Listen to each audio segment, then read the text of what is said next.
Good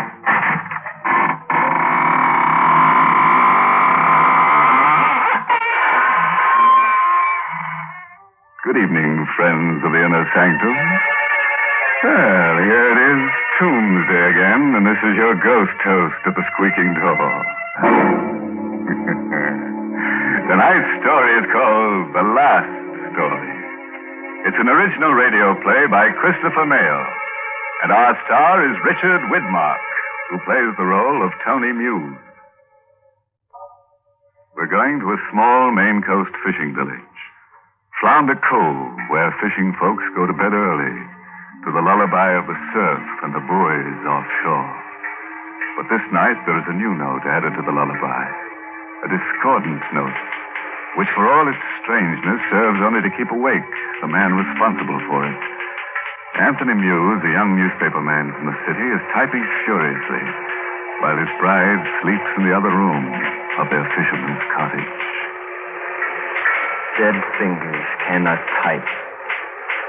A dead heart cannot ache. But that's the end of a story that began when my paper sent me here to Flounder Cove to do a story on fishermen. I spent my first morning sizing up the town.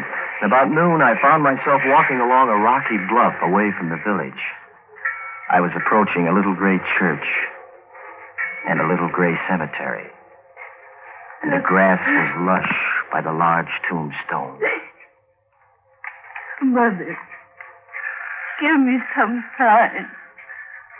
Tell me. Show me that I'm not a murderess.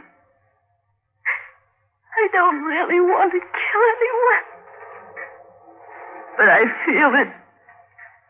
I feel I must. Huh? Sorry, miss. I was passing by and, well, I couldn't help hearing you. You heard me? Hey, wait a minute. Don't go. I'll leave you alone if you like. Who are you? Tony Muse. I didn't mean to eavesdrop. All right. What you heard me say, you would have heard from the others. You stayed here a while. This grave here, Mary Shermett. You were, talking to someone. I'm Rita Sherman. She was my mother. She died when I was born. You heard me talking to her. Well, I heard some nonsense about you not wanting to murder someone. You're not a murderess, are you?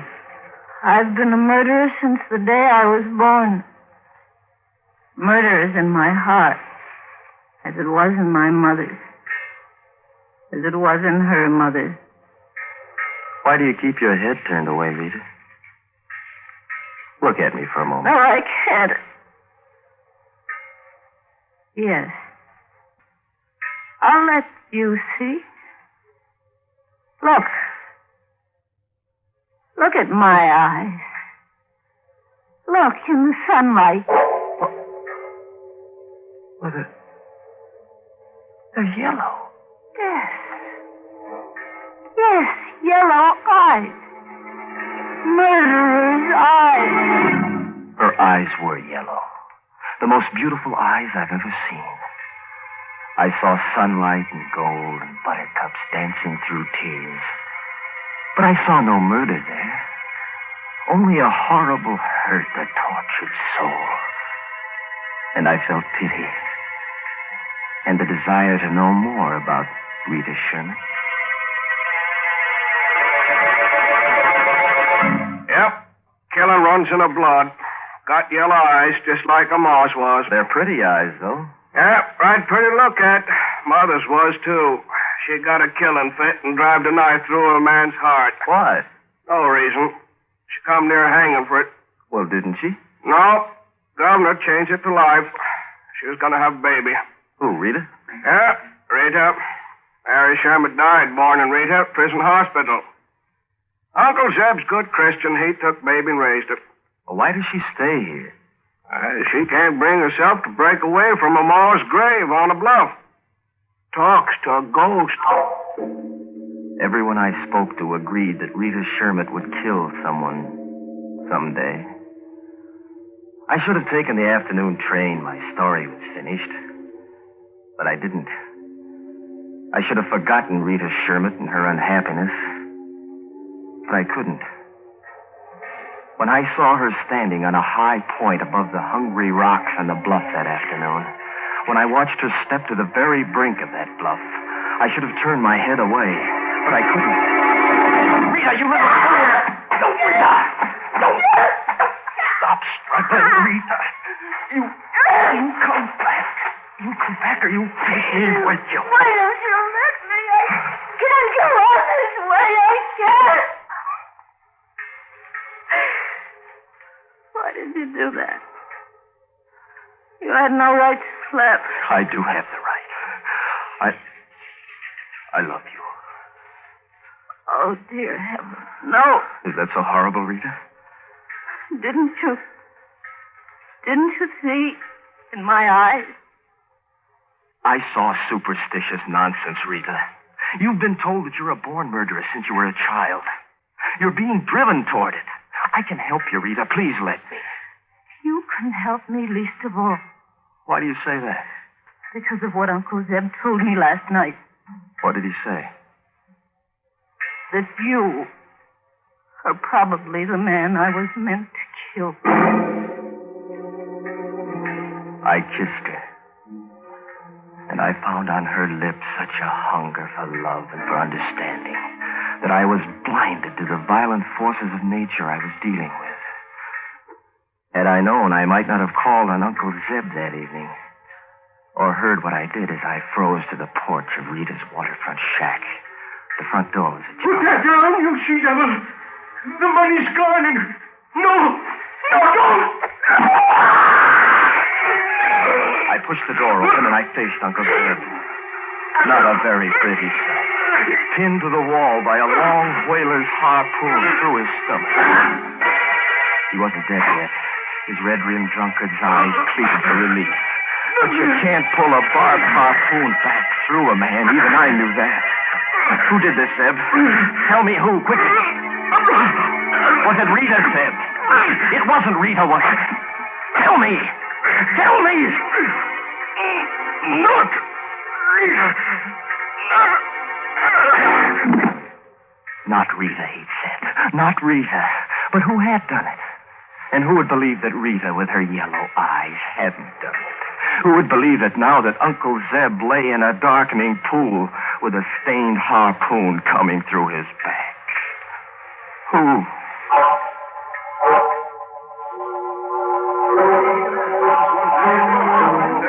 Oh, here comes the sheriff now. Hey, sheriff, did you catch her? Let me through here. Yeah. Come on, folks, let me through. Did you catch her, sheriff? Sure I did. Well, I know that Sherman gal would kill somebody someday. Yeah, sure, I know it. Listen to me, Sheriff. Rita Sherman didn't kill anyone. Quiet! You got it all wrong. Emma Hathaway done it. What? Wasn't Rita Sherman. Say that again. Rita Sherman didn't kill Uncle Zeb.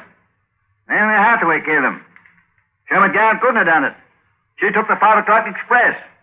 Bought a ticket for New York. I wasted no time leaving Flounder Cove. They promised to flag a through train for me that night. The sheriff came to the station with me, and he filled me in on the story. Who would have guessed Mamie Hathaway and Zeb was behind all those stories about Rita? But why, Sheriff? Were they trying to drive the crew crazy? And or worse, they could murder somebody. And they'd have the money all clear. What money? Zeb got $20,000 in cash from Rita Small while she was in prison to raise a gal on. Zeb thought nobody knew that, so he was going to use the money himself. But Mamie Hathaway knew, huh? Yep. Rita Small told Mamie just before she died. Mamie told Zeb she knew. So he had to cut her in on the deal. Lovely people. What happened last night? You come in the picture, and Mamie sees the gal's falling for you.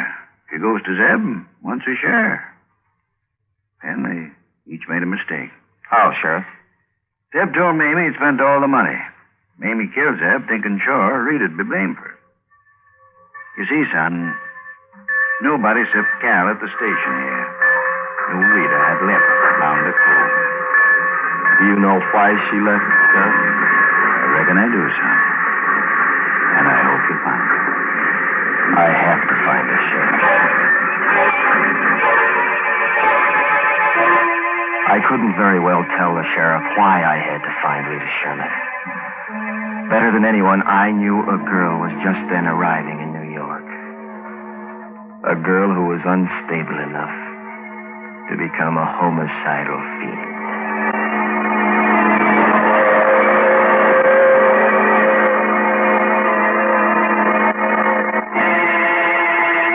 I was standing on the subway platform at 14 when I spotted Rita. She was standing at the front end of the platform with a small group. Things happened fast then, but I remember just as I started toward her, I noticed the man who wavered close to her at the edge of the platform. I saw her hands raised slowly toward the man's back, and then I heard the train coming.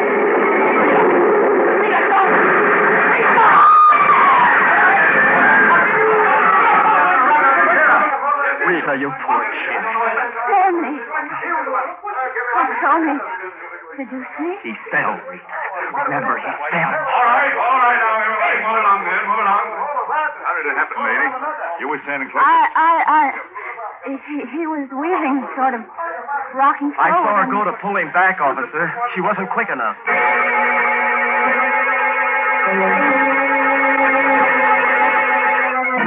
Rita. Yes. You don't think you pushed the man, do you? I'm not sure.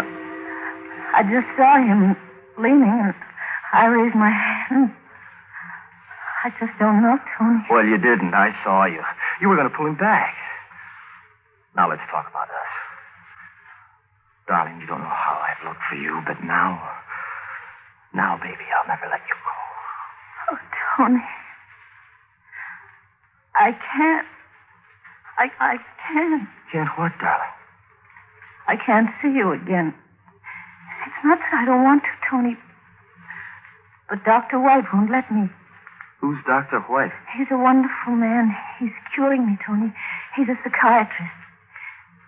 He says it would be dangerous for me to see you. For a long time. Dr. White. He became a high, polished wall I couldn't climb between me and the woman I loved. I forced a couple of dates with Rita, but it was always the same story. Dr. White says you were part of my past that must be forgotten. Dr. White says I'll have to forget you if he's secured. Dr. White says, White.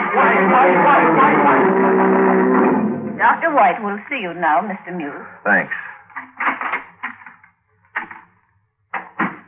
Mr. Muse, what can I do for you? Who's paying you for your services, Dr. White? Why, no one. Rita came to me for help. I became interested in her case. Oh? The case or the subject, White? Frankly, both. I see. Well, that puts the cards on the table. She comes to you as a patient wanting to be cured for my sake. You fall in love with her and influence her to stay away from me. Yeah. Only part of that is true. She shouldn't see you yet. A very neat way to eliminate competition, Doctor. Very neat. But I'm moving in. I suffered the tearing pangs of jealous hate in the days that followed. Rita refused to see me until White had released her as cured. But there was one way to beat White. And I planned accordingly.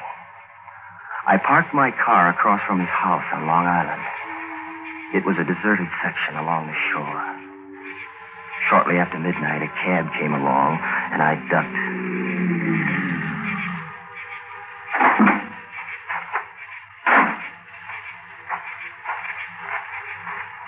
I followed White up the driveway until he heard me. Who is it? Tony Muse, Doc. Muse? What are you doing here? Let's go inside where it's comfortable. Oh, no. We'll talk right here. Don't let's mess up your driveway, White. This is a gun.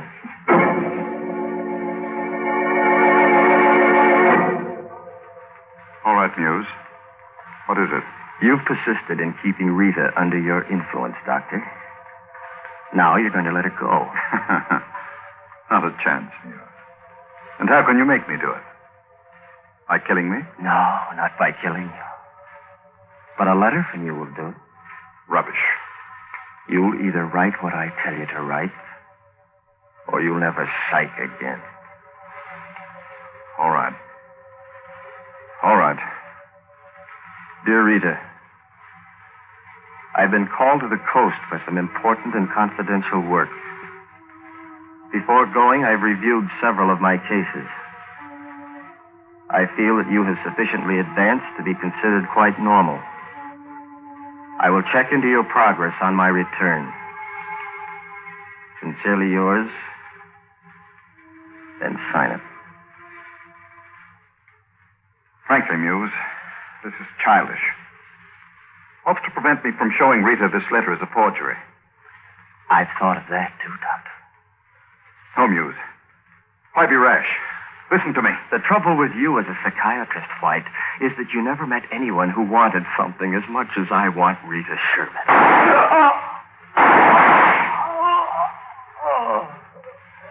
And I mean to have her, Doctor.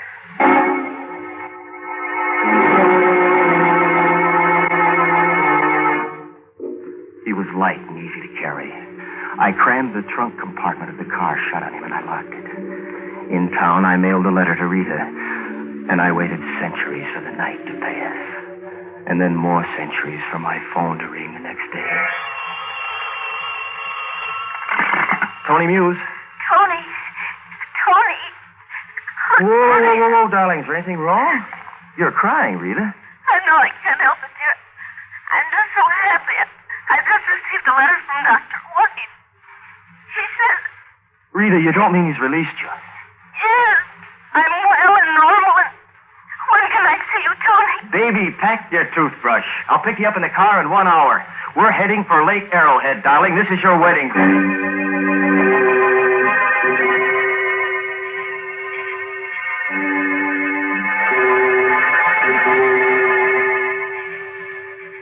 Lake Arrowhead was a beautiful lake, and a deep one. It hadn't been easy to act normally on a trip up, with White's day old corpse in the car with me.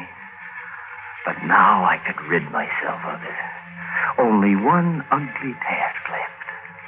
Then time and Rita's love would dull these memories. I opened the car trunk, and I found his eyes staring at me. I pulled him out of the car.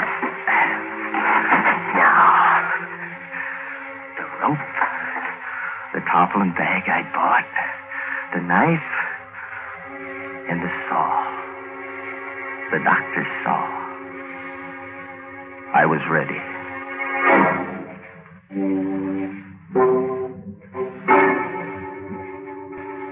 It took me a half hour in all. No one would have guessed then who was packed in the weighted tarpaulin package I dropped into the lake. It was finished. I was free. And I went back to Rita.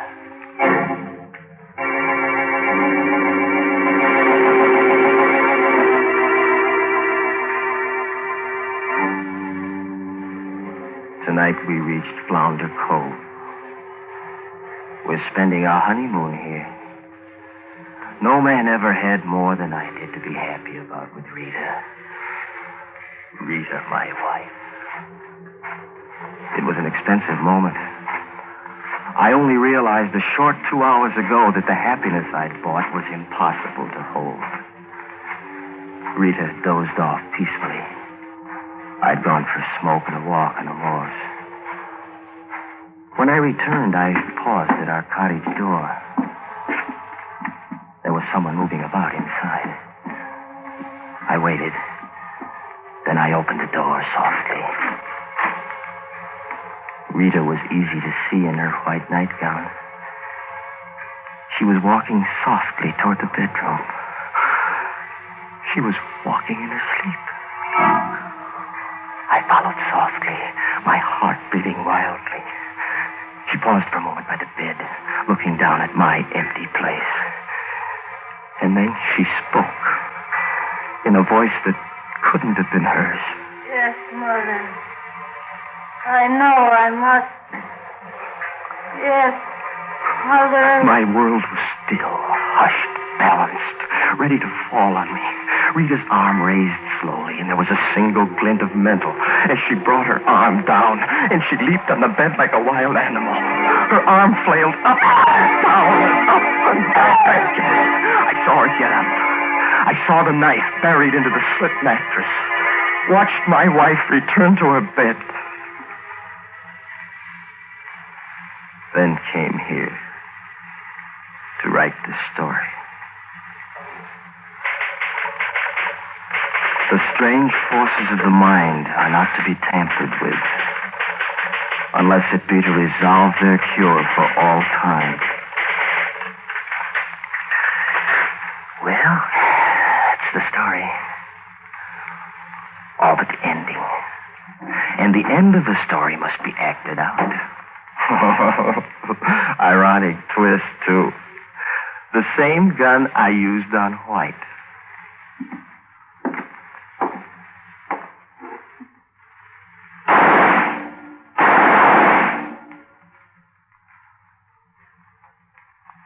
Rita will never wait to find that she is a murderess. It's far better this way. Happiness was not for either of us.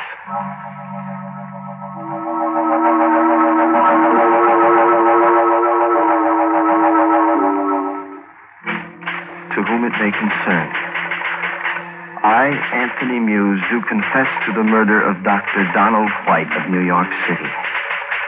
I further confess to the murder of my wife, Rita Sherman Muse, this night. This, my last story, I bequeath to all editors whose past patience has been tried by my artificial, unconvincing, and contrived efforts in fiction writing. I'm going for a walk on the bluff above the sea.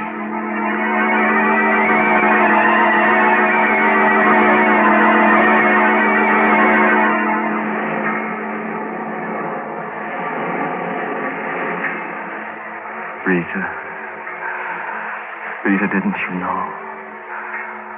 Whom the gods would destroy, they first make man. Rita!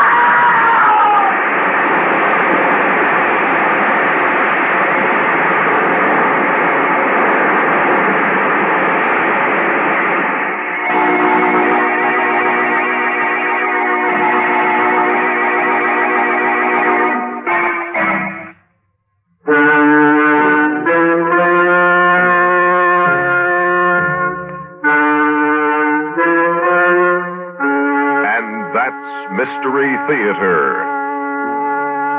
Every week, we'll reach into the dusty file, brush it off, and present a still, up-to-date replica of a whodunit of yesterday.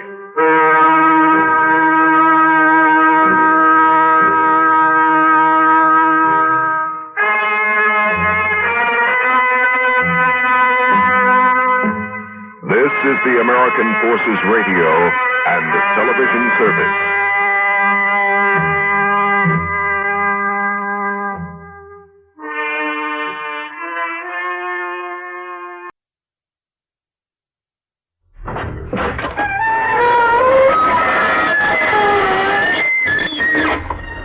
Good evening, you on the other side of the creaking door. This is your host to welcome you into the Inner Sanctum. Well, you may as well relax. Wipe the perspiration off your brow and listen. As the lads who dumped their victim into his own icebox remarked, we'll chill you.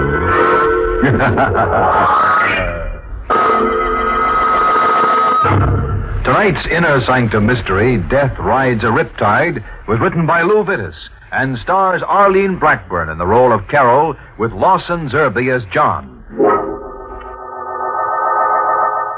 Tonight, we're featuring a jovial little item about a girl named Carol Vane. She married a man whose first wife had been drowned. After a little while, she discovered that she herself was in hot water over her head. It's the night that John Vane has brought his new bride home. Home to the cliff house above the ocean. Well, Carol? Cliff house is very beautiful, John. Yes, it is. A bit lonely, perhaps. I could never be lonely with you. Oh, darling. Let's go in. All right, dear. A bit musty. We'll get the place aired, though, first thing in the morning. How does it get this way after they've been shut up for a while? Of course they do. Oh, the place hasn't been opened since... Since Margaret died, John? Yes. John, you mustn't be self-conscious about it. Well, it wasn't very tactful, my mentioning her. John, I love you. Tact doesn't belong. I'm sorry. Darling, the hour's late and your husband... John! It's all right. There's someone with a very bad sense of humor throwing stones. That wasn't supposed to be funny. John, you've got the stone. Yes. There's something wrapped around it. Paper. Let me see it. No. Please, John. Well, I don't imagine I could keep it from you indefinitely. Keep what from me? Here's the stone. The paper. It's a note addressed to me, John. It would be. It says, to the new Mrs. Vane. If you listen carefully, you can hear the waves beating against the cliff. The waves in which the first Mrs. Vane died. Did she fall? Or was she pushed? Listen. It isn't signed, John. No. You can hear the waves. I'm sorry. That's silly. But the note was so nasty. You're not to pay any attention to things like that note. You're not to pay any attention. I won't, John. I won't. Can we go to sleep now? Of course. It's true that Margaret was drowned, but it was an accident, wasn't it? Wasn't it, John?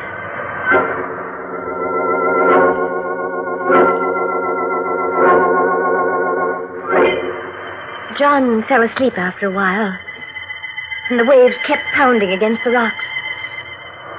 I remembered having heard how badly she'd been bruised by the rocks. I remembered seeing her and John in the village, and how beautiful she'd been, and how I'd envied her. And now after the waves and the rocks, she didn't care anymore. And before I could fall asleep, I envied her even now.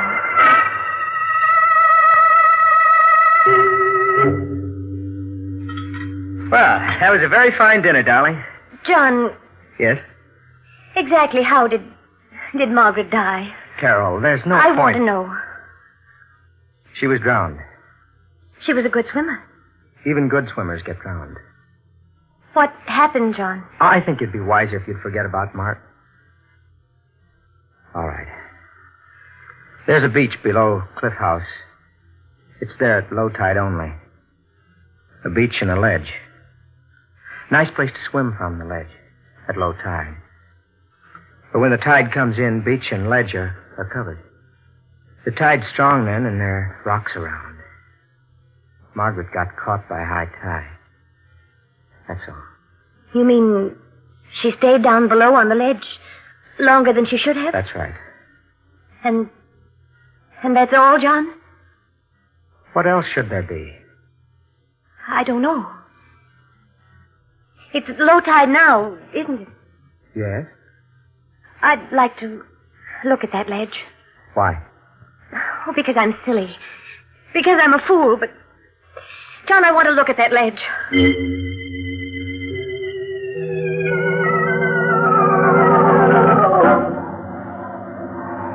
There are steps leading down, aren't there? Yes, I had them built some years ago.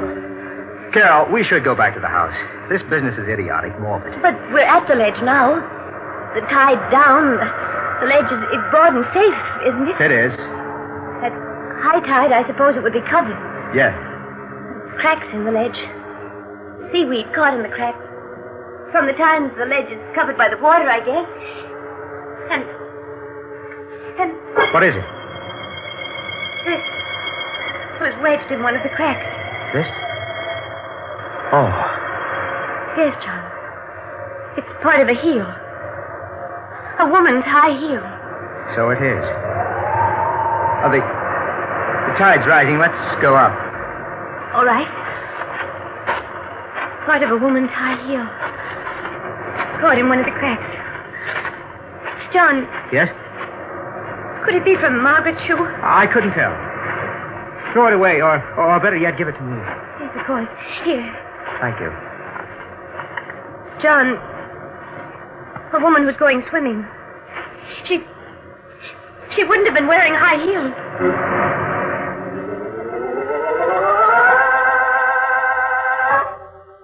We didn't speak on the way back from the ledge.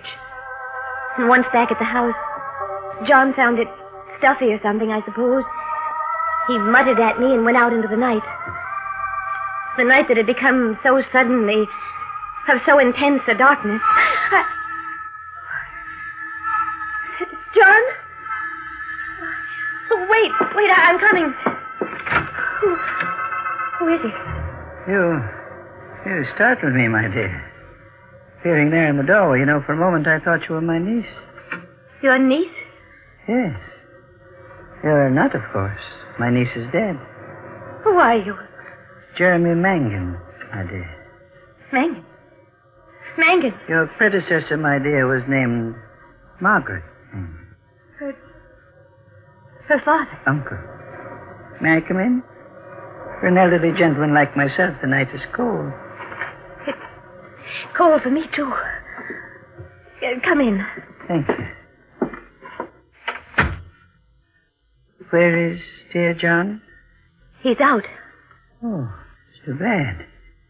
I did want to see him. What about? Money. I hope I don't shock you by my frankness. He owes you money? No, but I think he'll give me some. Why? You're a prying little creature, aren't you? Why do you think John will give you money? My dear, I intend to sell John a letter. Sell him a letter? A letter written to me by my dearly beloved niece. Margaret.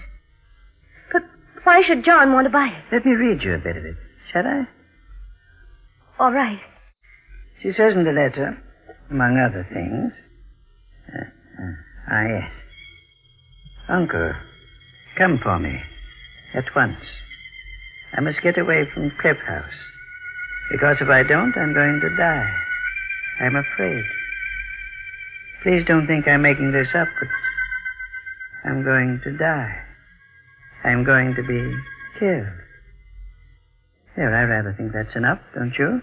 Why didn't you come in answer to a letter? She sent the letter out 2 months ago. 2 months ago, I happened to be detained elsewhere. To be precise, I was momentarily in jail. I didn't get the letter which had been sent to my lodgings until this week.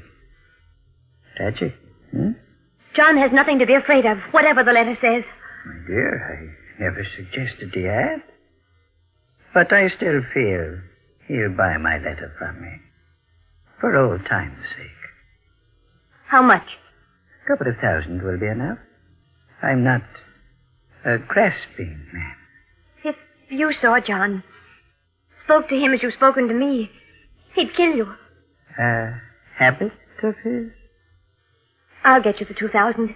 Give me the letter. Hardly, my dear. Not that I don't trust you. Well, then? I'll be at the hotel in the village. Shall we say tomorrow afternoon? Tomorrow afternoon. Good night, my dear. Oh, it occurs to me, am I likely to run into John? I don't know where he is. Oh, well, the night is dark, and I dare say I'll manage. I did mention cash, didn't I? But,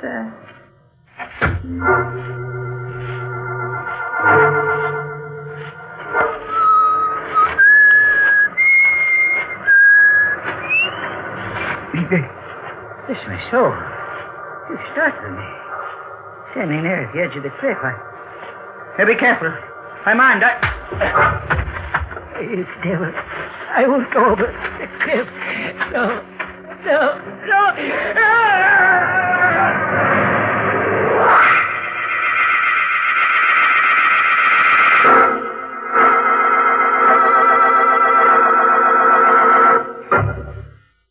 Well, here we we are, back again with Carol Vane, who married John Vane after his first wife had been drowned. Officially, it was an accident, but a lot of people feel that John believed in the old saying, cast your dead upon the water. At any rate, late one night, the drowned woman's uncle, a man named Mangan, visited Carol. He had a letter from the first Mrs. Vane in which she wrote of her impending murder.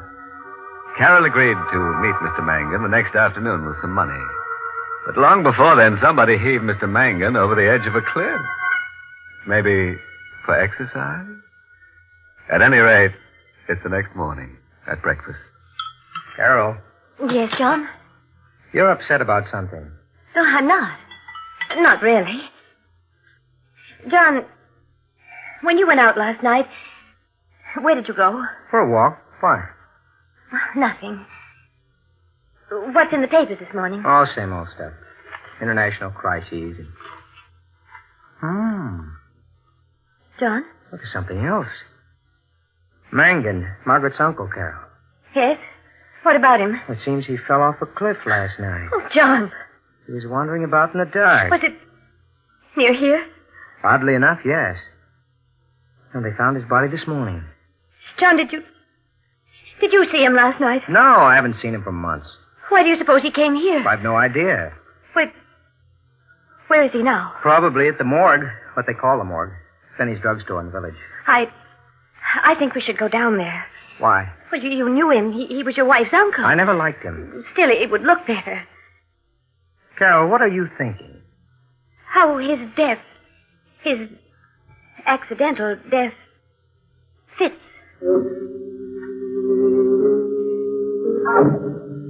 He was lying on a table in the back of Finney's drugstore. The fall hadn't marked him much. Nobody had gone through his things yet. So while Finney and John and I stared at the dead body, I gasped. Carol. I feel faint. Huh? Mr. Finney, could you get me something? Of course, Mom. Be back in a minute. Oh, John. Oh, I just remembered. Tell Mr. Finney not to get pneumonia. I can't take it. But, well, all right. Mr. Finney, could you please be sure to get something? I loved my husband. So I went over to where the dead body lay and put my hands in his pocket. And I found the letter. Carol, he's fixed something. Here. Oh, thanks, John. Your wife. Shaking. Oh, maybe this stuff will help. Feel any better? A little. If we can leave now. Of course. Carol. Yes? What did you take from Mangan's dead body? I told him nothing. I lied. Later that evening, he went upstairs. There was a fire burning in the fireplace, and I threw the letter in. Carol, what's that? What? I didn't want you to see it. Why? Because in it she wrote silly things. What kind of silly things? I don't remember, John. You got the letter from after he was dead. How did you know he had the letter, Carol? I didn't know. You got rid of Finney and me so you could get at Mangan.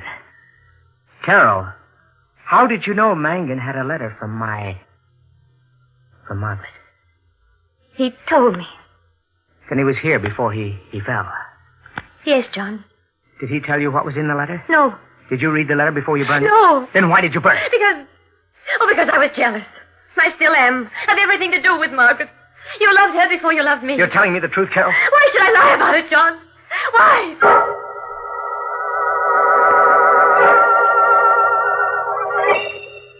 It wasn't very good after that. John took to staying away from home. I saw very little of him. We avoided each other. Each of us for reasons we didn't dare speak of. It wasn't very good there in the cliff house above the ocean. The ocean where Margaret Vane had died, and where Mangan had fallen to his death. I might have gone away. That would have been the safest thing of all for me, but I loved John.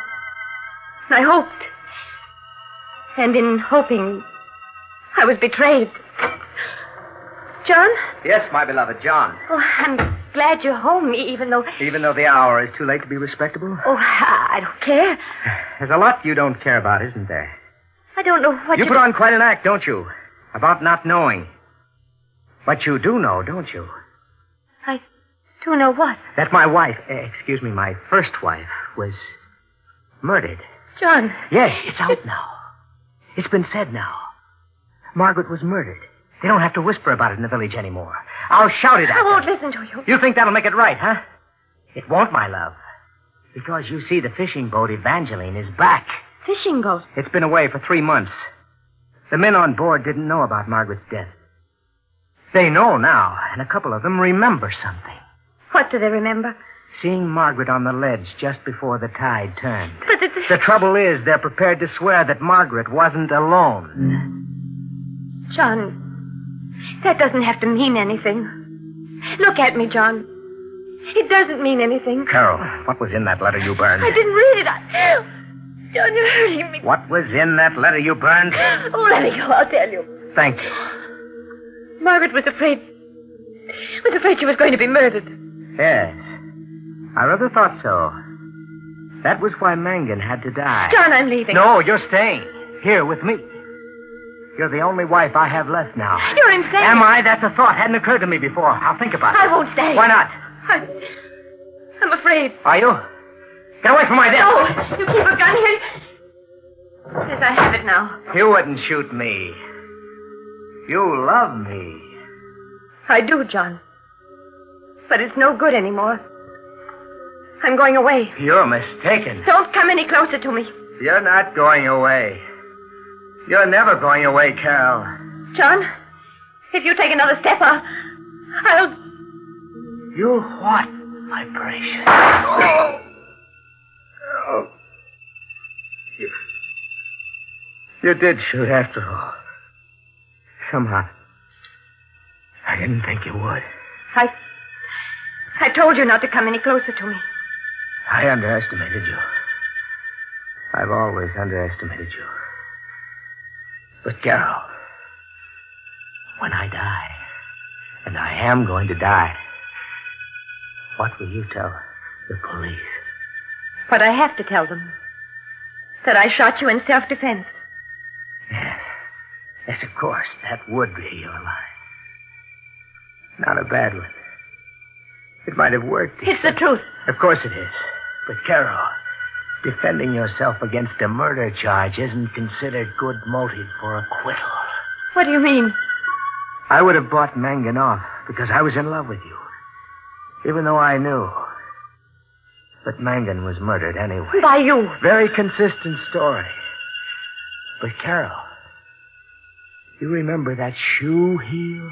Yes. High heel. Woman's shoe. You know where it is now? No. On the ledge, down below, in the crack where it was before. And the police are going to examine that ledge once again.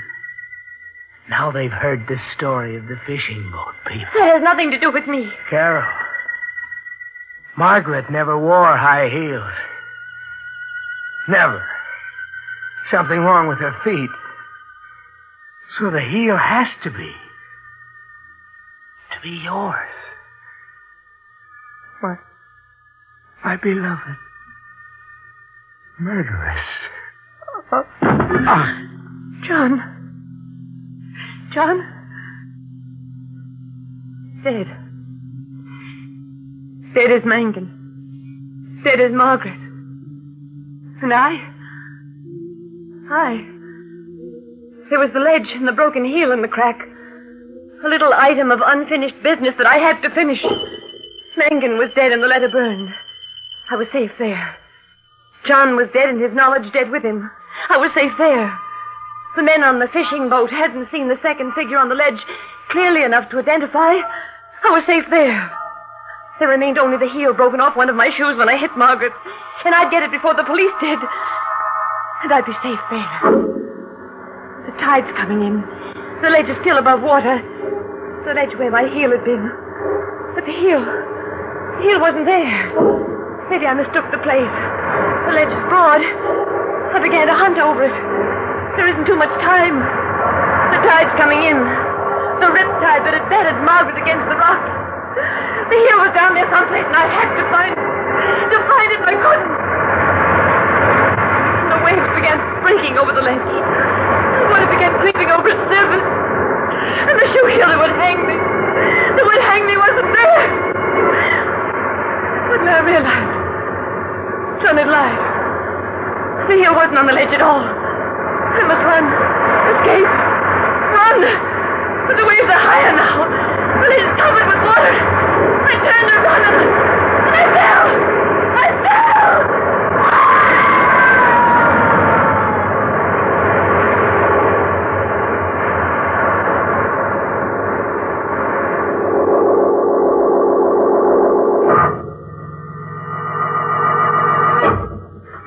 Well, there went Carol Vane.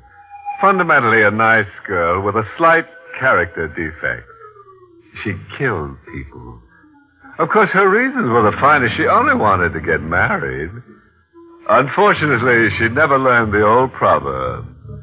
As you make your dead, so you must lie about it. She tried, but she was tripped by a heel. Incidentally, if you happen to be out fishing one of these fine evenings, and the tide's going out, say hello to Carol.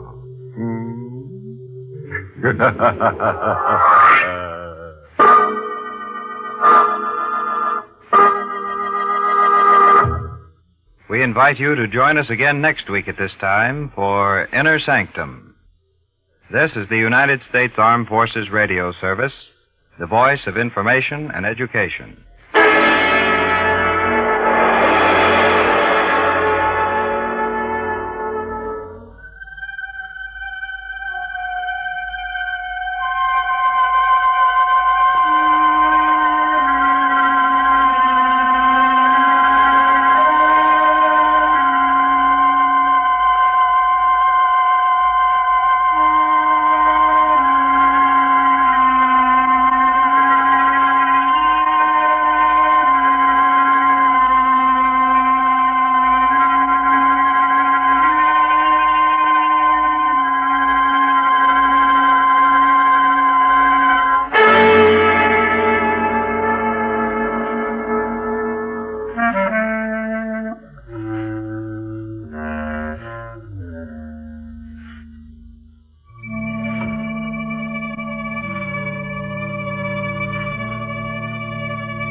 Good evening, friends of the creaking door.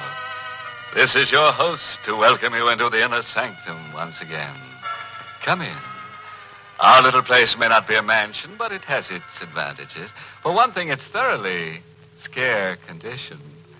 The scream pipes are always in good working order, and the rent's quite reasonable. We get a cut rate.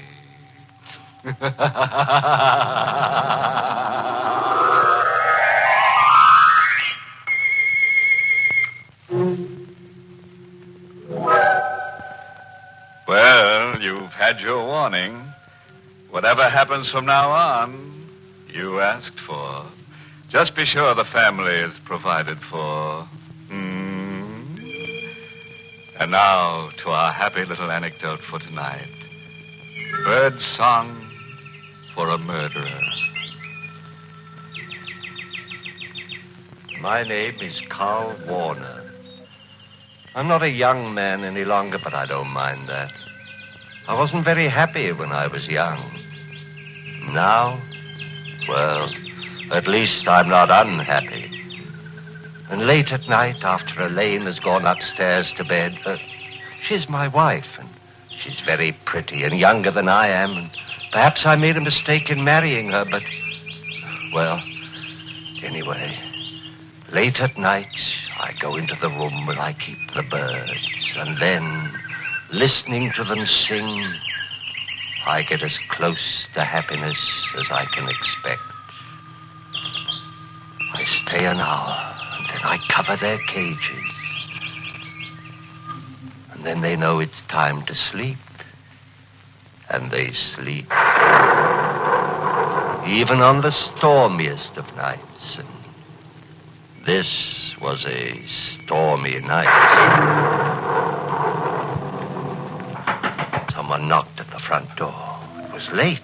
We know very few people. We kept to ourselves, mostly Elaine and I, so... I was worried a little when I opened the door. Yes?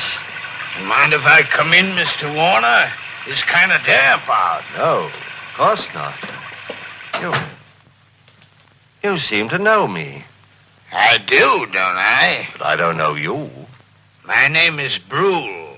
Chester Brule. Oh, Chester Brule. I still don't know. Remember? It doesn't matter. What did you want?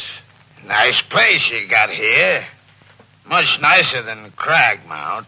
Cragmount? Cragmount Asylum for the insane. You work there? I used to work there. This is all very interesting. Funny thing happened just before I left. One of the inmates escaped. This baby was a homicidal maniac. Homicidal? Yeah, that's right. I don't see what all this has to do with me. I didn't say it had. There was one funny thing about this inmate. Was there? Loved canaries. Loved to listen to them sing. Psychiatrists at Cragmount found it very interesting. Birdsong was the only thing that kept the murderous impulses down. Mr. Warner, I'm out of work. That's too bad. You're not doing badly. Nice house, furnishings. Didn't I hear canaries singing before I come into the house? Maybe you did. So, 5,000 in the morning? No. I think yes. Otherwise, Cragmount will be happy to hear from me. 11 Crescent Place. Room 2B. In the morning. You can show me to the door now. Of course. Good night, Mr. Warner. Till we meet again. I watched him go out into the blackness, and the blackness swallow him. The birds were quiet. I thought for a moment of taking the covers off the cages and letting the birds sing, and then I thought that tonight it might be better if I didn't let the birds sing.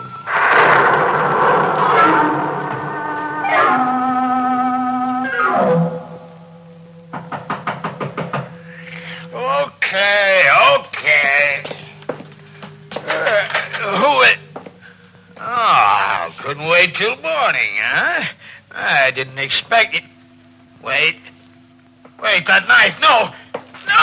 Ow! I shouldn't have let it. Surprise.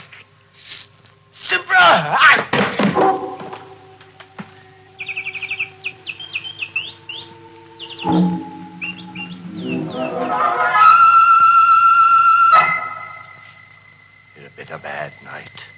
I couldn't have slept more than 2 or 3 hours. Fortunately, Elaine and I had separate rooms. And at breakfast the next morning, she was fresh and young and beautiful. Carl? Huh? Why are you staring at me in that funny way? Nothing. You really shouldn't read at meals. Oh, it's only the paper. So many exciting things happen. I can't wait till I get to them. Still... Oh, isn't that terrible? What is? A man was murdered last night. Not very far from here. Crescent Place. Crescent Place? Such an odd name. Chester Brule. Carl, your coffee cup. Sorry, I wish you wouldn't read the paper. It says that his canary... He had a canary, Carl. was singing when the landlady found the body. Oh, that's pathetic. Elaine, I told you not to read that paper. But, Give it to me. Carl, you're tearing the paper up. What's the matter? I'm nervous this morning. Don't remember you ever having been like this before. I told you I was nervous. Now, look, darling, why don't you go into the aviary? Listen to the birds for a while. You love them so, and they have such a nice effect on you. I went into the aviary as she suggested, and I listened to the birds. But it was quite a little while before I stopped trembling. Carl? Yes, dear? Come into the kitchen. All right. I've been washing the breakfast dishes, darling, and found this among them. Carving knife. This isn't that funny. Besides, look at it. The blade's all covered with brown stains. I see. Sure, I washed it after dinner last night. Did you use it for anything? No, darling. Now, give it to me and I'll wash it now. Oh, I can do it. I just wondered. Oh, the door. Will you? No, you give me the knife. And you answer the door. I said you answer the door. All right. There's nothing to shout about. I don't know what's the matter with you this morning. I washed the knife. Quickly, but carefully. Very quickly, but very carefully.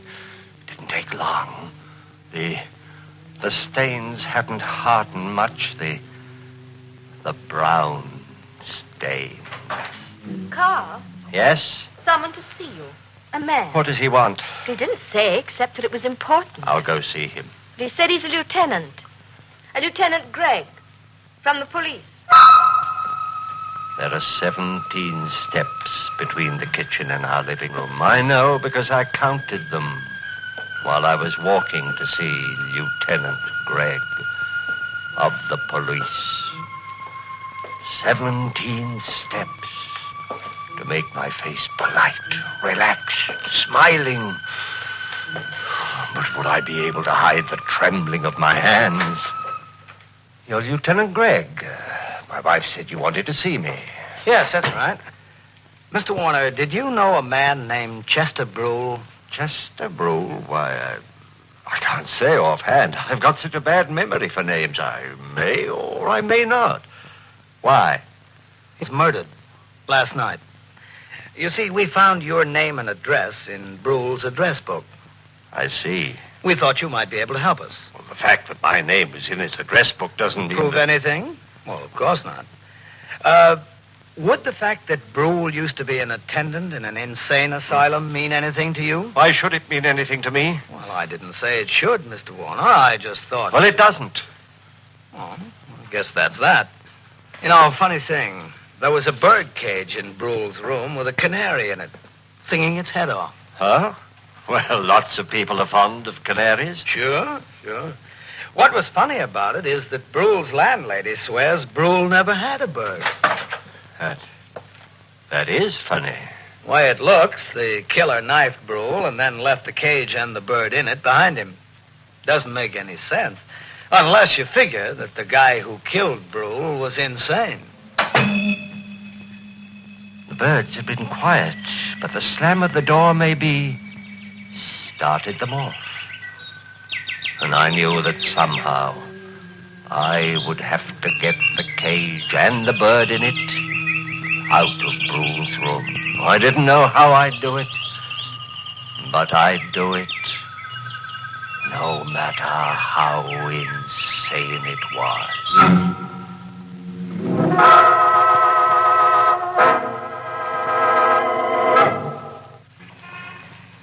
It was dark when I got to Crescent Place. Dark on a lonely street. There was no one in front of the house. Nothing to show that a man had died inside the night before with a knife in his throat. The door was open. There was a dim light in the vestibule, leaving the stairs beyond in darkness. I went up them to the second floor. There was no one in the corridor. The door of 2B opened, and I went in. There was no light. The moon cast a pale glimmer over the room, and someone in a chair near the window. For a moment I thought it was Brule, but there was no blood. And then I realized it was a policeman in uniform, asleep. The cage was near the sleeping man. Would his sleep be sound enough? I reached out, lifted the cage, reached the door, and closed it. I was safe. Carl? Yes? Oh, I'm so glad you're home. That Lieutenant Gregg is here again. Gregg? Where? In the bird room. Why did you take him to the bird room? He asked me to. All right. Oh, Lieutenant Gregg? Oh, hello, Mr. Warner. Quite a collection of canaries you've got here. Yes, I have. Were you home all last night? Of course. This is still about Chester Brule's murder? Mm-hmm. Say, remember my mentioning I thought that the man who'd killed Brule and left the bird cage behind him must be insane? Well, you did say something of the sort. Yeah. And then there's the fact that Brule used to work with insane people. Begins to mesh, huh? Oh, I know very little about police work. I hope I'm not boring you. Anyway, it occurs to me maybe I better take a trip up to Cragmount. I suppose going to asylums or any place else is just part of your job. Oh, sure. Did I mention Cragmount was an asylum? Well, you must have. Yeah. Well, I'll run up there, and I wouldn't be surprised if I get all the answers. What do you think? I think I'm going to. What is it, Elaine? Well, it's so late, I thought. Oh, I can take a hint, Mrs. Warner. Don't bother showing me to the door. He seems like a very nice man. Carl, stop it. What? That stare. If I didn't know you so well, I'd say you were going mad.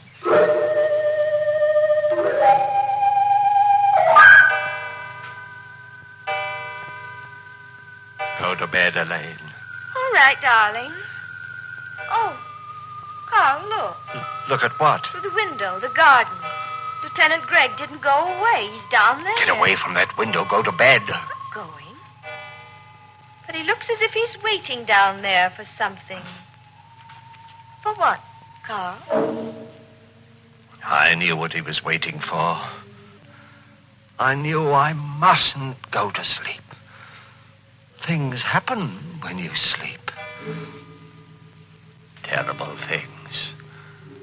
But I hadn't slept well the night before. Not well at all. And there'd been the strain of the day. And it was night now, and still. Terribly still.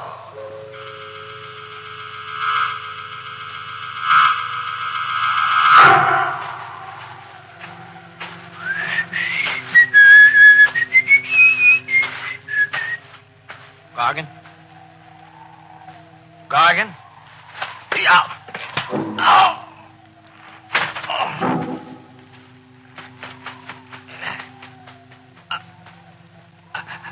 I was right. Was right, only it wasn't Gargan. Oh.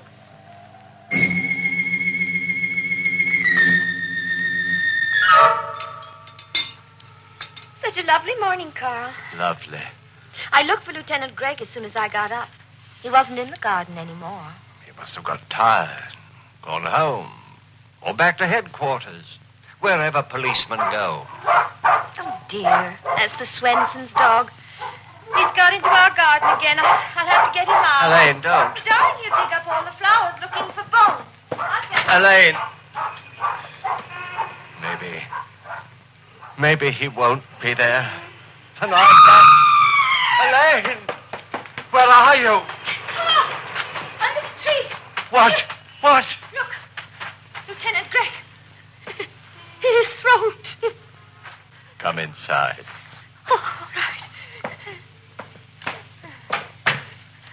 The kitchen. Carl, where are you going? The kitchen. What are you doing? The drawer. Silverware. Yes. It's here. The carving knife. That's right. Carl, I thought you washed it last night. I guess you didn't. You'd be wrong. I did wash it last night. But the stains are still there. The brown stains. These are fresh ones, Elaine. Get out of my way. But... I've got to go to the bird room. Carl, please don't go away from me. Carl! I was holding the carving knife in my hand. Started to put it down, and then I held on to it anyway. It would make taking the covers off the cages awkward, but I held on to it anyway. And the birds were still. They remained still, unless I took the covers off. Elaine. Carl, you must tell me what's wrong. Don't come any closer. But... Elaine, please, not any closer. You've got that knife in your hand. Yes. The one with the brown stains. Oh, Carl. Shh, don't say anything. Carl, the night before last... Elaine, don't ask questions. That's dangerous. You were out of the house last night when Lieutenant Gregg was I was killed. asleep. You have the knife, Carl. Yes. Give it to me. No. Please, Carl. No, stay where you are. All right. You may keep the knife. Because, look, Carl. A revolver? Yes. Lieutenant Gregg's revolver. Elaine, give that to me. Oh, no. I took it from Lieutenant Gregg last night. After he stopped crying. They always cry when you... Elaine. Didn't like it the way you've been looking at me, Carl. You were thinking that maybe you'd have to send me back to Craigmount. I wasn't. You were, Carl. I know you were. After Chester Brule died. Elaine. Stop where you are. All right, but... Keep your hands away from the bird cage. Don't pull off the cover. Oh! Oh, Carl, I've hurt you. Never mind. But I didn't want to. Are you going to cry? Like the others? It was my fault. Loved you too well. I really killed those others. Not you, my darling. That's a very silly thing to say. And I'll become quite angry. I am quite angry. Carl, you silly. You pulled the covers off the cage. Carl? Carl, I'm speaking to you. Those birds, I don't like them. Carl? Oh, poor Carl. He's dead.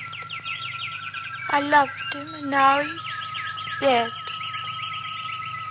But anyway, he didn't cry. He didn't cry.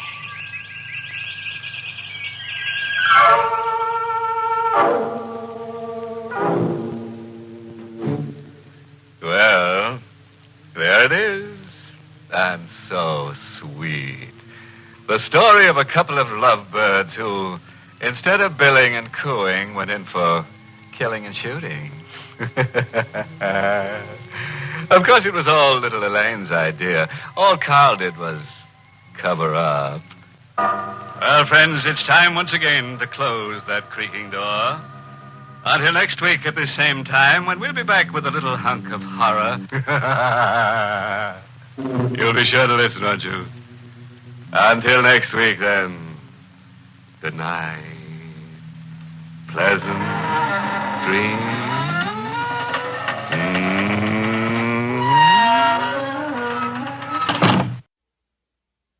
Oh! Triple O.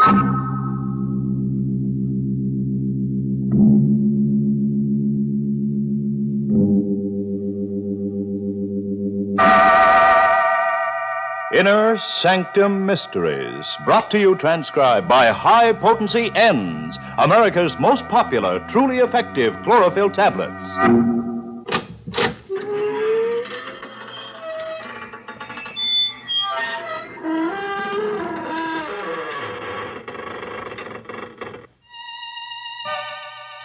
Good evening, friends of the creaking door. This is your host inviting you into the Inner Sanctum once again. Come in. You're early tonight. The coroner hasn't arrived yet. But it's all right. The corpse is here. Yes, that's him over there in the corner. The slightly decapitated gentleman sitting with his head in his hands.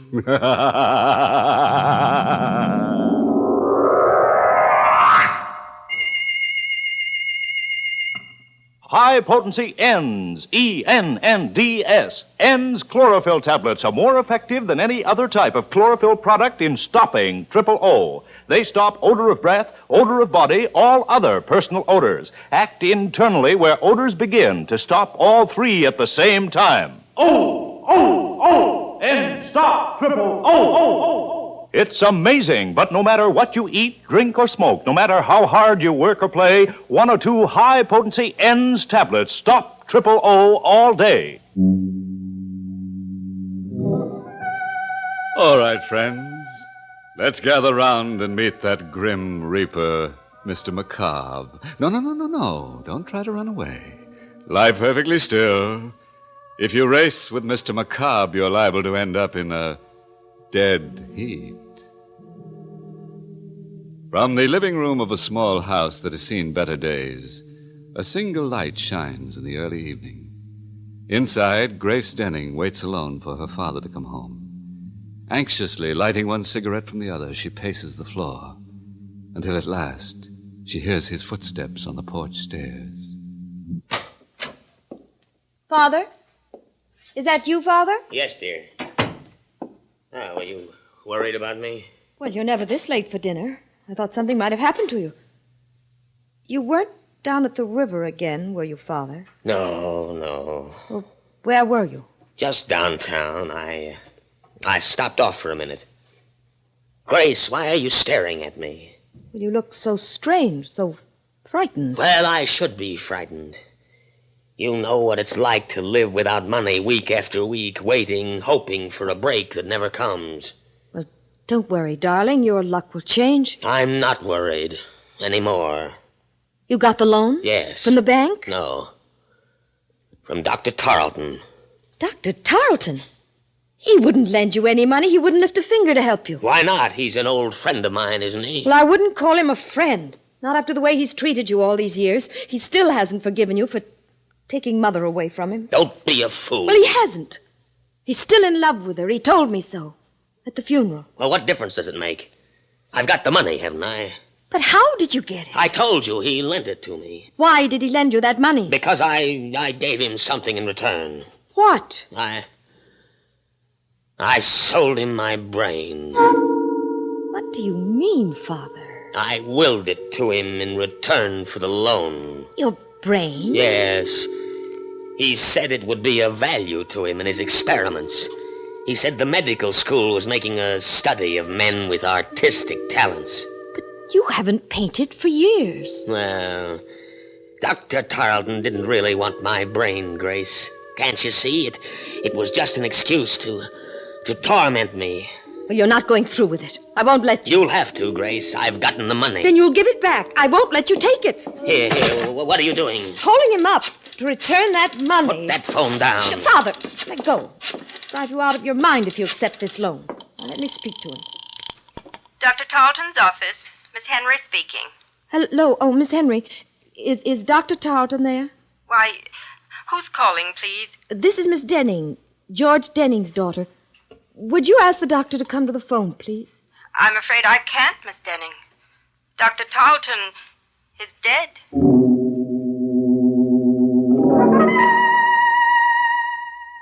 Miss Henry, I I hope you don't mind my coming over here, asking you all these questions, but you see, Dr. Tarleton was an old friend of the family's, and I'm rather anxious to know the circumstances. I understand, Miss Denning. Dr. Tarleton often spoke of you and your mother. When did he die, Miss Henry? This afternoon, about 5 o'clock. We can't be sure of the exact time. Nobody was with him when he died. Nobody? As far as we know. I was out of the office on an errand when it happened, and when I got back, he was dead. But what happened to him? I mean, it was all so sudden. Did he have a heart attack or something? Well, he was subject to dizzy spells, Miss Denning. He probably had one this afternoon. Oh, I see. But I'm not sure that's what caused the accident. Accident? Yes, he fell against the instrument cabinet in his office and broke the glass. The edge of it cut an artery in his neck, and he died before anyone could reach him. How awful. Well, what makes you think it wasn't an accident? I don't know. I just have a feeling it might have been murder. Why? Was anybody with Dr. Tarleton when you left this afternoon? Yes, a man by the name of McCobb.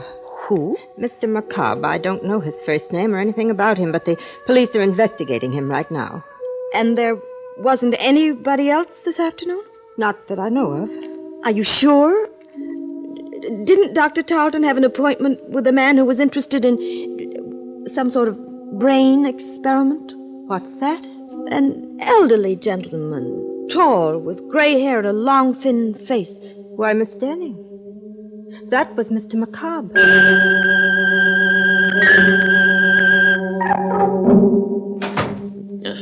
Where have you been, Grace? Oh, just out for a walk. Now, don't lie to me. Where have you been? Over to Dr. Tarleton's office. Yes? Yeah, well, what for? I told you not to meddle in my business. Tarleton's dead, and my bargain with him is automatically canceled. Is that the agreement you made with him, Father? My agreement with Dr. Tarleton doesn't matter anymore. It doesn't to me, Father. But it might to the police, if they find a copy of that agreement. What are you driving at? Don't you think they'll find out Tarleton's death wasn't an accident? Good heavens, Grace, you don't think I killed him, do you? You don't think I murdered a man for the sake of a few $100s? What did you do? You were in his office at 5 o'clock this afternoon, weren't you? Who told you that? What difference does it make? Miss Henry knows you were there. She told me all about it. I didn't speak to Miss Henry. Mr. McCobb did. Oh, for heaven's sakes, Father, don't you think the police will see through a trick like that? They're out looking for you right now. Well, confound it, Grace. I didn't kill Dr. Tarleton. And I never heard of Mr. McCobb. Now, let's not talk about him. All right, Father. If you want to bluff it through, I can't stop you. Only I wish that... Just a minute. I'll get that. No, let me. It may be the police. Hello? Hello, Miss Denning? Yes? I've got to see you right away. I have something to tell you about the murder of Dr. Tarleton. What do you mean? I can't talk to you over the phone, but if you'll come down to 54 Palmer Street right away, I'll tell you all about it. Come alone, Miss Denning. And come quickly. Just a moment. You haven't told me who you are. Oh, I'm sorry. The name is Mr. McCobb.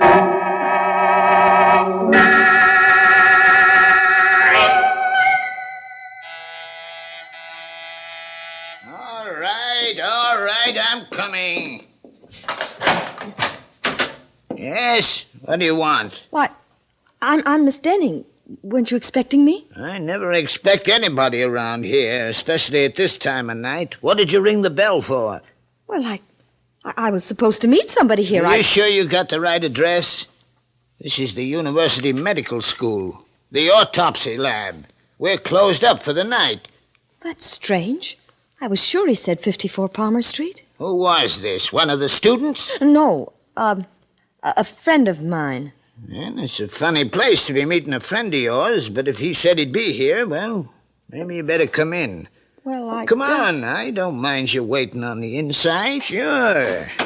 Yeah, I'm always glad to have a little company around. A place like this kind of gets under your skin. What do you mean? Ain't you never been to a medical school before? No, Well, there ain't nothing to be afraid of, lady, but it's just like being in a morgue with them dead ones around, especially tonight. Why tonight? And didn't you read in the papers what happened? Didn't you see where that doctor got killed under mysterious circumstances? Dr. Tarleton? Yeah, that's the one. You knew Dr. Tarleton? Oh, sure I knew him. He used to teach down here. Anatomy. Oh, I didn't know that. Maybe that's why I was told to come here. Because of Dr. Tarleton? You know something about his death? No, but the man I'm supposed to meet here does. Have you ever heard of a Mr. Macabre? Macabre? Are you waiting for Mr. Macabre? Yes. Do you know him?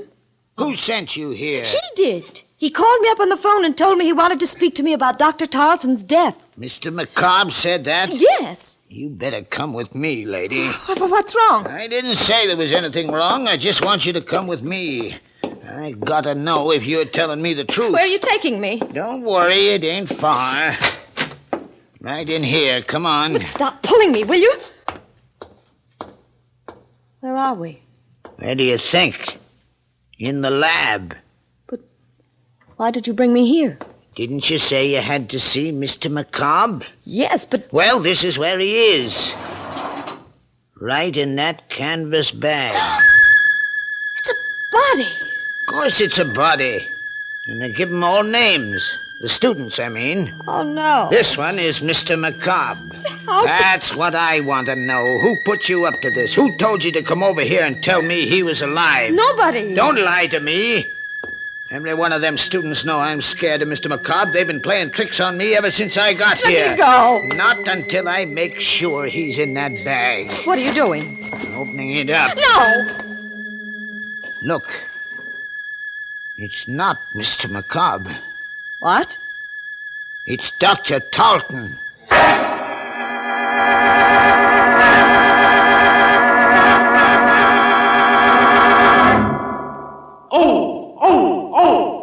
Stop triple O. Yes, high potency N stop triple O. Stop odor of breath, odor of body, other personal odors. All three at the same time. That's important because anyone who comes in contact with the public should take high potency N's chlorophyll tablets as protection against all odor offense. N stop triple O so effectively that just one or two N's tablets keep you fresh as a daisy all over all day. N's make triple O go, go, go. Try this test. Rub an onion slice on your hand. Now moisten an N's tablet and rub it over the same spot. Why, the odor's gone. Exactly. That's how high-potency N's act inside your body to stop odors where they begin. They're made from a more potent form of chlorophyll, contain fully effective Daratol chlorophyll, and so act faster, longer, more thoroughly than any other type of chlorophyll product. High-potency N's are guaranteed to stop triple O the very first day or money back. No deodorant, mouthwash, chlorophyll chewing gum, or toothpaste, nothing that acts only in the mouth or on the surface can possibly stop triple O. You must take chlorophyll internally for these results. So get N's, that's E-N-N-D-S, N's, pleasant tasting and safe as any garden vegetable. Get high-potency N's, available everywhere. Trial size only 49 cents, larger sizes even more economical. Well, now that you've had a few moments to let your hair down, let's get back to our story and make it stand up again. Let's see now, where were we? Oh, yes. In that lovely little dissecting room where the university goes to meet the student body. As I remember it, Grace Denning went there, too, with a night watchman to see a man about a corpse. But the corpse didn't keep his appointment. At the last moment, Mr. Macabre got cold feet and left Dr. Tarleton holding the bag. Are you sure it's Dr. Tarleton? Can't you see it is? I'm going to call the police. Now, wait a minute. You're not going to call anybody till you tell me why you came here. I told you. You told me a lie. You knew Dr. Tarleton was in this bag. You brought him here. Don't be a fool. Well, then who did? Who put you up to this? One of them students? No. They must have, or you wouldn't have told me that story about Mr. Macabre. Where is he? What have they done with him? Nothing. Please, I didn't have anything to do with it. You mean you're not playing a trick on me? Of course not. And it's true. It was Mr. Macabre. What? He's the one who killed Dr. Talton. He's the one who put him in that bag. What are you talking about? You're insane. Insane, am I? You don't know about Mr. McCobb. You don't know where he came from. What do you mean? His body, Miss Denning. They brought it from the state penitentiary. He was a murderer. Stop it! Stop it! No, I can't stop it. Don't you understand? We've got to find him and bring him back before it happens again. Right, there's the phone. Hello? Hello? Is Miss Denning there, please? Just a minute. It's for you, Miss Denning. That call? Yes, here, answer it. Oh. Hello? Hello, Miss Denning? Yes? Tell your father not to worry about the murder. Dr. Tarleton was killed by a woman. A woman who lives at 9 River Road. How do you know? Who is this? Don't you recognize my voice? I'm Mr. McCobb.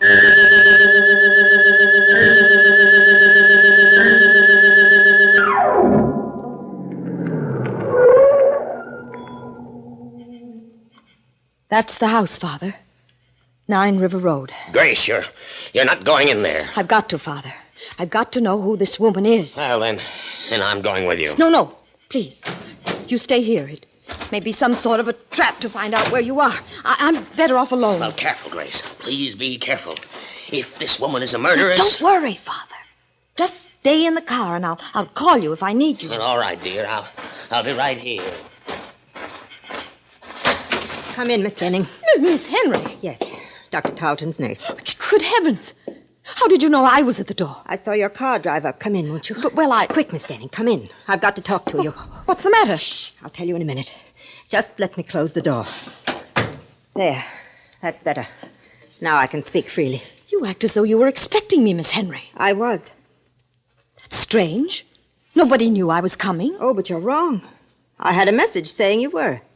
A message? From whom? Well, he wouldn't give me his name over the phone, but I had a feeling it was Mr. McCobb. Remember? He's the man I told you about at the office, the one the police are looking for. He called you on the phone? About 10 minutes ago. What did he say? Well, he didn't want to talk very much, but he said you were coming over to see me about Dr. Tarleton's death. He said you suspected me of committing the murder. What do you mean? Do you, Miss Denning? Why, no. I have no reason to suspect you. What made you think I did? Just the fact that he said so. And the way you're looking at me right now. How did you find out about the letter opener, Miss Denning? What letter opener? The one that's missing from Dr. Tarleton's desk. Who told you about it?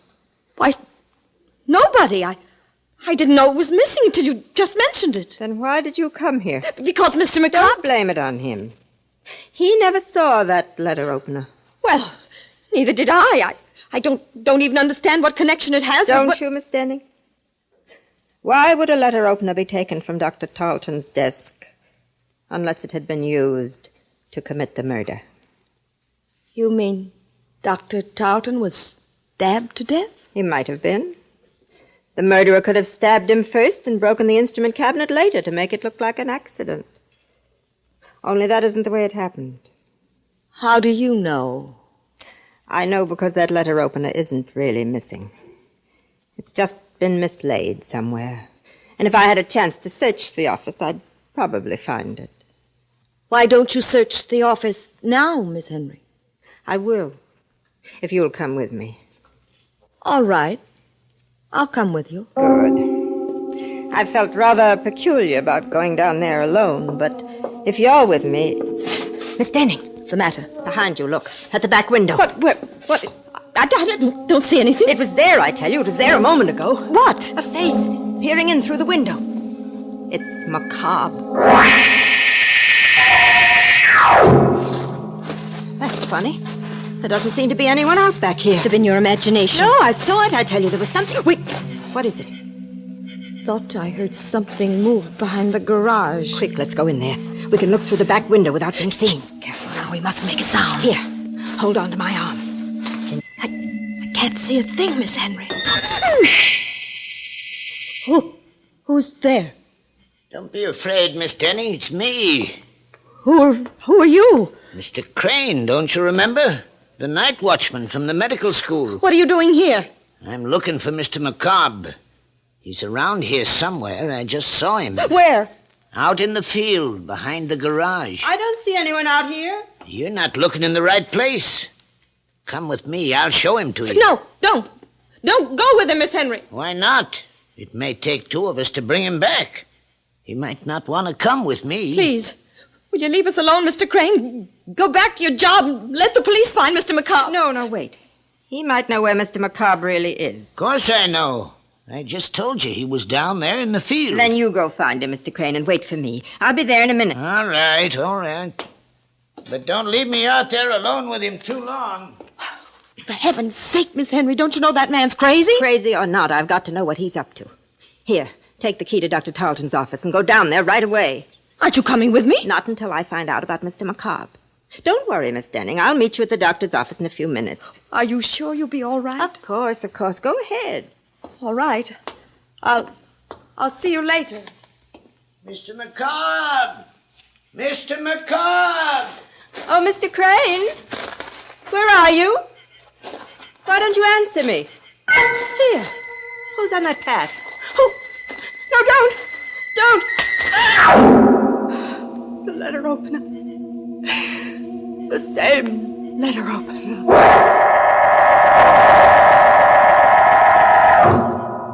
Father? Aren't you in the car, Father? Where are you? It's all right, Grace. I'm here. Oh, where? Right here in the doorway. Why did you think I'd left you? Didn't know where you were. Why didn't you wait for me in the car? Oh, I don't know. I just got tired sitting there. Besides, I thought I heard some voices back in the house. Is anything wrong? No. At least I don't think so. I'll know better after we get to Dr. Tarleton's office. What are you going down there for? A letter opener, Father. I've got to find out if it's really missing. Oh, Grace, will you stop butting into other people's business? But this is our business. Don't you understand? Are you coming with me? Or shall I go alone? No, dear. I'll go with you.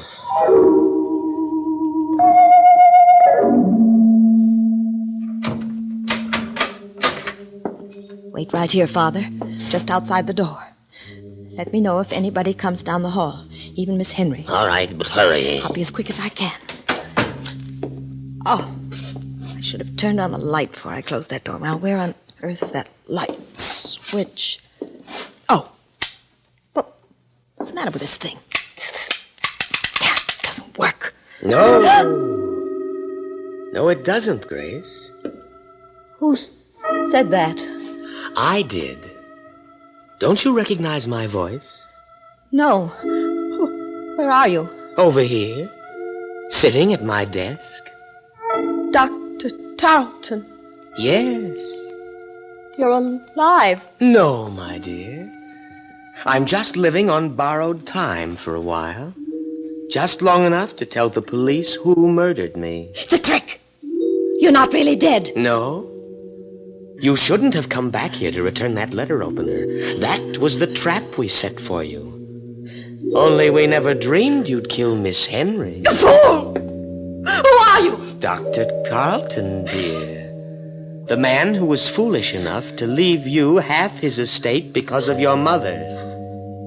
You're a murderess, Miss Denning. Be quiet! Be quiet or I'll kill you! You can't kill me, Grace. You've done it already. No, do it again! I'll do it right this time, the way I killed Miss Henry! Here, put that letter opener down. Let me go! Grab her, Gus. I've got her hands. No, don't touch me. It's all right, Miss Denning. We won't frighten you anymore. We've got all the evidence we need now. You're a detective. You guessed it. But the dead man, the one you had propped up in the chair, who was that? Don't you know? That was Mr. McCobb.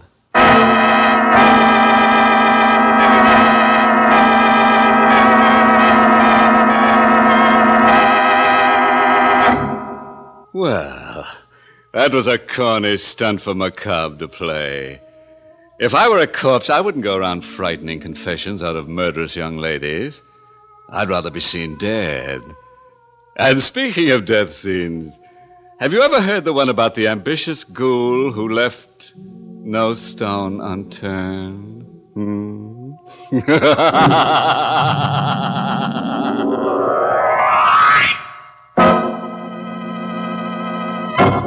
Doctors' tests prove that in 9 out of 10 cases, N's definitely stop or amazingly reduce body and breath odor, whether the unpleasant breath originates in the mouth or not. Yes, listen. We tested executives, office workers, factory workers, even in 110-degree heat.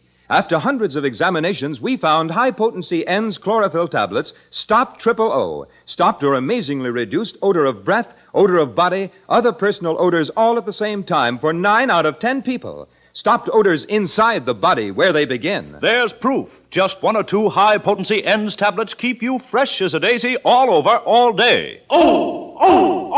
N stop O. High-potency N's act faster, longer, more completely throughout your system. You see, N's are made from a more potent form of chlorophyll, contain fully effective Daratol chlorophyll. That's why they're triple effective, guaranteed to safely stop O or money back.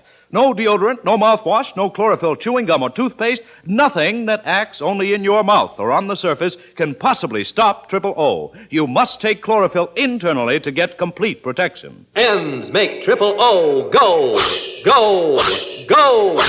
Get high-potency N's chlorophyll tablets available everywhere. Trial size only 49 cents, larger sizes even more economical.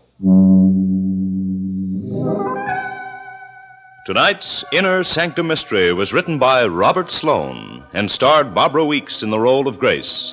Everett Sloane played Crane. Music was by Lou White. This month's Inner Sanctum Mystery novel is You Could Die Laughing by Alan Green. The entire production of Inner Sanctum is under the direction of Hyman Brown. When in the summer sun, over an hour a day, look out for glare fatigue. And when eyes look dull and bloodshot from wind, smoking, or reading, get Eye-Gene. Contains Lexitol. Acts like a doctor's prescription. Just 2 or 3 soothing drops in each eye floats away that tired eye feeling. Your eye doctor will tell you, don't neglect your eyes. Use Eye-Gene eye drops daily. Eyegene. Safe, gentle, a tonic for your eyes. Trial size only 25 cents. Larger economy sizes, too. Eye-Gene at drug counters everywhere.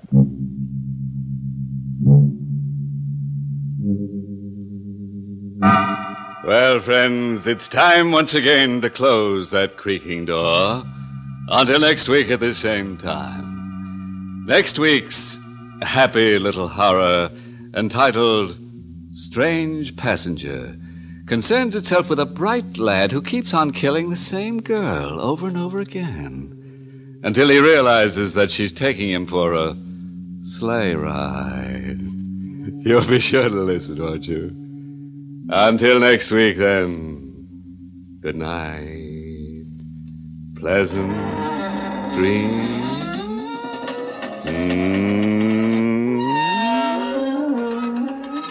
Be sure to join us at the same time next week for another Inner Sanctum Mystery, brought to you transcribed by High Potency N's, America's most popular, truly effective chlorophyll tablets. And don't forget N's 2 great television shows, Police Story on CBS TV and Lights Out on another TV network. Please check your local television listings for day and time. Carl Caruso speaking.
Good evening, creeps.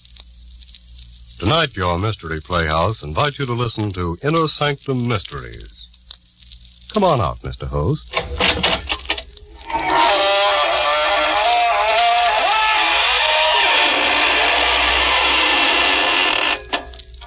Good evening, friends of the Inner Sanctum. This is your host to welcome you through the squeaking door. Well, been shopping around for a nice case of murder? Of course you have. And you've come to the right place because the characters on this program simply kill themselves to keep you amused. Why, only the other day we were accused of making murder our business. But we wouldn't do that, friends. Oh, no. Because that would be mixing business with pleasure. And we consider it a pleasure to give some stiff the business.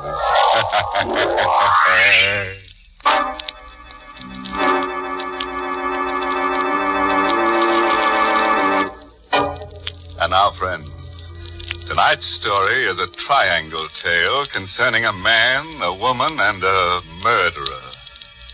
You've heard it said that those who laugh last laugh best. But we're going to prove that it never pays to get into a laughing contest with a ghost. Because ghosts always get the last laugh.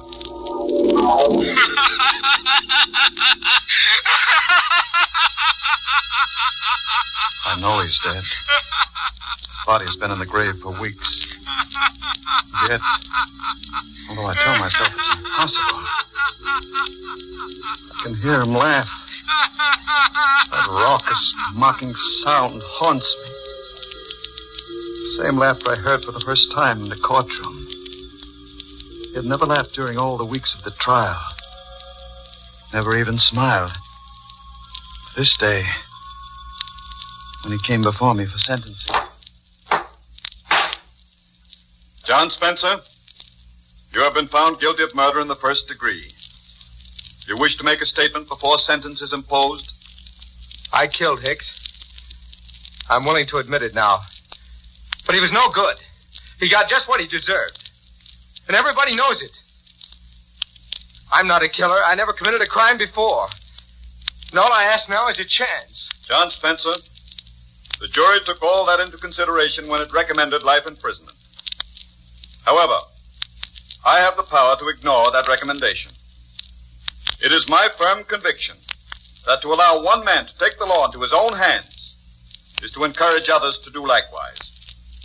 I therefore override the recommendation of the jury and sentence you to be hung by the neck until dead.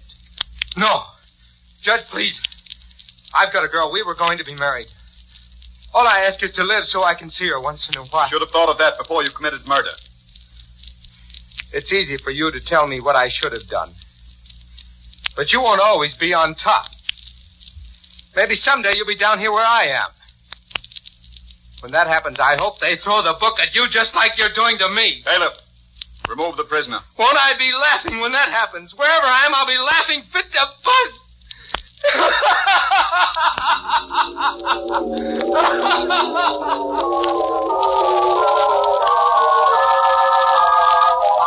Same old story. Prisoner pleads innocence or guilty with good cause. Asks mercy. When clemency is refused, condemned man curses judge and hopes that judge will someday find himself in a similar plight. Spencer's outburst failed to move me in the slightest. I'd heard it many times before. I went home to forget about the Spencer case.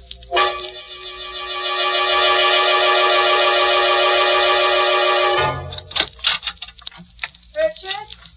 Is that you, Richard? Yes, dear. I'll come in as soon as I've freshened up. Come right now. I've been waiting here all day. Surely it's not too much to ask to just... All right, Laura, I'm coming. Richard, I want you to meet my new nurse, Margaret Cummings. This is Judge Thornton that's coming. How do you do? Miss Cummings, haven't we met before?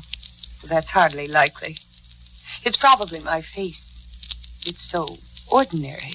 On the contrary, Miss Cummings. I should say your face is rather unusual. Richard, suppose you stop that silly chatter about faces and talk to Miss Cummings about her duty. Very well. Come into my study, Miss Cummings. We can talk better there.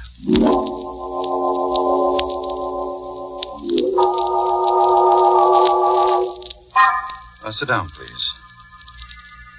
There's not much to say, really. In the first place, my wife's heart condition isn't really dangerous. Yes, I gathered that from Dr. Fletcher. Oh, he told you about my wife, eh? Oh, yes, yes. You're a professional person, nurse, and I believe in frankness. It makes things easier. My wife is 11 years my senior, getting on past middle age. She, is a bit worried. Not that I give her any grounds for it. Jealous. You understand? Perfectly. She's not an easy person to get along with. You'll have to humor her. I'll do my best. And, Miss Cummings. Yes. I was just wondering where it was that I saw you before. Escapes me. You know, Miss Cummings, your face is rather haunting.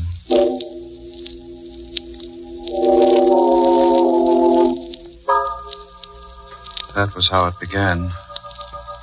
We played a game during those first few weeks. I would ask,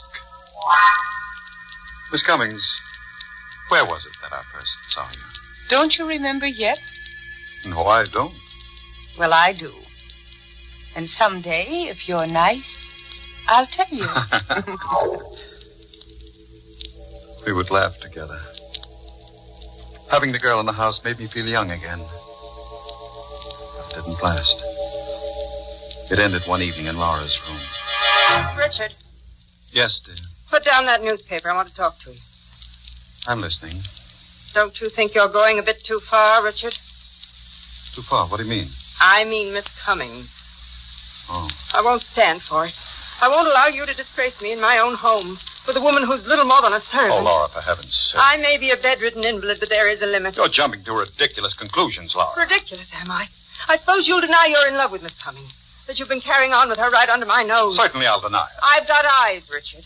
I've seen you two whispering together. I've watched how you look at Oh, you're her. talking utter nonsense. There's nothing between me and Miss Cummings. Nothing? Nothing, absolutely nothing. Well, then, I'll give you a chance to prove what you say. I don't want Miss Cummings here. Dismiss her. You want me to dismiss her? Yes, Richard. I do.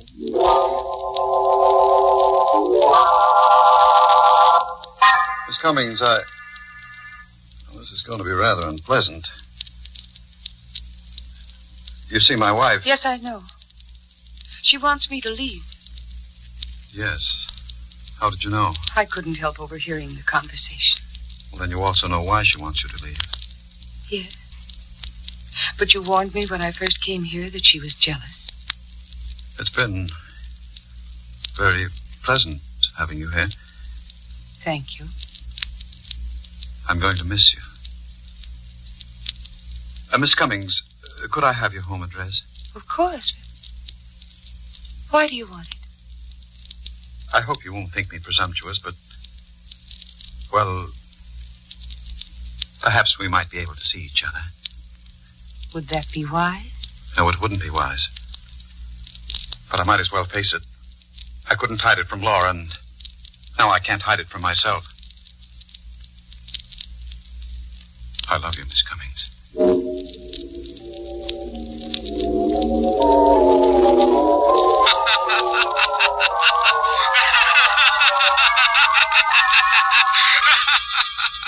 That night I heard Spencer's laugh for the first time since the day in the courtroom.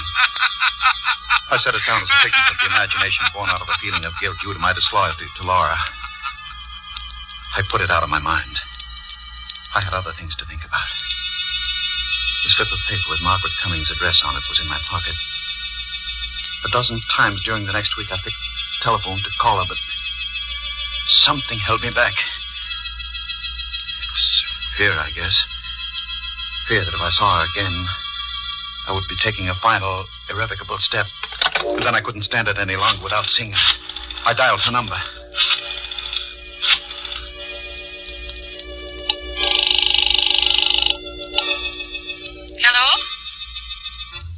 Is that you, Margaret? Yes, who is this? This is Richard. Richard? Judge Thornton. Oh, hello. How are you? It's been so long I thought you'd forgotten me. There's little chance of that. Could I see you tonight, Margaret? Why, yes, of course. Come over as soon as you like.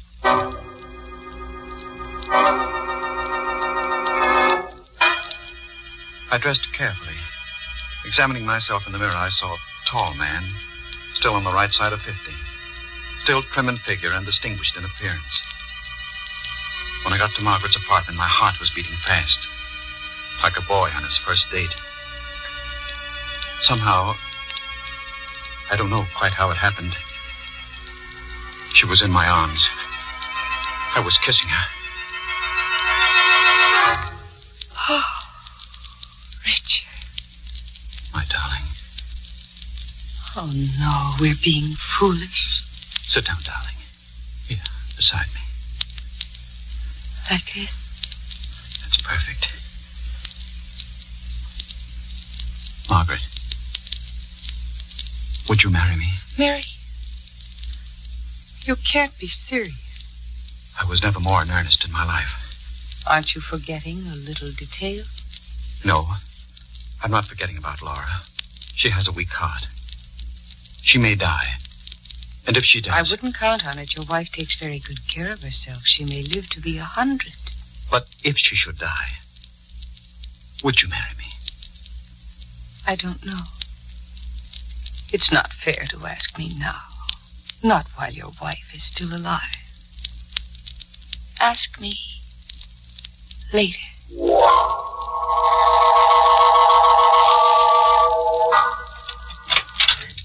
Oh, Richard. Did you have a pleasant evening at the club? I didn't go to the club, Laura. No. No. I lied to you. I spent the evening with Margaret Cummings. Richard. You were right. I'm in love with her. I never knew what love meant before. I can't live without her. You're mad. You don't know what you're saying. I want a divorce, Laura. Divorce? No. I want it immediately. You can't do this to me. Oh, my heart. What? Now see what you've done. Laura. Oh, the shock. My pills, Richard. Give them to me.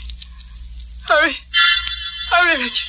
I knew she was pretending the heart attack. Oh, Richard. Hoping to play on my sympathy.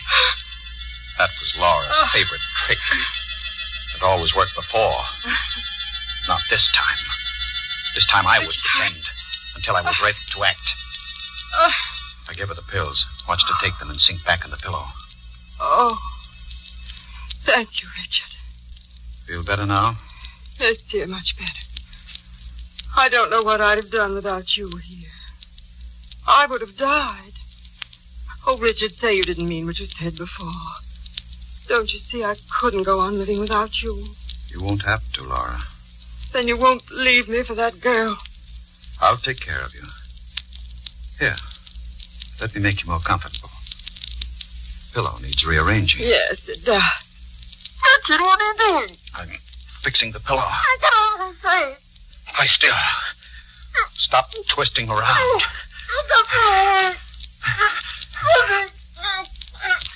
This isn't much different from a heart attack.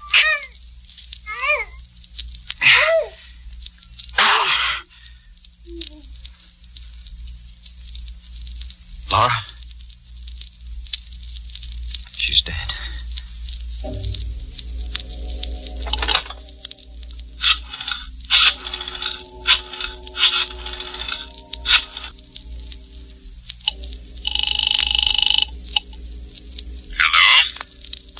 Dr. Fletcher? Yes? This is Judge Thornton. Please come quickly, Doctor. My wife has had a heart attack.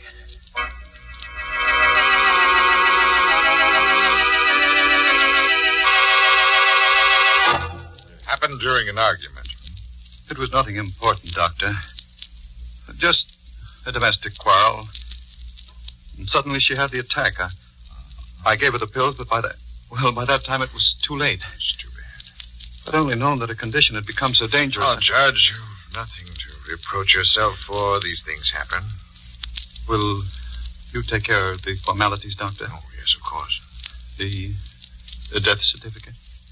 I'll list the cause as failure of the heart.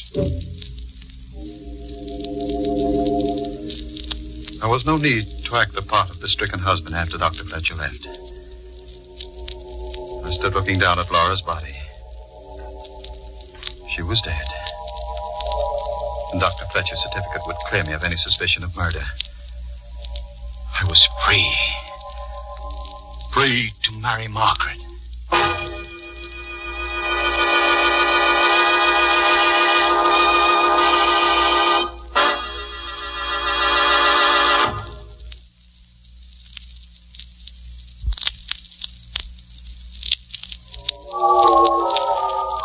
I walked to Margaret's apartment that night.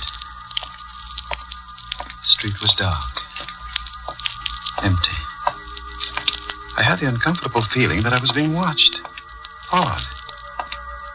And then I heard footsteps behind me. I hurried my pace. And the man behind me did likewise. Frightened as I was, I decided to stop and confront the follower. He came toward me. His face and figure shadowy in the dark. What do you want? Why are you following me? You ought to know, Judge Thornton. Who are you? Come closer so I can... Spencer. John Spencer.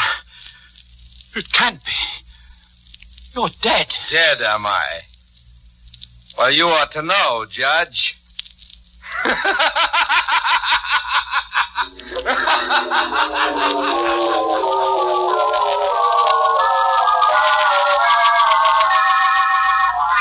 Now, take it easy, mister. Take it easy. Now, just tell me what happened. I was being followed, officer. So I turned around to see who it was. And did you see who it was? Yes. And that's why I fainted. The man following me was a dead man. He was, what's that? The man following me is dead. I know he's dead, officer. I ought to run you in. You're crazy.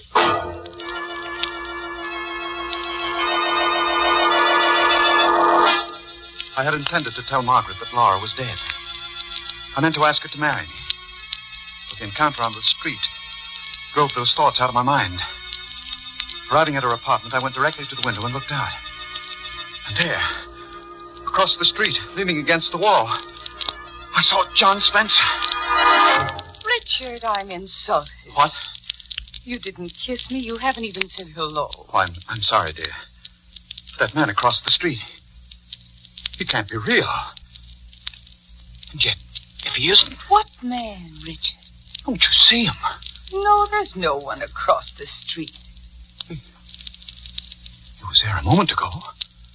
I turned my head to talk to you, and now he's gone. Darling, you're trembling. You must be sick. Don't look at me like that. Richard, what's the matter? I guess I am sick. I'd better go and have a talk with Dr. Fletcher.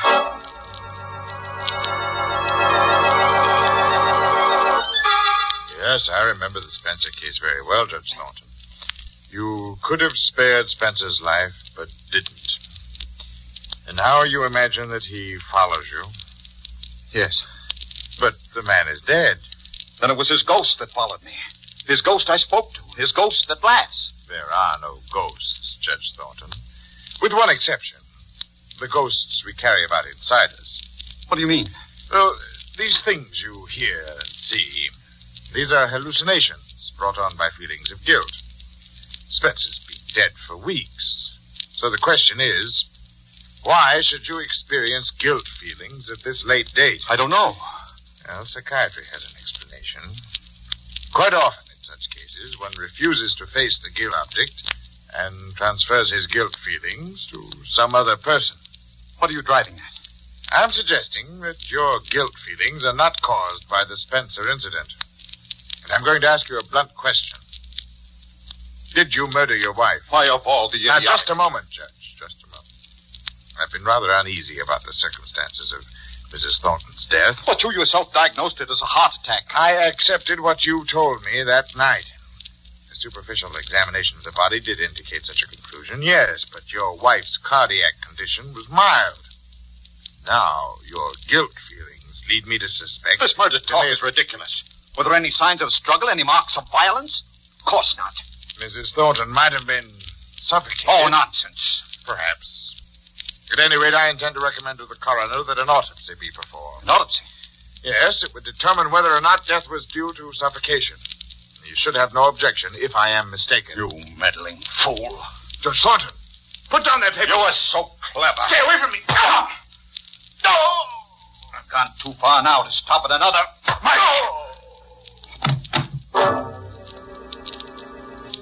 I'd lost my head. I should have agreed to the autopsy. That would have given me a day or two in which to plan my escape. But now, as things were, it would be only a matter of hours before Fletcher's body was discovered. My thoughts twisted and turned in panic. Maybe someday you'll be down here where I am. Won't I be laughing when that happens? Wherever I am, I'll be laughing fit to bust.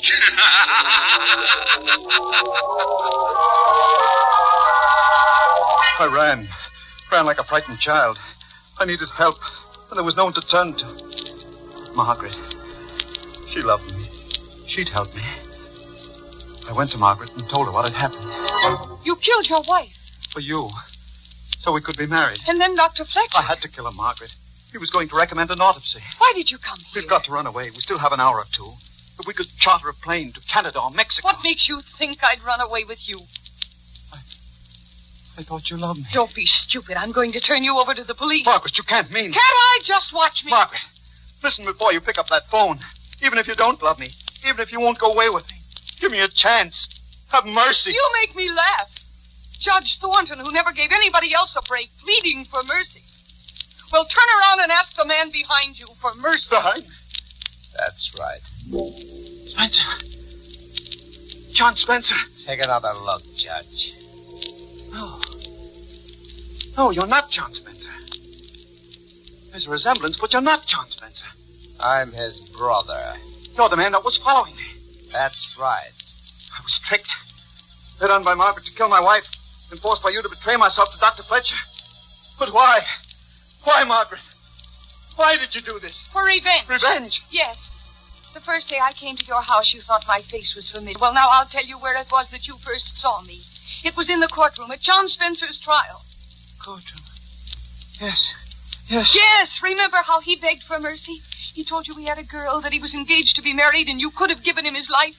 But you sentenced him to his death. What? For you, the girl? Yes. Spencer. Did he know about this? All this was his plan. His revenge.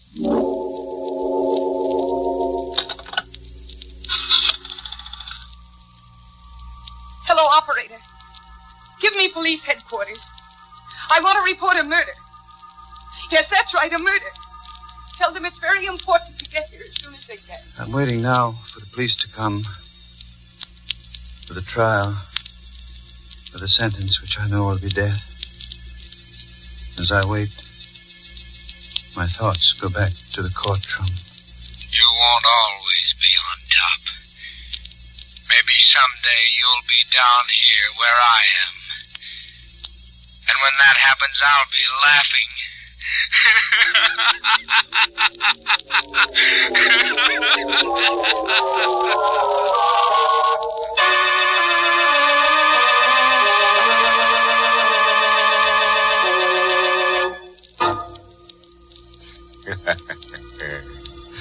Well, Judge Thornton certainly misjudged Margaret Cummings, which was a grave mistake. Why, he didn't have the ghost of a chance with her. She double-crossed him right into the graveyard. Oh, a word of caution. If you must commit a murder, be sure to select the proper weapon. I suggest a sharp-edged axe, because it provides you with a handy alibi. When the police want to know why you did it, you can claim the killing was accidental.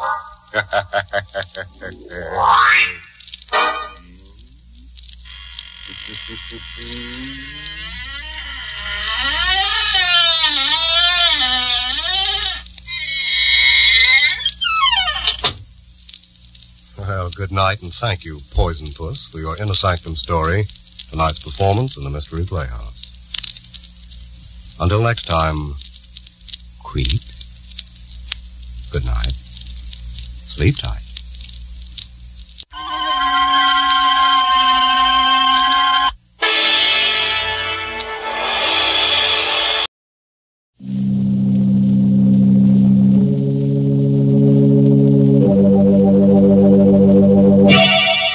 Lipton Tea and Lipton Soup presents Inner Sanctum Mysteries.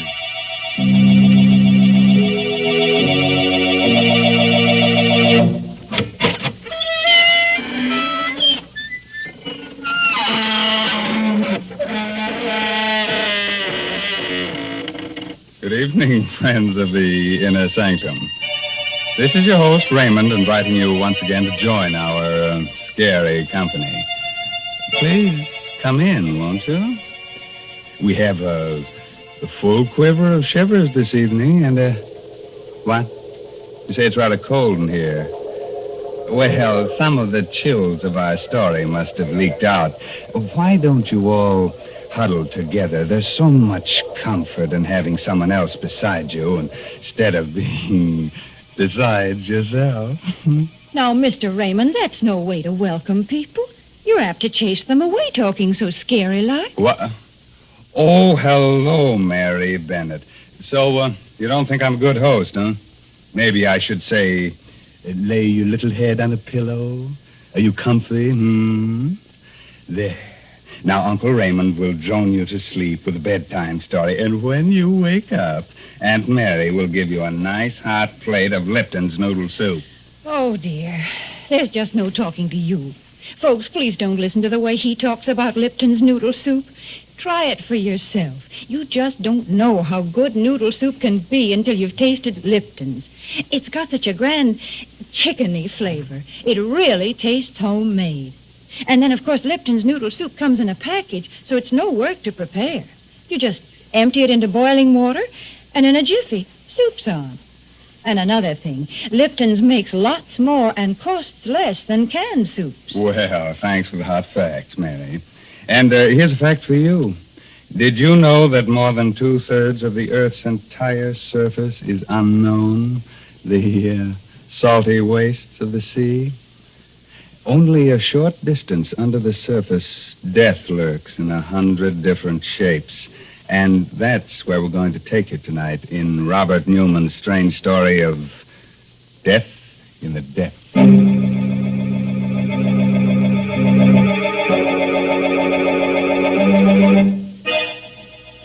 A wharf in a small seaside town a few minutes before midnight. Moored to the dock, just barely visible through the thick fog, is a stubby, broad-beamed ship. Suddenly, out of the swirling mist, a man and woman appear. He is tall, heavy-set, carries a sea bag over his shoulder. She's slim, attractive. They reach the end of the dock, and he stops, his face haggard. I can't do it, Leila. I just can't. That's all there's to it. Stop arguing and get on board there. Well, I'm telling you, I can't, Leila. I can't. Why even think about it? The way the water looks down under. Feel of it pressing against you. And I'm telling you that you're going whether you like it or not. 2 years of living in crummy second-rate rooming houses. That's plenty, see? Too much. You're going back to doing something that really pays off. But, Leila, I told you to shut up. Now stop squawking and let's go aboard. Okay. Hi there, the Gasca Bay. Is Captain Brody around? I'm Brody. Come aboard. Evening, Captain. My name's Farrow. This is my wife. Hello. I understand you're going off on a job and you're looking for divers. Well, yes, I am. We've got a salvage job off the Keys. It's a tough one, 20 fathoms. We only use real deep water men. What did you say your name was again? Farrow. Steve Farrow. You mean Big Steve Farrell? Why don't you say so? Sure, I can use you. Wait right there. I'll go get the paper. Okay, Captain. Well, was that so tough? Leila, for heaven's sakes, don't make me do it. You don't know what you're asking me to do it.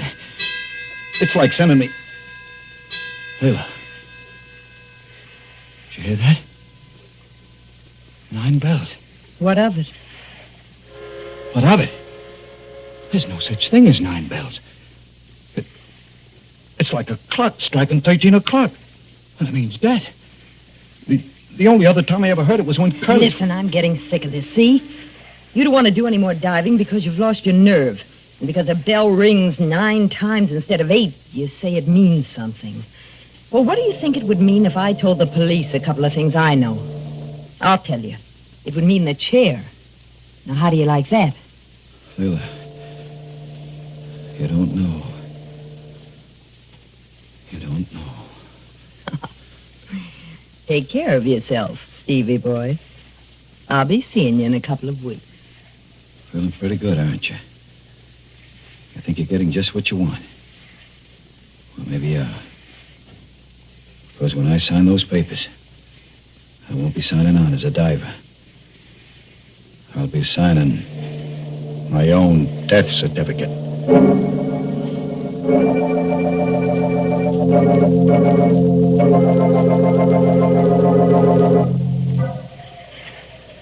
All set, Captain. Any instructions before they close me up? No, Steve. Can't expect much on a first dive, but see if you can determine the extent of the damage. All we know about her now is that she's about 1,500 ton. Her name was the Santa Elena. She went down in a collision. Right, Captain. Okay, close them up. Start the pumps.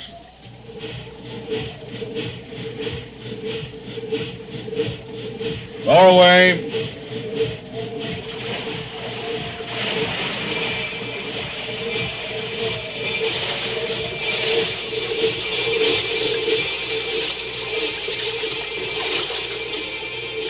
I'm scared.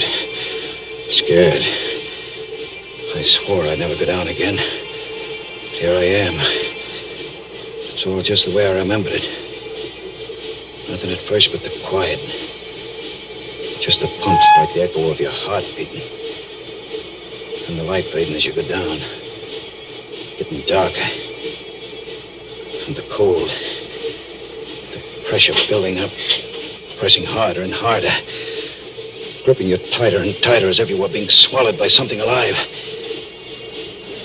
Always down below where you can't see it. Something waiting. Something that... Stopping. Gotta stop it. It was a time when I really used to like diving. When did it all begin? This fear. Yes, that night in the bar in Tampa. She told me she married Curly. Well, this is certainly quite an evening you're giving me, Steve. It's more like a wake than a celebration. Why are you looking at me like that? Wondering whether I should kill you. Whether I should talk to Curly and let him do it. What do you mean? You know what I mean. You know Curly. You ever found out how things were with you and me? Well, he's just young enough and crazy enough about you to put you away for keeps. I can handle Curly with my little finger. And besides, you wouldn't do anything like that. Wouldn't I? Why'd you meet me here tonight? You know it's because you wish you were married to me instead of him. So what? What are you going to do about it? You know darn well he'll never let me go. No. I guess he won't, but... We've got to do something. Yeah, but what? After all, he wakes for me. Diving's kind of dangerous. As a matter of fact, we're getting off on a job tomorrow that's pretty tricky. Steve. When you want something badly enough, there's always a way of getting it.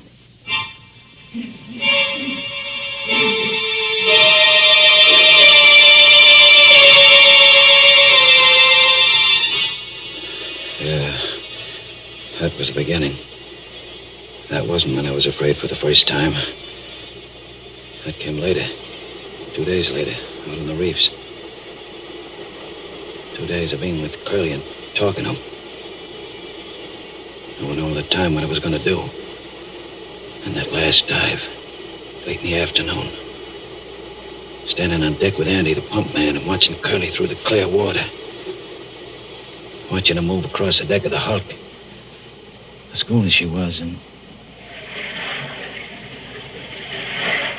You going down too, Steve? Yeah, Andy. Maybe we can wind up today and start home tomorrow. You can handle both of us? Sure. Only watch the coral over on the port side there, sharp as a razor. Almost took Curly's boot off this morning. If you get into any trouble, well, I'm all alone up here. I'll watch you. Want to button me up? Yeah, sure.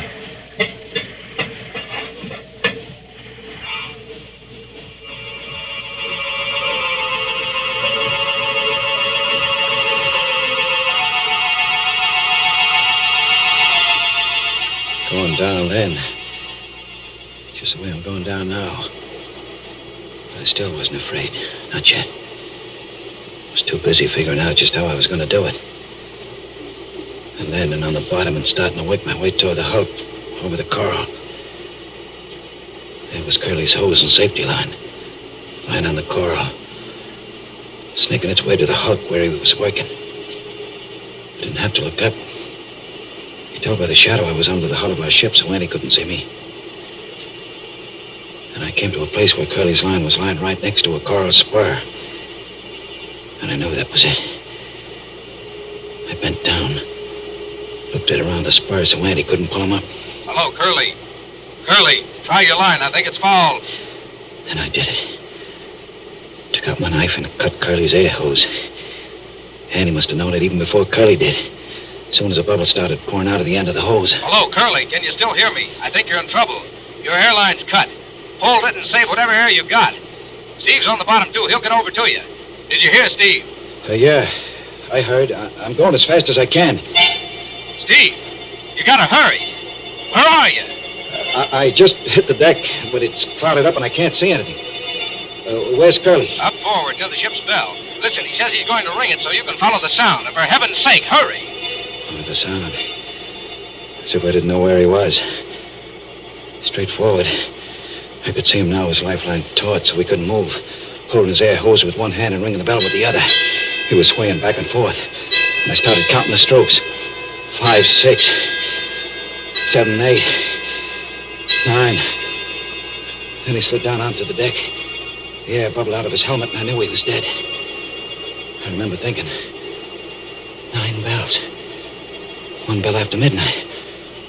Then suddenly it came over me that this was something I was never going to be able to forget. Never. But every time I went down, I was going to see him swaying there, hanging on to the bell, waiting for me. Waiting.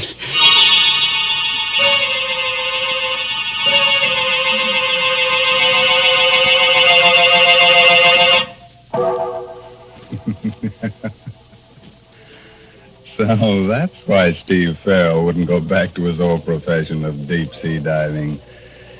I should think it would lose some of its appeal if you expect to meet a dead man every time you go down. How about that, Mary? Climb aboard and tell us what you think. Well, Mr. Raymond, I certainly wouldn't like to be a deep-sea diver.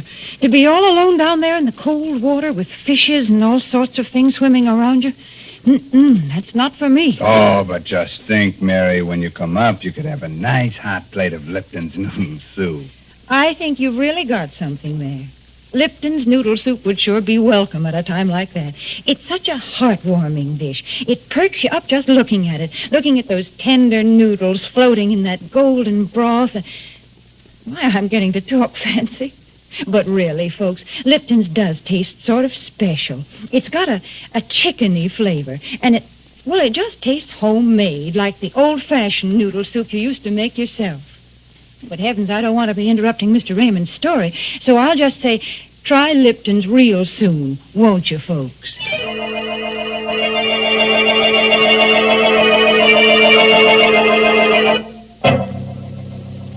Now, shall I go on with the story of death in the depths of the sea?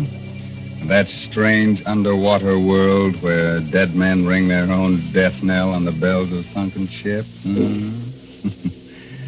Okay.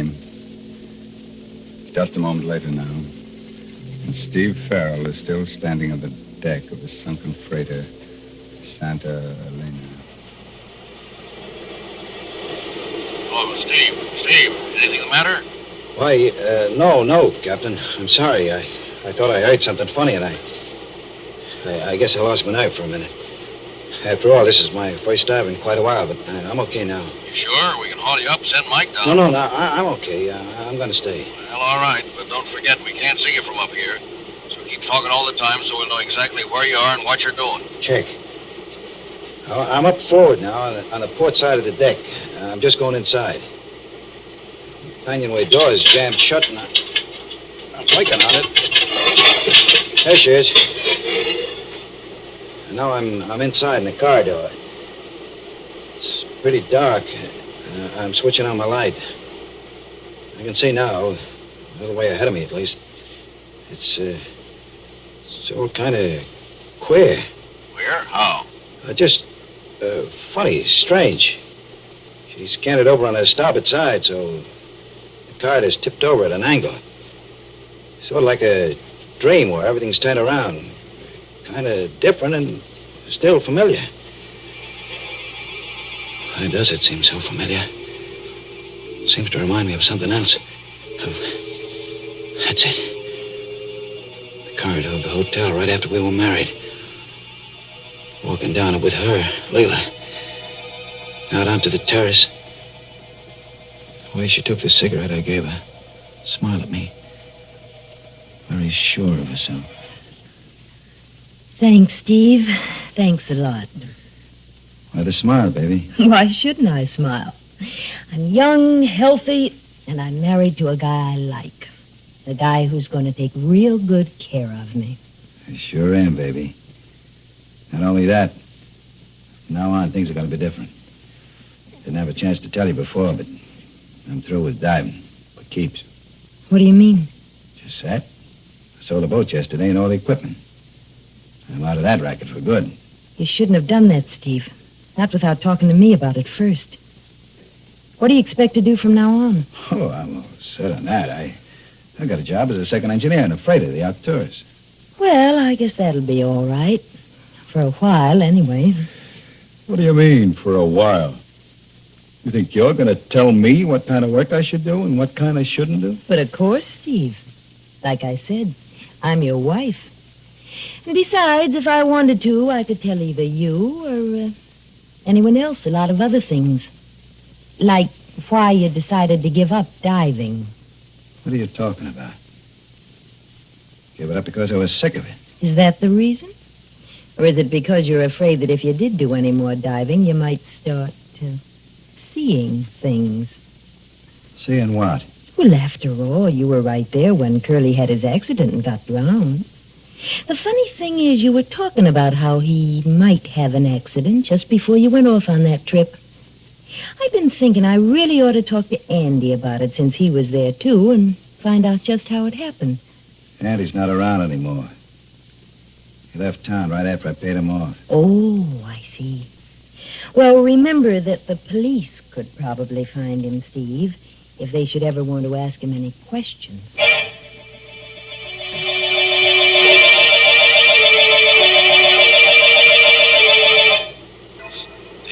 Steve, what's the matter? Why don't you answer? Where are you? What? I'm sorry, Captain. Nothing's the matter. I guess I was just thinking about something else, and I'm at the end of the corridor now. Just opening the door to the engine room. I'm going across the gratings now and down the stairs. Funny. Something kind of familiar about all this. Pattern in the grills. Picture the stairs. Hey, Captain, what did you say the name of this tub was? Santa Elena. Panamanian Registry, I think. Why? She kind of reminded me of another ship, the Arcturus. The Arcturus? What made me think of her? I know why. A year and a half in which I almost forgot about Curly. What had happened down there on the deck of the schooner. A year and a half in which I was almost happy, even with Leila. And that night, the night McHenry came up to me when I was on watch in the engine room. Hi, Steve. How are they going? Swell, Chief. I just cut number 2 in again, and she's burning like a kitten. Good. Look, Steve, the old man claims he's a little bit heavy. He wants us to sound out the pumps and check the bilge. I told him he was crazy, but, well, maybe we'd better. Okay, Chief, I'll get on it right away. Anyone around to give you a hand? I don't really need any help. But if I want him, Swanson's off someplace. Well, report to me as soon as you're finished. Right, Chief.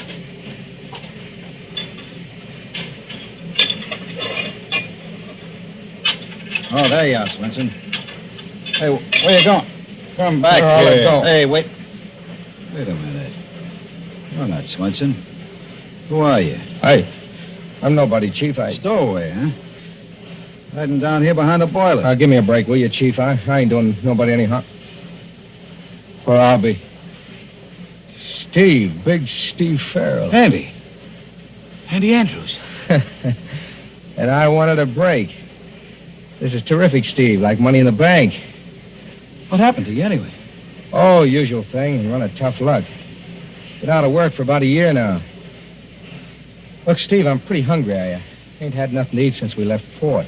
Well, I guess I could pick up some stuff from the galley for you. But you have to be careful. It'd be the devil to pay if they found out I was hiding you. Good old Steve.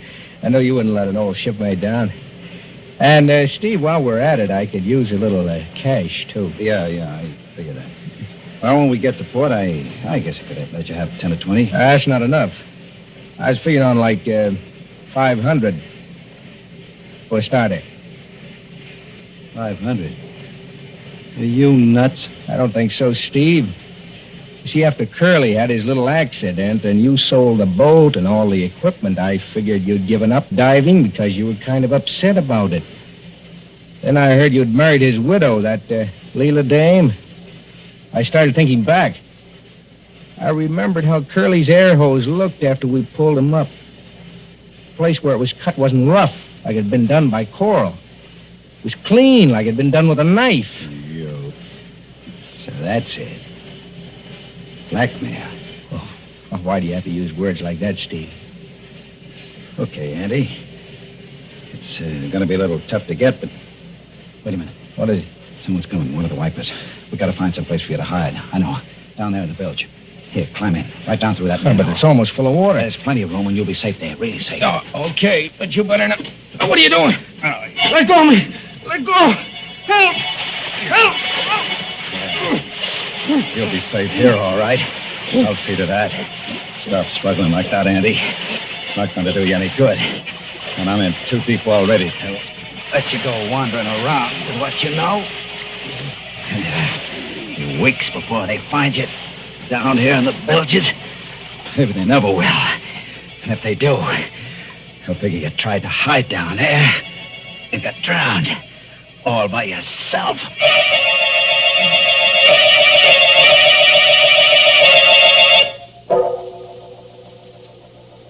Hello, Steve.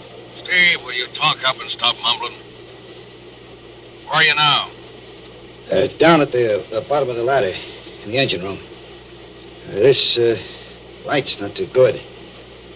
The boilers are right in front of me, and there seems to be some kind of a brass plate on the floor here. Captain! This isn't the Santa Elena. It's the AFRS. What are you talking about? It is. Don't you understand it? It's the ship where I killed him. And he must still be down here. Down the bilges. Get me out of here. Pull me up. Pull me up. Okay, Steve. Now take it easy. We'll get you up. Start hauling him up. Mike, you better go down there fast, see what the trouble is. Hurry up, for heaven's sake. I think I see something moving back there, behind the boilers. Hey, Brody. Thing like it did when Curly. That means that he's here, too. You're both here. Can't you get me out? We're trying, but something's wrong with your line. Seems to be fouled. Now, look, Steve. Try to get out yourself. Start working your way back along your line. No good, Steve. You know that, don't you? You're here to stay. Andy. It is you. Sure, Steve.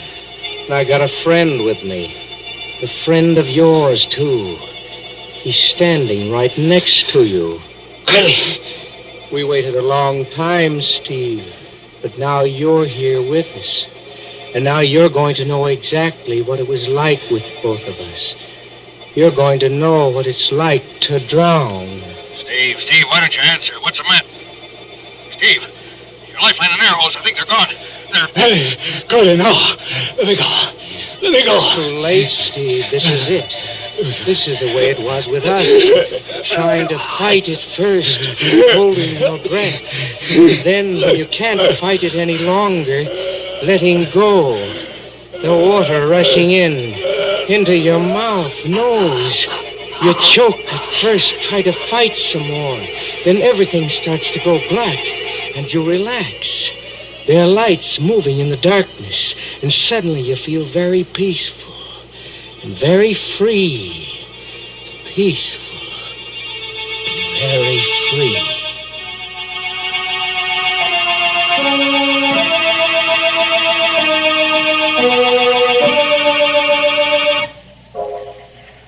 Did you find him, Mike? Yeah, he was right where you said. Down in the engine room. They're hauling him up now. It's going to be tough breaking the news to his wife. How did it happen? There's a heavy iron door leading into the engine room. It swung shut, cut his lifeline and air hose. You're saying an awful lot of stuff that didn't make sense, but there was something about a bell. Well, his lifeline was looped around the bell on the foredeck. Must have gotten caught when you tried to pull him up. And that may have rung the bell a few times. There was something else, though. You remember you said he kept asking if the ship's name was really the Santa Helena? Yeah? Well, there was a brass plate in the engine room with her original name on it. And it was the Arcturus. Yeah, they must have changed it when they re-registered her. Yeah, that is funny. There's one thing that's even funnier. Well, of course, the whole thing was an accident, but I wonder what made that door close.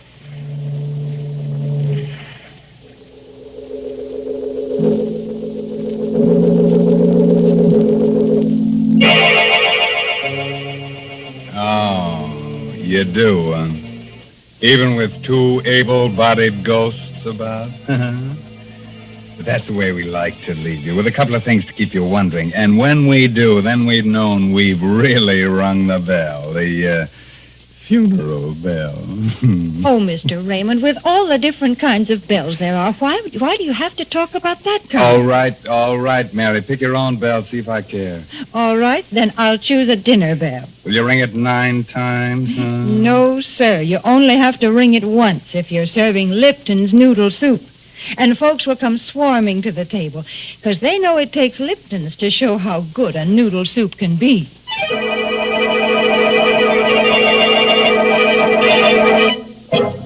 Now, before I close the Inner Sanctum, here's a word of advice.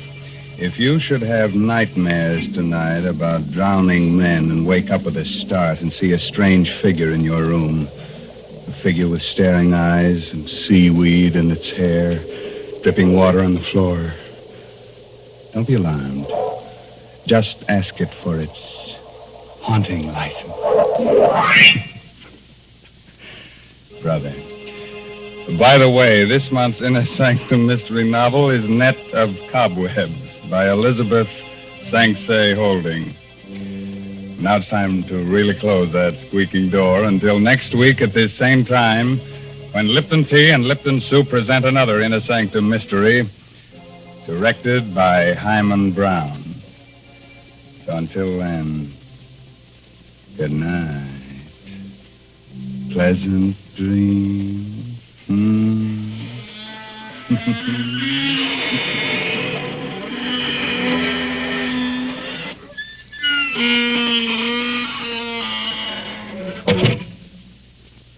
Folks, I don't know how you feel, but that spooky bell gave me the shivers. Right now, I'd like to hear a cheerful sound that'd make me forget all about it.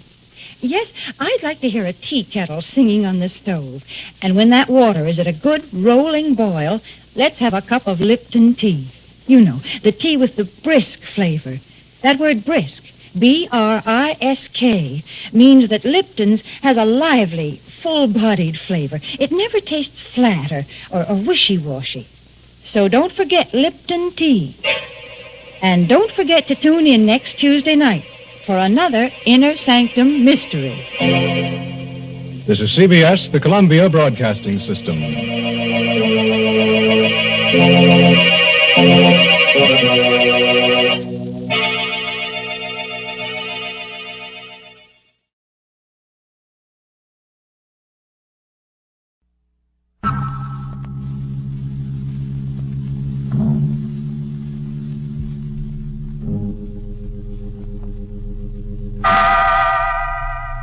Inner Sanctum Mysteries.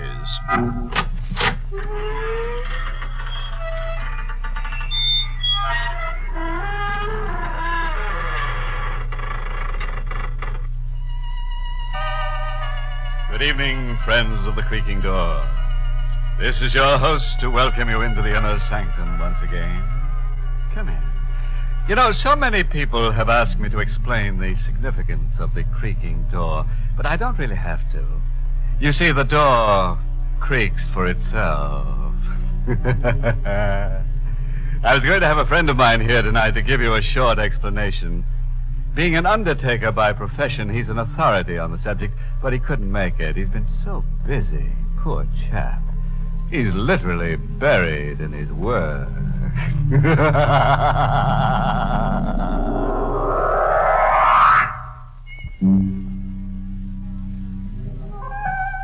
All right, friend. Let's get dreadful. Now remember, don't scream back at the radio. It won't do you any good. All set?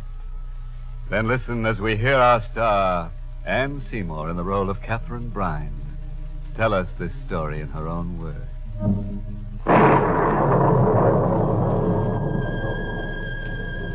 A flash of lightning, like a giant white electric light, lit up the sky that night as I went up the walk. And Brine Mansion looked like a huge gabled tomb standing there on the hill. For a moment I wanted to run, but much as I hated it, I'd come back. Not because I lived there. Not because I wanted to be there. But because of this house, I should find out if I was going to live or if I was going to die.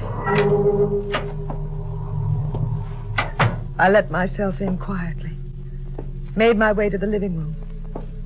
There was a rustling of skirts, and Mother suddenly appeared in the dim, shadowy light. Kathy, dear. Hello, Mother. Oh, you're so late, I was getting worried. Was my stepfather worried, too? Why, yes, dear. Mark is still up. Here, you've got to take your coat off. It's soaked through. Don't you touch me. Kathy, darling. And don't start sniveling over me again, Mother. I can't stand it. I was just trying to help you. Always trying to help me. Why didn't you think of helping me before you married that man upstairs? But no. You're such a pretty woman, Mother. You couldn't possibly be without a husband. What would people say? Catherine, please, you can't go on like this. No, I can't. I can't go on very much longer without destroying myself. You must not say such things. And why not? It'd make you and Mark very happy if I should die, wouldn't it? Catherine. No one in this house wants me to go on living. Good evening, Catherine. Mark! I didn't know you were here. I'm aware of that. I heard you. Mark, she didn't mean it. She didn't mean a word of it. Oh, but I did. Now that you're both here, there's something I must find out tonight. It's very important. What is it? 10 years ago, my father died. Catherine, we can't discuss that now. We must. I've got to know certain things. Why? Because if I don't, something quite dreadful might happen to me. Now, Catherine, you're exaggerating. Dr. Wells doesn't think so. I've been going to him for months now. He knows there's grave danger that I'll go completely out of my mind if I don't find out about this. My poor darling. Don't pity me, Mother. Help me. Tell me how my father died. You know you were there. But, Catherine, there's nothing to tell. Your father was killed in an accident. He was a doctor. That will be enough, Flora. But, Mark. We'll call Dr. Wells the first thing in the morning and discuss the matter with him. Why don't you let her tell me? What have you got to hide? We are not going to discuss this until I speak to Dr. Wells. Now, Laura, I suggest you come upstairs as soon as possible. Good night, Catherine. Mother, he's gone. You were going to tell me. Where was this accident? How did it happen? Who was involved? Kathy, you're in no state to hear anything right now. Mark was right. We should speak to Dr. Wells about it first. Yes, speak to him, so you both can make up an appropriate lie to tell me. I don't want any lies. I want the truth, Mother. And I'm prepared to go to any length to get it. Look at this. Now, Catherine. Look at it, I tell you. Look at it. What is it? A woman sold it to me. Today. A strange little woman. It's a sort of tiny painted tile. Not just an ordinary tile, Mother. It comes from the Orient, the woman said. Do you see this very odd design? If you look at it long enough, she said, a strange thing will happen. You'll find yourself able to talk with the dead.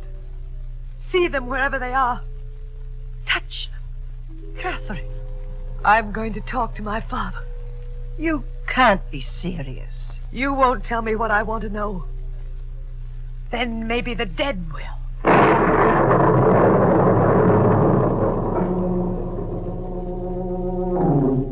Mother left the room, and I sat down in front of the fireplace, just as I used to when I was a child. I looked at the tile, at the design. The parallel lines and dots began to dance before my eyes. I stared at it. It seemed to hold, control my gaze. And then almost at once, I felt an icy chill, and the design vanished. In its place, there was black, infinite space, filled with shadows and still shadows beyond shadows. Then I noticed a speck of gray come out of that blackness. There was a strange, sulphurous odor in the air as it came toward me, at first very slowly, and gradually faster and faster, as though it were coming to me through endless years of space. Suddenly there was an ear-shattering thunderclap. A streak of lightning zigzagged through the room in an insane dance, and I heard the front door close. I heard footsteps approaching. I turned around, faced the doorway, and then I saw him. Don't scream. Who are you? You are Kathy Brine.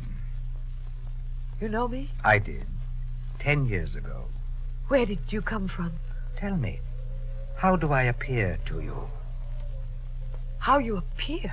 Yes, please. You have white hair, white beard, but your eyes... No, it can't be. What can't be? That my eyes are the eyes of a corpse?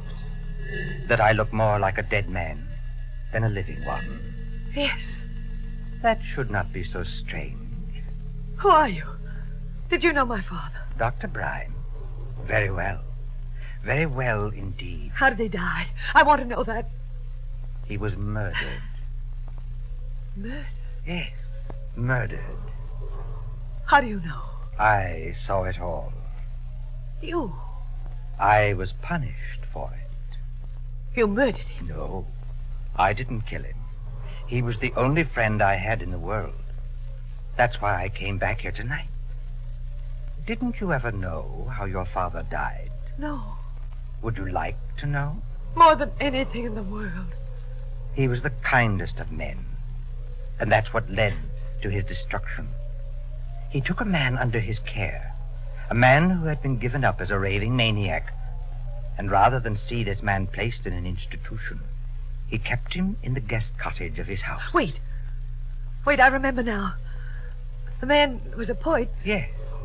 His name was Dennis Damore. Your father believed this man was a great poet and struggled to save him. Did this man murder my father? No. One evening when your father came in to treat Damore, there was a third man in the darkened cottage. This man leaped at your father and drove a knife into his back. The poor madman, frightened, ran over the countryside until he was caught by the police. And he was charged with the murder of your father. You said you saw all this. I did. Then you are... The madman, Dennis Damore. You're dead? Perhaps I am. The murderer. Who was the person who murdered my father? You know him quite well. He's the man who's now married to your mother, Mark Weldon. No. Can you prove this? Your father is the only one who can prove this. My father. Can you bring him back here? Bring him back? You came back. If you could only bring him and prove this. Prove it? Perhaps I can. Perhaps I will bring him back tonight.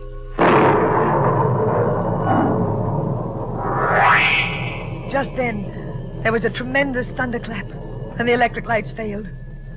I tried to see him by the firelight, but he wasn't in the room. I ran to the door, stumbling over furniture in the shadows and screaming for him to wait. I opened the front door, but he wasn't there. Kathy, we heard you screaming. Did you, Mother? What happened? I found out how my father died. Really? How? He was murdered. Laura, did you tell her anything? No, not a word, Mark, I swear. Kathy, how did you find out? I told you how I'd find out. That tile. Yes, it worked. That's impossible. Of course you'd say that. But I discovered tonight that you, Mark, murdered my father. That you cleverly arranged that a poor patient of his named Dennis Damore would be arrested for the crime that you committed. Who told you this? Dennis Damore.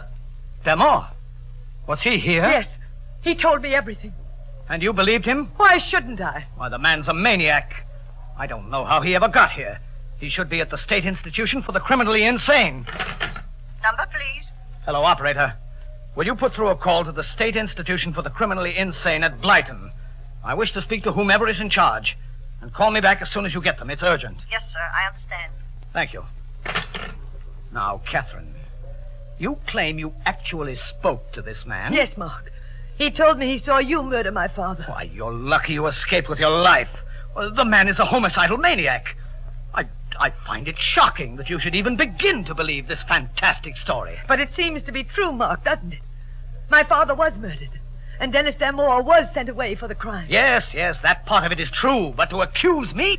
Laura, we've tolerated her in this enough, but this is... Hello? Hello, this is Dr. King, the night supervisor of State Institution. Oh, yes. Hello, Dr. King. This is Mark Weldon speaking. Has one of your patients, a Dennis Damore, escaped? Dennis Damore, the poet? Yes, that's right. A homicidal maniac. He hasn't escaped, Mr. Weldon. He was one of the patients who was killed in a fire that broke out in this place 2 years ago. What's that? Didn't you hear me? Yes. Yes, I heard you. Thank you. Goodbye. Mark, what is it? Dennis Damore is dead. He was killed 2 years ago.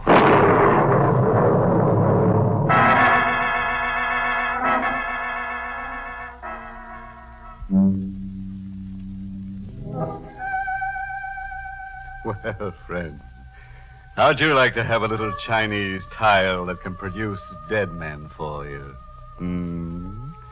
Or don't you think that Dennis Damore is a ghost? Perhaps you think he's just an old pop-eyed poltergeist? Well, we'll know in a moment as we hear Catherine Bryan tell us the second half of her weird story. My stepfather's hand trembled as he hung up the phone. And even in the red glow of the firelight, I could see his face had suddenly turned snowy white. It's impossible. The dead can't come back. Unless you're making up this whole thing, Kathy. Why should I invent a story like this? Because you've always been insanely jealous. You've always hated your mother for marrying me. Isn't that true, Laura? Isn't it? Yes, it's true. There. You see, Catherine? Your mother loves you. She wouldn't lie. Now tell us the truth. You made up this whole wild tale about Dennis Damore, didn't you? No, Mark. I didn't invent it. Dennis Damore was here. He couldn't have been. He's been dead for 2 years. Then how would I know the things I told you? I don't know. And that's what you've got to explain. Mark, why does this upset you so? If you didn't murder him, what difference does it make about Damore? Why are you so frightened? I'm not frightened. I'm just determined to get to the bottom of this thing. What was that? Just the thunder, Mark. Laura, why are you looking at me like that? Like what? Staring at me. As though you've seen me for the first time. Do you believe this mad story Catherine's told us? Do you think I murdered her father? I just remembered certain things, Mark. I can't help it if I think of them now. What things? Tell me what things? 2 days before the murder, you told me you were in love with me. I sent you away, told you never to come to this house again. Go on. On the night of the murder, I saw you standing in the moonlight, near the guest cottage. You did? I thought I was mistaken, especially since you claimed you were at home that night. Oh, Mark, don't be angry with me. I can't help it thinking of these things now. It's only natural. Natural?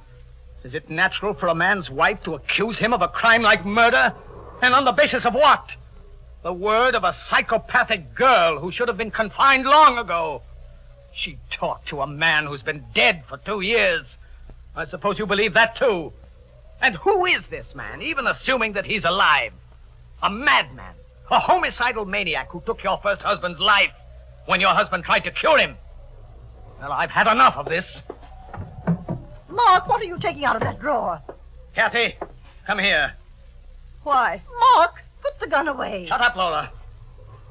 Now, Kathy, I won't hurt you unless you try something dangerous. I'm holding this gun because I believe your mother and I are no longer safe in the same room with you. Now, I want the truth. You were lying to us before, weren't you? No. Very well, then. Where is this man you saw? I'd like to see him, too. I don't know. Of course you don't, because he doesn't exist. He does. He appeared when I looked at the Chinese tile. The Chinese tile? Good. Look at your Chinese tile now. Make him appear. You're trying to make a fool of me. A liar. You'll do as I tell you. Look at that tile. Go on. All right, I will. Now, what do you see? Nothing but the design. Yes, and that's all you're going to see. No. The design is fading. It's getting dark. Dark. Nothing but blackness. Mark, I heard the front door. Someone just came in. Yes. Those footsteps. That's just how he came in the last time. Perhaps, but I doubt if it's... Good evening. Oh, it is Demore. You remember me, Laura? Yes. You've changed a great deal, but it is you. Mr. Weldon, it's been 10 years since I've seen you. Demore.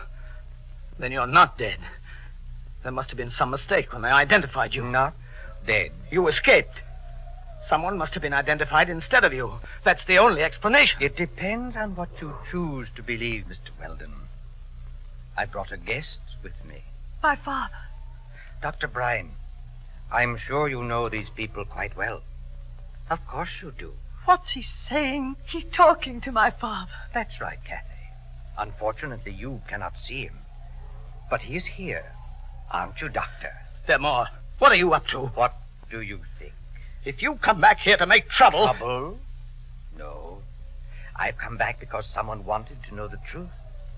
And I've brought the doctor back for the same reason. Doctor, before these others, I want you to tell us who murdered you. Who murdered you? Mark, you shot him. Yes. Why? Why? He's dangerous. A maniac. That's not the reason. It's because you murdered my father, and you don't want us to know. All right, Kathy. I did kill him. Mark! It doesn't make any difference now. This maniac has planted suspicion in your minds.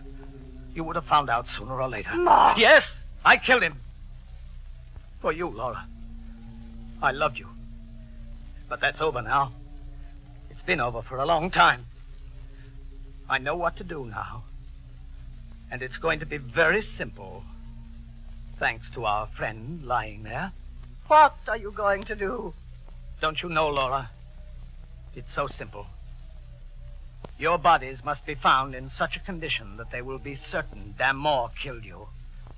And then I'll tell them how I shot the homicidal maniac to protect myself. It's the same way he killed my father. Yes, Kathy. You won't die, Catherine. Damore. Did you think you could kill me, Weldon? Damore. Do you think those shots will stop me? Don't you come near me. Stand back! Nothing will stop me, Weldon. The gun, it's empty. No, don't. Let go of me. Yes! I saw the bullet strike them all. They hit him, but they didn't stop him from lurching toward Mark and seizing him by the throat. As they fell to the floor, the kerosene lamp fell off its table. It might have been the wind, but I believe otherwise. I'm almost certain it was my father. In a moment, the drapes were on fire and the whole place was blazing. I screamed to my mother to leave. She ran with me out of the blazing building into the storm that raged outside.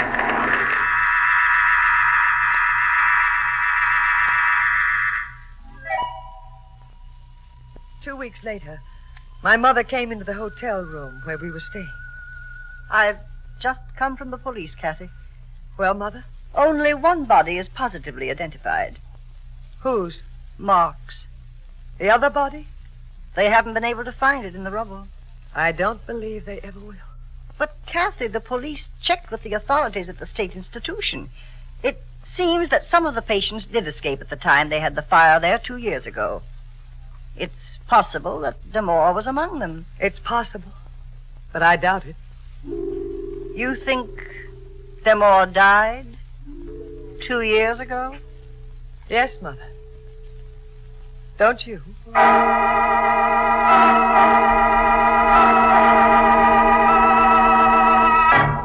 Well, friends, I guess you've met ghosts before, but I'm sure this is the first time you've ever met a crazy spook. Or don't you think Dennis Damore was a ghost? Well, there's only one way to find out if ghosts really exist. Just ask one to haunt you sometime. You'll be sure to listen, won't you? Until next week, then. Good night. Pleasant dreams.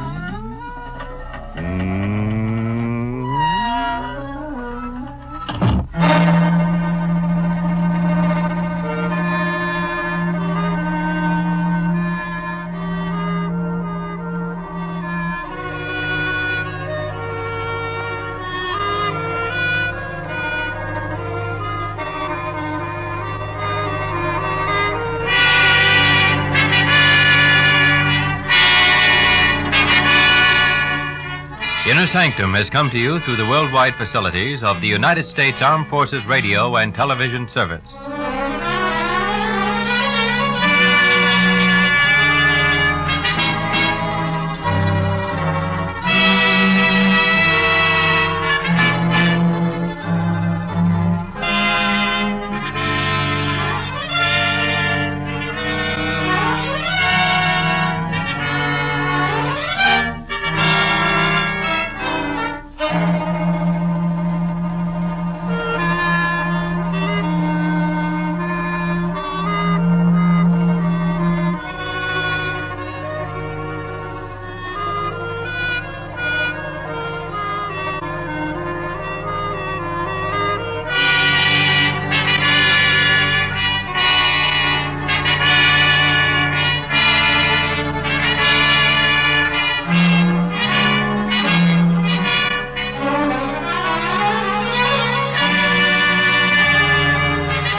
This is your host to welcome you through the creaking door into the Inner Sanctum.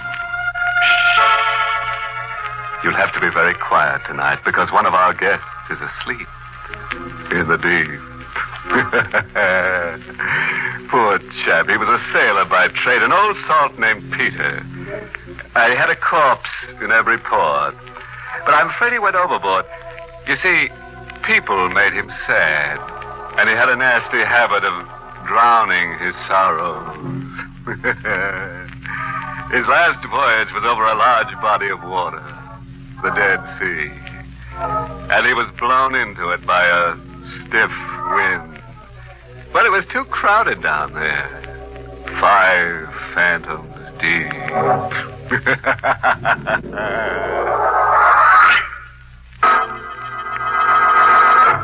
Tonight's Inner Sanctum Mystery, Cause of Death, was written by Bob Sloan and Ed Adamson, and stars Barry Kroger in the role of Ken with Santos Ortega as Al.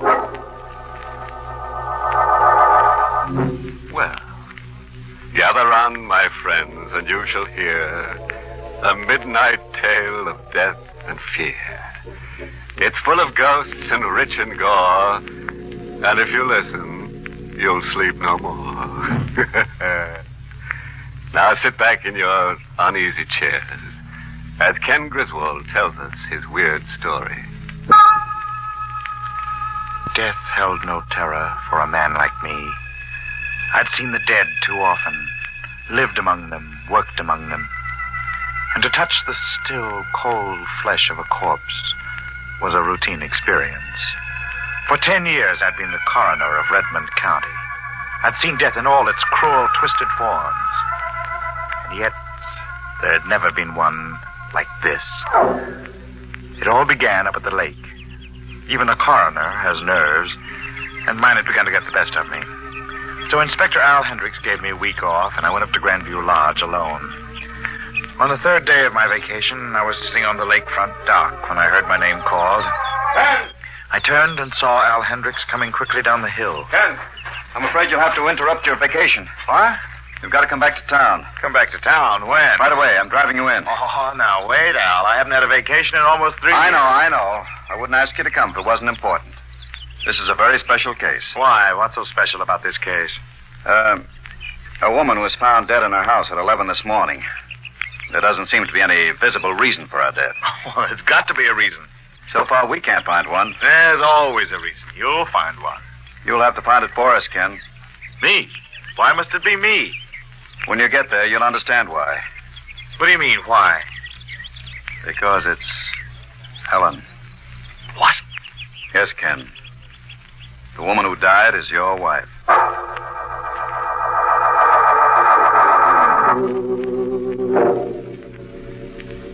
Here she is, Ken. Al Hendricks pulled back the sheet, and for the first time I saw my wife, Ellen, in death. Her face was twisted into a strange smile, and her eyes seemed to stare at me through half-open lids. But somehow, the aura of the dead wasn't about her. It was as if she were only asleep. Dr. Vincent and I stayed there for 3 hours, testing, analyzing, checking back over every bit of evidence which might give us an inkling of the cause of death. And when we were finished, I asked Dr. Vincent to send Al in. Well, Ken, what's the verdict? Al, there is no verdict. What? It doesn't seem possible, Al. I can't believe it. Yet it's true. What are you talking about? Ellen's death. There's absolutely no cause, Al. There's no reason for her to be dead. Now, wait a minute, Ken. You said yourself on the way down from the lake, if somebody dies, there's got to be a reason for it. Some cause that makes them stop living. Yes, that's what I said, but this is different. Death is death. How can this be different from any other? I don't know, but it is. You mean she just stopped living, only you can't explain it? No, that's not what I mean. I have a feeling that Ellen didn't stop living. That she didn't stop living at all.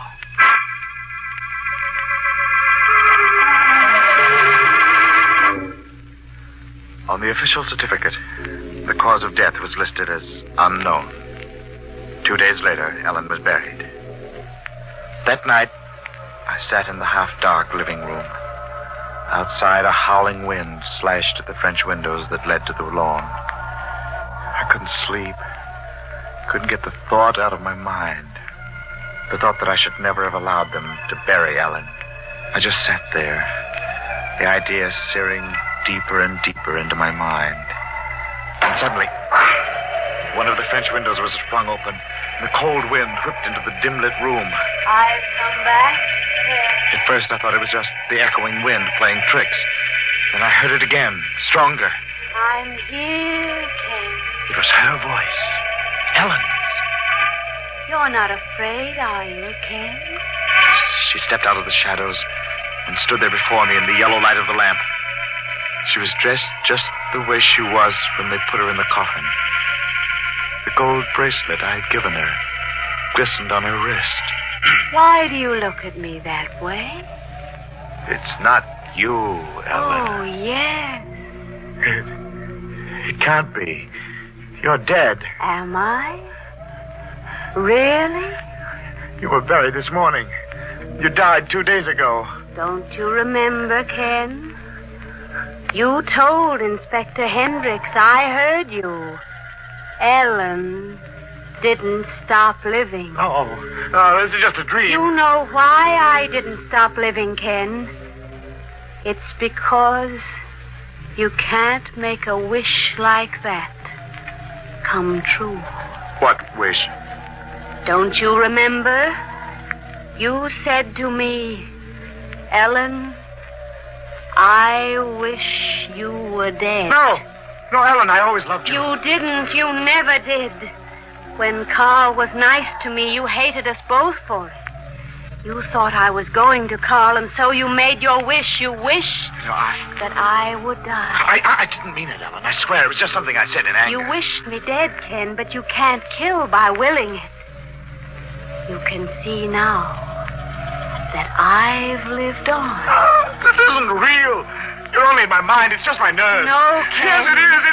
It's nothing but a trick of my imagination. I'm as real as you are. I'm flesh and blood and bone, the same as you. Here. Here. Touch my hand. I moved back, but she kept coming closer and closer. And then I turned and ran across the room. I saw her follow after me. I got to the bedroom door and I slammed it. I turned the key in the lock. I stood there in the dark, my heart hammering a tattoo of fear that shook my whole body. I tightened my fingers around my throat to hold back the scream that cried silently for release. And then it came. She was knocking at the door. I couldn't hold it back any longer.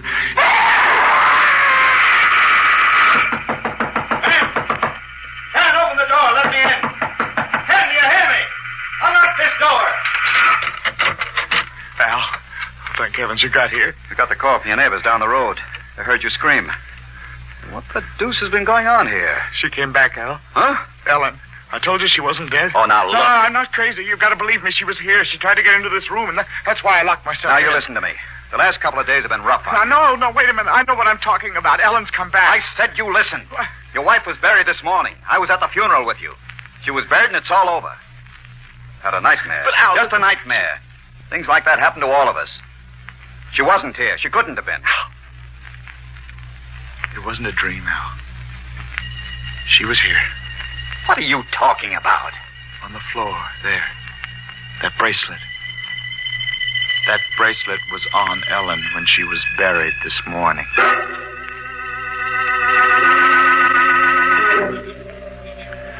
After Al left, I went out to the cemetery. The moon dropped a pearl gray blanket over her grave. I dug feverishly into the fresh earth. I still had to prove to Al that Ellen lived on. The bracelet wasn't enough for him. I dug deeper. Deeper. I just about removed all the dirt that covered the casket top when the shadow of a human form fell across the grave. Hello, Ken. Al. I went back to your house. You were gone. I figured this is where I'd find you. You're wasting your time, Ken. She's in there and dead. Before Al could stop me, I bent down and snapped open the coffin hinge. I pulled up the lid just as he jumped down beside me. Close that coffin! I told you not to... Ken! We stood there in the grave, our eyes fixed, staring into the empty coffin.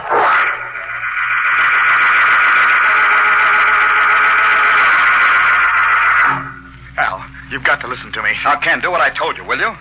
Go into your room and get some sleep. We'll talk about it in the morning. No, Al, you've got to listen to me now. I can explain everything. I know what happened to Ellen. I know why she wasn't in her car. Someone's playing a trick on us. The dead don't rise from their graves. But she wasn't dead. Not really dead. She was here tonight in this room. That was a dream. No. She was real. She spoke to me. She was alive. And she'll be back again tonight. I know it. I can feel her coming closer. Al, she's coming back. She's going to Stop come it, back. Ken. Stop talking like that. I can't face her again. I'm afraid. Don't make me stay here. Al, please. Please, you've got to help me. All right. You can come over to my place. Al, wait, don't leave me. Now, take it easy. Just wanted to get some of your things out of this closet. Al! Look! In that closet. Ellen was in that closet.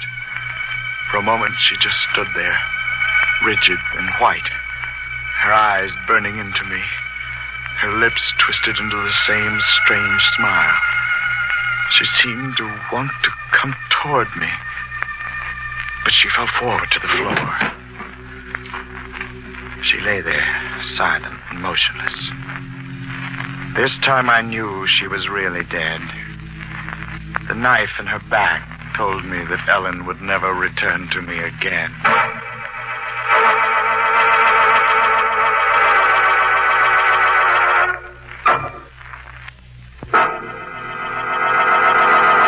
You know, I feel kind of sorry for our coroner friend, Ken Griswold. He never should have picked out that sort of job for himself. Working in a morgue is enough to make anybody slab happy. That place can really get you down. About 6 feet down. It's like they say, death is always just around the coroner. Oh, yes, about Ken's wife, Ellen. Let that be a lesson to you the next time you make a wish over a vulture bone. That's the way some women are. Stubborn. You can't get rid of them. Dead or alive. Well, now let's get back to Ken Griswold as he continues his tale of terror. After we found Ellen's body in that closet, I knew I had to get away from that house forever. I wanted to run out into the night, but I couldn't move. Some force held me stationary in its grip. The room began to swim crazily. I saw Al Hendricks come towards me, but a black curtain fell between us, and I was lost in its deep fold. Feeling better, Al? Where am I? What is this place? County Hospital. You've been here 2 days. 2 days? Yeah. You blanked out. Ellen, she was murdered. Now, you've got to take it easy, Ken. We won't talk about that now. No, I have to talk about it. Don't you see, Al? I was right. Ellen had lived on. No, she was already dead. With that knife in her back. You only die once. What I said before still goes. Somebody's playing tricks. Al wouldn't listen to me. He told me to try and get some sleep. Then he pulled down the shades and walked out of the room. A little later, the door of my room opened. In the semi-dark, I could see that it was a woman dressed in white. She stood at the foot of my bed. Good evening. Who are you? Well, I'm your nurse, sir. Here, drink this. Ellen. My name isn't Ellen. I'm just the nurse. You're Ellen. You've come back again. Now, you mustn't excite yourself. Just No. please drink this. No. You'll sleep. No, don't. You'll feel much better after. You've come to take me with you. I know what's in that glass. You can trust me. It won't hurt I won't you. die. Take it away. Take it away. Oh, no. I knocked the glass out of her hand, crashed to the floor. She just stood there looking down at me, that same twisted smile on her face. I slid out of the bed. Now, you mustn't get up, sir. You're not well. She came towards me, her hand outstretched, just like the other time. She came closer and closer. Let me help you back. No. I won't hurt you. I got to the door and opened it. I started to run down the corridor when something gripped my arm. Pulled me tight to the spot. Now, let go. Please, for heaven's sake, let go of me. Let go of me. Take it easy, Ken. Please, Take it easy. Ow. What's the matter with you? You're supposed to stay in bed. Now, let me go. I got to get out of here. You're going back to your room. No, Al, I can't go back there. Don't make me. She's there. What? Ellen, she's come back again. Hey, now, look. You got to believe me. She's in there waiting for me. No, Ken, it's just your nerves. I was outside the door. Oh, her voice and her face weren't the same, but I knew who she was. I could tell by that smile of hers. She's posing as my nurse. That's how she got in. But that can't be, Ken. You don't have a nurse.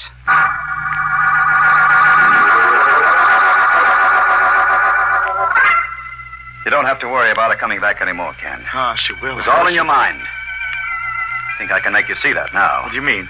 You felt responsible for Ellen's death because of that fight you had with her. That's why your imagination ran wild. Oh, but Al, that bracelet, her body in the closet. Like I told you, she was dead all the time. Somebody was playing tricks. The man who murdered your wife, we've got a lead on him. What are you talking about? What man? One of your neighbors gave us the tip. 2:00 in the morning on that day your wife was found dead, a man was seen leaving your house. He was tall and wore a black hat and coat. The murderer must have known that you were at Grandview Lake. But it couldn't have been murder. The autopsy would have shown that. We couldn't find any cause for Ellen's death. There's always a cause. We'll find Ellen's murderer somehow. When Al left, I thought back over everything he'd told me. Someone was playing tricks. A tall man in a black hat and coat. I kept searching my mind, probing. And then the idea struck. Something Ellen had said. When Carl was nice to me, you hated us both for it. You thought I was going to Carl, so you made your wish. Carl Denson. They wouldn't allow me to leave, but I found a way of getting out of that hospital. And I went to see Dr. Carl Denson.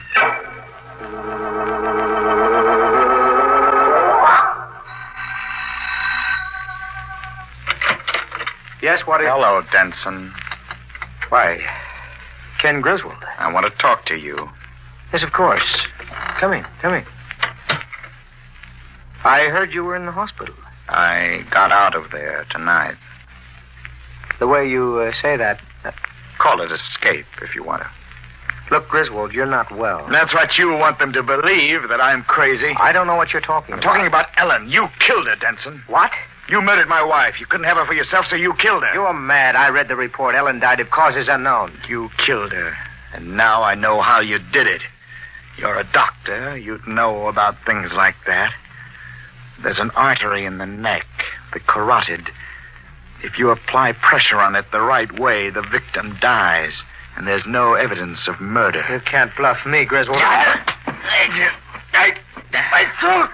came out here to kill you. Then to choke the life out of you. Like this. I changed my mind. You fool. You crazy fool, get out of here. Yes, Denton, I changed my mind. You're going to die in the electric chair. I told you to get out. I'm going to prove that you killed Ellen. You can't because I didn't. A man was seen leaving the house on the morning Ellen was murdered. You were that man, Denson. You knew I was up at Grandview Lake. You waited until I was away. You forgot something, Griswold.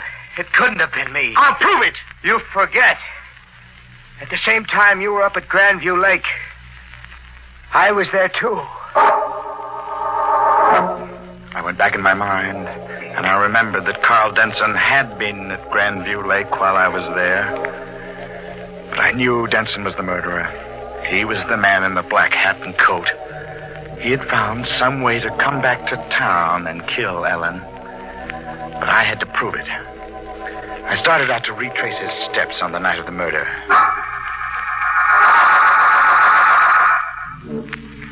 The train let me off at the Grandview Lake station at 4 a.m. I phoned for the village taxi and ordered the sleepy driver to take me out to the lodge. I don't like to make trips this time of the night, mister. Don't worry, I'll pay you extra for it. Only hurry. I can't go much faster. Trouble with you city folks, always hurrying to get nowhere. Reminds me of the fella I drove last week. City fella, too. Got off the 401 just like you. Says he's in a hurry. Wait a minute. Yes? You said he got off that same train? Yep, that's what he said. Same train as you. What day was that? Let's see. Was it Tuesday? Tuesday? Yes, it was Tuesday that. What did he look like? What you want to know from me? Tell me, what did he look like? Well, he was a tall fella. Didn't talk none tall. Couldn't see much of his face, had his coat collar up. The thing about that, wasn't cold either. Was he wearing a black hat? Come to think of it, guess he was. Yeah. Black hat and coat. Where did you drive him to? Same place you're going, mister. Grandview Lake Lodge. That proved it. I was right. Denson had gone to town to kill Ellen. Then when he finished, he returned on the early morning train. I had him now. There was just one more step left. When I walked into the lodge, George, the night clerk, was behind the desk. Good morning, Dr. Griswold. Hello, Griswold. George. We weren't expecting you, but we have a room. I'm not staying. Oh? George, I need your help. Yes, of course. What is it? It's important. You must remember something. Remember? About Dr. Denson. You know him? Yes, certainly. Well, this happened just 1 week ago, last Tuesday morning at the same time. You were on duty then? Yes. And you would have seen anyone walk through the lobby here? Yes, I would. Dr. Denson returned to the lodge last Tuesday morning. He was wearing a black hat and coat. He came in here at this same time. You saw him. No. But you must have. I didn't. He came in here. I have proof. The cab driver who brought him here from the station saw him enter the lobby. I didn't see Dr. Denson that morning. You're lying. You did. No, sir. The only person who came in early last Tuesday was you. What? You came in, Dr. Griswold. You wore a black hat and coat, and you asked me for a key to your room. Me? That's right, Ken. It was you all the time. How? Now be good, Ken. Don't make me use this gun. Al, did you hear what he said? Yeah? That means I killed her. I was waiting for you, Ken. I knew you'd come. I'll let you find out for yourself. I don't remember. You're a doctor. You know about those things, split personalities and stuff like that. You just can't see it in yourself, I guess. But her body in the closet. That was you, too.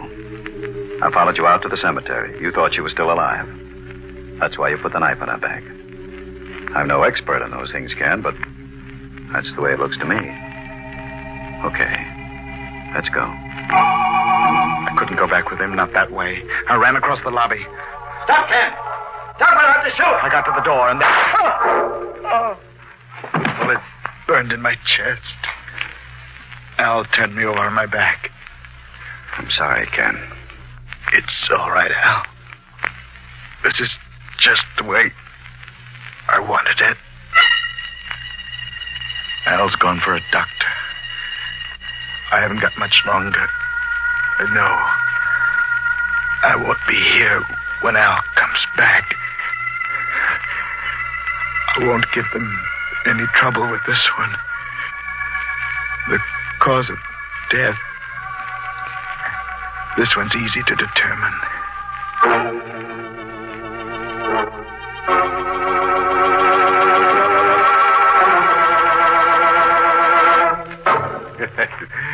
Say, no wonder that Ken Griswold was glad to die.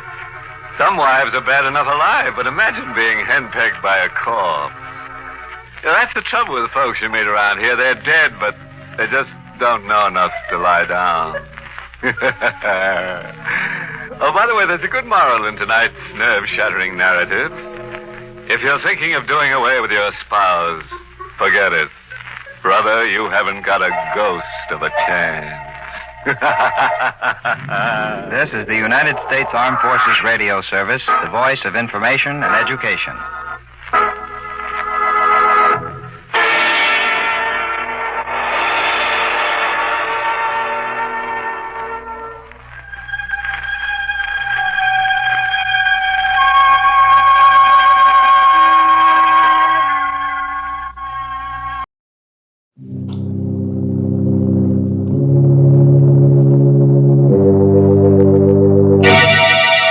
Lipton Tea and Lipton Soup present Inner Sanctum Mysteries.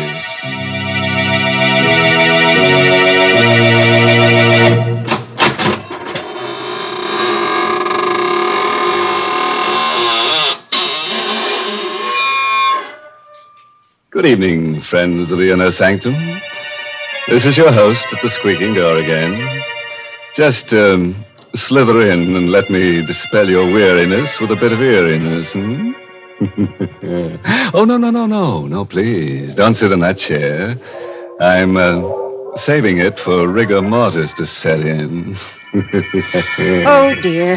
I see this is going to be one of those nights when my favorite character gets killed. Yes, Mary, but don't scream blue murder because this is a corpse of a different color. Well, if it's going to be that kind of a story, I'd better tell folks about something cheerful first. Yes, I mean Lipton tea. Lipton's is such a friendly, welcome drink. And that's because of its brisk flavor. Now, that word brisk is important. It means that Lipton tea always tastes fresh and full-bodied, tangy and vigorous. It's never flat or wishy-washy. That's the reason why Lipton seems to make good food taste better, and why Lipton tea is the perfect beverage to serve when you're entertaining friends. So even if you're not a regular tea drinker, you should try Lipton's. That brisk flavor makes all the difference in the world. And now let's leave the world, temporarily, of course. Tonight's story is called The Lonely Sleep. It's an original radio play by Christopher Mayo, who scribbled it during a nightmare. And our star is Carl Swenson, who plays the role of Archie Gold. Murder is a specter which nudges all of us, anywhere. Most of us will never murder, but can any of us say we never will? Certainly Archie Gold, 30-ish, bald and mild-mannered, never thought he would murder. Archie was the window display man for Greg's department store. At night, the store is a fantastic nightmare of eerie shadows, covered showcases, cavernous depths, and dank, stale odors, with only his own hollow footsteps for sound, because windows are dressed at night. It's night now. And Archie's busy in his storeroom crating his favorite mannequin for shipment to the mannequin factory. Being a lonely man, he talks to the mannequin. And being in love with Esther Newman of the store's accounting office, he naturally calls his favorite mannequin Esther. You've been very mean to me, Esther. The last time I asked you to go out with me, you snickered at me. That's not nice. That's why I had to do this to you. Archie tucked Esther's smooth pink torso into a crate. There. Perfect fit, darling. Perfect. Then Archie wrapped Esther's slim legs and arms in excelsior, tucked them into another crate. So, you wouldn't put your arms around me, darling. Well, you won't get another chance. Then Archie picked up Esther's pretty head and placed it on his workbench. Oh, Esther. I'm so lonely. Why don't people talk to me? Why can't I be popular? What's wrong with me? Why don't you go out with me? What Archie never dreamed was that the real Esther Newman was at that moment slamming the last of her monthly report books closed, flicking off the light, and starting out of the finance office toward the rear door of the store. Oh, Esther, I want to tell you. She stopped by Archie's half-open door when she hears his voice. No, listen to me, Esther, darling. I am making enough money here to buy us a little place over in Jersey. See, all my life I wanted to love someone like you. You're so beautiful. You will marry me, won't you, darling? Why, Archie Gold. Sitting there proposing to a dummy, and the dummy's name is Esther. What a coincidence. Well, Esther, you worked late? I didn't know. No. I mean, yes, I give the mannequins names. It's sort of a game. Yeah, game. That's it. Well, they don't talk back anyhow. No, they don't talk back. But they're sort of kind. They smile at me. And, see, I'm lonely. Mm-hmm. I work all night. And, Esther, will you go out with me Sunday night? Mm-hmm. Please. Just dinner and the movies. Are you kidding? Why don't you ask your dummy friend? Hey, say what a swell idea. She won't eat much. You can maybe get her into the movies for half price, and when you kiss her goodnight, Archie, she won't slap your face. Why are you looking at me that way? You shouldn't laugh. You're crazy. You're trying to scare me. Yes, that's it. No, you're not. You are crazy. Don't come near her. Archie! You shouldn't laugh. Archie, don't! You shouldn't laugh. My turn to laugh. See? My turn.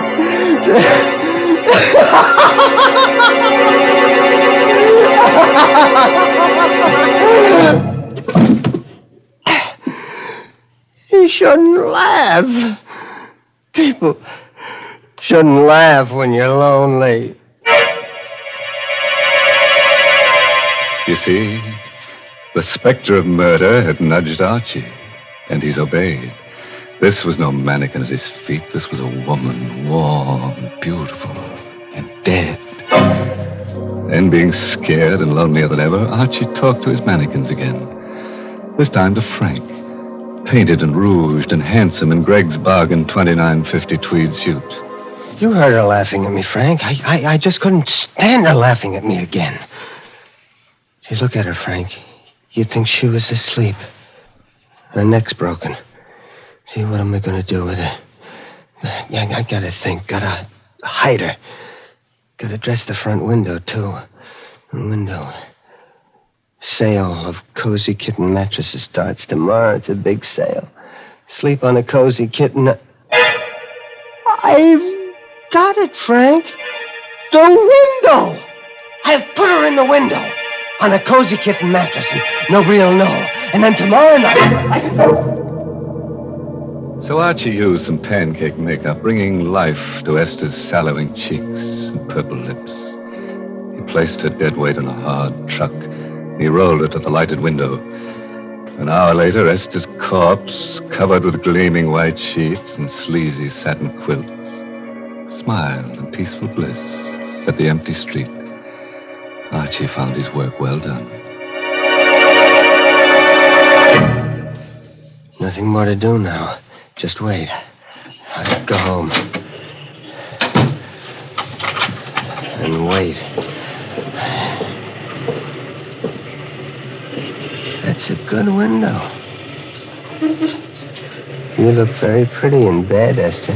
I've been watching you, young fella. Saw you do the whole thing. What's the matter? I scare you? No, officer. I didn't know. Yeah, I've been in the doorway across the street watching you. A lot of work to making up one of them windows, ain't there? Yeah. You saw me do the whole window, you mean? Uh-huh. Oh. So I put the mattresses in, make the bed, put the signs in, and then fix the lights. Then you put the girl in the bed and fix her face up. Yeah, it's a nice job. Yeah. Say, you look bad, son. Yeah. Anything wrong? You sick? Huh? No. I'm just tired. All through for the night? Yeah, I'm all through. Good night, officer. Good night, young fella, and don't worry about your girlfriend. I'll keep an eye on her every night.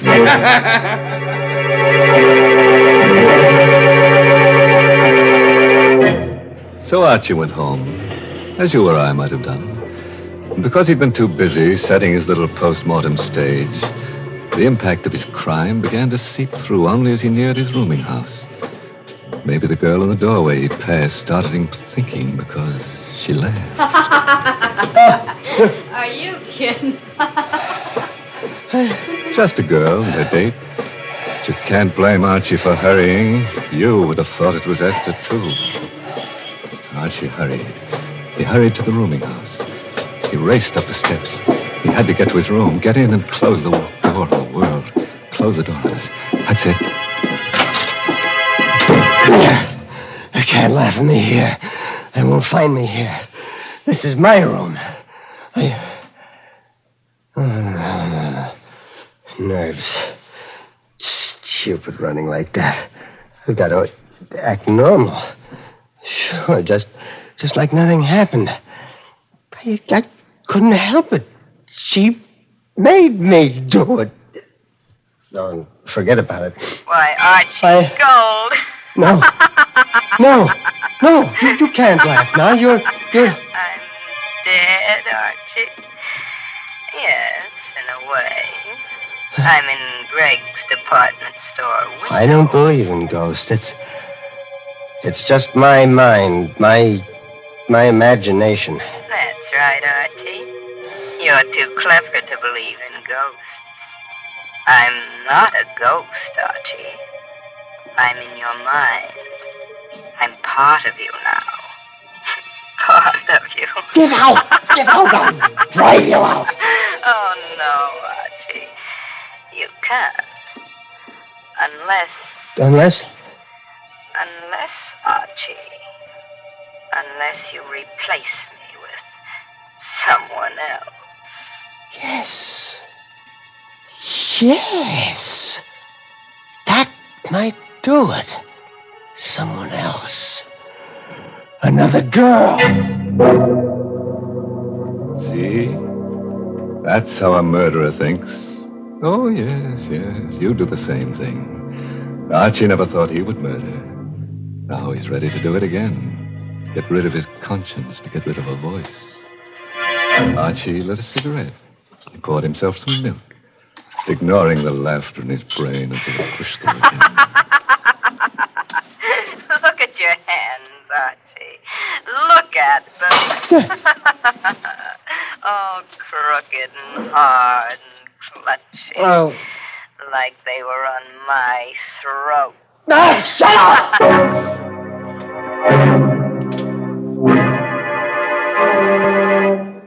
Archie threw himself on the bed and jammed the pillow against his ears. Fell into a dream worse than reality. Hello?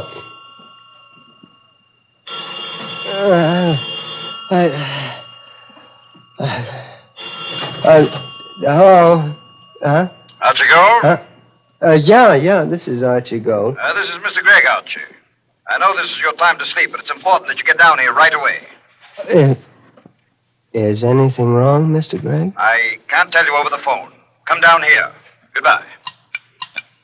All right, Mr. Gregg. After he'd shaved and dressed, Archie felt a little better. After all, if they'd discovered anything, Mr. Gregg wouldn't have called. He'd have sent the police. Feeling of confidence stayed with him until he stood across the street from Gregg's.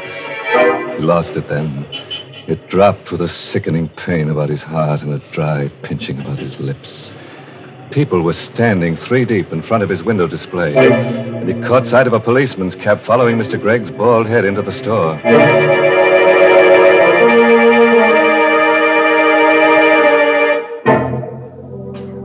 Well, were you thinking of going window shopping tomorrow? Want to be popular? Have lots of people crowding about you on the sidewalk side of a plate glass window. Want to be a mannequin? Look up Archie Gold. He's the mannequin doer. Well, all I can say is I'm glad that murderer is about to be caught. Why, Mary, don't talk that way. It was really kind of Archie to put her on the mattress. She was so sleepy. In fact, she was dead to the world. Yes, the one to feel sorry for is Archie. Why, the poor fellow's shivering. Why don't you make him a cup of Lipton tea? Lipton's is too good for him.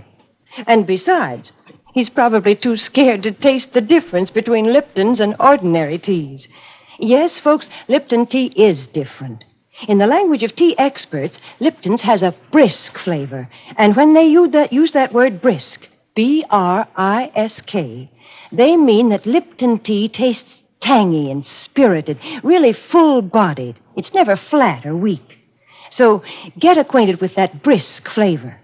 Why, you just don't know how good tea can be till you know how good Lipton's is. Well, let's see how good Archie's alibi is. Remember Archie, the lonely little man who dresses Gregg's department store windows at night?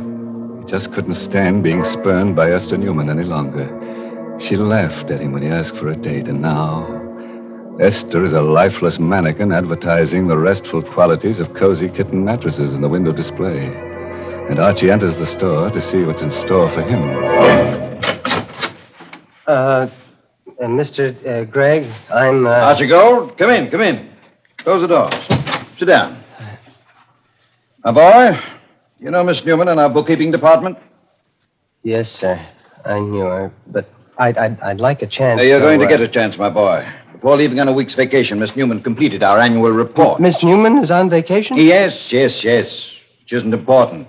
The report shows we sold 16 cozy kitten mattresses in 1 year. Well, that's not many, is it, sir? It's terrible. We were stuck with 1,500 of them. Just a minute now. Jenkins. Yes, Mr. Gregg? How many mattresses have you sold now? 802, sir. You hear that, Gold? Yes, sir. 802 mattresses in a couple of hours. And your window display did that. My boy, you're a genius. Mr. Gregg, No. I know just what you're going to say.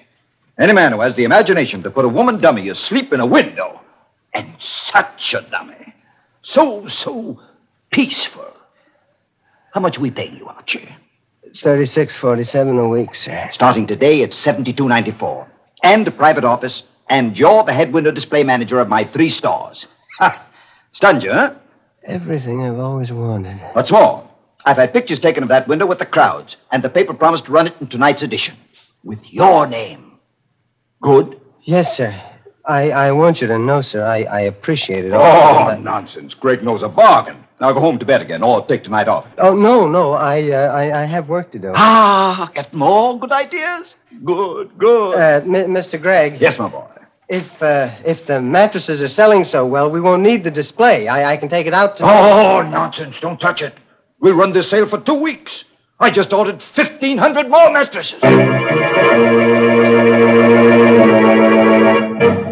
Success and popularity was sweet to Archie's taste.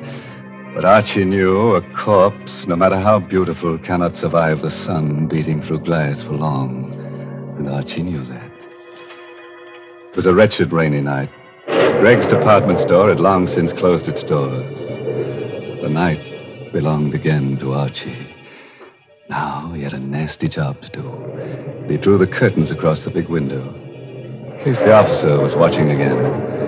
Esther was just a mannequin now, a mannequin of flesh and bones, but a mannequin. And Archie spoke to his mannequins. You've had a hard day, Esther, darling, haven't you? Well, it's all over now. You never did anything for me alive. Dead, you brought me success. Now I've got to send you away. You're stiff and cold, Esther. And you can't laugh now, can you? Esther couldn't laugh. And Archie opened the crates which contained the mannequin he had originally planned to ship. With a few simple tools and lots of work, he made Esther, the real Esther, conform to his original shipment. A torso, a pair of hands.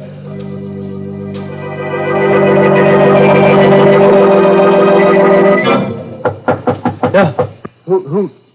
Well, that's the alley door. Somebody's there. She a cop, maybe. I've got to act natural. After all, she's well hidden. Could I come in?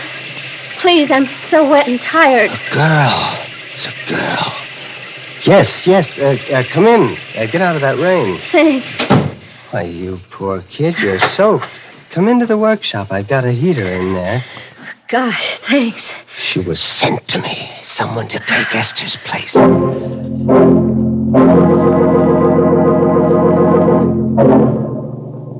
Feel better now? Yeah, lots better.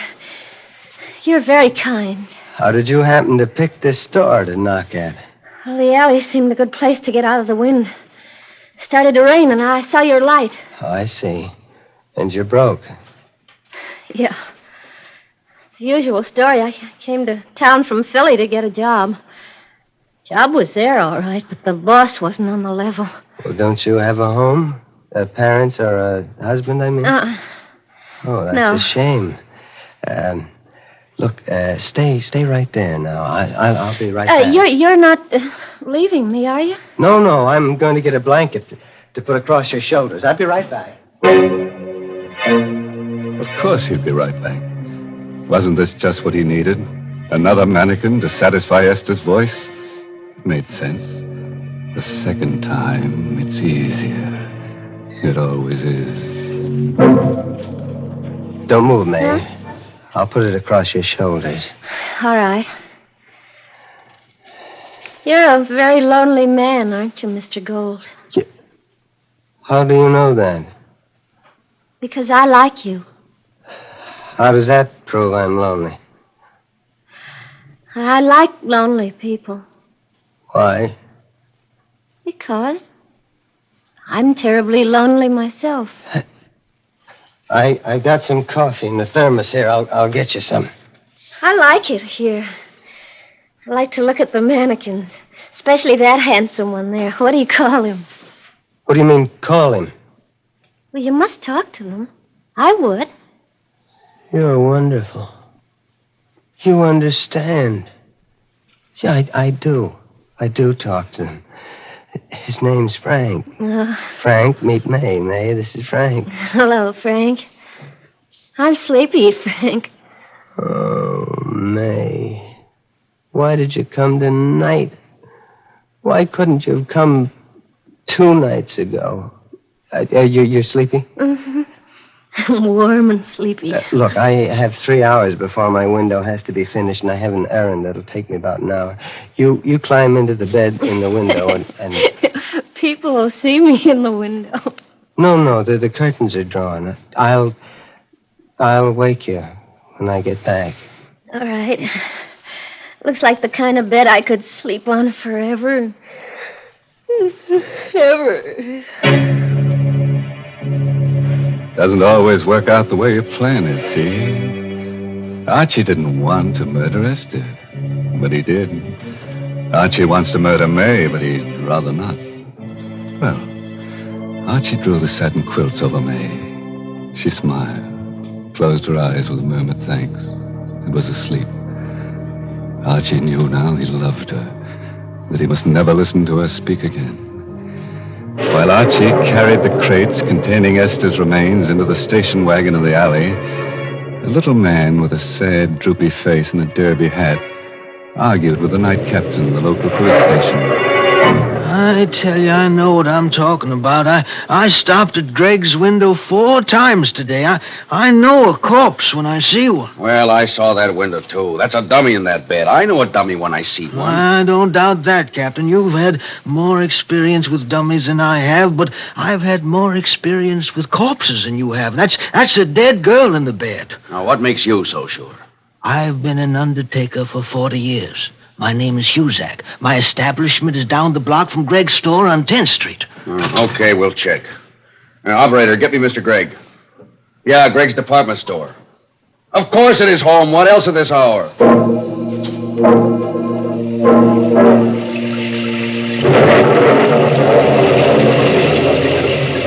Archie had a plan. Excitement gripped him. But that habit of years was strong, and he talked to Esther as he piled her 3 coffins into the station wagon in the alley. Don't you worry, Esther. In a half hour, you'll be at the bottom of the river. You shouldn't have laughed, Esther. And then I'll come back to May. Sure. Archie had a plan, all right. But it didn't include the little old undertaker who knew a corpse when he saw one, or an angry, sleepy Mr. Gregg, or a confused who were right then coming to a stop in front of the store. This is an outrage, a preposterous, fantastic farce. Getting me down here in the middle of the night to prove I have a corpse in my window. I know, Mr. Gregg. I feel silly about it myself, but Mr. Huzak here seems so sure. The curtains are drawn in front of the window. We'll have to go inside. In a minute, you're all going to look very silly. There. Does that look like a corpse? No. You're right. It's not a corpse. It isn't a dummy either. She's alive. Breathing. Something queer here. I'm going to look around outside. Archie! Archie, go!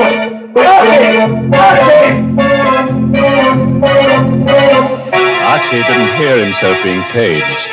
But at the entrance of the alley, he saw the police car in front, and he heard the police captain shouting from the sidewalk. That was when Archie decided it was better to be lonely. The lonelier, the better. They found out. That's the police. They found out. Hey, you!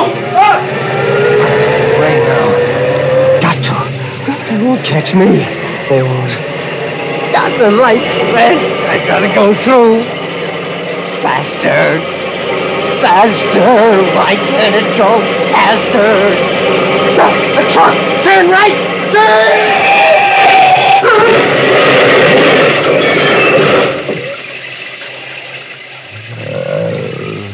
No one ever heard Archie's last words.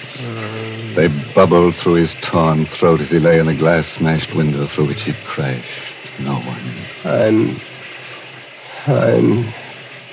so lonely. May. So lonely.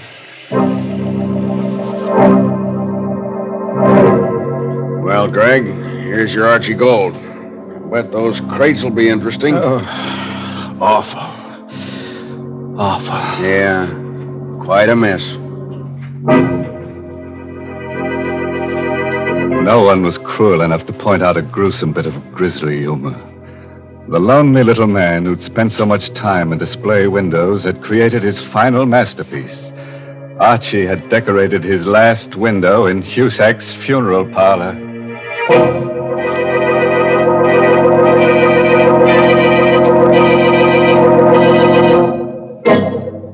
The lesson we learned from tonight's story is that murder doesn't pay. It's a losing business. Murderers are always in the red. And it's strenuous work, too. You're bound to find yourself a little stiff. Mr. Host, I did not like that story. Well, neither did I, Mary. Imagine the Cozy Kitten Mattress Company pulling a smart advertising stunt like that on Lipton's time and for free. Now, that's not what I mean at all. And if you're worried about Lipton's, let me assure you that Lipton's is the largest selling brand of tea in the whole world. That's the kind of popularity that really counts. And, folks, if you'll just once try Lipton tea, I think you'll be convinced, too.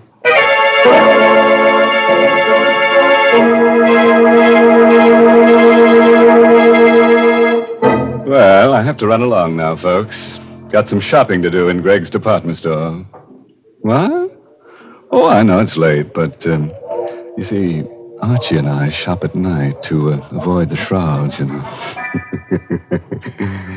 By the way, this month's Inner Sanctum mystery novel is Puzzle for Wantons by Patrick Quentin. Oh, and here's a special announcement. Next week's Inner Sanctum story, directed by Hyman Brown and brought to you by Lipton Tea and Lipton Soup. Next week's story is about a man whose dreams always come true. All he has to do is to dream that somebody's being murdered and...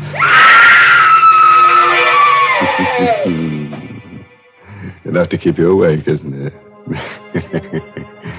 Oh, until we meet again next Tuesday, you dream of me and I'll dream of you. Now it's time to close the squeaking door, so good night. Pleasant dreams.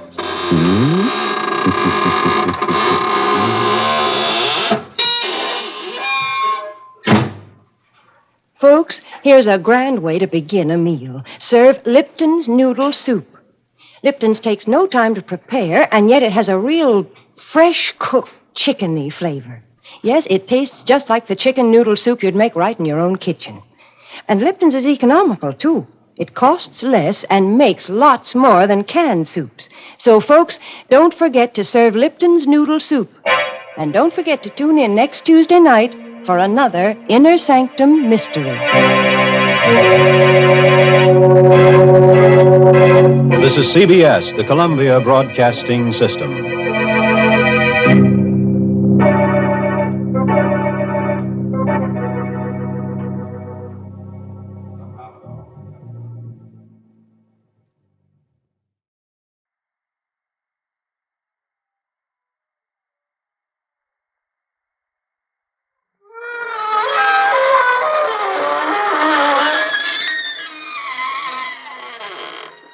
Good evening, friends. This is your host to welcome you through the creaking door into the Inner Sanctum. Come in, please do come in. Our little place may not be a mansion, but it has its advantages. For one thing, it's thoroughly scare condition. The scream pipes are always in good working order, and we're very proud of our hot and cold running slaughter. And the rent's quite reasonable, too. We get a cut rate. As the drunk murderer caught by the police and asked for the whereabouts of his latest victim murmured, it's in the bag.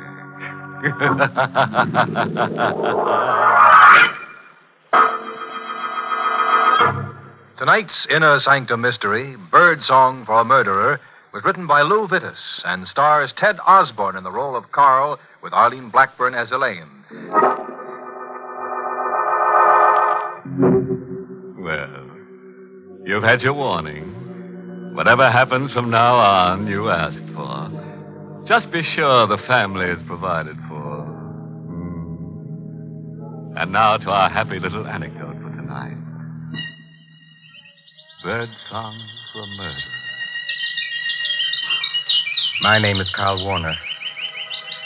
An undistinguished sort of name, but I'm an undistinguished sort of man, so the name fits, I guess. I'm not a young man any longer, but I don't mind that. I wasn't very happy when I was young. Now, well, at least I'm not unhappy. And late at night, after Elaine has gone upstairs to bed, she's my wife. She's very pretty and younger than I am, and maybe I made a mistake in marrying her, but anyway, late at night, I go into the room where I keep the birds, and then, listening to them sing, I get as close to happiness as I can expect. I stay an hour, and then I cover their cages. And then they know it's time to sleep, and they sleep. Even on the stormiest of nights. And this was a stormy night. The birds were still, and I turned to go upstairs when someone knocked at the front door. It was late. We know very few people. We kept to ourselves mostly, Elaine and I, so I worried a little when I opened the door. Yes? Mind if I come in, Mr. Warner? It's kind of damp out. Oh, no, of course not. You seem to know me. I do, don't I? But I don't know you. My name is Brule, Chester Brule. Oh, how do you do? Well, I'd do better if I was sitting down. I'm sorry. Please. Thanks. Chester Brule. I still don't remember. Doesn't matter. What did you want? Nice place you got here. Much nicer than Cragmount. Cragmount? Cragmount Asylum for the insane. You work there? I used to work there. This is all very interesting. Funny thing happened just before I left. One of the inmates escaped. Very neat job. Was helped from the outside. Disappeared. Made quite a sensation. It must happen frequently. Not as frequently as all that. Besides, this baby was a homicidal lunatic. Homicidal? That's right. I don't see what all this has to do with me. I didn't say it had. There was one funny thing about this inmate. Was there? Loved canaries. Loved to listen to them sing. Psychiatrists at Cragmount found it very interesting. Birdsong was the only thing that kept the murderous impulse down. Mr. Warner, I'm out of work. That's too bad. You're not doing badly. Nice house, furnishings. Didn't I hear canaries singing before I come into the house? Maybe you did. So, 5,000 in the morning? No. I think yes. Otherwise, Cragmount will be happy to hear from me. 11 Crescent Place, room 2B, in the morning. You can show me to the door now. Of course. Good night, Mr. Warner. Till we meet again. I watched him go into the blackness, and the blackness swallow him. And then I went back into the house. I stopped at the foot of the stairs leading to the bedrooms. And then I turned and went into the aviary. The birds were quiet. I thought for a moment of taking the covers off the cages and letting the birds sing. And then I thought that night it might be better if I didn't let the birds sing.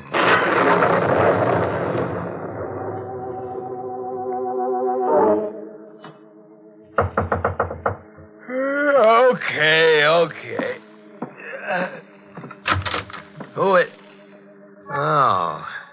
Couldn't wait till morning, huh? I didn't expect...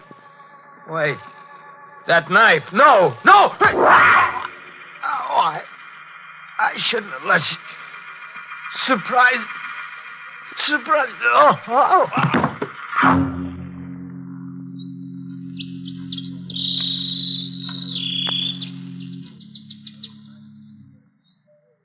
It had been a bad night. I couldn't have slept more than 2 or 3 hours. Fortunately, Elaine and I had separate rooms, and at breakfast the next morning, she was fresh and young and beautiful. Carl, Hmm? Why are you staring at me in that funny way? Nothing. You really shouldn't read it, Niels. Oh, it's only the paper. So many exciting things happen. I can't wait till I get to them. Still... Oh, isn't that terrible? What is? A man was murdered last night. Not very far from here. Crescent Place. Crescent Place? It's an odd name. Chester Brule. Carl, your coffee cup. I'm sorry, but I wish you wouldn't read the paper. It says that his canary, he had a canary, Carl, was singing when the landlady found the body. Oh, that's pathetic. Elaine, I told you not to read that paper. Darling. Give it to me. Carl, you're tearing the paper up. What's the matter? I'm nervous this morning. I don't remember your ever having been like this before. I told you I was nervous. Look, darling, why don't you go into the aviary? Listen to the birds for a while. You love them so, and they have such a nice effect on you. I went into the aviary, as she suggested, and listened to the birds. It was quite a little while before I stopped trembling. Carl? Yes, dear? Come into the kitchen. All right. I've been washing the breakfast dishes, darling, and found this among them. The carving knife. Isn't that funny? And besides, look at it. The blade's all covered with brown stains. I see. Sure, I washed it after dinner last night. Did you use it for anything? No, darling. Give it to me. I'll wash it now. Oh, I can do it. I just wondered. Oh, the door. Will you... No, give me the knife. You answer the door. But... I said you answer the door. Well, all right, but there's nothing to shout about. I don't know what's the matter with you this morning. I washed the knife. Quickly but carefully. Very quickly. But very carefully. Didn't take long. The stains hadn't hardened much. The brown stains. Carl? Yes? Someone to see you, a man. What does he want? Well, he didn't say, except that it was important. I'll go see him. He said he's a lieutenant from the police. There are 17 steps between the kitchen and our living room. I know, because I counted them while I was walking to see Lieutenant Gregg of the police. 17 steps to make my face polite, relaxed, smiling. But would I be able to hide the trembling of my hands? You're Lieutenant Gregg. My wife said you wanted to see me. That's right. Have I been parking in the wrong place again? I'm afraid this isn't so simple. Oh, you're beginning to frighten me. What is it about? Murder. Oh? Mr. Warner, did you know a man named Chester Brule? Chester Brule? Well, I can't say offhand. I've such a bad memory for names. I may or may not.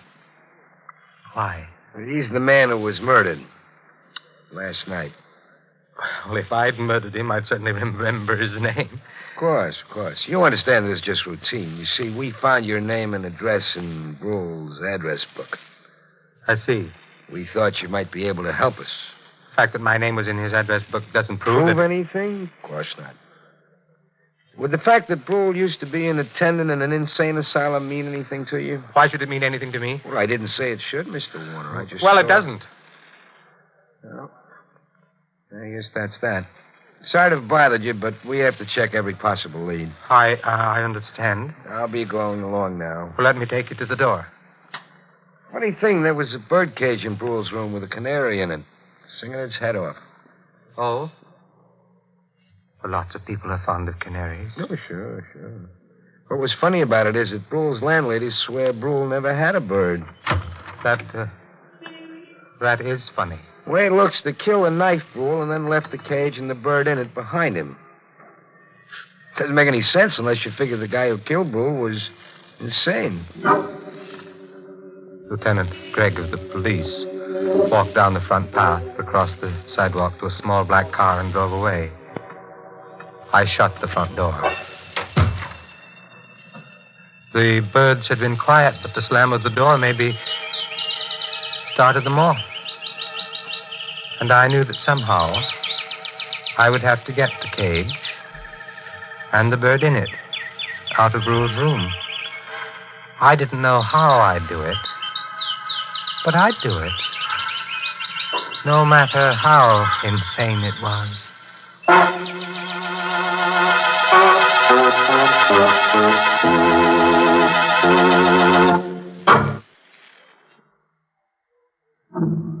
It was dark when I got to Crescent Place. Dark on a lonely street. There was no one in front of the house. Nothing to show that a man had died inside, horribly, the night before. Blood welling from his throat. The door was open. There was a dim light in the vestibule, leaving the stairs beyond in darkness. I went up them to the second floor. There was no one in the corridor. The door of 2B opened, and I went in. There was no light. The moon cast a pale glimmer over the room, and someone in a chair near the window. For a moment, I thought it was Brule, but there was no blood. And then I realized it was a policeman in uniform asleep. The cage was near the sleeping man. Would his sleep be sound enough? I reached out, lifted the cage, reached the door, and closed it. Oh, I was safe.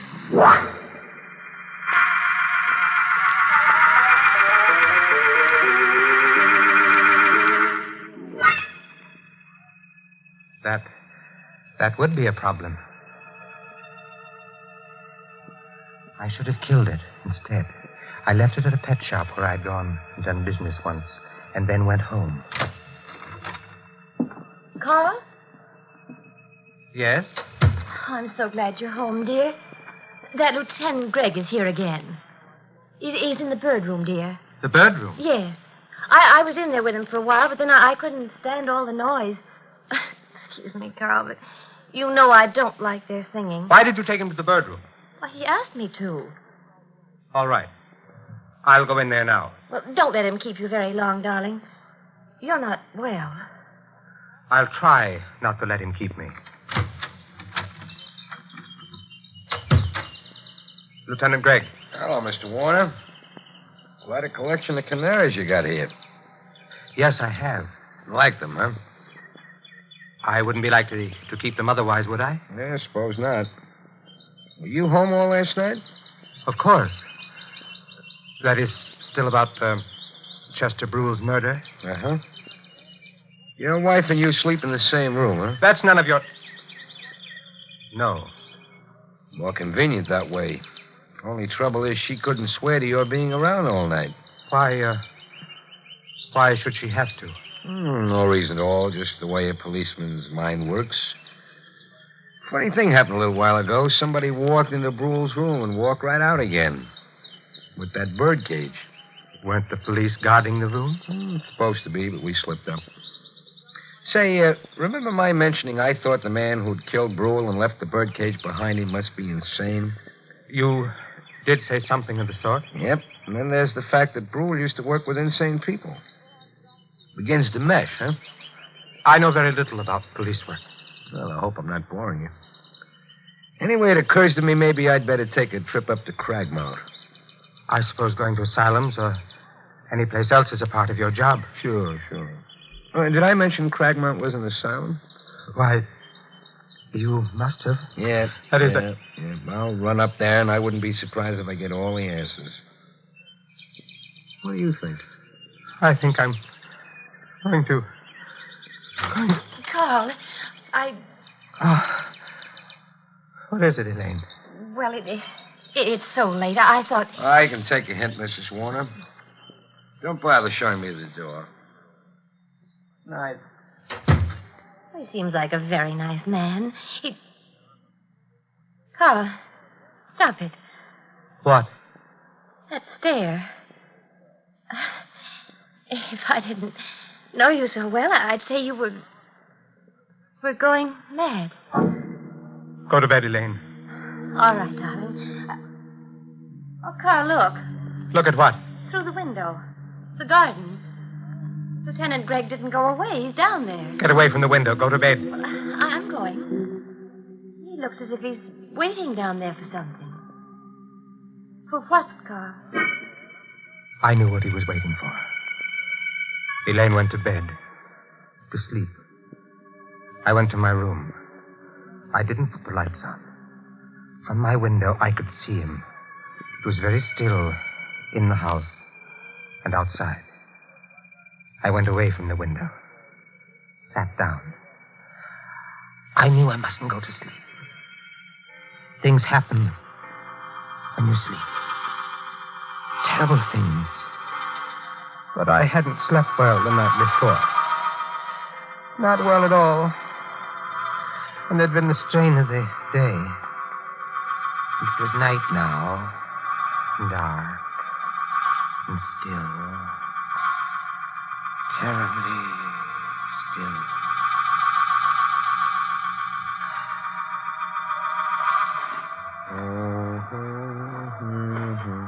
Gargan? Gargan?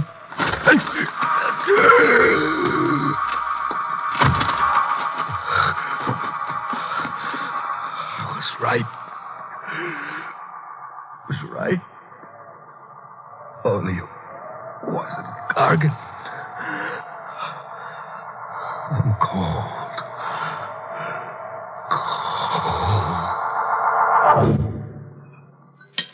Oh, it's such a lovely morning, Carl. Lovely.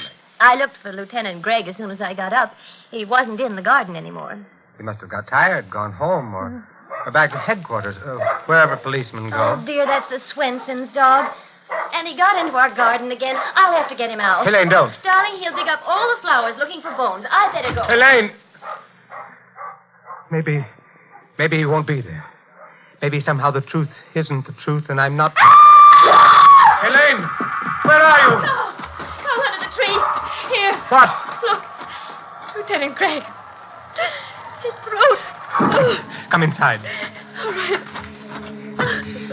The kitchen. Oh, Carl, where are you going? The kitchen. What are you doing? The drawer, silverware. Yes. Yes, it's here. The carving knife. That's right. Well, I thought you washed it last night. I guess you didn't. You'd be wrong. I did wash it last night. The stains are still there. The brown stains. These are fresh ones. Elaine, get out of my way. I've got to go to the bird room. Oh, Carl, please don't go away from me. Carl! I was holding the carving knife in my hand. I started to put it down. And then I held onto it anyway. It would make taking the covers off the cages awkward, but I held onto it anyway. The birds were still. They'd remain still unless I took the covers off. Elaine. Carl, you must tell me. What's wrong? Don't come any closer. But... Elaine, please. Not any closer. You've got that knife in your hand. Yes. The one with the brown stains. Oh, Carl. Shh, don't say anything. Carl, the night before last. Elaine. Don't ask questions. That's dangerous. You were out of the house. No. Last night, when Lieutenant Gregg was killed. I was asleep. You have the knife, Carl. Yes. Give it to me. No. Please, Carl. No, stay where you are. All right. You may keep the knife. Because... Look, Carl. A revolver. Yes. Lieutenant Gregg's revolver. I looked at her. There was a flush on her cheek. She was fresh and young and very beautiful and quite insane. Elaine, give that to me. Oh, no. No, I took it from Lieutenant Gregg last night. After he stopped crying. He always cry when you... Elaine. I didn't like the way you'd been looking at me, Carl. You were thinking bad things about me. You were thinking that maybe you'd have to send me back to Cragmount. I wasn't. You were, Carl. I knew you were. after Chester Brule died. Elaine. Stop where you are. All right, Keep your hand away from the birdcage. Don't pull the covers off.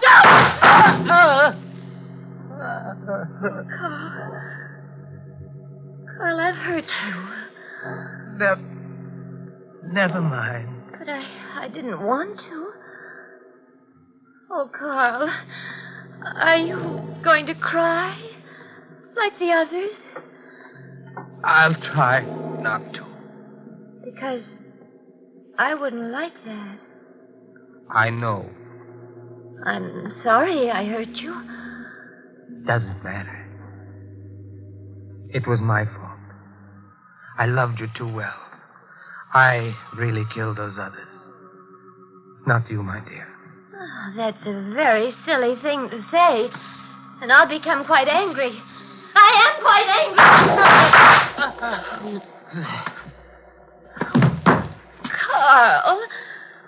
Carl, you silly. You pulled the covers off the cage. Carl! Oh, Carl, I'm speaking to you. Those birds, I don't like them. Carl?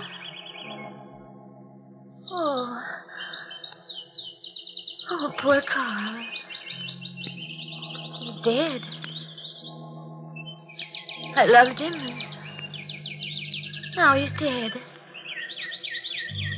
But anyway, he didn't cry. He didn't cry.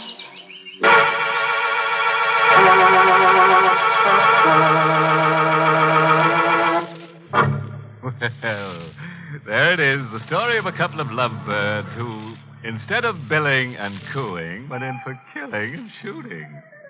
Of course, it was all little Elaine's idea. All Carl did was cover up. Too bad he got shot for it. However, the police would have nabbed him for murder anyway. So you could say he paid a high cover charge.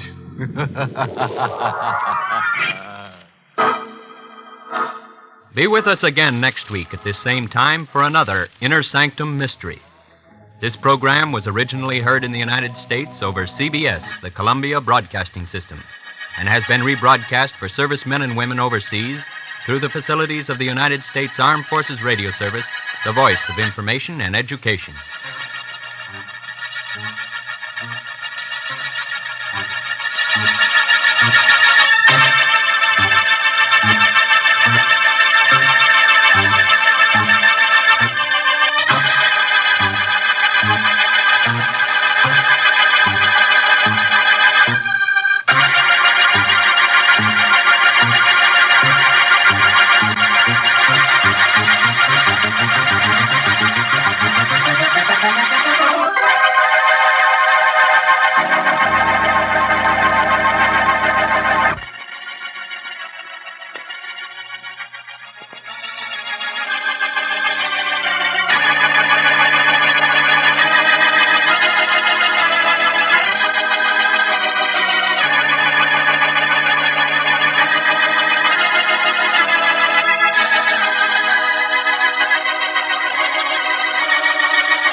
Good evening, friends of the creaking door. This is your host inviting you into the Inner Sanctum. Come in, come on in. Oh, come on, we love company. Simply can't do enough to them. We've got lots of games custom designed for our guests. They'll simply slay you. The favorite's called a tisket, a casket. But the game we play best is called Revival. Oh, it's wonderful. You pass out and we try to revive you. If we don't, you don't.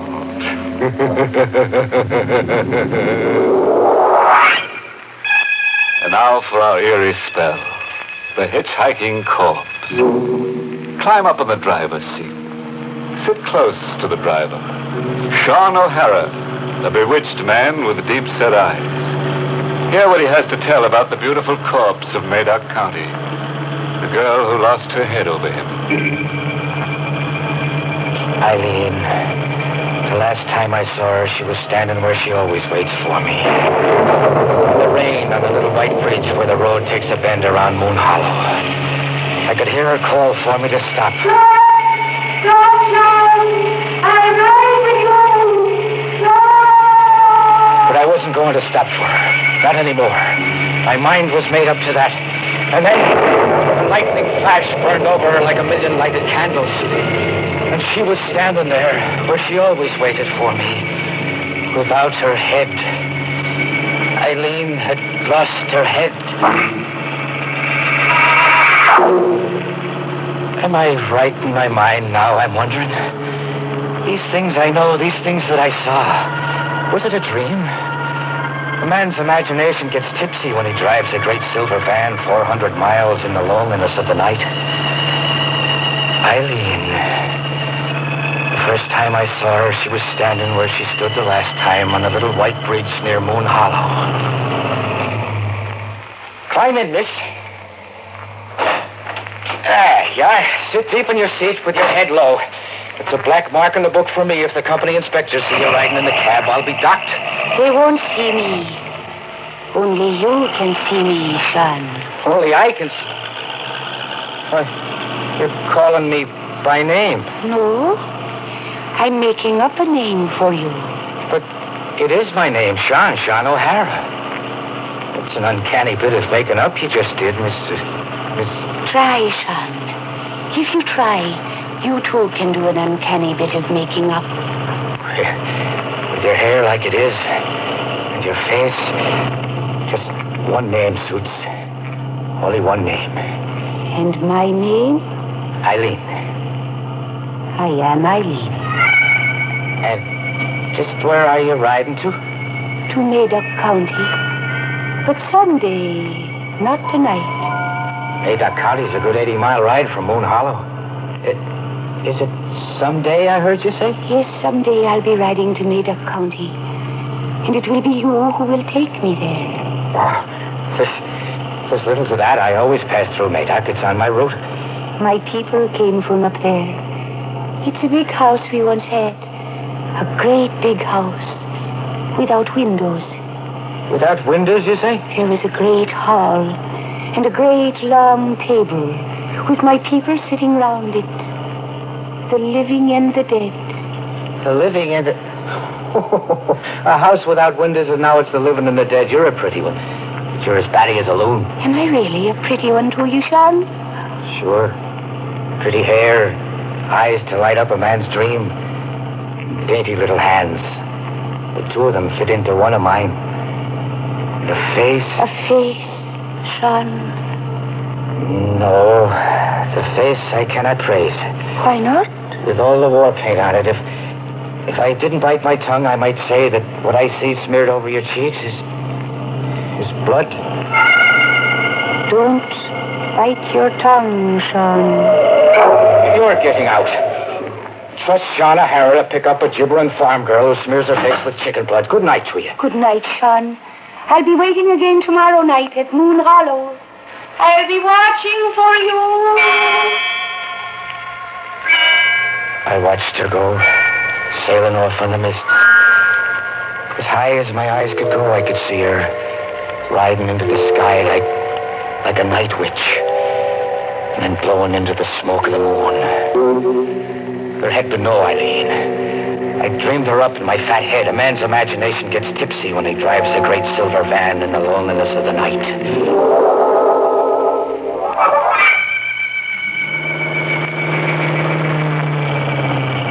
Way up, I pulled into the yard behind old Morgan's diner to sleep the night from 2 to 6, curled up in my cab like I always did. I'm a hearty man and a steady sleeper, not given to dreaming. But this night, bad luck to me, I dreamed. She was leaning over me, Eileen, with the moon in her eyes. And now the blood was wet on her cheeks and running down in big red beads to splash my shirt. The old mill house in Madoc, where the water falls, in Madoc. The old mill house in Madoc, where the water The falls. old mill house in Madoc, where the water flows. You must see that the dead go home from. See that the dead... Eileen. Eileen.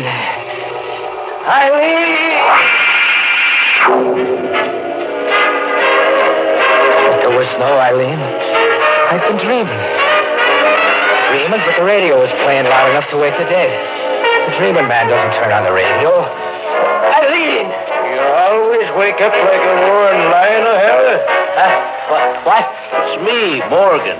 I guess you've had all the music you need to wake you up. It was you who turned my radio on? Me it was. Were you thinking the radio turned itself on? I had a dream about a girl. A nightmare's more like what you had. From the looks of you were thrashing about in that seat and beating yourself on the face with your fists. Beating myself? Why is that? For the blood all over your shirt. Blood? Stop looking bewitched, O'Hara, and look in your truck mirror to your nose. You gave yourself a nosebleed in your sleep, and that, my boy, was no dream.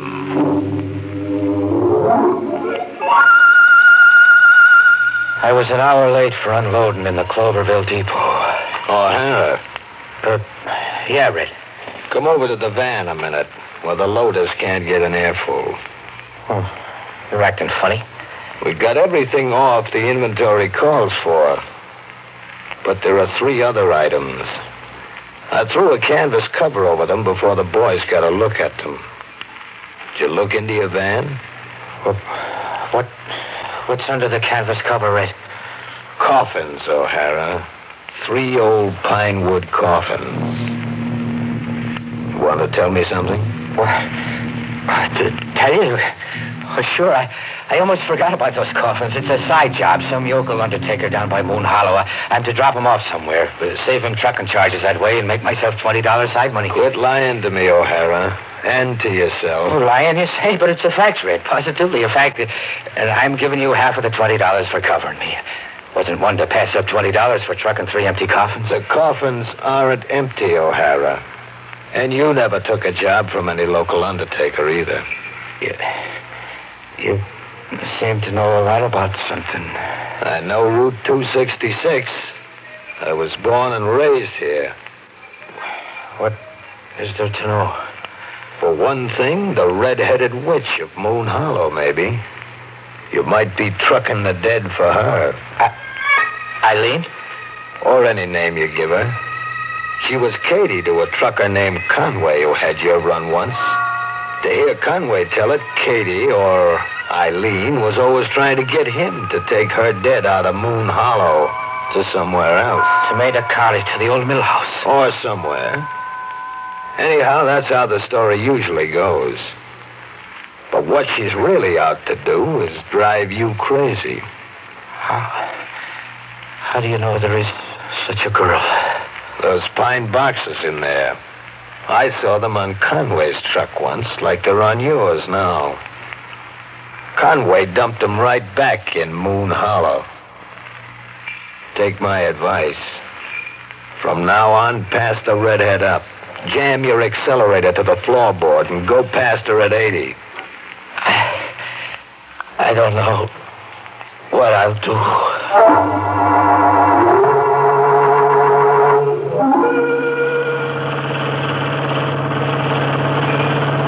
What I did, bad luck to me on the trip back, was look for the waterfalls and the old mill house.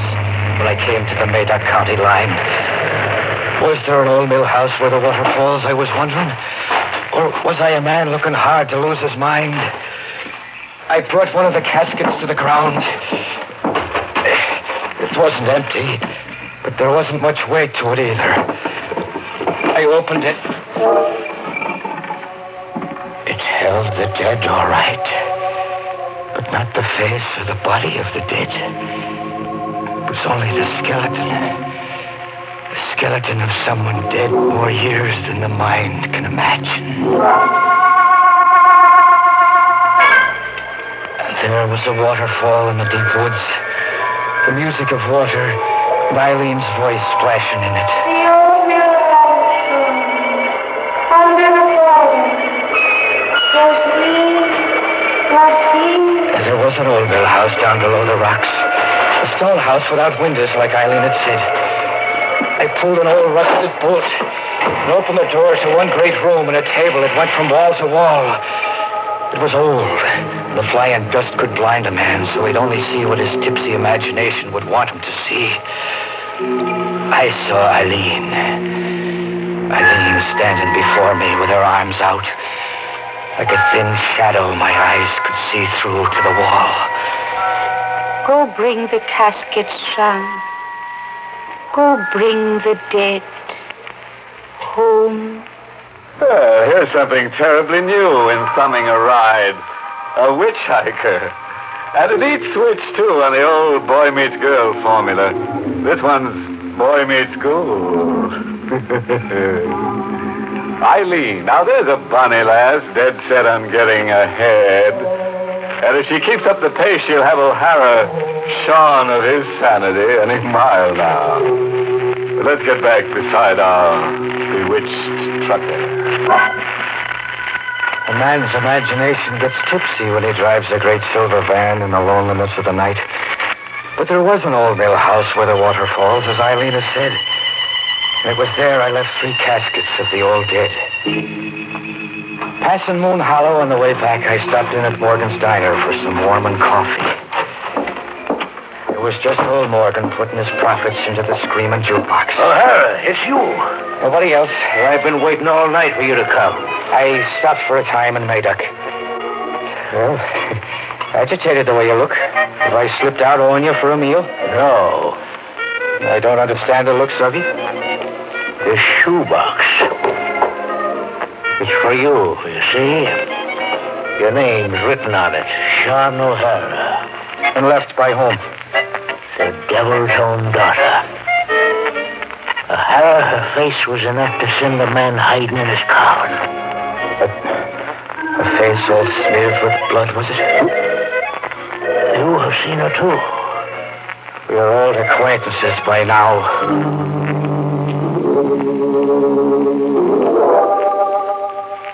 When I left Morgan's prying eyes, I opened the shoebox. It held a small white envelope and an old rusted tin can. I opened the envelope. 2 tickets there were to a costume party in the Moon Hollow firehouse for the next night. And the tin can full of money. A showering of Indian pennies and buffalo nickels, coins with the grit and tarnish of years on them. Like some miser had saved them in a secret nook of the kitchen. That was too much for a tired working man to puzzle out. My poor head would have none of it. I had a load to hold back that night. It was time enough for puzzles another night. She'd be standing on the little white bridge where the road takes a bend, and then I would put my questions to her.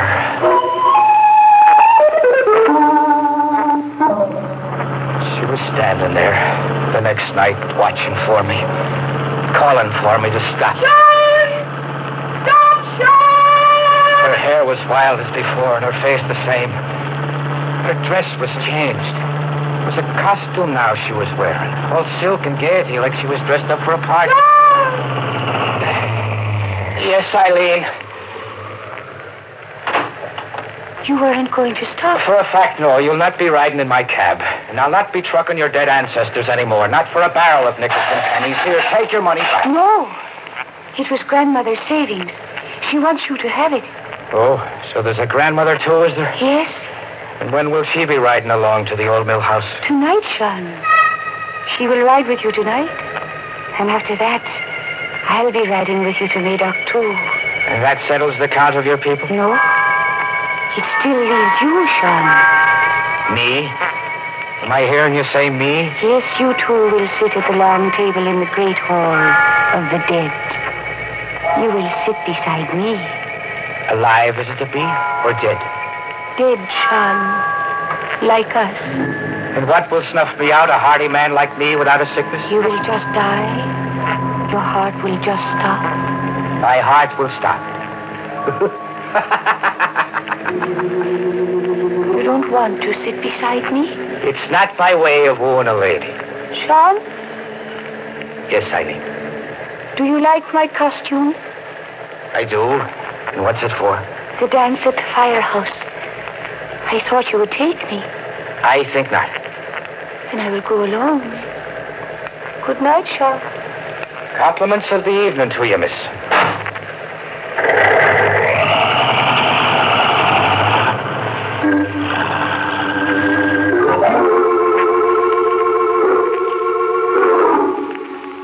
But instead of sleeping in old Morgan's yard, there I was just before the midnight hour, in the costume of a trucker with a tottering mind, and looking for Eileen in the firehouse. I found her in her silken gaiety where the Japanese lanterns were dimmest, wearing a mask like the others were, but not dancing like the others. Eileen? Sean. You're not surprised I came? I knew you'd come. You're not dancing? The music is stopped. It's unmasking time. Midnight's not a minute away. The caller's announcing. Attention! Attention, everybody! It's midnight! Everybody, unmask! You're not unmasking, Eileen. You unmask me, Sean O'Hara. All right, I'll speak again. Say my name again. Sean O'Hara. Your voice. It's not the voice of Eileen. I am not Eileen. Put your hand to my mask, Sean. You're an old lady. I am old, and the life you see is the last I have to show. Look at me for the last time, O'Hara. I am Eileen's grandmother. But Eileen, she was here. Her hand was in mine. Dressed in the costume with the silken gaiety you're now wearing. Eileen slipped away to leave me with you. You have business with me now, Sean. Business, you say? Take me to Madoc County. The old mill house where the water falls. I'll be waiting to ride with you, O'Hara. Don't be long.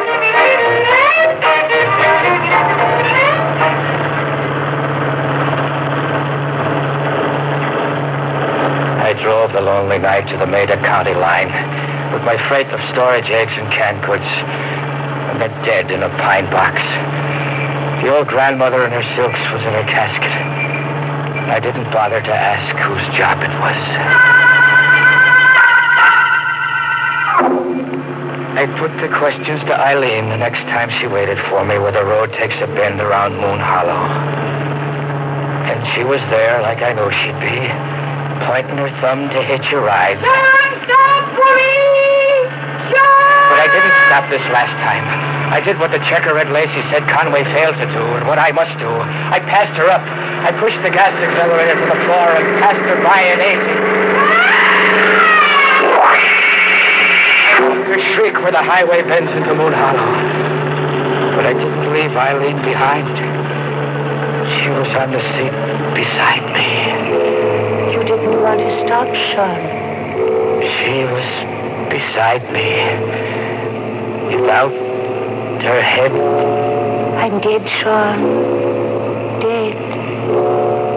Now drive me to Madoc County.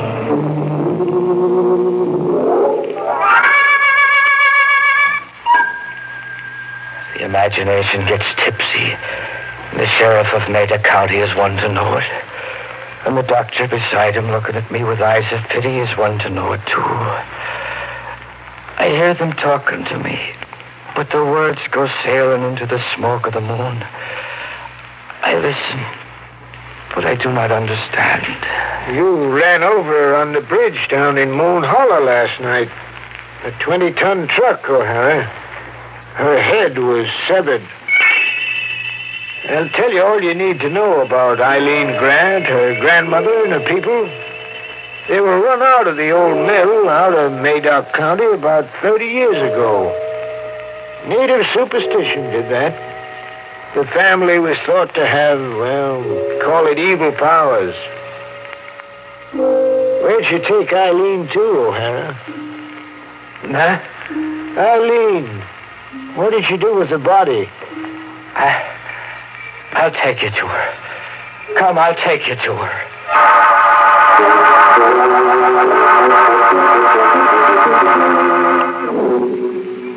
I took them, the sheriff and the doctor, to the old mill house where the water falls. Here, Sheriff, is Eileen and her people sitting around the table in the great hall of the dead. Oh, Hera. To do this, to set them around the table like that, you couldn't be in your right mind, man. No, I couldn't be. And I'm the one to admit that. And I'm not in my right mind to sit here beside Eileen now. What can there ever be between a man and a girl? Sitting and rotting in an old mill with their ancestors looking on.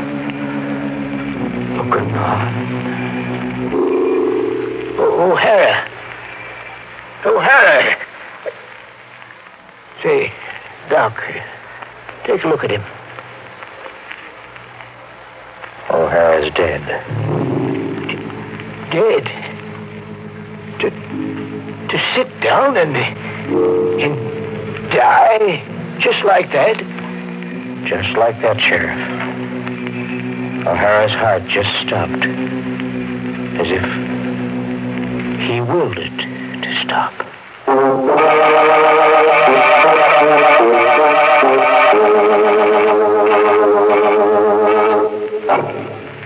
Now that O'Hara's given up the ghost, there's a job open. Somebody... As a special inducement to insanity, a pretty girl goes along with every truck. Oh, sorry, friend. I can't tell you which of the two jobs is the more harrowing. Moral? Oh, sure. I've got one carved right here on my vertebrae. This is for any motorist who runs across Eileen. Give her the go-by, Bob. All she'll get you is dead mileage.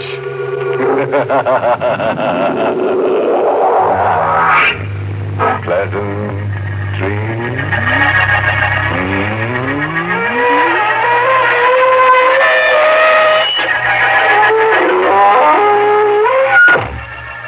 Inner Sanctum has been brought to you through the facilities of the United States Armed Forces Radio Service, the voice of information and education.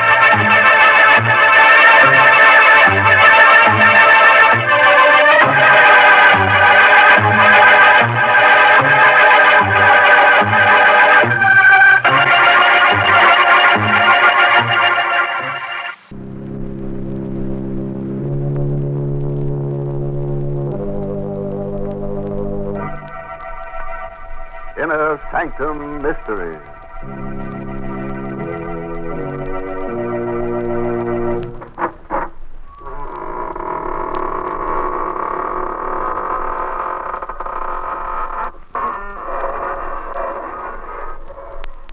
Good evening, friends of the Inner Sanctum.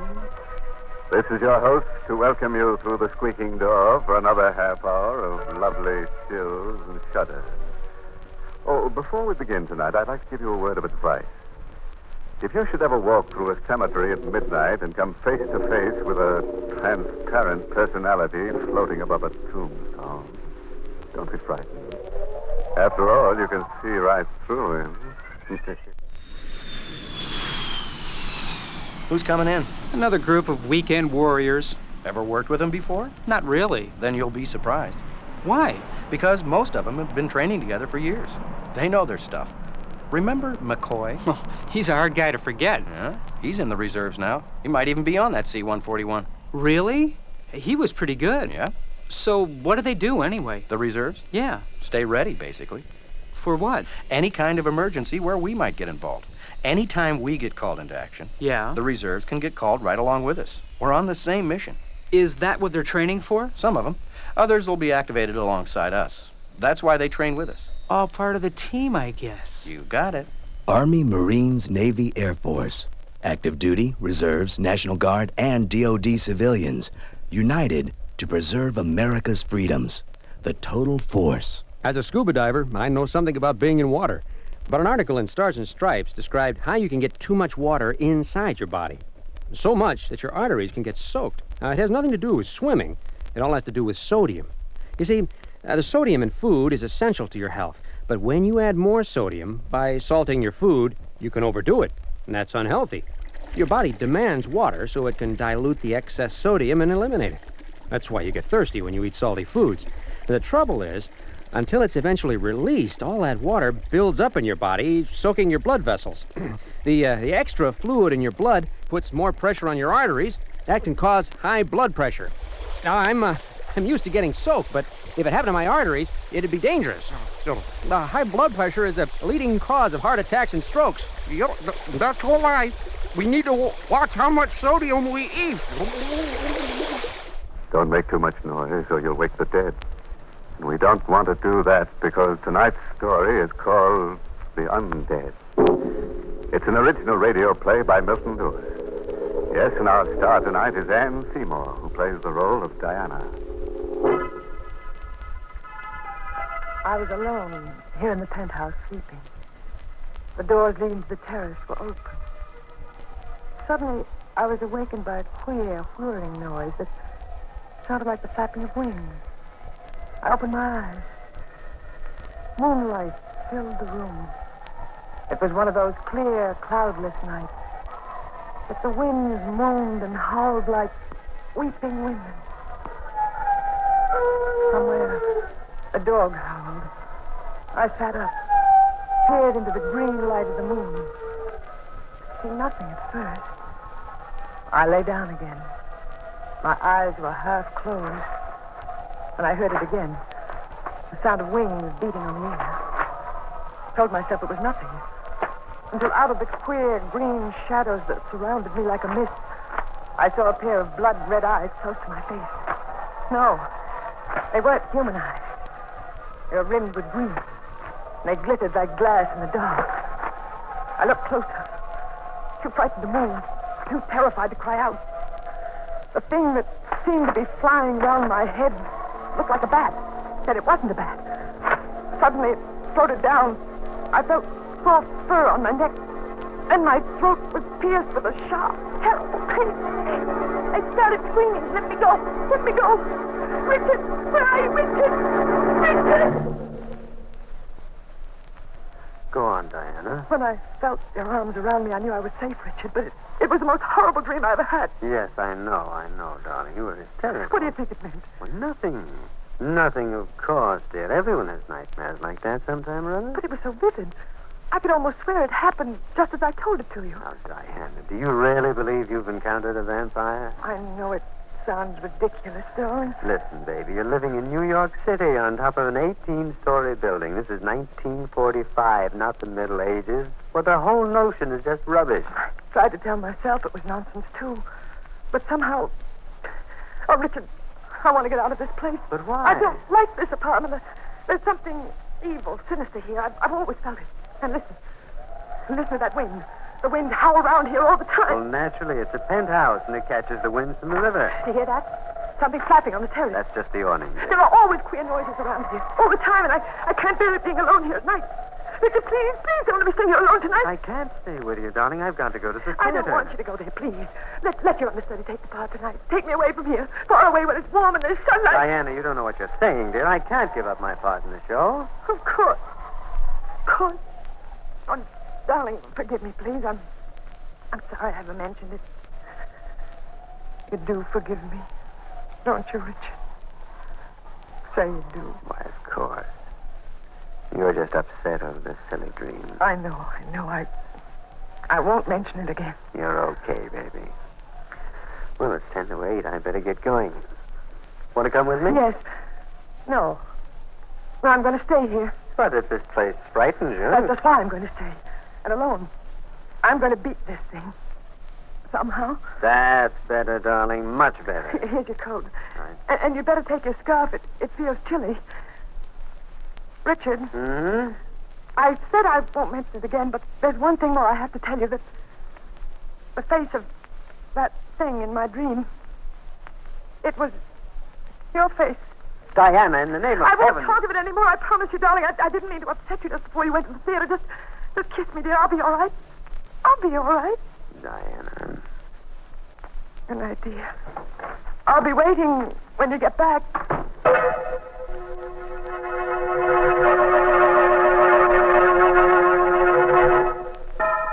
It was just midnight, 2 nights later. I was waiting for Richard to come home from the theater.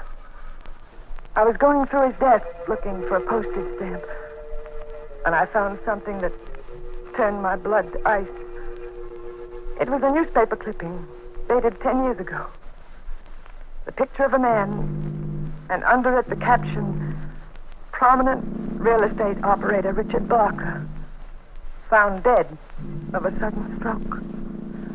I looked at the picture again. There could be no doubt of it. It was Richard. I read further. The deceased will be buried at Woodlawn, Greenlawn Cemetery after services in the Westland Funeral Chapel. Good evening, Diana. Richard. Why, what's the matter? You seem startled. I didn't hear you come in. Have you been brooding again? No, Richard. Of course not. Well, how do you feel tonight? Not very well. Weak? Weak, sleepy, ill. Well, no wonder. You've hardly been eating a thing. And I know that you never catch a wink of sleep. I told you I can't sleep in the daytime as you do. As you do. Why are you staring at me like that? Why? Why do you sleep in the daytime? I've been doing it for years. Years? What's so terrible about that? Most theatrical people do. We live and work at night. Yes, I know. Really, Diana, what is the matter with you? Nothing. You think I'm losing my mind? Well, I don't know what to think. Why are you pretending? Pretending what? That you're something other than what you are. Because I know what you are, Richard. Really? I found out. This clipping I found in your desk, it tells how you died. That clipping? Oh, that. Why are you laughing? Well, you see, it's a joke. It's a gag. One of my pictures was sent to the papers, publicity for a new play, you know. And a drunken typester put it in the obituary column. It's quite an amusing story. I don't believe you. You're lying. Listen, you can't go on like this. No, don't touch me. You're not well, darling. Get your hands away from me. I just want to kiss you. No, don't touch me. Diana, where are you going? Out of here. Diana, come back. I'll come back when I've proved something to myself.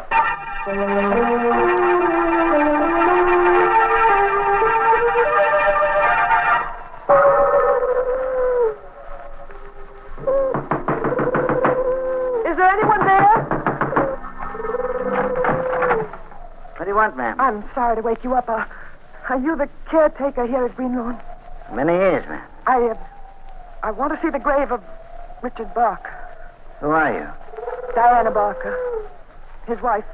But it's 1 in the morning, Mrs. Barker. I know what time it is. I want to see the grave. No one comes at a time like this. Please, will you tell me? Perhaps this will help. $10. For disturbing you. All right. You take the path in back of my house. Turn to the right. Have you a flashlight? I brought one from the car. It's only a short way, but it isn't a grave, ma'am. It's sort of a tomb. Thank you. I'll find it. You want me to come with you? No, I've troubled you enough. Good night. Good night. Somewhere, an owl was howling, as though warning me not to go on with this insane adventure. But I knew I had to continue. I had to be certain. I followed his directions along the path to the cemetery. The moon poked yellow fingers through scudding clouds as though showing me the way. I was frightened, terrified. There's nothing to fear from the dead. Kept telling myself I had to keep up my courage. The dead. Perhaps they were right. There was nothing to fear from them. But the undead. There it was. A tomb. The inscription was clear. Here lies Richard Barker, born May 7th, 1890. Died September 4th, 1935. There was a lock on the door. It was old and rusty. I'd come this far. I made up my mind. I picked up a stone. Smashed the lock. I opened the door. Blackness. Inky blackness, such as one imagines one would see at the end of the world.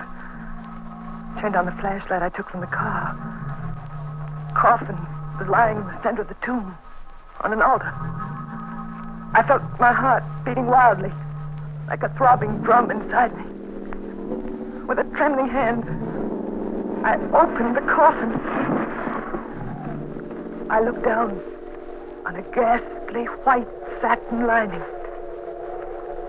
That was all there was in the coffin. There was nothing else. It was empty.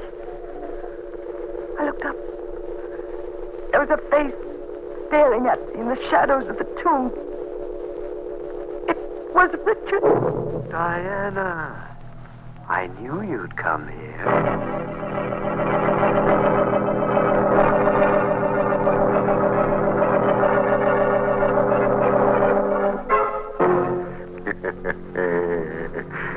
Well, friends, that just goes to show that an empty coffin makes the most noise. Hey, Bobby, turn that thing down. Sure, what are you doing? Thinking, that's what. Oh, thinking, wow. Don't be such a jerk, Bobby. You should try it sometime. Touchy. So what are you thinking about? About college. I'm thinking about going to college. You? I never figured you for the college type. Oh, yeah? What's that? Listen, I want to be what I want to be. Do what I want to do, not what other people think I ought to do. And I can make it in college. I know I can. Keep going, keep growing in college. A message from this radio station and the College Board. Hi, John. Hello. What are you studying? Oh, well, I'm studying to become a naturalized citizen. Oh, is it difficult? Well, you need to know about American history, government, and the Constitution. Then I guess you also know that as a service member in good standing, you could get special consideration for naturalization. Special consideration? Mm-hmm. And that if you need to know more, you can check with your personnel office. Right. I knew that. Let me see. What dire predicament are we in tonight? Oh, yes. Diana has just discovered that her husband was wandering around his tomb. What would you do in a situation like that? Here's what Diana did. Listen. I ran blindly, stumbling, tearing my clothes. Somehow I managed to reach the car, start the motor. In the car, I knew it wasn't all some dream. People didn't come back from the dead. Did they? Could they? I drove to the city. I wanted to see the lights, people, hear music. I wanted to be sure this was the world I'd always known.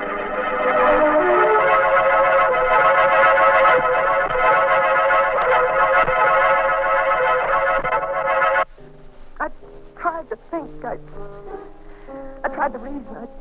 I tried to understand what had happened to me. Because I knew something was happening to me. Something that I dreaded. I was becoming like them. Like Richard. I felt strange cravings. Desires that I didn't dare think of. Excuse me, Mrs. Barker. Oh. May I sit with you? I don't believe I know you. But perhaps not. Does it make any difference? No. No, it doesn't. Please sit down. Thank you. I'm glad you came over. I'm glad to be able to talk to anyone tonight. I've been watching you for the last 10 minutes. Have you? You look very strange tonight. How do you know me?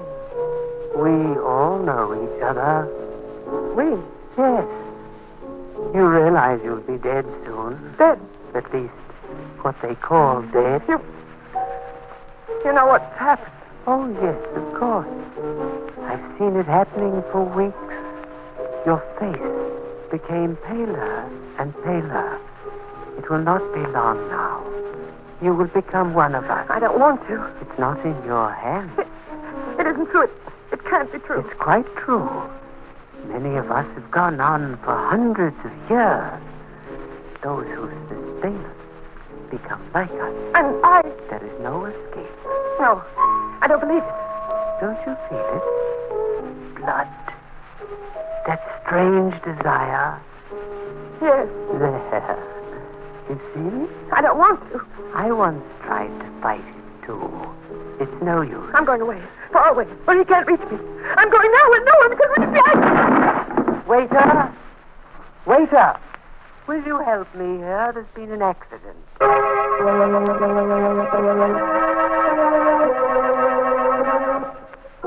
Everything is going to be all right, Diana. Just lie here and rest quietly. You're in your own home. I opened my eyes and saw Claudia, my older sister. Never was so glad to see anyone in all my life. Claudia had always helped me, always advised me. She'd know what to do. You want something to eat? No, I'm not hungry. But the doctor said you'd have to eat. How did I get here? You collapsed in the cocktail lounge. They brought you home. When? Last night. It's dark out. You've been sleeping almost 24 hours. Where's Richard? At the theater. Poor boy, he was so worried about you. Was he? He sent for me. I've been with you since last night. Diana, what happened? It's terribly difficult to explain. I sometimes think I'm losing my mind. I'd be sure that's what it is if I hadn't found out differently. Tell me about it. I found out Richard is dead. He's been dead for 10 years. What are you talking about? True, Claudia. I went to Greenlawn. I saw his tomb. I opened it and the coffin was empty. Diana. I know what you're thinking, but I'm not insane. He never sleeps at night. Now I feel this strange craving. Claudia, don't steer. You know what you're saying. Yes, I know it sounds wild, fantastic, but I haven't told this to anyone, but it's true. There are things in this world you only think are primitive superstitions, but Claudia, you must believe me. Yes, of course, I believe you, dear. We must destroy Richard. I've read about those things. We must destroy him by driving a wooden stake through his heart. That's the only way I can escape from him. That's the only way I can become a human being again. Diana. You'll help me, Claudia. Of course, dear. Haven't I always helped you? Where are you going? Just to fix you something to eat. No, you're going to leave me. Leave me here alone with him. I won't let you do that, Claudia. That gun. Where did you get that gun? We've always had one here. Ever since I first told Richard I was afraid of this place. You're not going to leave me alone now, Claudia. I'm not going to let you. Of course not. Get away from that door. That's what you Claudia, come back. No. I got insane. No. She's gone. Insane. She was so sure I was insane, she didn't even give me a chance to explain. I was alone in the house. I felt terribly weak. I wanted to sleep. I wanted to sleep forever and ever. But I knew if I lay down and closed my eyes, I might never open them again. Never open them and see the world as you or I used to. I'd be something else. I looked at the clock. Almost midnight. Richard would be coming back any minute. I ran to the door, locked it from the inside with a safety bolt. What to do? What to do? Police. I ran to the telephone. Operator. Hello, operator. Get me the police and hurry, please. 1 moment, please. Hurry, will you? This is a matter of life and death. Hello, are you ringing them? Police department. Sergeant Kilway talking. Hello, police. You've got to help me. Yes, what is it, please? My husband, he's going to do something to me tonight. He's going to make me what he is.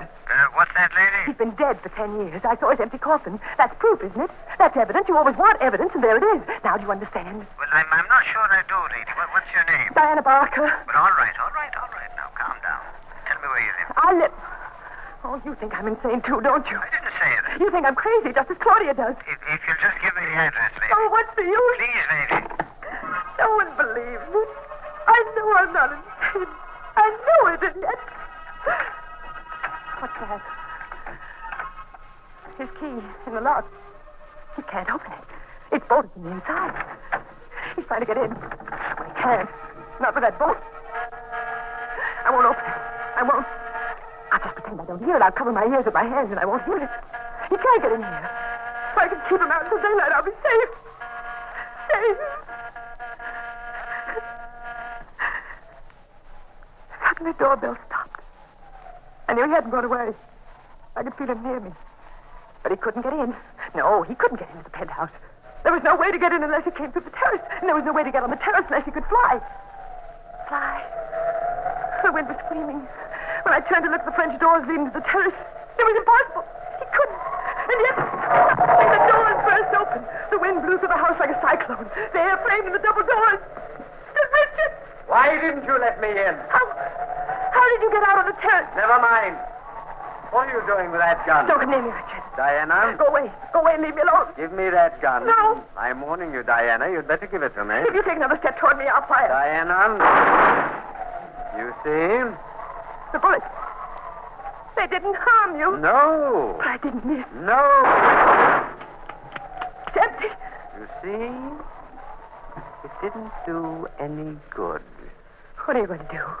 I'm going to put an end to this once and for all, Diana. An end? I've prepared for this. I have a knife. You see? Richard. Don't be afraid, Diana. You won't quite die. No, don't. Come here, Diana. No, Richard, no. You're no. making too much trouble while you're alive. Help me, someone! Let go of me! No! I saw the knife over my throat. I beat at his chest with the empty pistol.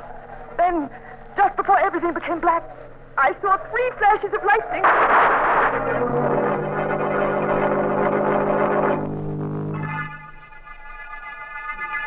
Go on, Mrs. Barker. When I woke up in the hospital, Inspector, I couldn't believe that I was still alive. It seemed like a miracle. You would have been dead if it wasn't for your sister. Claudia. She came back with one of our men. He shot and killed your husband just as he was about to plunge the dagger into you. But how did he get in?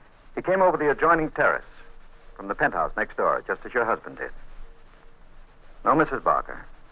Your husband didn't fly. But the other things, the picture, the tomb, the empty coffin. All props for an elaborate scheme your husband worked out to murder you. Richard Barker is not an uncommon name. He found a man with that name who died 10 years ago. He removed the body. He got the whole idea from the dream you told him. But why? To establish that you were insane. He planned to murder you and claimed he did it in self-defense to protect himself against an insane woman. But the gun... Filled with blanks. He wanted to get your money, Mrs. Barker. But the way I felt, those strange cravings... You're suffering from anemia. Your doctor told us that.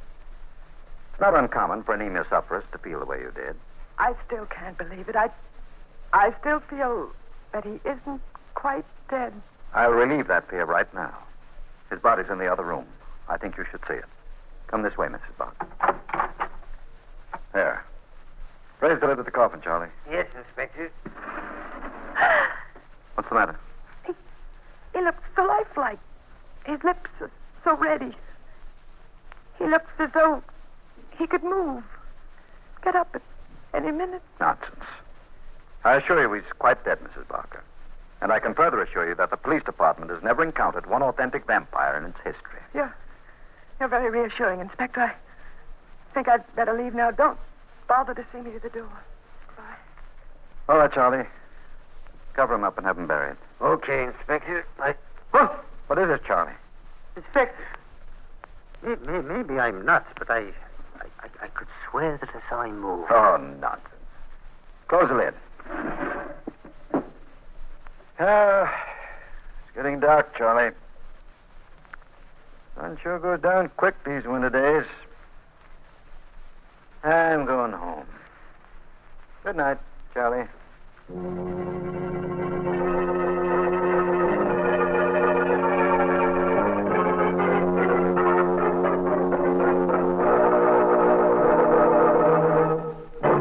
Well, friend, do you think Richard is really dead? That's something for you to sleep on when you go to bed tonight. Oh, and by the way, we have a moral for tonight's story. Yes, it's taken from the diary of Miss Delirium Tremens, who once said, "Never marry a vampire. He may turn out to be 500 years old without a social security number to his name. And how can a girl have any fun going around with a guy like that?" Hey, Sawyer! How about a lift? Sure, come on. Oh, I have to stop by the exchange. No problem. Well, buckle up, will you? Nah, I'll pass. Oh, come on. You use seatbelts all day on base. What's so different now? Now I don't have to. Hold it. You mean you only wear seatbelts because you have to? I don't like them. You like them being held down. It can save your life. Sure, between here and the exchange. Hey, most accidents happen close to where we work or live. Enough already. Are we going or not? All right. Would you wear your seatbelt for me, then? What? I just read that something like, 1/4 of all serious injuries are caused by people being thrown against each other. So do it for me, will you? In a crash, we're all like human missiles, huh? Right. Consider this missile disarmed. On base and off. Buckle your seatbelts. Good night. Pleasant dreams. Hmm?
Good evening, friends.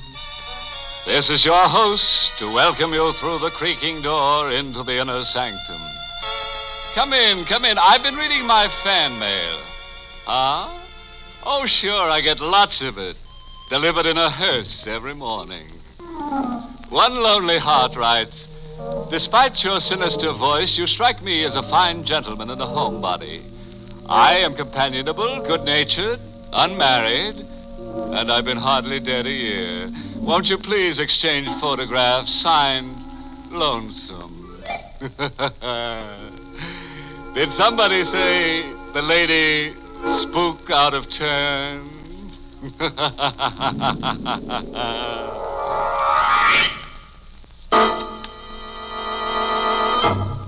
Tonight's Inner Sanctum Mystery, The Devil's Fortune, was written by John Robert and stars Carl Swenson in the role of Tracy with Charles Irving as McNamara. And now for tonight's chaos. In the deep hinterland of Mexico, on the ground level over a mine shaft, a ceremony is being performed by a frightened group of men. A ceremony of fear. Drums beat, and a roaring fire licks at the night sky. Underground in the mine called El Fortuna Diablo, the Devil's Fortune, floodwaters rise slowly to choke off all life in the shaft. Clinging to the elevation of a ledge, trapped and at bay, with the waters lapping at his ankles, is a young man. His expression is desperate as he fires a gun into the subterranean shadows at an unseen target.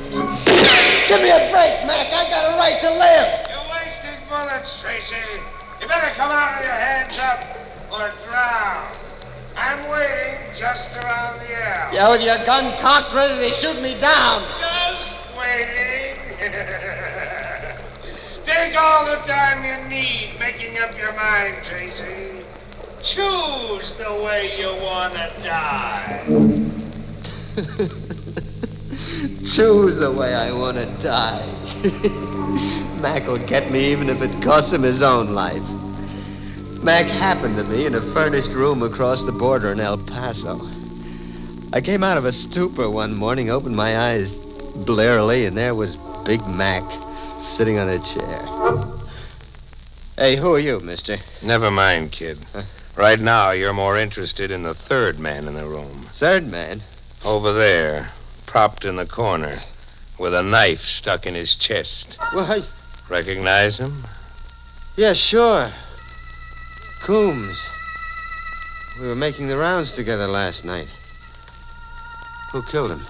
You did. Check the knife. See if it's yours. I'll give you the details, kid. At about 2 a.m., you got into a quarrel with Coombs outside the Hotel Navajo. I happened to be around, taking it all in. You're a mining engineer, but you haven't worked in a year. You were stewing over your hard luck. You took it out on Coombs. It's hard to believe that... Take the corpse's pulse, and then believe it. You blacked out, and I hustled you both up here. Why? To give you a choice. Either I call the cops, or the three of us go for a ride. We'll dump Coombs somewhere, and then the two of us push on into the interior of Mexico. Is it a deal? Why are you helping me? What's in it for you, Mr. McNamara. You're a crack mine engineer. I need a crack mine engineer that I can trust. Your knife in Coombs means I can trust you anytime, anywhere. We dumped Coombs, and 2 days later we were 500 miles inside Mexico. Mac? Huh? I've been thinking. That story that you palmed off on me about Coombs. You stuck that knife in him. Maybe. But you'll never be able to prove it now. Mac, you're crazy. And you're soft. Soft and sentimental. The world's an anthill. Knifing Coombs was like stepping on an ant. Get tough, Tracy. Think big. How big? This big. I've got a map here. Yeah. Read off the name. El Fortuno Diablo. An abandoned gold mine just outside a native village called Alicante. All boxed in and boarded up. Hasn't been worked in 20 years. A fortune's been laying around begging for takers. Well, why hasn't anybody worked the mine? Fright. They're all petrified with fright. From the owner, a chump named Parento, right on down the line to everybody in town. There's a legend about the mine that scares them. The devil is supposed to make his headquarters there. Hey, the map is spotted with blood. Whose blood is that, Mac? The chump who had the map previous to me. Called himself Klondike. He lay there drooling over the map, whispering to himself about El Fortuno Diablo. Week in and week out, month after month, I listened to Klondike whispering to himself. Lay there? Lay where, Mac? I had to break his hand open to get the map out of his fingers. Where were you, Mac? I'll tell you sometime, Tracy. Sometime when you get out of line, maybe, you'll wish I hadn't told you. We reached Alicante, a bleak, backward village, where civilization came trickling in slowly by donkey cart over narrow mountain passes. From here on, kid, watch me operate. How are you going to get El Fortuno Diablo? Steal it. We steal the mine from a Senor Parento, that owner I told you about. It's all fixed. Tonight, Parento's being told the hoodoo is off the mine, and that he's a dope not to cut me in as a partner and start operating El Fortuno Diablo full blast. Who's telling all this to Parento? The one guy he'll listen to and believe. What passes for the village wise man in these parts? A joker named Montesano. Montesano has this town organized, like Al Capone used to operate in Cicero. Everybody's scared not to listen to Montesano. Well, why will Montesano play ball with you? A gun in his ribs and $500 in his palm. Just you watch how Montesano plays ball. I watched Montesano bat a home run for McNamara. We were in a room with Montesano, Parento, and a sharp-nosed fella named Salvador. Salvador acted as a sort of bodyguard, advisor, and local technical expert to Parento. You will work the mine, Parento. You and the Senor McNamara. But they're legenda del Diablo. The curse is no more. When your father was killed, he put the 20-year curse on El Fortuno Diablo. And now the time is over. But the mine, they will not work the mine. In all Alicante, I can find nobody to work the mine. You will tell everybody in Alicante and in the mountains that Montesano say it is good to work the mine. Machinery trickled in by cart over the mountain passes. Fearful workers grumblingly responded to Montesano's call. The shafts were rebuilt, and the mine began operating. At the end of the first week, McNamara played his trump card. He stole the mine. It was Sunday, the day off. Parento and his man Salvador had just left a conference with Mac. Mac was laughing. The kind of laugh that meant he was grinding his heels into an anthill again. Happy days, Tracy. You've pushed your master plan another foot forward, huh? Oh, my old Tracy. Take a gander at this. It's a contract for purchase. For $1 and other valuable considerations, Parento signs the whole mine over to Mr. McNamara. Parento signed this? He did. But he thought he was signing a requisition for supplies from Tampico. I pulled the old document switch on him. Mac, that's an outright steal. Parento will call you a liar and a thief. He'll never get that chance, Tracy. Mac, what are you up to with Parento? Parento and his stooge, Salvador, have just gone into the mine for an administrative look-around. At my suggestion. And, Tracy, I've got a hunch they're going to meet up with that El Diablo. Mac, what have you done? Those other valuable considerations I gave Parento. They were a couple of lunch boxes, packed nice and appetizing with chicken sandwiches and hot drinks. In just 1 minute, I'm going to pull the steam whistle cord so that Parento and Salvador get the idea that it's noontime and they're hungry. Mm-hmm. Minute's up. Mac, what's the connection? What if lunchboxes go... Mac! Now you're smartening up, kid. The box is open on a wire like a booby trap. Reach for a sandwich and smoke gets in your eye. Mac, I'm not going to let you blow up. Freeze, chump. This is a gun in your ribs. Hey. If you're itching to throw in with Parento and Salvador... Mac!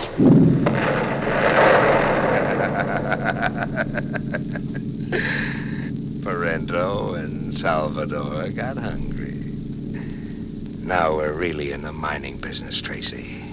Big.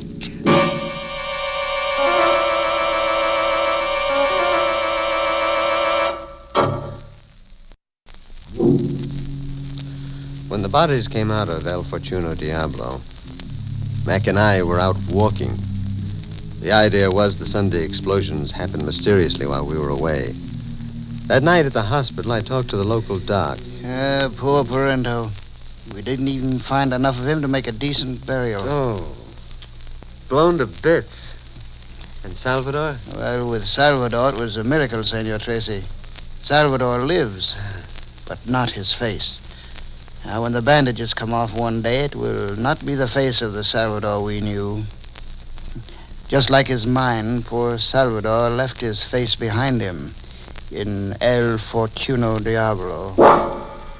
Parento blown to bits and Salvador with his head swathed in bandages. McNamara's master plan was going great.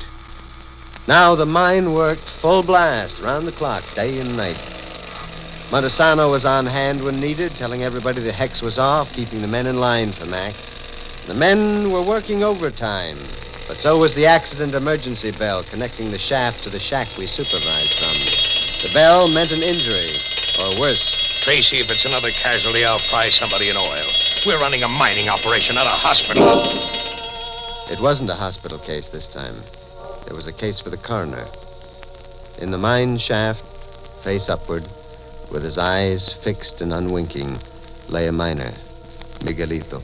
All of a sudden, Señores Miguelito, he let out a cry and dropped to the ground. I live 1,000 años and I never forget Miguelito's cry. What killed him, Tracy? Well, nothing apparent, Mac. No wound, nothing. Shock, I'd say, from the look on his face. It was El Diablo. El Diablo come before Miguelito. His face is black and standing from the side of his head, I see horns. Stop that line of talk, Manuelo. You're scaring the men. Scared men don't mind gold. Senor McNamara, is it true? It was the devil who come before Miguelito. See? Look there to the ground. El Diablo left his footprints. We looked, and there, clearly defined in the soft dirt, was a print. A hoof print. Mac, it's a hoof. It's a cloven hoof. Tracy, so help me if you blow your top in front of the men. Miguelito had a heart attack, men. He was just a kid, not up to being a miner. Now everybody back to work. The men went back to mining for gold. And the emergency bell kept ringing. Tracy. Yes? Go fetch that Alicante wise man. Tell Montesano the men need another spiel about how the devil has called it quits and the hoodoo's off the mine. As the devil called quits, Mac? Tracy, you blow your top and I'll blow your head off. I'm here to mine gold. If I have to kill every mother's son of you and work the mine myself. How do you explain the 4 murdered men, then? Bad hearts, the 24-hour shift. Maybe the men got to brawling among themselves down there. It's easier to blame a killing on the devil than face a murder rap. Now what? That's the fire bell. Fire, Mac. Another omen of disaster. Your gold mine is going up in smoke.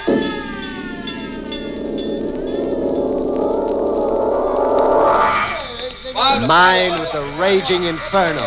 Mac ran around like a wild man, barking orders, working with superhuman energy. Manuelo, get that equipment going.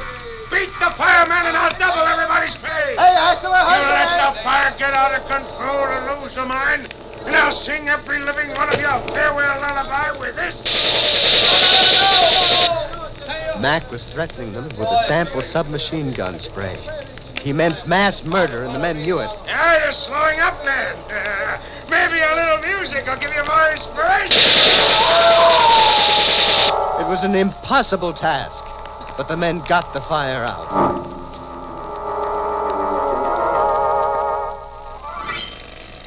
Tracy. Yes? About those hoof prints around the mine. The cloven hoof. I've been giving it a lot of thought. I thought those things didn't bother you. Not like they bother you, chump. They bother me another way. To me, it's a gimmick. And I get nervous if I can't figure out how a gimmick operates. A gimmick? I don't get you. We'll take a walk tonight, the two of us. And I'll show you what I figured out. I've been playing timekeeper to the devil for a week now. Clocking him in and clocking him out. We took that walk with the wind at our back. We hauled up outside a deserted mud house, located halfway between El Fortuno Diablo and the town. According to my timepiece, the devil is 2 minutes late. Mac, you're not making sense. Now, have yourself a look at the devil, Tracy. The devil was walking stealthily toward the door of the mud house. He looked just like Manuelo had described him. Black from head to foot, horns rising from his skull, and feet formed into hooves. We watched him enter the house. Tracy, you've seen the devil before your time. Now we scram as quiet as we can get. Mac, what does it mean? It's a gimmick, and a smart cookie's got a monopoly on it. Scare the bejabers out of everybody, knock heads together, knock a few guys off, and then sell protection. I watched Capone work that gimmick in Cicero once. I'm being sold protection. Yeah, but who? One guess, chump. Montesano. Yeah, Montesano in his costume getup. Montesano tells the men the hex is off El Fortuno Diablo for a fee, and then scares them all over again and gets me to cough up some more. And you're letting him get away with it? Sure. I'm not letting him on yet.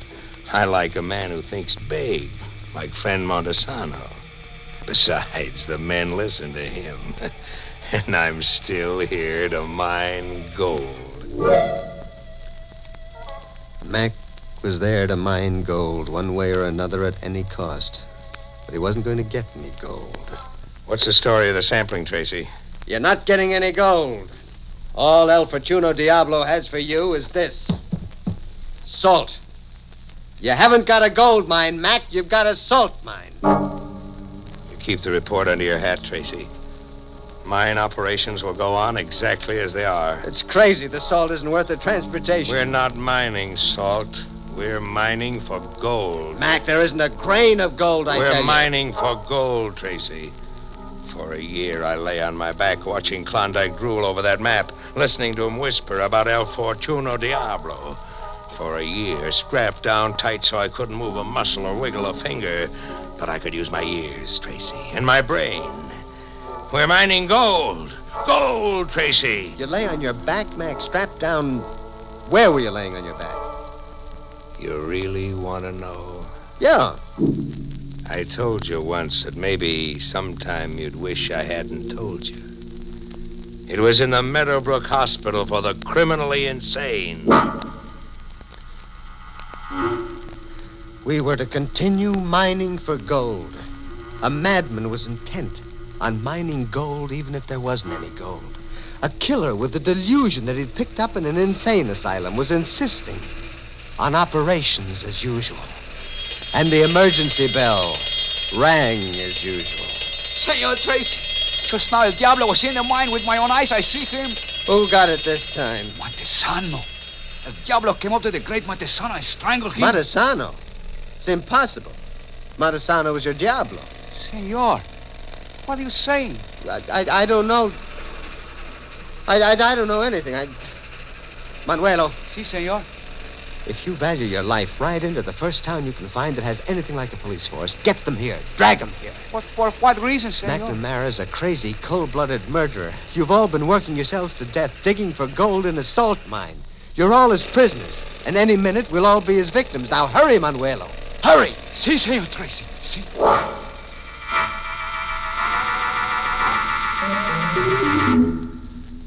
Manuelo didn't get far. Mac stopped him outside. Then he came after me. I ran in panic into the mine. Here, in a trap. The waters are rising. Mac's around an L somewhere in the tunnel, waiting in ambush. And I have got a choice. Drown or meet Mac's bullets head on. Tracy, your time's running out. Mac, I got a right to live. You blabbed to Manuelo, and he spread the word. I told you I came here to mine gold, and you blabbed to Manuelo. There isn't any gold. I worked my straps free at Meadowbrook and strangled Klondike to get that map. I shot up a Kansas bank to get the money to buy mining equipment. All that so I could mine gold. You hear, Tracy? Mine gold! Mac! What happened, Mac? I'm hit, Tracy. You got me. Ah, liar, I didn't even fire. It's a trick. It's a trick to lure me out. Mac shot into the air to confuse me. He's there behind an L where I can't see him in ambush. Mac! Mac! He cannot hear you, Senor Tracy. Mac, he's dead. El Diablo! It's the devil standing there. Like Manuelo described him, black from head to floor with horns rising from his skull. How many devils are there around here? First Montesano, now you? Montesano was a faker. He seized tribute. He do many things. Kill many men. I have come to know, senor, that there is no diablo. No devil? You're not standing there, huh? But I am real, senor. Behind this face, I am Parento. Parento? They couldn't even find enough of you for a decent burial. It was Salvador they could not find. In the hospital, the doctor agreed that Parento will drive the devil from El Fortuno Diablo. And the police agree Parento will be their deputy. You killed Montesano and McNamara? Si, senor. What is so funny, senor? McNamara. I was thinking of Mac's master plan. He never figured that booby trap he planted in your lunchbox would blow up in his face.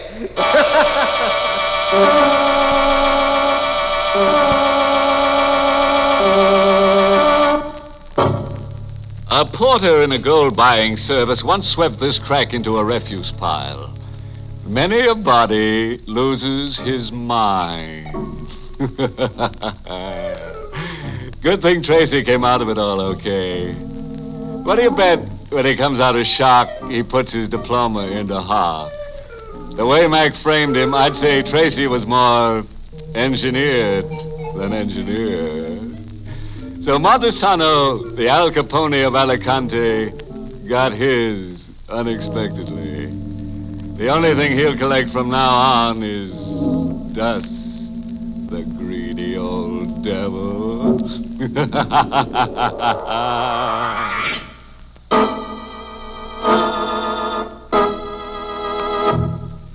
Good night. Pleasant dreams.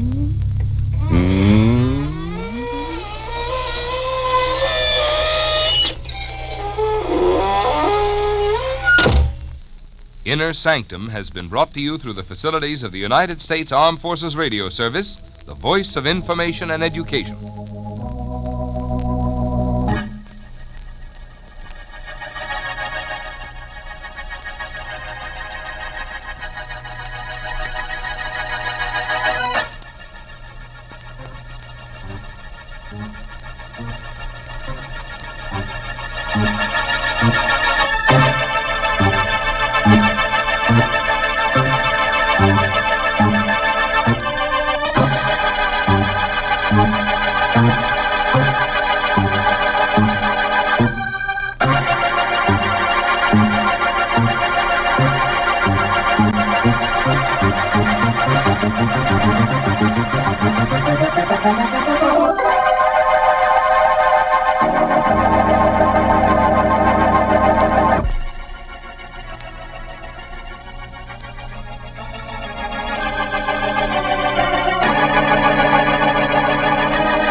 Good evening, friends. This is your host to welcome you through the creaking door into the Inner Sanctum. Come in, come in. I just came in from a bang-up fashion show. Styles guaranteed to kill you. See them and you'll never forget them. You'll talk about them day and nightmare. Oh, they're wonderful. For instance, one bold fellow wore his head at a slant. Another parked his face on the piano before modeling. Said his face always stole the show. A third wild man, displaying the newest in zombie zoot suits, got into his trousers by pulling them over his head. Poor chap strangled to death. But nobody minded. No, they couldn't if they wanted to. In order to mind, you've got to have one.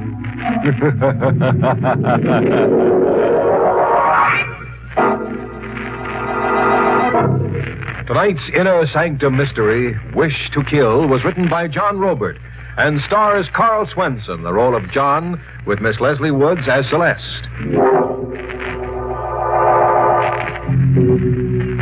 Okay. Get your forks ready. Your pitchforks, that is. Have you ever wished for someone's death? Lacking the nerve to kill, you wished it with every ounce of you. And dreamed it, too. A dream such as this. John Kellam's dream. She sleeps. With a yellow pallor in her cheeks. Yellow greed on her face. Within reach of my hands. I get up and stand over her. Celeste. The person I hate. I touch her.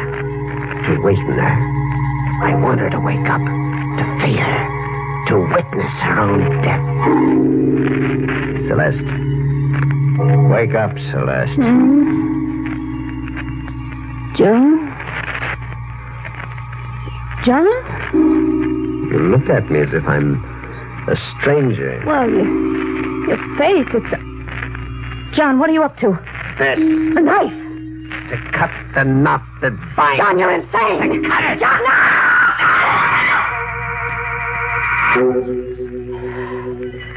But it was just a coward's improbable dream. The tortured wish of a helpless man. The wish for her death floods my mind. I wish it with every ounce of me. I can think of nothing else. Nothing else. We motored to the country. And the hum of the car is a single word throbbing in my brain. Murder, murder, murder, murder, murder, murder, murder. John, I had a dream last night. Frightening dream. Woke me up. After that, I couldn't sleep all night. What was your dream about? Well, someone was hovering over me. I was about to die at the point of a knife. Who was hovering over you? I don't know. I tried to identify him, but his features were blurred and kind of unclear, and Now, who would want to murder me? Could someone wish my death? You could. I could want my own death? Yes. Well, now you're either teasing or you're being absurd. Neither. But why should I want my own death? Self-dislike. Your own rottenness sickens you. Your own crimes shock and appall you. My own rottenness? And crimes? What crimes? Your crime against me. I'm a middle-aged man and you're young. Marriage was to be an equal partnership into which you brought youth and beauty and I wisdom and money. That was our understanding. But you cheated me. You brought nothing to me. You made a joke of my wisdom. You want only my money. The wish to kill was pushing me relentlessly now. Just where are we driving, John? Do you know that we lost the highway at least 3 miles back? The throb in my brain was a fever. Murder, murder, murder, murder, murder, murder. My hand found a car tool. It was there, conveniently behind me, as if I'd planned it to be there like that. Why are we stopping? To settle something forever. Now get out. A tire wrench. Oh, John, you wouldn't dare. Get out. But... Walk into the pine grove in front of me. It's useless to run or scream. There's no place to run to and nobody to hear you scream. I didn't choose this spot accidentally. Obviously not.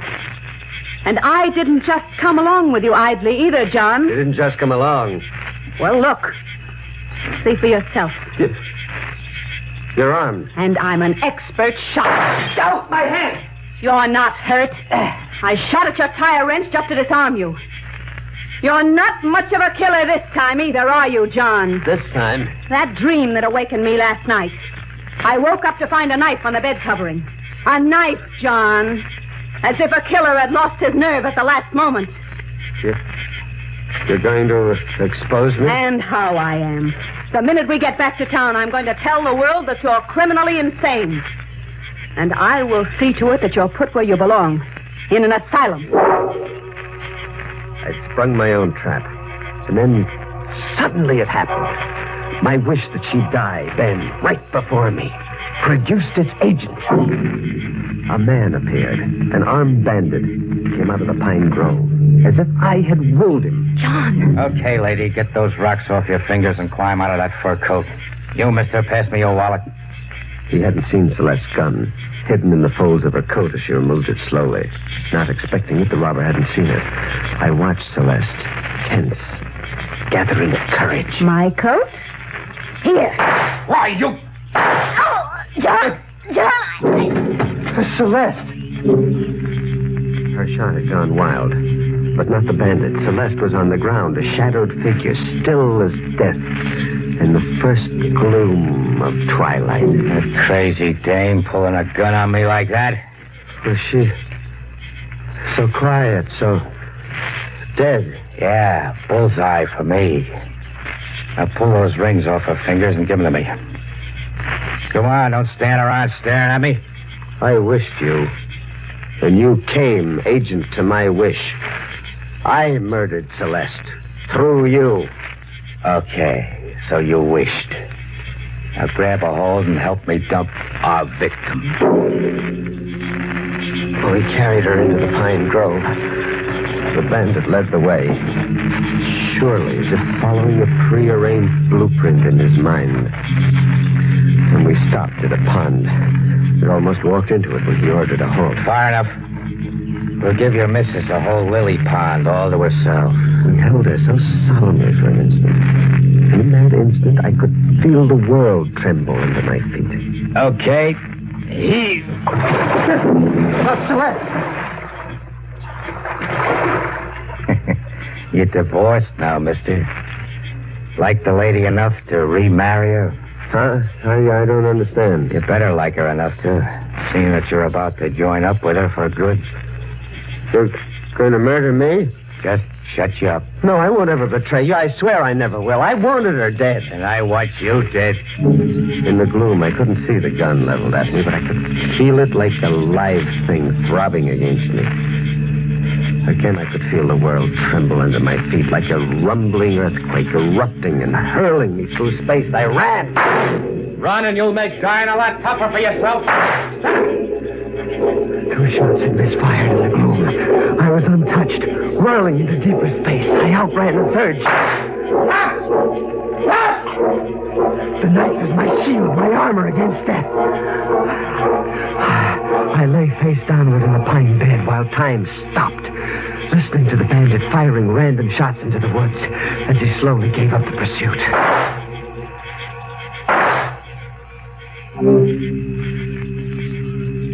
Soon, for a long time, there were no sounds, no rustling in the thickets, no shots.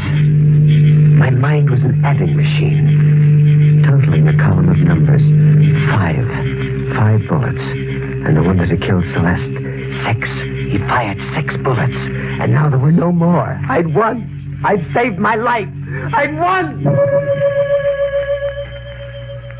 But then, when the darkness emptied silently into the ghostly gray of dawn, I saw her, Celeste, spectre of death in a wet dress that dripped like great beads of tears falling.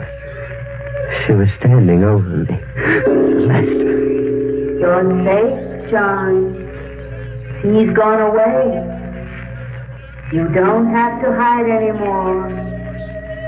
We can go home now. We? You say we? We can go home now. No, not together. Never together anymore. Come, John. Never together. Never anymore. Come, John. Come home, John. Alone. I'll go alone. You're dead. You're at the bottom of the pond. Dead. You hear that?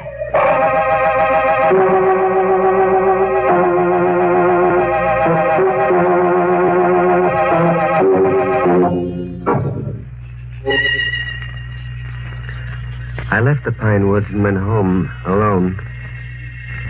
The imagination plays tricks.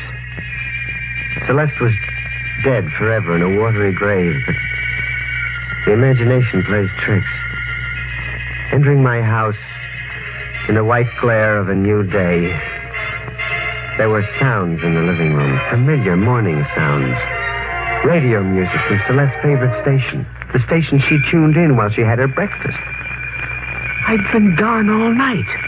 Who had tuned in that program? And then another thing. Swimming in my vision, catching at my throat. A coat flung carelessly over a chair. Celeste's coat. The mink she'd worn to her murder. And then in the kitchen, one more thing. A coffee pot on a lighted stove, hissing. The doorbell. The back door to the yard. Mrs. Oglesby. An old lady with no life of her own, only everybody else's. Our neighbor next door. Good morning, Mr. Callum. Mrs. Oglesby? Come to give back the sugar I borrowed this morning. And thank Mrs. Callum for me. Yes, The sugar you borrowed this morning? Well, that's what I said. Borrowed from whom? Miss Callum, of course. Now, ain't that a peculiar question? You're certain you borrowed it this morning? I am. Are you trying to mix me up now? You're an elderly woman. You do nothing but stare out of windows and live other people's lives. You have no life, no sense of time. Today could be yesterday, and yesterday could be last week or last month. Now get out of here with your old wives' tale. Well, I never... She scurried off. And then staring after her into the yard, something suddenly held me. A clothesline awash. And there in the center of the line, limp and dripping great beads of tears as I'd seen it standing over me in the pine woods, was the dress, red silk with gold brocade, the same dress Celeste had been murdered in, and her body cast into the lily pond.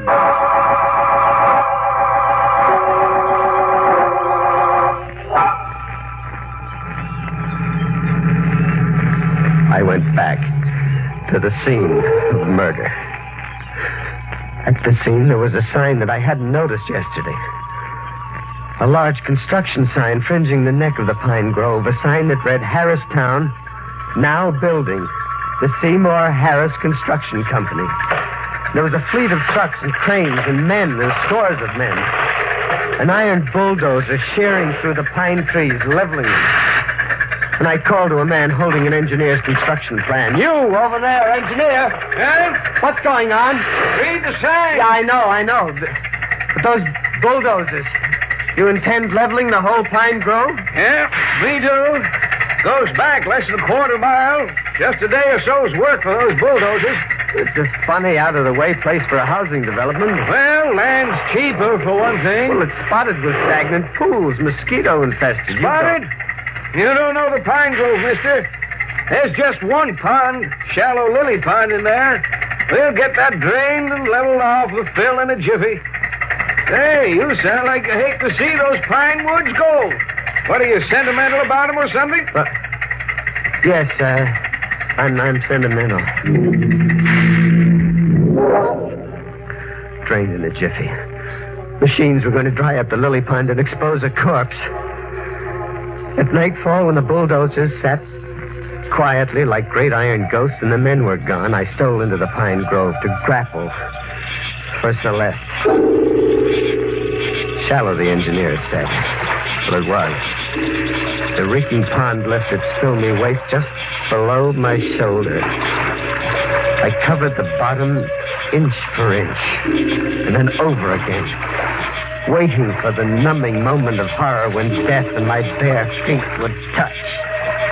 Inch for inch, slowly, lengthwise, and across, hour on hour. The numbing moment of horror never came. My feet didn't touch death. Celeste wasn't there. Celeste wasn't underfoot. But standing over me on the bank with the moon lighting one half of her face. Spectre of death in a wet dress that clung tightly. The dress, red silk and gold brocade. The dress that hung limply from the yard clothesline. You don't need to look anymore, John. Are you dead, Celeste? You don't need to look anymore. We can go home now. Celeste, please, while I have a shred of sanity. We can go home now. Are you dead? Are you dead? Come, John. We can go home now. Come, Celeste! Celeste!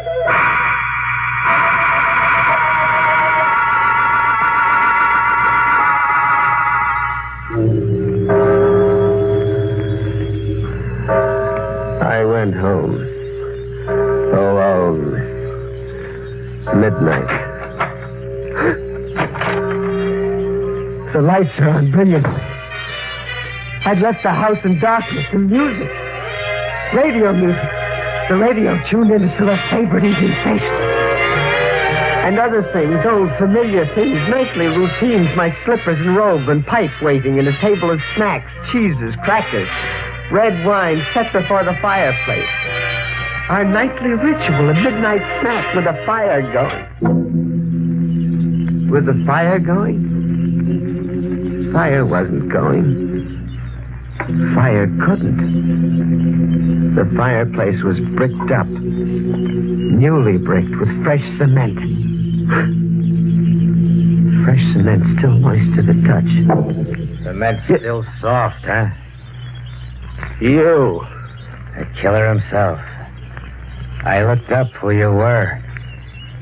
In your wallet, Mr. Kellum. The fireplace. Out of commission from now on. Unless you want to answer to a murder charge, partner. You willed me, remember? You murdered your missus through me. Well, then Celeste is? Behind those bricks. How? I got a look at that construction sign last night and went back for the body. You were a day late catching on to the danger we were in when they got around to draining off that lily pond. Not we. We. Your missus is behind those bricks, so you'll always remember it's we down the line. You murdered Celeste. I wanted her dead, but you murdered her. I have nothing to fear from the police. Haven't you now? How do you think I happened to be up there at the Pine Grove at the right time? What? How you happened? Should I know? I'll remind you. You hired me to waylay you and your missus. The come on was all the jewelry she was going to wear, plus $1,000 I was going to find in your wallet. You don't remember? No, I don't remember. Tell that to the police. But Celeste isn't dead. Now, where'd you get that brainstorm? I saw her in the Pine Grove twice. She spoke to me. You're crazy in the head. She's been here in this house preparing breakfast, setting out my slippers, robe, this table of snacks. I did all that, Kellum. I was having fun with you. Softening you up in the head so you'd go to the bank for me regularly and often. You did all that? That's right. No. Celeste lives. I hired you, yes, that much I believe, but you told Celeste. You joined with her. You joined her scheme to drive me insane, to steal my money. That's a nice idea. Too bad the lady is dead. No, she lives. You shot at her, but she didn't die. You missed deliberately. We dropped her in a shallow pond less than 5 feet deep that you could get up and steal out of in the darkness. You're as balmy as a bedbug. But we're going to do business. Cash on the line from now on. I had but one course now. One course only. I could have no safety, no life ever. Sooner or later, he'd kill me. Police department.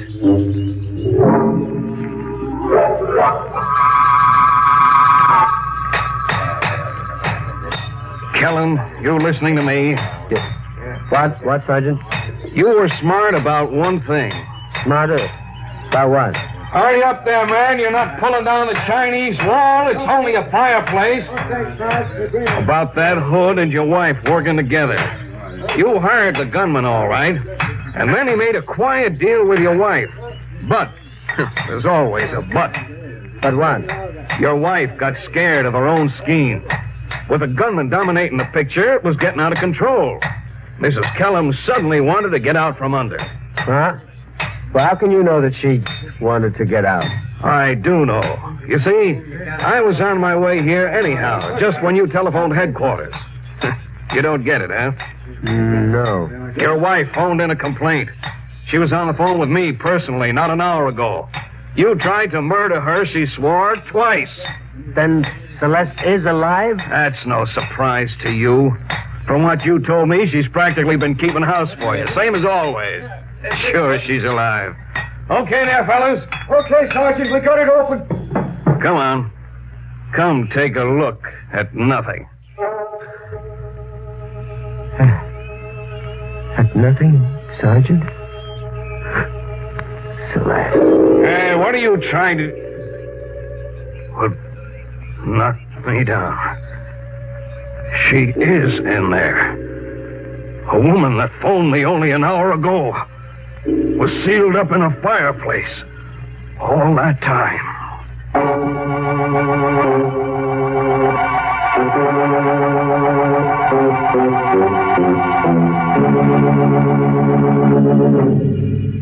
Bricked up in the fireplace. You know, that's really doing your all to keep the home fires burning. Celeste was simply crazy about housekeeping. Imagine getting up out of your grave to wash dishes. Let's sum up the domestic life of the Kellums in a limerick, shall we? There once was a cook named Celeste, whose cuisine met every test. She could toss up a dish that was simply delish. But hubby's goose was the dish she cooked best.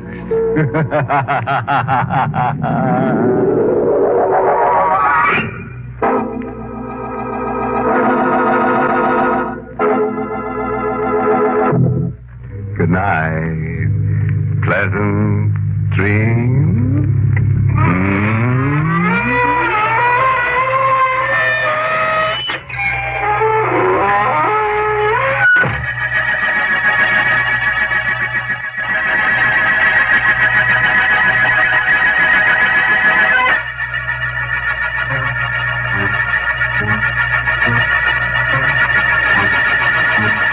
Inner Sanctum was heard in the United States over CBS, the Columbia Broadcasting System, and has been rebroadcast for servicemen and women overseas.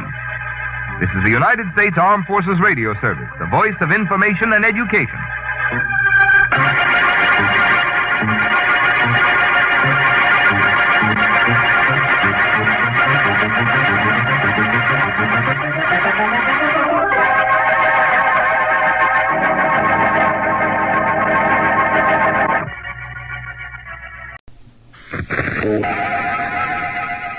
Inner Sanctum Mysteries, brought to you by Bromo Seltzer and starring Ben Hecht.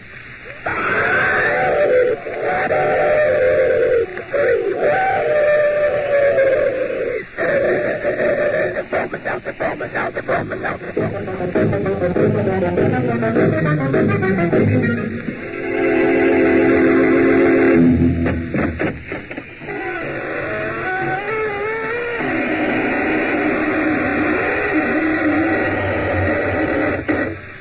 evening, friends of the Inner Sanctum. This is your host, inviting you in through the squeaking door. Come in, won't you? We're having a gala affair tonight, a grand premiere at the downtown mausoleum. And anybody who is anybody will be there. Yes, it's formal, of course, but you don't have to wear evening clothes. You can come in morning. But do come early. We're having a few people in to die for us, and you mustn't miss the opening kickoff.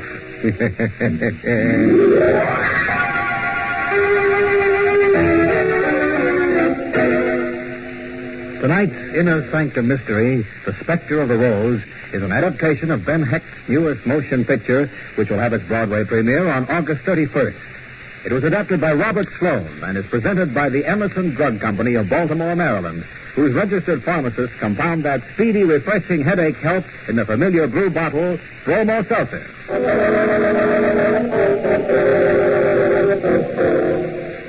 This is your host, ready with tonight's story.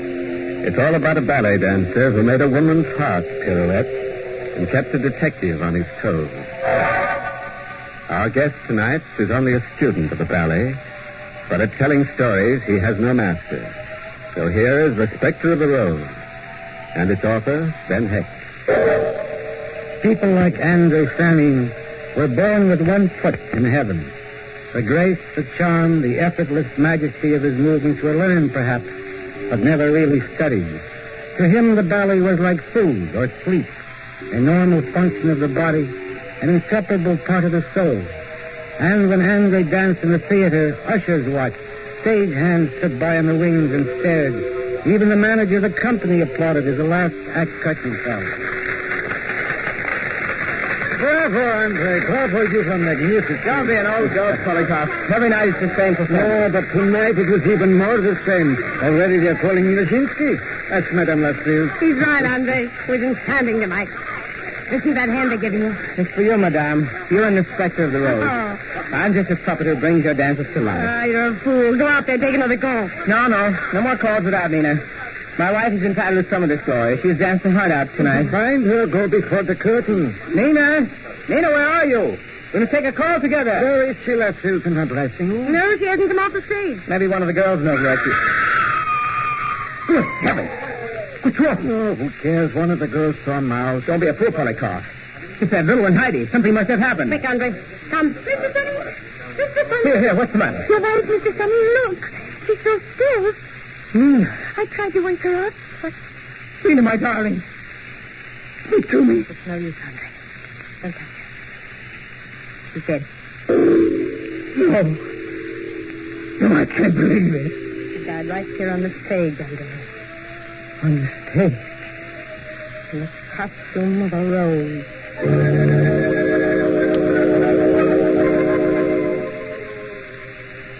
Nothing like it had ever happened before. A ballerina dies in costume at the end of a performance, and her husband's grief closes the show. But men like Polikoff, men who are full of ego and insolvency, never let a good show stay closed. It took him months to find a new backer for another ballet starring Andre Sanin. But as soon as he found one, he went to Lascelles with his plans, his bigger and better plans. It's a gold mine, darling, a gold mine. Polikoff, why do you come to me with your gold mine? I'm giving my girls a lesson. Andre Sanin is sick. No, sick. I don't believe in that sickness. Nerve, that's all. Please. All right, children. All right. Just a moment, we'll start again. Polikoff, forget Andre. He's mental. But how long can a man suffer over a dead wife? A week, 2 weeks, but 7 months? That's ridiculous. When the music plays, he'll die. I told you, he doesn't dance. He lies in a bed, staring. He hasn't moved for months. He doesn't even know if it's day or night. That's not fair, Madame. He's moody, but he's as charming as ever. This poor child here brings in soup. Like Little Red Riding Hood. He never even looks at her. Oh, sweet of you, Heidi. As long as one woman still adores a man, he isn't sick, he isn't mad. Yes? What is it? Excuse me. You, madam, look filthy. That's right. My name's McFarland. I'm from the Homicide Bureau. You mind if I ask you a few questions? What about? About a dancer you know called Andre Sanin. You know where I can find him? Well, I imagine you can find him right where he's been for the last 7 months, at home, in his flat. Where is that? Why do you want to see him? Oh, just a report I'm investigating. You know how the police are. We never really close our books on a case. What books? What are you talking about? Well, to be perfectly frank, mister, Sanin seems to have been making some peculiar statements about his wife. And I'm not altogether sure they aren't true. What has he said? That his wife was murdered. Murdered? Yeah. That's why I'd like to talk to him. Get some of these statements firsthand. This is foolish, officer. He's sick. It's his sickness makes him say things like Just that. the same, I want to talk to him. But you can't stop while he's in this condition.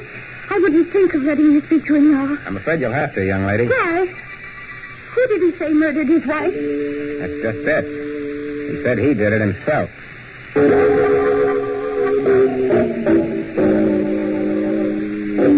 Let's get one thing straight, Miss Allen. I didn't kill her. And if I told somebody I did, it's only because I'm screwier than a bedbug. So help me. It was stuck in my mind. What was stuck, Mr. Sanin? The idea that I'd killed her that night on the stage. It's sort of a dream. Andre? It's all right, Heidi. I can talk about it. Go ahead, Mr. Sanin. Talk. Well, it's like I was telling you before. I get these dreams. Daydreams, you might call them. Oh, they're real to me. First, I hear the violins and harps. They're way up high. That's the start. Then I see myself coming in a jacket of roses with a knife in my hand, you know? No, I don't. Is this one of the characters that you play on the stage? That's it. It's a dance called the Spectre of the Rose. Only you don't really carry a knife. It's only in the dream. You see what I mean? The dream's all mixed up. Well, you're a little mixed up, too, aren't you? No, not anymore. No, it's only in the dream that I killed her. But I haven't had that dream or heard those screwy violins for some time. No kidding. In other words, you're normal now. Sure, like a rock. Even the music doesn't bother me anymore. Wait, I'll show you. Play it for me, Heidi. Andre, no, not the Spectre of the Rose. Play it, I said. All right, Andre.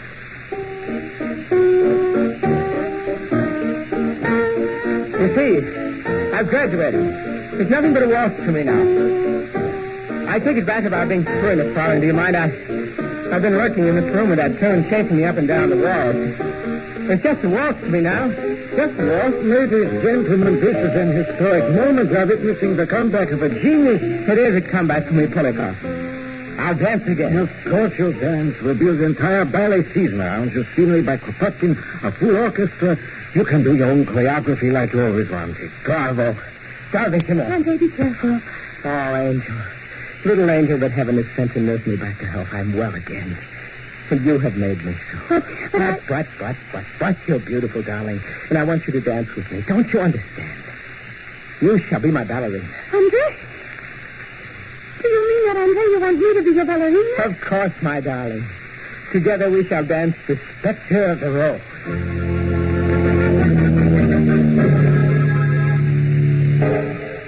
In 2 weeks, Andre Sanin was ready to start rehearsal. In another 2, the Spectre of the Rose had already begun to take shape, with Heidi in the ballerina role.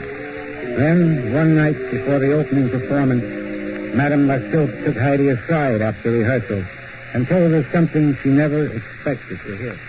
You must leave the show, Heidi. You cannot play this role. Why? What's the matter? I've done you a terrible wrong letting it go this far. But there's still time if you do as I say. You must not see Andre anymore, my child. He mustn't see you. What are you saying? Listen to me, Heidi. Go away from him. Run away. Tonight, tomorrow.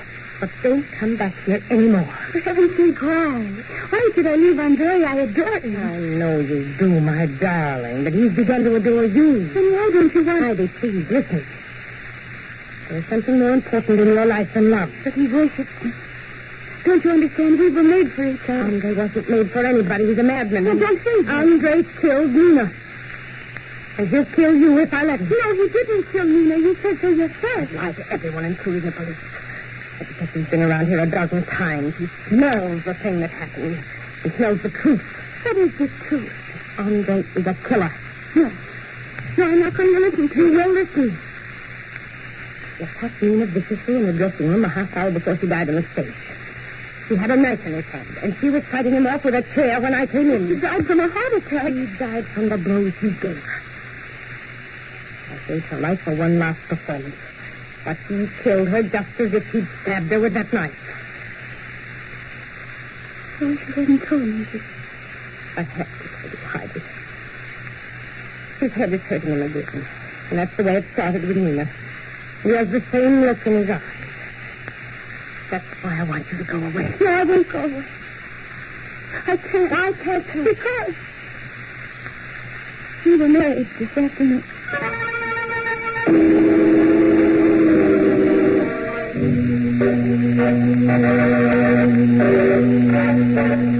No, Andre, please put me down. Oh, but I insist, darling. A man has the right to carry his bride across the threshold, even a wolf's one like this.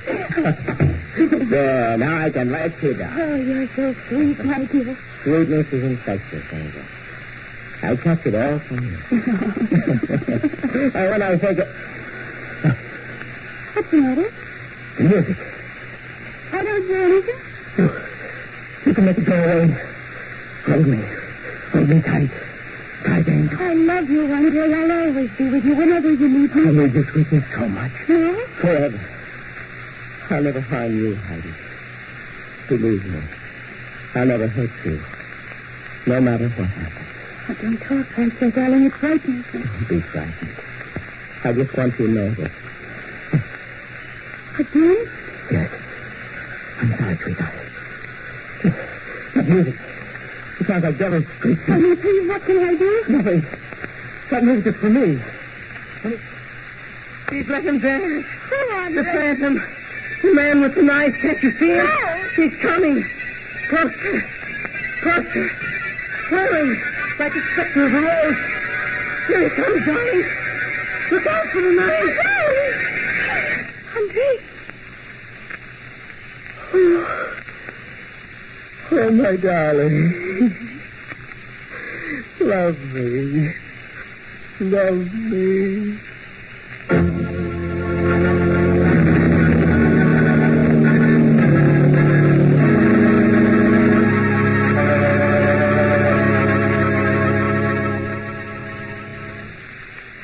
Do you know that the experts in radio have a way of telling how many people listen to a program? When they figure this out, the program gets what's called a rating. If last week's audience is any indication, many millions are listening tonight to Inner Sanctum. Yes, Inner Sanctum is a top-rating show. And among those millions of people, it's a sure bet that some of them are going to have a headache tomorrow or Wednesday or the next day. And when that happens, many of them have a product on hand that gets the top rating for headache help. It comes in a blue bottle. It fights headaches 3 ways. Yes, it's Bromo Seltzer, the headache help that millions know because of the fast relief it brings. Fast relief not only from a headache itself, but also from a stomach upset and jittery nerves that may go along with a headache. And Bromo Seltzer also rates high, Mr. Weiss, because it's such a pleasant way of combating a headache. Why, Bromo Seltzer is so nice and refreshing, there's nothing I'd rather take for a headache. That's what modern folks everywhere say. So remember, friends, Bromo Seltzer is at your druggist, fountain, and counter. And next time you have a headache, get fast relief from that headache grief. Take refreshing... Bromo Seltzer, Bromo Seltzer, Bromo Seltzer.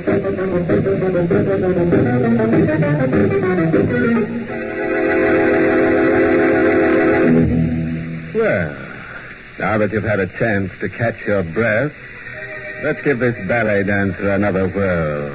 And find out what makes him tick. No.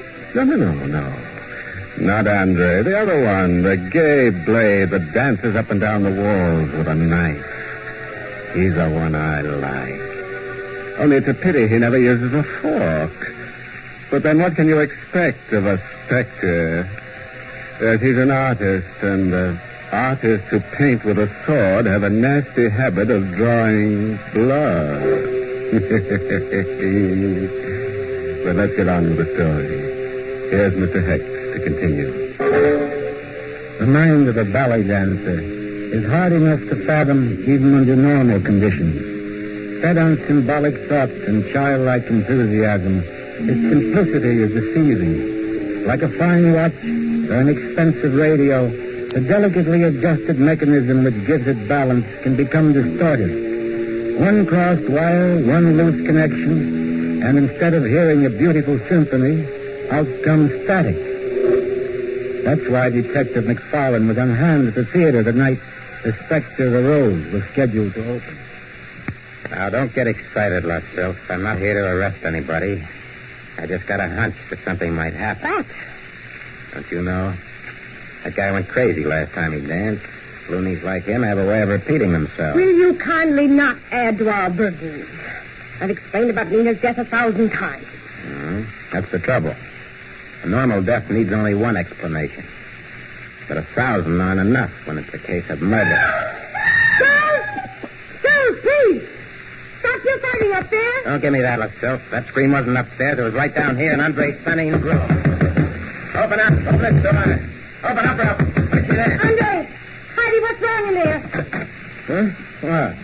Who's making all the noise? Never mind about that. What's going on here? Nothing. I've been asleep. Somebody screamed in here. Where is she? Who?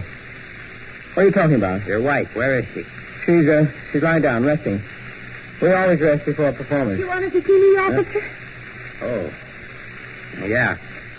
I thought something might have happened. I heard a scream here. No, nothing's happened. My husband and I were quarreling. I screamed. I couldn't help it. Please leave us alone. Not so fast. You look a little pale to me. Are you all right? Of course I am. Wouldn't I tell you if I weren't? I don't know. Now, listen, will you? I know this isn't very pretty, but everything is all right. After the show, you can hit me on the head if you want to, but right now, you've got to leave us alone. We're dancing tonight. He's right, McFarlane. Leave them alone. Okay. I won't bother you anymore, Sonine. But I'll be standing right outside the door. Fair enough. Oh, darling. What did I do to you, darling? No, nothing. I struck you, didn't I, Angel? I struck you with my fist. Please, Andre. Who struck you? Him, that whirling devil. I thought I was watching him, but it was me. I'm the one who... No, darling, no, I love you, Andre. Did you hear me? I love you, Andre. I'm no good, Heidi. Just a lot of muscles that can dance. The rest of me is rubbish, broken glass, and No, don't talk now, please. Don't even think. How can I not think after what I've done? Heidi, your shoulder. It's bleeding. No, don't look, Andre. It's only a scratch. It's not. It's deep. It's a cut. I can fix it. I did that too, didn't I? I cut you with the knife. No, there wasn't a knife. Don't lie to me, Heidi. There was. I tried to kill you. It was an accident. I fell against the glass. Can't you see the edge of it is sharp? And I thought... I'm sorry. I tried to hide it from you in my rope. The knife. The knife I held in my hand. It wasn't you. Take it, Heidi. Take it and plunge it into my heart with love. No, never. Angel, you must kill me before I kill you. Officer. All right, Alice. Hurry, darling. Tonight you must dance.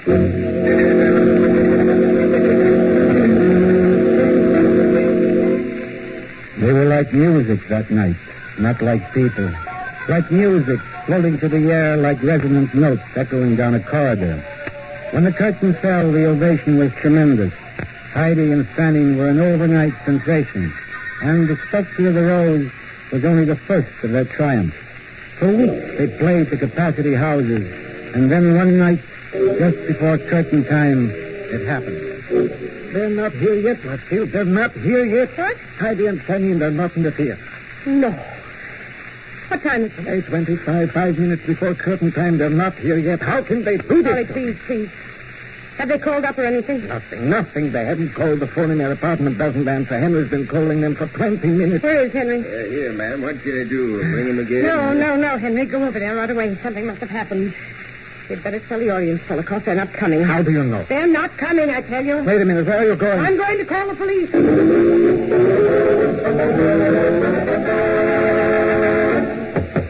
Heidi! Andre, open the door. Never mind the knocking, Lusself. I got a key from the super. Nobody's home. McFarlane and Henry would have called us if they were here. Just the same, we're going inside. They certainly made a mess of this place before they left. How do you know they left? I don't. I'm almost afraid to look. What's that? Wait. There's somebody on the floor. It's Henry. Henry, what happened? You're gone. Where? I don't know. He took him away. Where did they go? What happened to you? He hit me with that chair. He's like a wild man. What did you say to him? Nothing. I just wanted to get his doctor. Never mind about that. Where did they go? I told you I don't know. She was afraid the doctor would come and take him away. That's why they left. She didn't want any doctor seeing him. That foolish little child. You must find her, McFarland, before it's too late. I'll find her if this guy will get any sort of a lead. But all I know is what I told you. She said she was going to hide Andre from everybody till he got well again. Was he bad? Yes, ma'am. He was talking about violins and harps way up high. The way they begin in the Spectre of the Rose.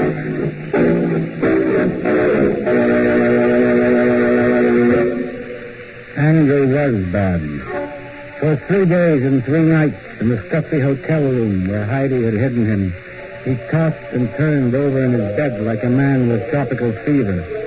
And all the while, the demons sang in his head. On the 4th night, Heidi went out for some food. When she came back, Andre was very still on the bed.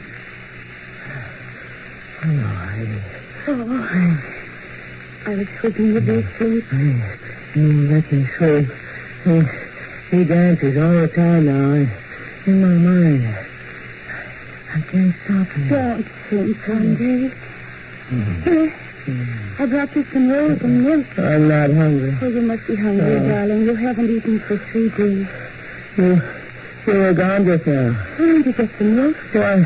Why didn't you stay? And you here alone? I'm not alone. He's here. He's always here. Oh, Andre. You feel so much better this afternoon. I thought you were well again. Please. There's still time. Darling, if you could only sleep. If I could only get you some pills, but they won't give them to me without a doctor's prescription. You'll call the doctor? No, no, I wouldn't call anybody. I love you, Andre. I'll make you well again. The way I did before. You mustn't take your eyes off me. I won't, Andre. You have to sleep. Don't be afraid. I can stay awake. I did it for 3 nights. I can give it some more. I hate you, Heidi. Andre. I'm a dancer, not a crazy man lying on the bed. I'm a dancer. I dance. Please. I haven't the strength to make you rest. I really want to rest. The music is in my ears. Oh, darling, don't. I can't hold you anymore. Hold him. Tell him to stop. There's no one here. Please, I tell you, he won't let me alone. Please put that roof out of there. It's no use. I can't stop him. He climbs the wall, drifts through the air, always smiling. Because he wants to see my face. You hear, Heidi? He wants to trade places with me. Heidi. No. No, I'm not asleep. I just couldn't keep my eyes open. I've got to lie down. No, please, I'm tired. I can't keep awake anymore. I've got to sleep. Yes, Mia. Sleep. Sleep, my dear. And I will dance for you. Darling. I warned you to stay away, Nina. Oh, Nina. We're changing places. No. Where are you? I can't see you. Look. I'm here. I'm you, Andre. Here. Pick up the knife and dance. You must dance, Andre. Yes. The Spectre of the Rose.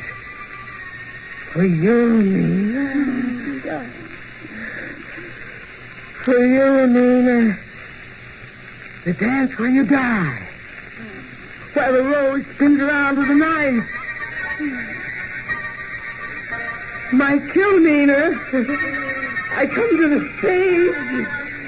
I leave. I turn. I spin. A pirouette. A pirouette. A pirouette. I'm going to the window. I'm on your eyes.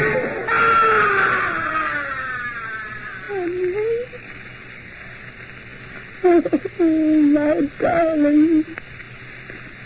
My poor darling.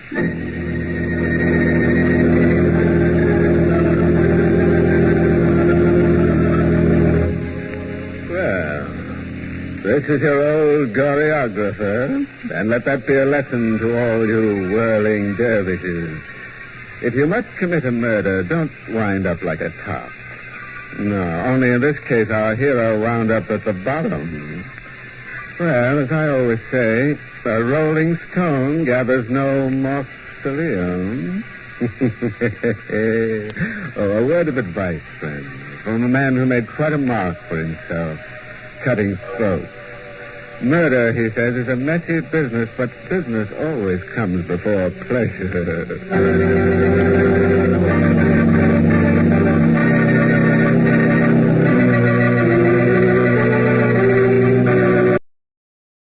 The Mystery Playhouse, a rebroadcast for the servicemen and women of the United Nations.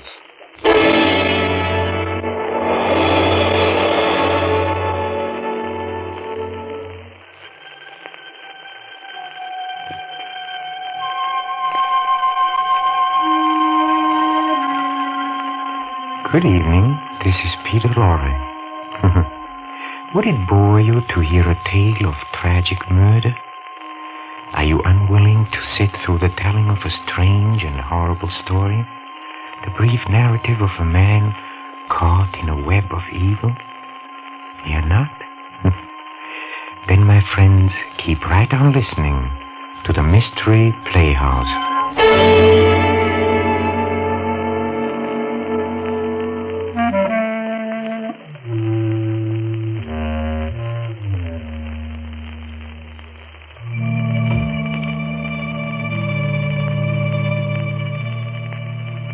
A sense of humor, I've heard it said many times, is of real benefit to him who possesses one.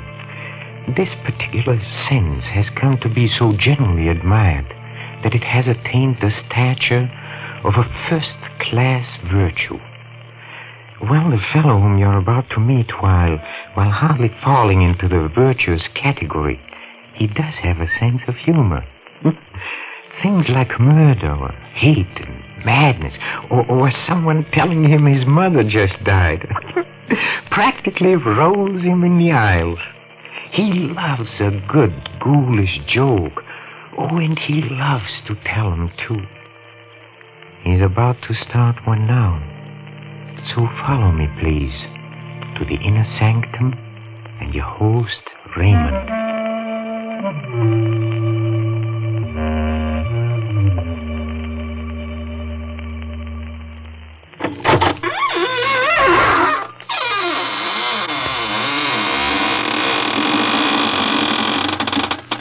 Good evening, friends of the Inner Sanctum. Now, come in, won't you? This is your host, Raymond, again, disturbing the peace. Say, have you ever had the screaming memes? Did you ever get an attack of the yelling and wailing jitters? You walk in your sleep? Do you ever wake in the middle of the night shrieking at the top of your lungs? Oh, you do? Well, you must be an awfully hard person to live with.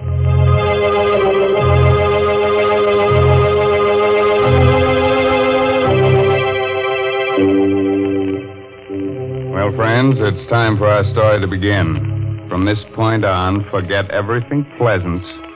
Get a finger ready to chew on, turn the lights down low, and listen to Peter Lorre tell you the blood-curdling tale, Death is a Joker.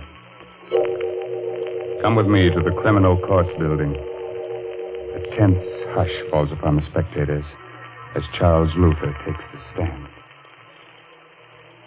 Gentlemen of the jury, I'm accused of murder. I'm an actor, a comedian. Look at my face. Ugly, huh? Yes, so ugly that whoever looks at it laughs. I'm not telling you this to win sympathy for myself. I tell you this because it is important to your understanding the strange events that brought me to this courtroom today to plead for my life. Shortly before midnight of November 28th, I I went to the apartment of my friend Robert Langwell, the famous actor and matinee artist. Charles. Well, this is a surprise. Come in. Thank you. Would you like a drink? No, don't bother. I don't want anything. No? Well, then, here, may I take your thing? Mm. Oh, excuse me. Hello. Oh, George. Yes, I have the money for you. You'll be up? When? 20 minutes? Yes. Goodbye. George Galvin. You know him, Charles? Yes. Rotten actor. But an excellent poker player. So I've heard. Robert, before leaving the theater tonight, someone told me that you and Julie Winthrop are going to be married. Is it true? Yes, we'll be married in 2 weeks, right after my wife gets a decree in Reno. You must not marry Julie. Not marry Julie? Well, who are you to tell me what I can do? I know Julie well, and I also know you. That's why you must not marry her. Charles, it might be better for you to mind your own business. Julie and I are in love with each other. No, you're not. She's fascinated by your good looks. She's impressed by your fame, but she does not love you. Now, look here. We may be old friends, but I've stood all I'm going to. Wait a moment. I get it now. You're in love with her yourself. I'm in love with Julie. No, we are just friends. Friends? You're madly in love with her. That's why you came here tonight, isn't it? No. Friends. Stop your laughing. You in love with a girl like Julie. Why should my love make you laugh? Oh, so you admit it, huh? All right, I do. Why is it so funny? Do you think she'd have you? You, a clown, ugly, clumsy. You in love with Julie? And why not? Why not? You! Stop you laughing. Stop it. Can I? Look at yourself. Charles, let go of me. No. You're choking. Let go. A joke, huh? Charles. A joke. Laugh. Go ahead. Laugh now. Laugh.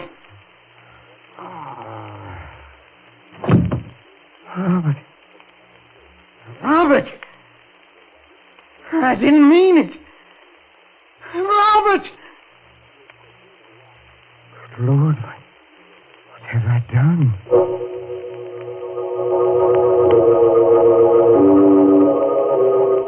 I rushed out of his apartment, trembling. I turned my coat collar up to hide my face. The streets were crowded with people coming from the late movies and restaurants.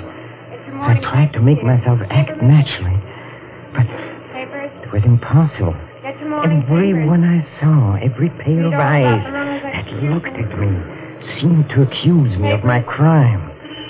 I stopped, waited for the light to change. Paper, mister. Morning paper. Read about the Reynolds execution. Here, let me have one. There you are. I didn't know Reynolds was to be executed tonight. Yeah, they burned him. Well, he deserved it. Murdering his friend like he did. Oh, wait a minute, mister. You forgot your chain. Oh, never mind.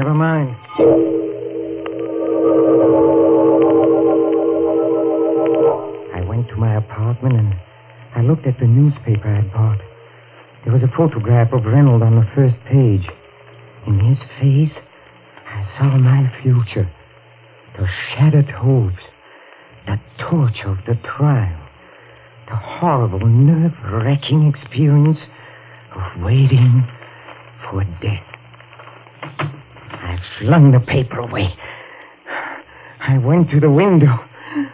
I opened it.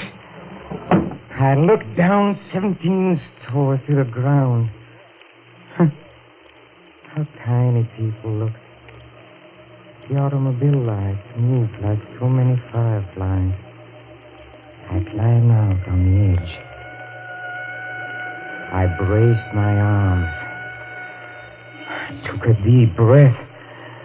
One last look. I closed my eyes and...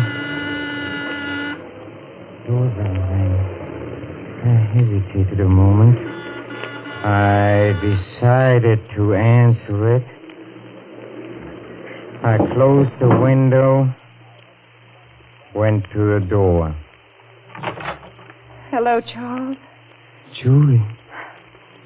Why did you rush away from the theater tonight? I was anxious to talk to you. Talk to me about what? I need your advice, Charles. What's wrong? Well, it's Robert. What happened? Well, nothing happened. It's just that I'm not sure I love him. I'm not sure. Yes, when I'm with him, everything seems all right. He's handsome and charming, but when I'm alone, I begin to wonder and to doubt. Why? Can't you guess why? Yes. You love someone else? Yes. Oh, who is it? You. Me? Yes, that's what I came here to tell you. That's why I don't want to marry him. Yes, I would have told you before, but I was so afraid of making a fool of myself. You didn't seem to care. I didn't care. Julie, this is crazy. I loved you from the moment I saw you. You loved me? Yes. But, darling, why didn't you tell me? Tell you? How could I? You're so young, so beautiful. And look at me. Ugly, clumsy. How could I speak to you? Fools we both were. How you look means nothing to me. Nothing? Of course not, darling.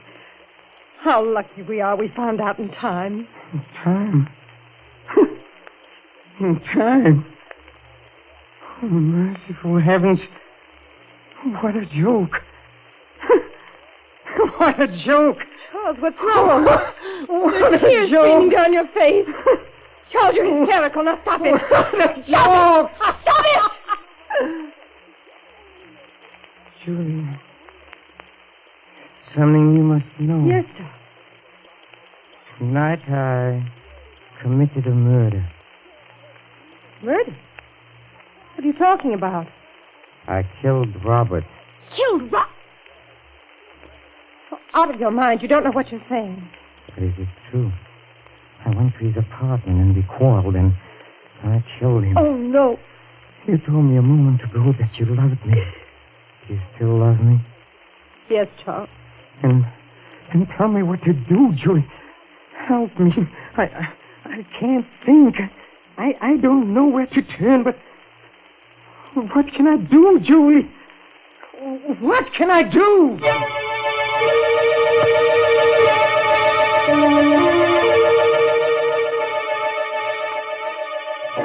Pull yourself together, Charles. This may not be as hopeless as you think. Why? Was Robert alone in the apartment when you called? Yes. Were you seen entering or leaving? No. Are you sure? Yes, his apartment is on the second floor. I walked up and down. What time did you get there? Shortly before midnight. And what did you do before that? Went to a movie. Movie? How long did you stay there? Oh, only about 20 minutes. Do you have the ticket stub? Huh? Yes, here it is. Charles, do you realize what this means? They may never find out about you. Never find out? That's right. They won't suspect you since they can't know your motive. No one saw you enter or leave, and you have an excellent alibi. Motive? Alibi, Julie? Do you realize what we are doing? We are talking of this as if we planned this crime, as though we were criminals. But I committed a crime, yes, but I'm no criminal. I didn't mean to do it. I know, darling, I know. You must think of your own life now. Oh, and mine. Yes, Julia. Oh, I see what you mean. I'm not a criminal, but I must play the role of a criminal now. A subtler, clever criminal who is cunning enough to escape punishment. Can I do it? Can I do it, Julia? Charles, listen to me. We must find out how much the police know. If it's hopeless and they have found out about you, then it would be best to give yourself up. But let's not make any decisions until we know. But how can we know? Did Robert expect anyone tonight? Yes, George Galvin phoned while I was there. He said he'd be up in about 20 minutes. Then the body must have been discovered by now. Yes, I'm sure the police must be there by this time. I think that I'll go to Robert's apartment. No, Julie, no. I don't want you to become involved. I'm already involved. If it weren't for me, this horrible thing would never have happened. The least I can do is to help you now. But, Julie... Promise me you'll not leave this apartment, Charles. All right. I won't be long. Julie. Yes. If something happens, if something goes wrong and is separated before you return, I want you to know that I don't know what to say, Julie. You don't have to say it, darling. I know what you mean. Goodbye. Goodbye. Criminal. I have to think like one, to act like one, have to be one. What question would they ask? Where were you at 12 o'clock midnight of November 28th? I was in a movie. Here's the stub. No, they can see immediately that I'm lying. My voice must not tremble. I shouldn't be so quick with the answer. Where were you at 12 midnight of November 28th? Where was I? Let me see. Well, I left the theater and I went to a movie. It was a very amusing picture. Very amusing. Can you prove what you say? Proof? Well, I don't know. It would be difficult. One may have the ticket stuff somewhere. Yes, here. Let me show it to you. Here it is. Did you ever quarrel with Robert Langwell? Wow, we were friends. We played in many shows together. We were on the best of terms. That's all, Mr. Luther. You may leave now. Yes, I can plead. It is possible. I can escape punishment. Police? Can it be the police? Maybe it is Julie. Good evening, Charles. George Gill. I know it's rather late for an unexpected visit. Yes, it is. But this is important, Charles. A matter of life and death, you might say. What do you mean? Have you a cigarette? Yes, here. Thanks. What's the matter, Charles? Your hand's trembling. It's nothing. You don't seem to be your usual self this evening. No quips, no jokes. What's wrong? I don't always feel like joking. Yes, Charles. It's strange about human nature, isn't it? Who would have ever dreamed that tonight, a few minutes before midnight, you entered Robert Langwell's apartment, quarreled with him over Julie, and choked him to death? What are you talking about? You're an excellent actor, Charles. But you're wasting your talents on me. Save them for the footlights. Or the police? Police? Will you please tell me what all this is about? Still acting, huh? Now, look, Charles. You killed Robert shortly before midnight tonight. You are mistaken. I was in a movie at that time. Oh, so that's your alibi. Very clever. No, Charles. Either we discuss terms now, or I go to the police. Wait. How did you find out? That is my secret. What do you want? Money. All you have on hand. All you can dig up. All right. Come with me. I have some money in the bedroom. All right. Just a moment. What is the business? Yes. Why? I'm taking no chances. Let's go. All right. Well? Where's the money? Charles, stand back or I'll fire. Stand back. No! Let go of my hand. Let go. I'll twist it. I'll twist it till the gun points to your head. There. Charles, let go of my hand. You don't know what you're doing. Go on. Fire now. The bullet will enter your brain. Fire. Charles. Fire. Charles, don't. I'll make you fire. I'll squeeze your fingers. Charles, let go. Go on. This is all a joke. I'll make you. Stop it. Charles.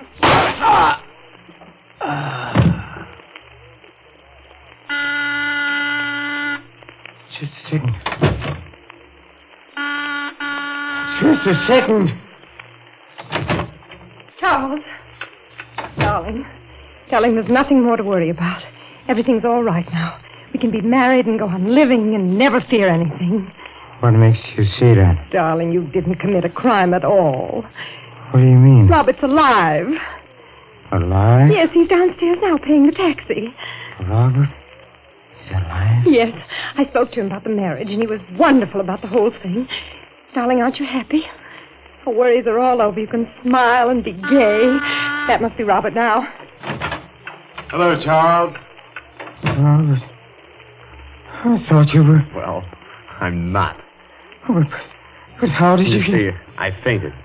George Gelvin came in and brought me to. George Galvin. Did you tell George Galvin what happened? Yes, I did. Look here, Charles. As I told Julie, I'm willing to forget the whole thing if you are. Forget? Forget? Yes.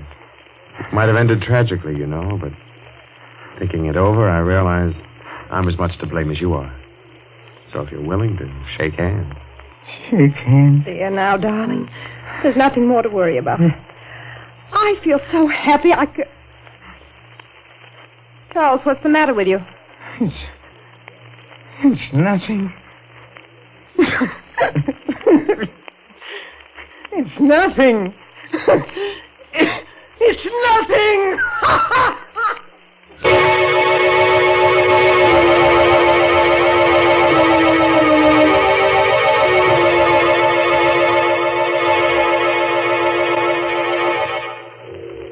Gentlemen of the jury, I became a criminal,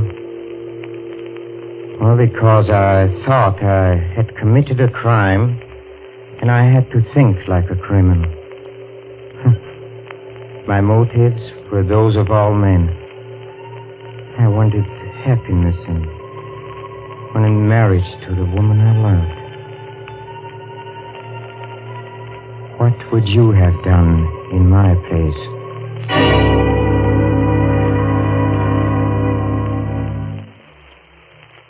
And I still think I know that guy. I wish I could place him.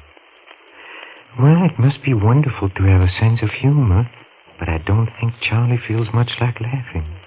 Do you? We'll pay a return visit to the Inner Sanctum and its fun-loving host Raymond soon, but don't go, please. Not until we drop in at the green room, where the players are rehearsing our next performance in the Mystery Playhouse. Come with me, please. Come.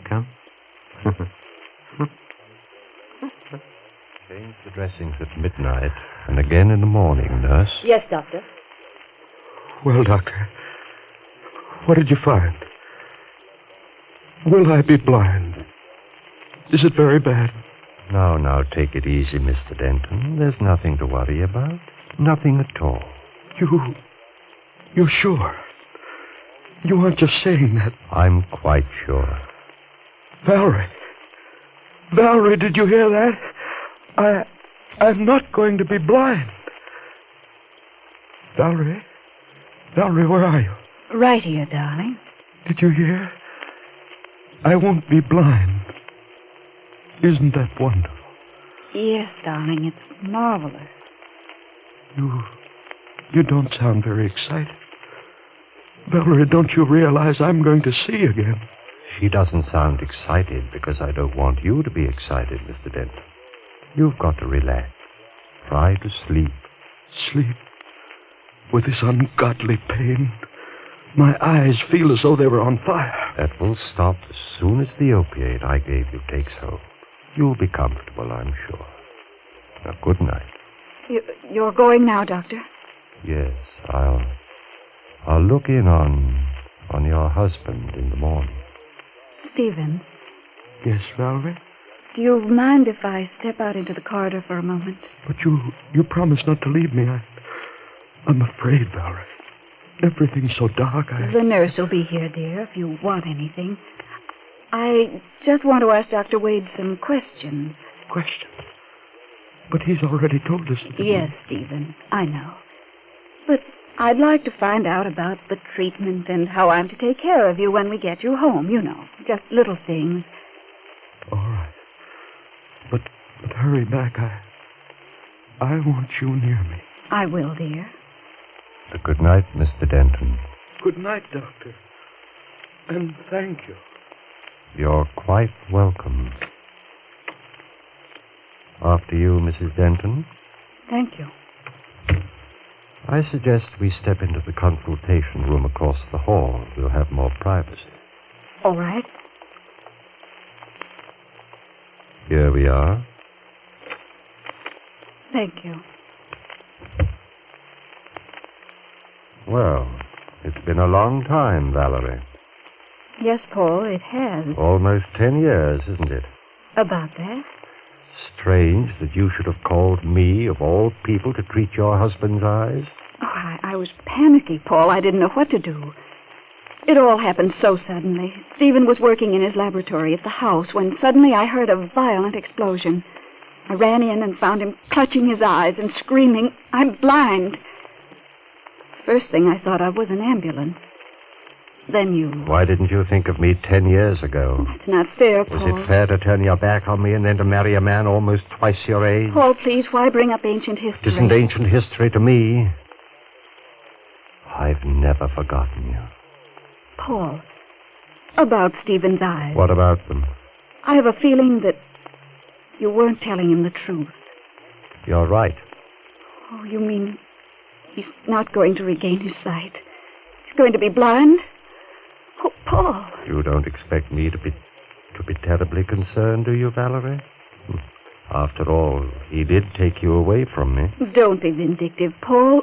It wasn't Stephen's fault. He didn't even know of your existence. And you never told him that we were on the point of being married. No, never. It's rather ironic that we should meet again at the bedside of my rival, your husband, a man who may forever walk in darkness. Don't say that, Paul. It's horrible. But unfortunately true. A moment ago, you told me not to be vindictive. I'm not, really. But if I were, I could have my fill of vengeance if I told him about us. And then told him that he'll be blind forever. You wouldn't, Paul. Or I might take another form of revenge. I could tell you that an operation is called for. A very delicate operation. Are you trying to say that there might be a chance? Yes.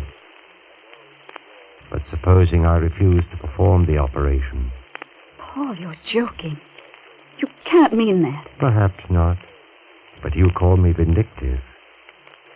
Suppose I operate and my scalpel slips. What if he dies? That would be murder. You're not a murderer, Paul. You wouldn't risk your professional reputation. Why must you torment me this way?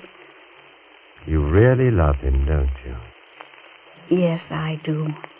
Then forget the things that I've been saying. I want you to think of me as a friend. I want you to trust me. I do trust you, Paul. Thank you. Now as to the possibility of surgery. Here is the situation. The transparent film over your husband's eyes, the corneas, were burned and torn by the explosion. They've been so damaged that blindness will result, even though the eyes heal. But you think an operation would cure that? Possibly, although it's a very delicate job. The injured cornea must be peeled away and replaced by a fresh, healthy one. Where can you get healthy corneas? From the eyes of the dead. Oh. It isn't quite as horrible as it sounds, Valerie. You know, dying people often will their eyes for just this purpose. We maintain what we call a corneal bank. It's much the same as a blood bank, only but there's this difference. Corneal tissue can't be stored more than 48 hours. It must be fresh, or it's no good. You have some available in the bank? No, that's the trouble. I'm afraid we haven't. But there's got to be some, Paul. I don't know where, Valerie. Unless... Unless what? I was just thinking. Last night, one of the interns asked me to look at a charity case that puzzled him. The patient is a Hindu or a Persian named Chandra. He lives in a dirty little shack near the waterfront. Yes, Paul. I stopped by and examined him. I found an incurable condition. There's no way to save him. He won't live more than a day or two, but his eyes are healthy. You mean you think he might... I don't know. You'd have to have his consent, of course. Take me to him, Paul. I'm sure I can make him understand. Oh, it may not be so easy, Valerie. He's a strange person. A mystic and a spiritualist. Let me try. Just take me to him. All right. We can go there now.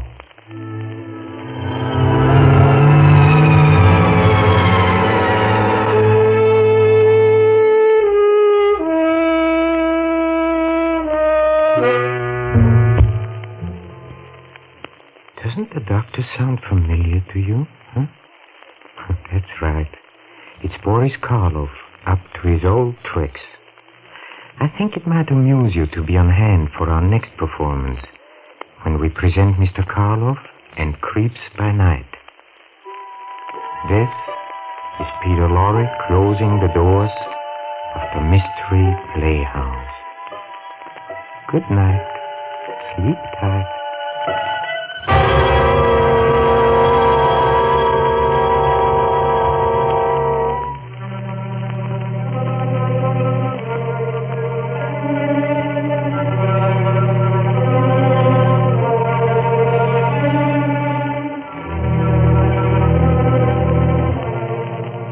This is the Armed Forces Radio Service.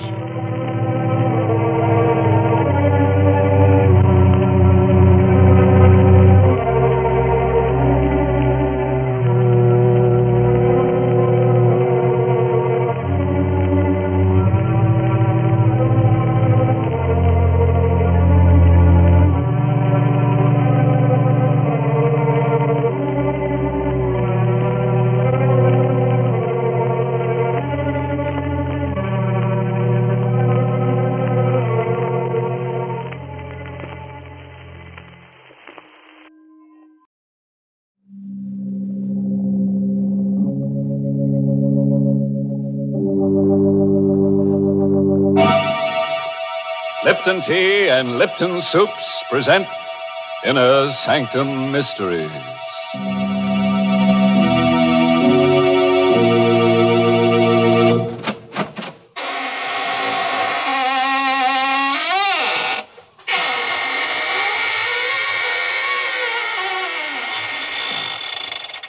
Good evening, friends of the Inner Sanctum.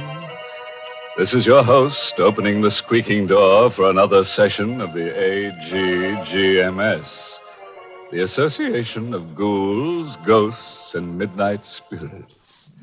Oh, may I see your membership card as you enter, please? What, Oh, no, it's not a printed card. All you have to do is show me your wrist.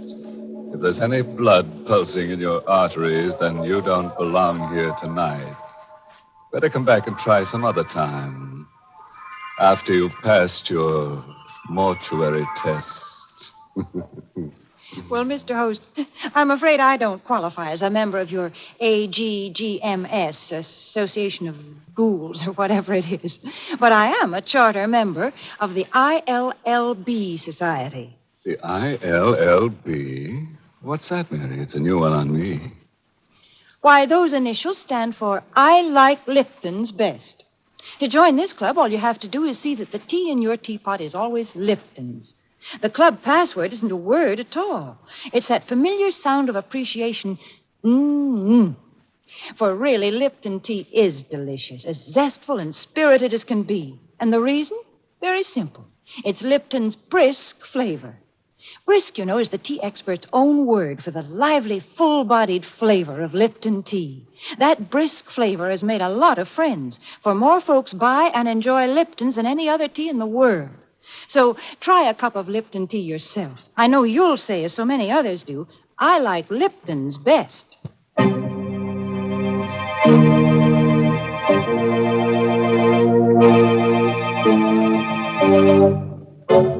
And now for tonight's Inner Sanctum Mystery. It's an original radio play by Emil Tepperman called Make Ready My Grave, and stars two radio favorites, John Banks and Richard Widmark. It's about a boy and a girl who've just been married. A piece of colored string, an open grave, and a hangman's noose.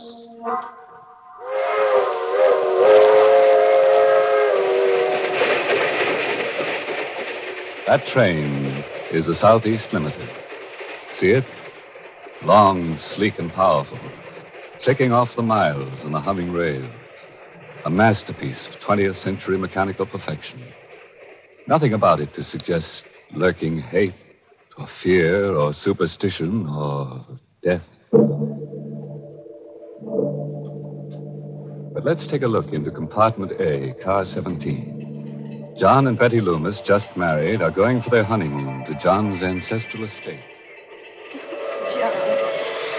John, I'm so happy. How soon do we get to Loomisville? In about an hour, Betty. Just think, I married into one of the oldest families in the state. I hope you'll be very happy, darling. Oh, I will. You do love me, don't you, John? Of course I do, baby. I'll always love you. Always. No matter what happens. What do you mean, no matter what happens? What could happen? John, something's bothering you. No, it's nothing at all. You're hiding something. There's something you haven't told me. It's nothing, Betty. It's nothing to worry about. You don't want to tell me? No, not now. Maybe later. Why are you playing with that piece of yellow string? What? You've been playing with it ever since we came onto the train. Gosh, I never noticed. I watched you. You've been tying a knot in it. A knot? Good Lord. I must have tied it without knowing what I was doing. You've tied it into a noose. A hangman's noose. I don't know how I came to make it or where I picked it up. Well, it's only a piece of string. Yes, it's only a piece of string. Betty. What is it, John? Here, take this. A gun? Take it. But why?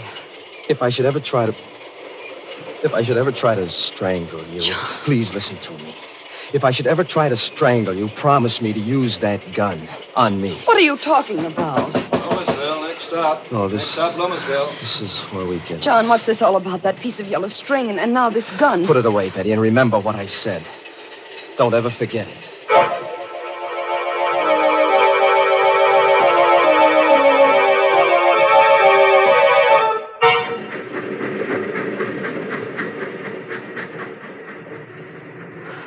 It's so dark here. This is just a way station. The train only stopped here to let us off. Otherwise, it goes right through. Oh?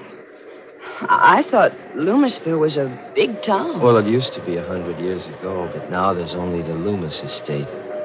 Are we far from the estate? About 2 miles. Old Herman Galt should be here to pick us up in the station wagon. Herman Galt? Mm-hmm. He's the handyman. There's been a Galt working for the Loomis family for the last 150 years. John, I don't like it here. Dark, and that wind. What the devil can Galt be? I wrote them what train we were taking. I'm right here, Mr. John. Oh, Galt, you frightened my wife. I'm sorry, ma'am, if I scared you. Oh, that's all right. It was just the way you spoke so suddenly out of the darkness. If you'll follow me, I've got the station wagon back here. John, he doesn't like me. God, no, that's just his way. He's very devoted to the family. Wait till you get to know him. I don't think I care to.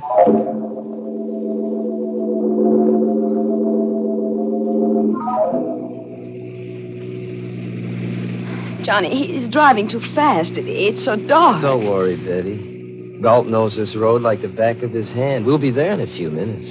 I'm frightened. Darling, please, tell me why you gave me the gun. No, I can't tell you now, Betty. Maybe after you meet Uncle Everard. John. What? What's that in your hand? What? Oh. Another piece of string. A red one this time. What? I must have picked it up in here, off the seat. You've knotted it into another hangman's noose. Galt. Yes, Mr. John. This piece of red string, did you put it here? No, sir. Then how did it get here? You ought to know. Yes. Yes, I ought to know. Galt, why are you stopping here? We're home, ma'am. This is the entrance to the Loomis estate. I've got to get out and open the gate. I'll be right back. Betty, I've got to get out, too. I've got to see for myself. See what, John? You stay here, Betty. But, stay right where you are. Wait a minute, I'm coming, Go back, too. Betty, get back in the car. Mr. John is right, ma'am. You shouldn't go with him. Take care of her, Galt. I won't be long. Galt, where's he going? That is the Loomis family cemetery. Cemetery? What does he want to see in there in the middle of the night? He'll tell you himself, ma'am. In due time. No, I'm going to find out right now. Better not, ma'am. Better come John! back. John, wait for me. Betty, I told you to stay I'm in that going car. with you. I want to know what there is in that cemetery. Get back in that car. I'm your wife now. I have a right to know what this is all about. I'm going with you. All right, if that's the way you feel about it. But hold on to that gun I gave you. Keep it in your hand all the time. John, why? You'll find out soon enough.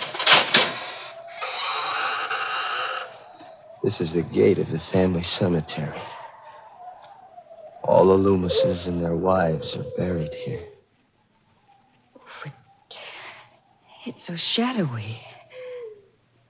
White tombstones look like ghosts. Hold my hand, John. No. Just hold on to that gun. John, whose grave is this with the high tombstone? My great-grandfather's, Stuart Loomis. He founded the Loomis estate. This is my grandfather's grave. His wife. Here's my father. My mother. And that's all. That should be all. What do you mean? Come over here. This is what I came to see. This is what I've been afraid of. John, it's an open grave. Freshly dug. Yes, Betty. It was just dug tonight. But who is it for? Betty, darling. I'm afraid it's for you.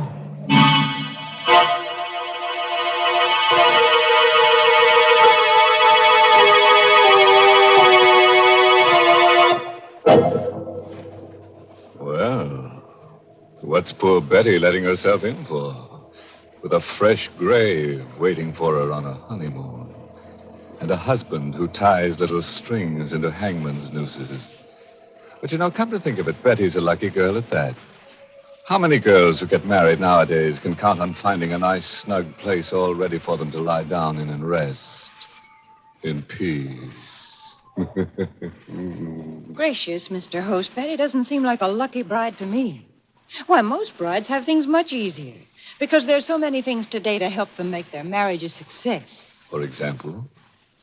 For example, Lipton tea.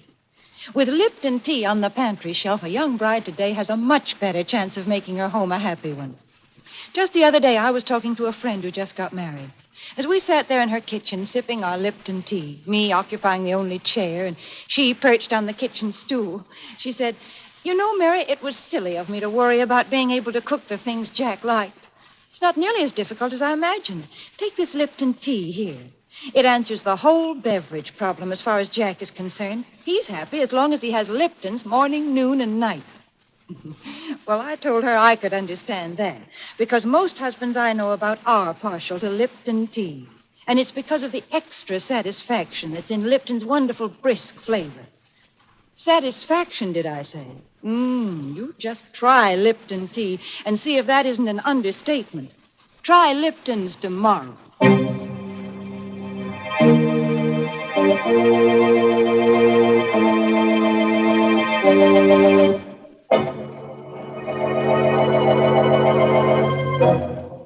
Now, let's hurry back to our date in a graveyard. Remember? With poor Betty, whose husband has just told her he's afraid the freshly dug grave is for her. John, what do you mean? Who dug this grave for me? Who? If I told you, you'd think I was crazy. No, you've got to tell me. If I'm in danger, I have a right to know. Was it Galt? Your Uncle Everard? No, at least I don't think so. His wife, Christine. Betty, do you believe that a ghost could dig a grave? Ghost? Do you mean I'm in danger from a ghost? Oh, I told you you'd think I was crazy. John, why are you looking at me like that? I don't know. Betty, have you got that gun with you? No, I left it in the car. What good would a gun be against a ghost?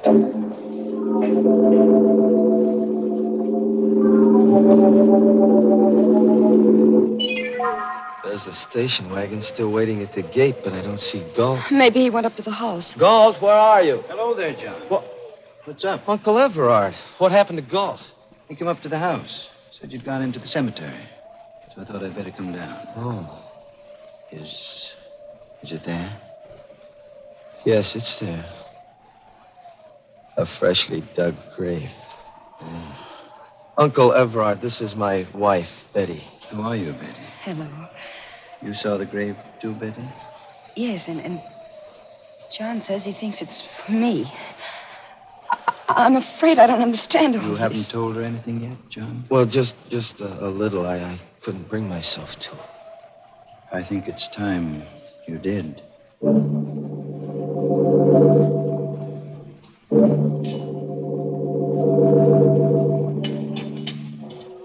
More tea, Betty? Thank you, Uncle Everard. I will have a little more. You, John? No, thanks. Too bad Christina's ill. She's upstairs in our room. But I hope she'll be better by tomorrow. You can see her then. Maybe. What do you mean? That grave out there.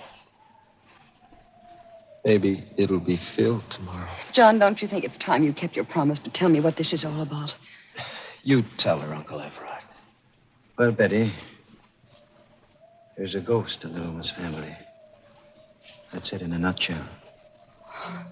Oh, I see. And it was a ghost who dug that grave. I know it sounds mad. But after 150 years, we Loomises have come to the conviction that it can't be anything but a ghost. 150 years? You mean... John's great-grandfather, Stuart Loomis, settled this strip of seacoast under a patent from the colonial governor. There's his picture over the fireplace. He doesn't look much like you, John. Stuart Loomis was a hard man. There was a French privateer in these waters who made a lot of trouble in those days. Gaston Leroux, who sailed the seas with his wife, Antoinette. But what has a French pirate and his wife to do with that grave? Stuart Loomis captured Leroux and his wife, and under the authority conferred upon him by the governor, had the power to hang them. You mean the woman, too? Yes. He hanged them both on a gibbet where our family cemetery now stands. Oh, how terrible. Before he died, Gaston Leroux laid a curse on the Loomis family. He swore that just as his wife was hanged, so would all the Loomis women die.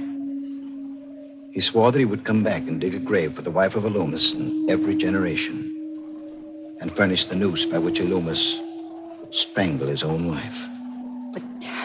But that's incredible. Short while afterward, a fresh grave was found beside the gibbet where Leroux had been hung. That night, Stuart Loomis's wife, John's great-grandmother, was found hanging by the neck from the eaves of this very house. And Stuart Loomis? I told you Stuart Loomis was a hard man and had made many enemies. There were many who hated him deeply and bitterly. He was arrested and tried for the murder of his wife. Convicted and executed. Now you know the secret of the Loomis family. But, John, that still doesn't prove there's a ghost. No, that one incident doesn't prove it. But it happened again when the next Loomis married. John's grandfather. And to the next Loomis, John's father. Sometimes a year after he married, sometimes 5 years. But the curse never fails. It's happened in every generation? Yes. And now, John Loomis has brought a new wife home. There's a freshly dug grave waiting in the family cemetery. Then I'm next. I don't know, Betty. Maybe that grave isn't for you. What? Maybe it's for Christine. For my wife. This is all ridiculous. A ghost couldn't dig a grave, make John strangle me to death. Uncle Everard, you can't believe such a legend. It can't be true. Maybe not, my dear. But the graves of the strangled Loomis women are out there to prove it.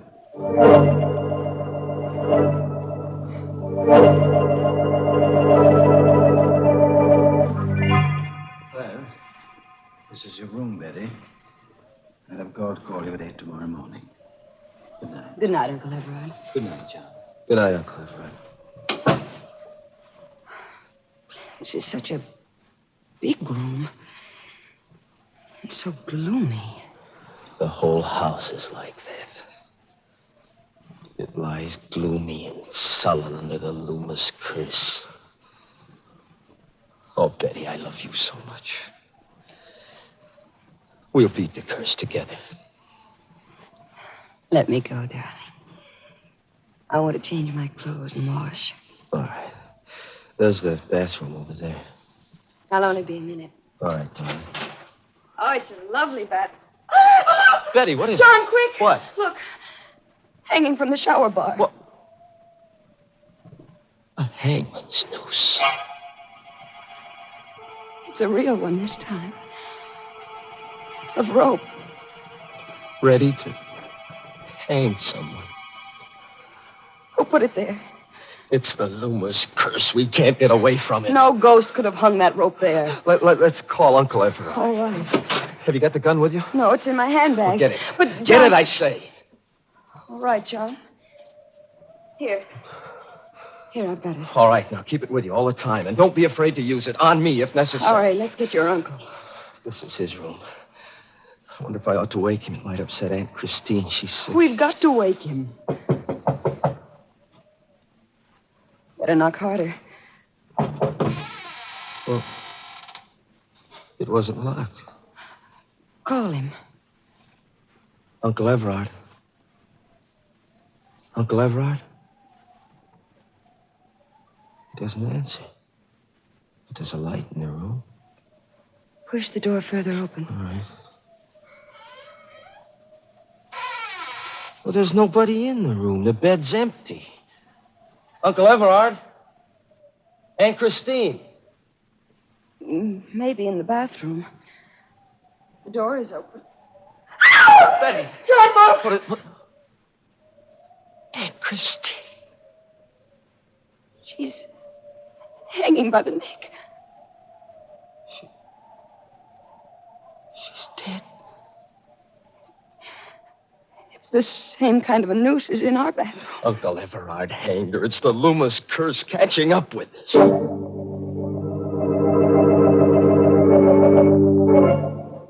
Well, Galt, any trace of Uncle Everard? I searched the whole house, basement to attic, not a sign of him. He must have gone out. Come along. But it's raining. We've got to find him, Betty. Come on.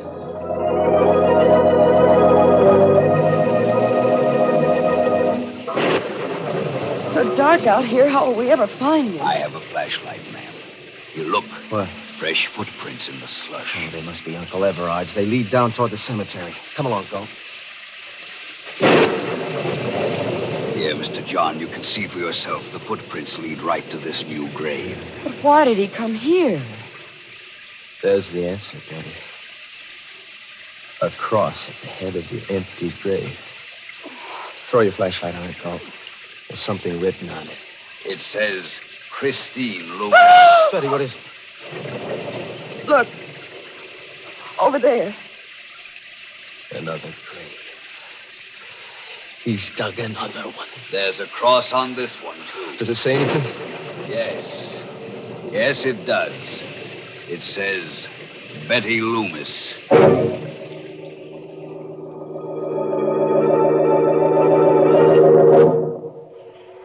John, sit close to me. That portrait of Stuart Loomis over the fireplace looks so real. It frightens me. Now, remember, Betty, whatever happens, hold on to that gun, and don't be afraid to use it tonight. Where is Galt? He ought to be here soon. He went to look for some weapons. Here I am, Mr. John. Galt, you always frighten me coming in so quietly. I'm sorry, ma'am. Here, Mr. John. These ought to be pretty good weapons. Size? Yes, I had them sharpened only the other day. They could slice a man's head off in one stroke. Take one, Mr. John. Thanks. But I'd hate to use it on Uncle Everard. If he shows up tonight, you'd better use it. Maybe he's come back into the house through the back way. I'll go through the house again if you'd like. This time I'll start with the attic. Be careful, Galt. I will, Mr. John. John, I don't like him. Galt? And I don't think he likes me either. Oh, that's not true. Darling, what's that? Must be Galt in the attic. Help, Mr. John! You must have met Uncle Everard hiding up there. Stay right here, Betty, and hold on to that gun. John, be careful. Don't worry. Just take care of John, yourself. come back. I'm frightened. I'm afraid to be alone. There's nothing to be afraid of. I have this gun. And if anybody comes... The lights. Lights went out. Who's there? Who's in this room? Don't come any closer. I have a gun and I'll shoot. I can't see you, but I'll shoot at the sound. John! Rope. Around my neck. Let go. I'll shoot. It's not loaded. I took the bullets out when you left it in the car. Galt. Yes, ma'am, it's Galt. Mr. John is busy up there in the attic with the body of Mr. Everard. I killed him, too. And when Mr. John comes downstairs, he'll find you. And I'll cut him down in the dark with my scythe. Why? There were others besides the pirate LaRue who hated Stuart Loomis. Like my own great-grandfather, he was in the service of Stuart Loomis, and he hated him. When LaRue laid the curse on the Loomises, my great-grandfather decided to make it come true. It was he who strangled the wife of Stuart Loomis. And through the years, the Gaults from father to son have handed down their hate. You're mad. Maybe. I'll tighten the noose and finish Betty, you. where are you? Why is it dark in here? John! Betty! John, look out, it's Galt. He has his eye. And so will I. John! John! Oh.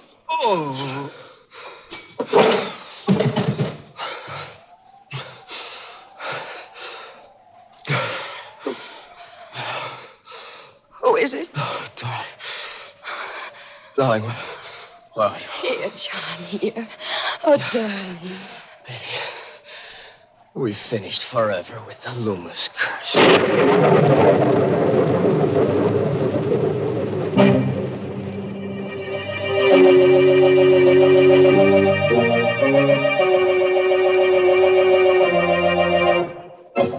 Well, that was a pretty rough honeymoon for Betty.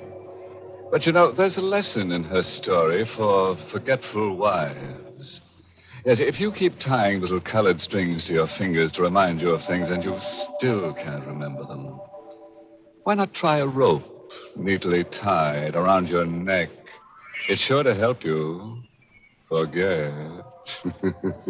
Oh, dear, Mr. Host, there you go telling our listeners how to forget things when I've got something for them to remember. Oh, I didn't realize that, Mary. What is it you want them to remember? It's Lipton tea, folks. And you don't need any string tied on your finger or any such reminder. To make sure you get it when you visit your grocer's tomorrow, just remember that Lipton's is the tea with the wonderful brisk flavor. The fine quality tea that gives you all the goodness nature meant tea to have. I wish you'd try a cup of Lipton's soon, because it's so delicious. Just ask your grocer for Lipton's. Remember, Lipton's is the tea with brisk flavor.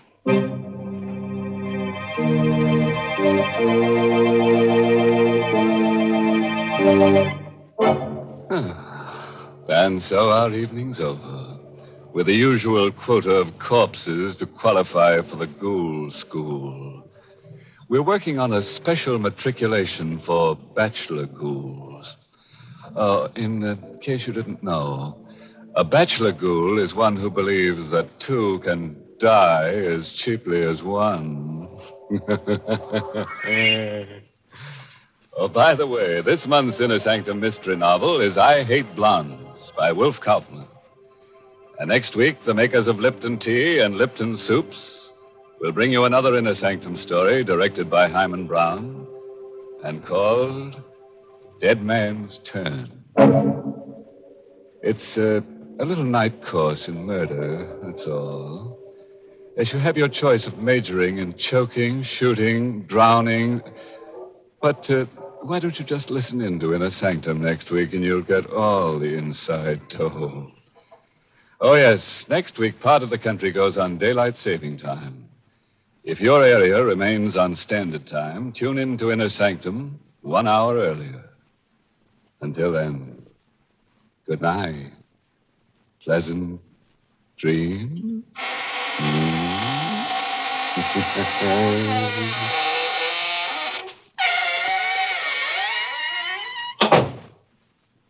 Want a delicious dinner treat in a hurry? Then Lipton's noodle soup mix is the thing for you. In just a few quick minutes, you have a grand-tasting chickeny soup ready to serve. Lipton's noodle soup is full of tender, golden noodles and seasoned to perfection. And it's economical, too. Costs less and makes lots more than ordinary canned soups. Just ask your grocer for Lipton's noodle soup mix. Your family will love it. And don't forget to tune in next week for another Inner Sanctum Mystery. This is CBS, the Columbia Broadcasting System.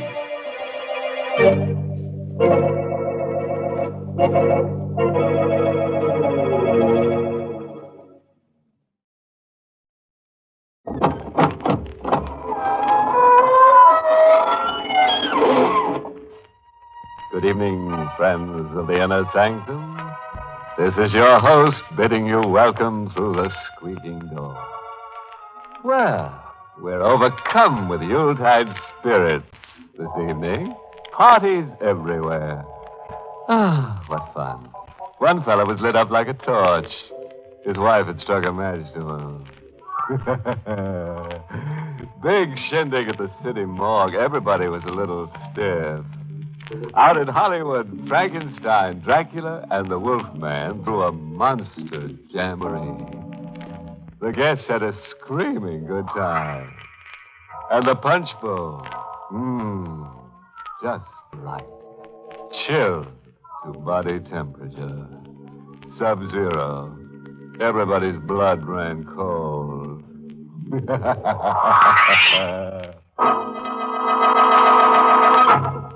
Tonight's Inner Sanctum Mystery, Death Out of Mind, was written by John Robert and stars Larry Haynes in the role of Ed, with Ann Shepard as Mary. And now, gentle people, now for the soothing nuances of shrieks in the night. Say, ever see the little man who wasn't there? No. Carefully, right behind you. We're in apartment 2A of a cheaply furnished flat in Chelsea facing the street. The room is pitch dark. A patch of moonlight is crusted on the window as if it can't get through the grime. Ed Tate is crouched at the window watching the street. His face.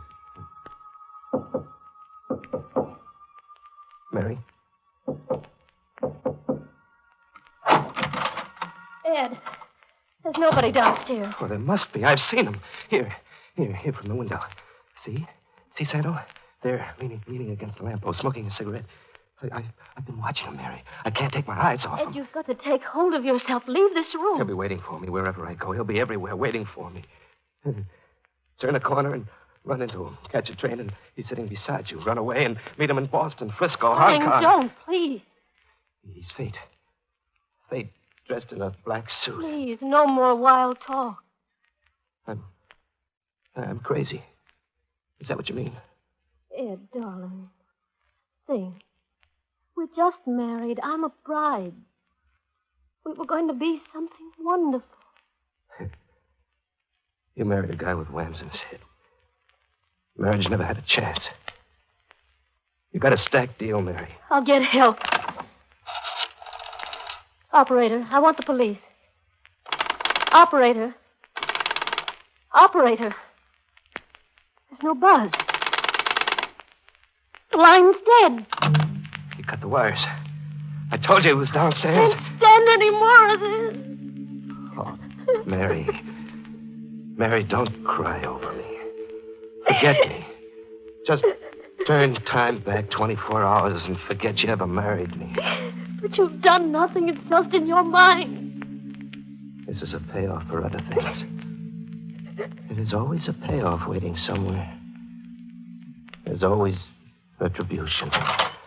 Now, you get away, Mary. This door. No. I'll wait for Santo alone. I don't want him coming to Eddie, you. he doesn't Take exist. the back staircase and hurry. I'll get a doctor. You're sick. Beat it. Beat it. Beat it.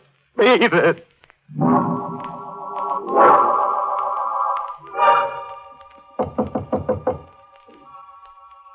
He's come.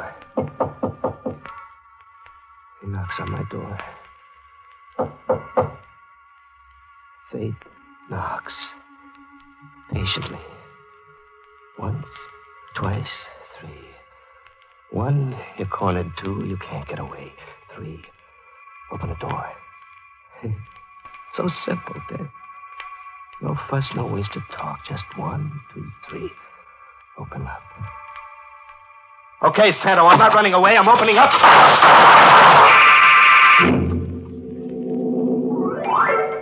Sergeant, I'm Ed Tate. I just killed a man. Here's a gun. Hey, this guy's sick. Tracy, call an ambulance.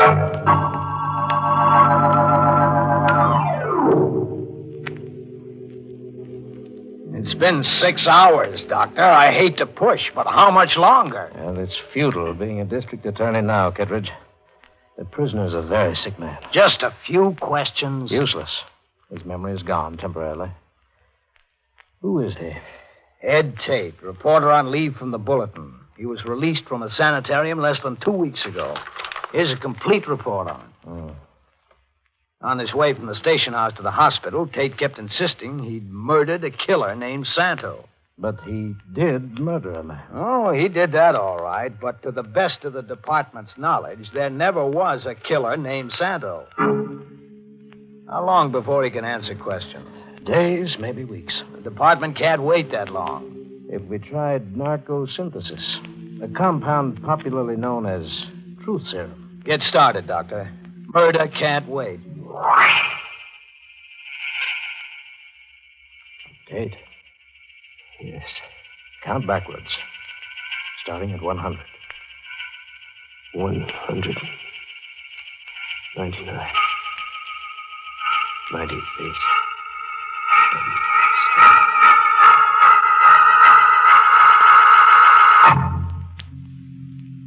Tell us all about it, Tate. All about it. The sanitarium? Yes, about the sanitarium. You were there in Harbor Hospital. You were released 2 weeks ago. You went there from your newspaper. Why did you go to the sanitarium, Tate? Stella Andrews killed herself. I couldn't get her out of my thinking, get her out of my head. Who was Stella Andrews? She figured in an unsolved murder mystery 20 years ago. I dug the story up and put it back on the front page. Yes, I remember the case, Tate. Stella Andrews was tried for murder and acquitted. They set her free. You uncovered new evidence? No. I did it as a circulation stunt to sell papers. I didn't think of Stella Andrews. I didn't think. Go on, Tate. I never even met her until that last day. What happened that last day? Stella Andrews confronted me in my office. A gray, tragic woman. She told me that she'd long ago changed her name. That she'd made a new life for herself. Until this notoriety started suspicions in the minds of her neighbors. She said she was too old to make a new life for herself all over again. And then... Yes, Dave. I turned away. In shame, despising myself. And she was gone. 20 stories to the sidewalk. An innocent woman paid the supreme penalty. I was her accuser, her judge, and jury. I was a murderer. Go on, Dave. Well, after that, I couldn't sleep. I wound up in the sanitarium. And then? Well, on my release, I tried to forget Stella Andrews, lying crushed on the sidewalk. I tried to get back in stride. I tried to kid myself there wouldn't be a payoff somewhere for what I'd done. I tried marriage. I dragged a sweet kid into partnership in the accounting I owed fate. What did you do, Tate? I eloped with Mary Connor, a public librarian. For me, Mary had the kind of magic that makes pain disappear. I'd only known her for a whirlwind week, but long enough to know she was gold through and through. We were motoring back from Elkton, just married. Happy. What time is it, Ed? Minute past midnight. I've been Mrs. Edward Tate for 4 hours. I'm hungry. Oh, coffee do me fine, too. Keep lookout for a road stand, huh? There's one right ahead. Oh. Funny looking joint. Fine place for a wedding supper. It's the Ritz, darling. Hamburgers like filet mignon. Come on, my mouth's watering. It's a beat-up cardboard shack. The kind that generally bloom in June, grab some tourist change, and then fade in October. The sign outside read Joe's Barbecue. The inside was gloomy. What'll it be, folks? 2 hamburgers. And coffee. Coffee first. No hamburgers. I'm out of meat. Oh, what have you got? Eggs, ham, and Swiss. Ham and Swiss. And toast the bread, huh? Yeah, make it 2. Yeah, okay. We were half through sandwiches as tasteless as sawdust when the door opened behind us. The night air sent a chill over me. Like a premonition. A man came in out of the night. I stared at the newcomer, as if magnetic fingers were drawing me to him. He was dressed in the devil's black. Black so worn it had a satiny sheen. And his face was hard and bitter and evil. No, just eggs and ham and Swiss, mister. Hey, what's the gun for? One guess. Oh, sure, I can guess. Hurry. Okay. It was a black flat automatic. Your wallet, mister. I got my wallet and dropped it out on the counter. The chef was stalling over the register. I could tell by the sudden rigidity in his back that he was reaching for a gun. I wanted to scream, warn him not to, but my throat muscles were... Ow! I watched the chef double over. I watched the gunman vault the counter and bear in for the kill. Mary's hand closed over mine and pulled at me. Ed, quickly. I was through the door and running for the car on someone else's feet, with Mary pulling at my sleeve. Ed, hurry. Yes. We were moving when the killer reached the door and fired. The shots were lost in the night. We left him silhouetted in the doorway. A dark centennial guarding the tomb. Moon shafts touching his automatic. He made it look phosphorescent. The Manhattan skyline was blinking at us before we dared trust our voices. Anyone behind us? No. There was a car, but it turned off. Jolly honeymoon. We'll forget it. We'll just not remember. Did you watch him, Mary? No, I couldn't. How relentlessly he moved in for the kill.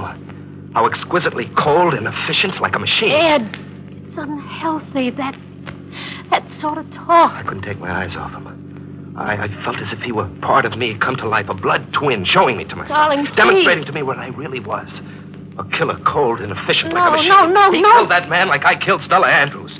His instrument was a gun, mine was a typewriter. He used bullets, I used words. But our methods were the same. Deliberate, ruthless, murderous. Ed, forget him. We'll see him again, my blood twin. He's my conscience, come to life. We're going to report this to the police. No, we're not. Why? I'm afraid of him. But he's a complete stranger. What have we got to fear? We'll never see him again. We'll see him again, Mary. He'll come calling. But Ed, the wallet. He has your wallet. We're not strangers to him, Mary. He'll be calling on us.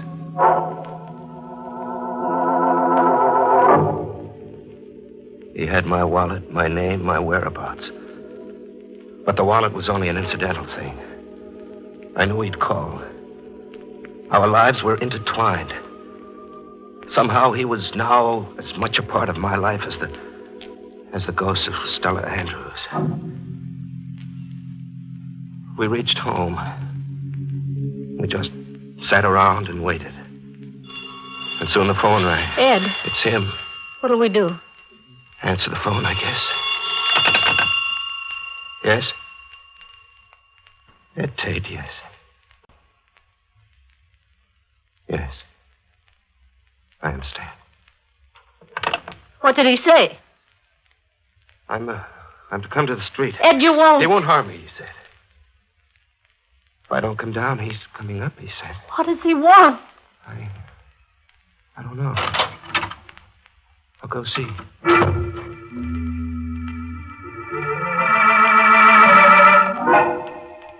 He was waiting for me in a big car that looked like a hearse. As I came out of the hall, he motioned me to come sit beside him.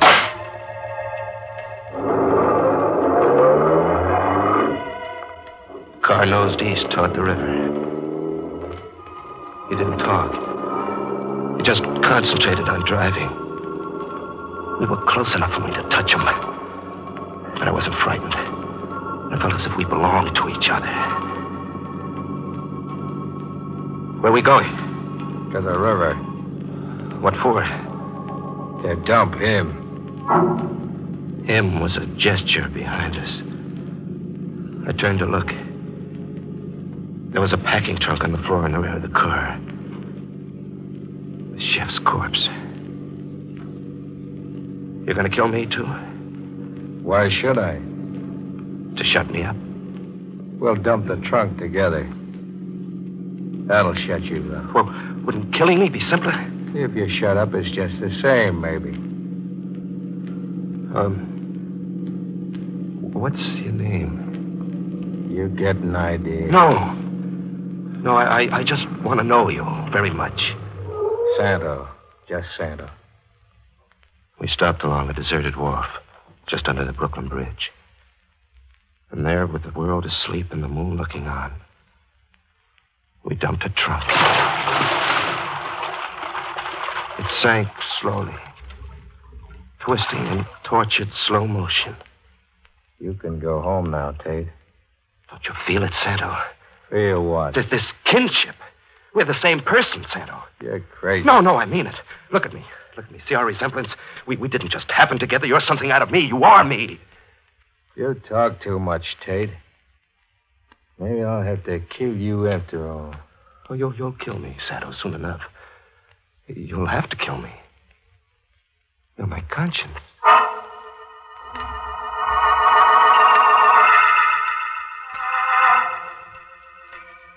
At home, we just stayed in, Mary and I, staring emptily at each other.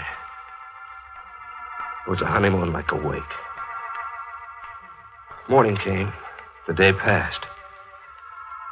We did nothing, just sat imprisoned.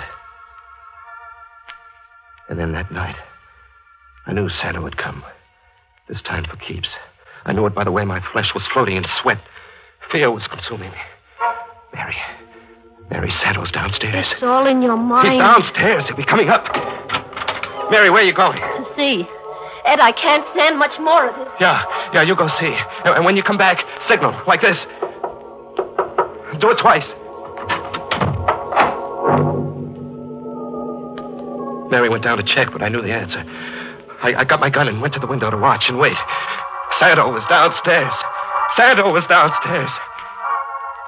When he came up, I killed him. We know the rest, Tate. Now you must sleep. Sleep? Yes. Balmy as a March hare. Right, Doctor? It suggests a vivid hallucinosis induced by his guilt feelings about this Stella Andrews. This man he killed, did you identify him? Got a report on it a moment ago. A man named Jenkins. He was the building superintendent. This Santo, then, just existed in Tate's imagination. Fate dressed in a black suit. It's an interesting hypothesis, Kittredge. Big headache to me. Oh, Daly, get those notes typed up. Have the department investigate every last detail immediately. Mrs. Tate's in the next room, Doctor. You want to listen in? Very much, Kittredge. Mrs. Tate, this is Dr. Thorpe. How is he, Doctor? I'm recommending his immediate return to a mental hospital. Mrs. Tate, your husband just told us a long story. I'll have to ask you some questions for the record. Yes. You were just married? Yes. Motoring back from Elkton, did you stop at a road stand for refreshments? No. We came straight to our apartment. And then what? He began behaving queerly. He locked us in. We just sat all night, all the next day.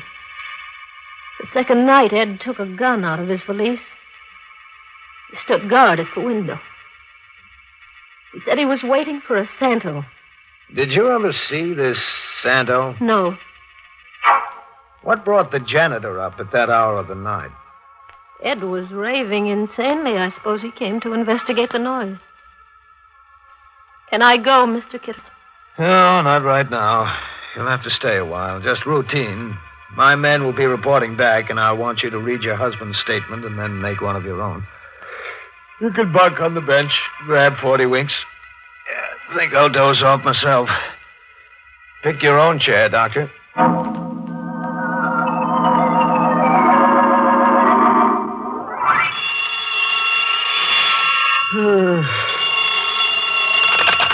Oh, Kittredge speaking. Yeah, wait till I get a pencil. Okay. Yeah, I got it. Keep talking. Okay. Reports coming in, Kittredge? Yes, Doctor. Explain this. There was a road stand called Joe's Barbecue. My men found it, all boarded up. Yeah. Tate probably noticed it while driving and wove it into his hallucination. Mrs. Tate. Mrs. Tate. Yes. Did your husband leave the apartment at all last night before the shooting? He might have while I was asleep. Why do you ask that question, Kittredge? Because my men fished a packing trunk out of the East River. What was in the trunk? Cement. Bags of cement. What's the medical slant on that? Only perplexity, Kittredge. You know, I've got a new theory, Doctor, since we're hypothesizing. What is it? That Tate's zany story was true, the whole of it. That the chef and Santa were real. That the whole thing was staged to play on Tate's emotional instability, drive him crazy, then drive him to actual murder by sending that janitor up those stairs.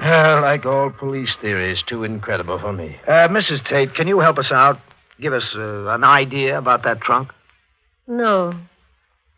Ed was irrational, capable of anything. When he barricaded himself in the room with a gun, why didn't you call the police? I did.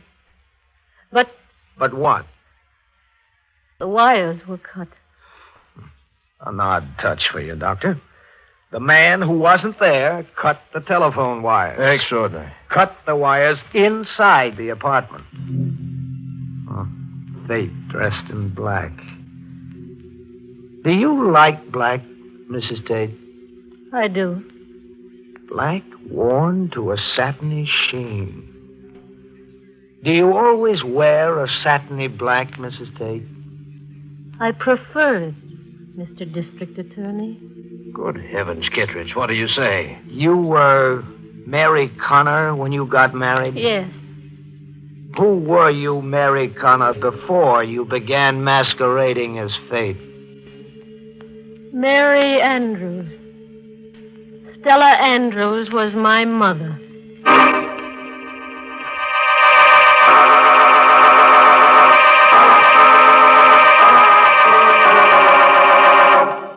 Say, want to get married? Okay.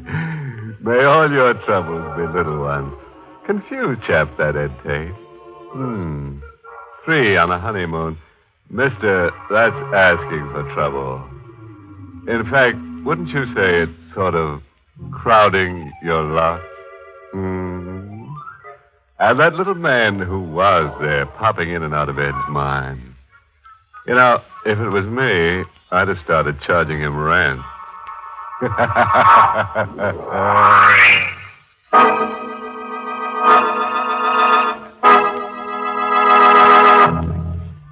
Good night. Pleasant dreams.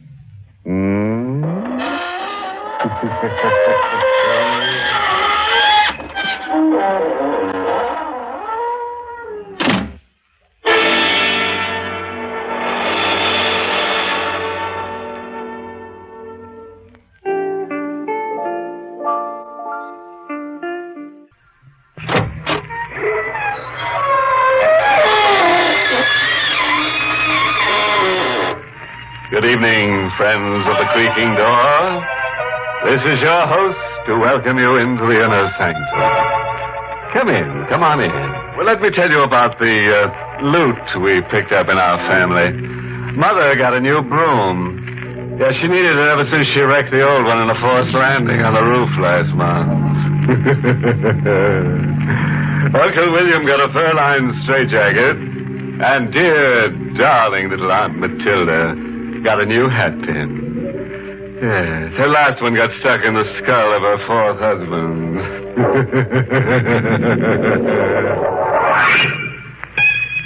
All right. Turn your lights low and your radio up. And remember that all the actors getting killed on this program are being well paid for it. The winter winds moaned around the gabled house like a wandering band of wailing women. As Caroline Giles, puzzled and frightened by something she's seen in the gathering dusk, makes her way into the living room.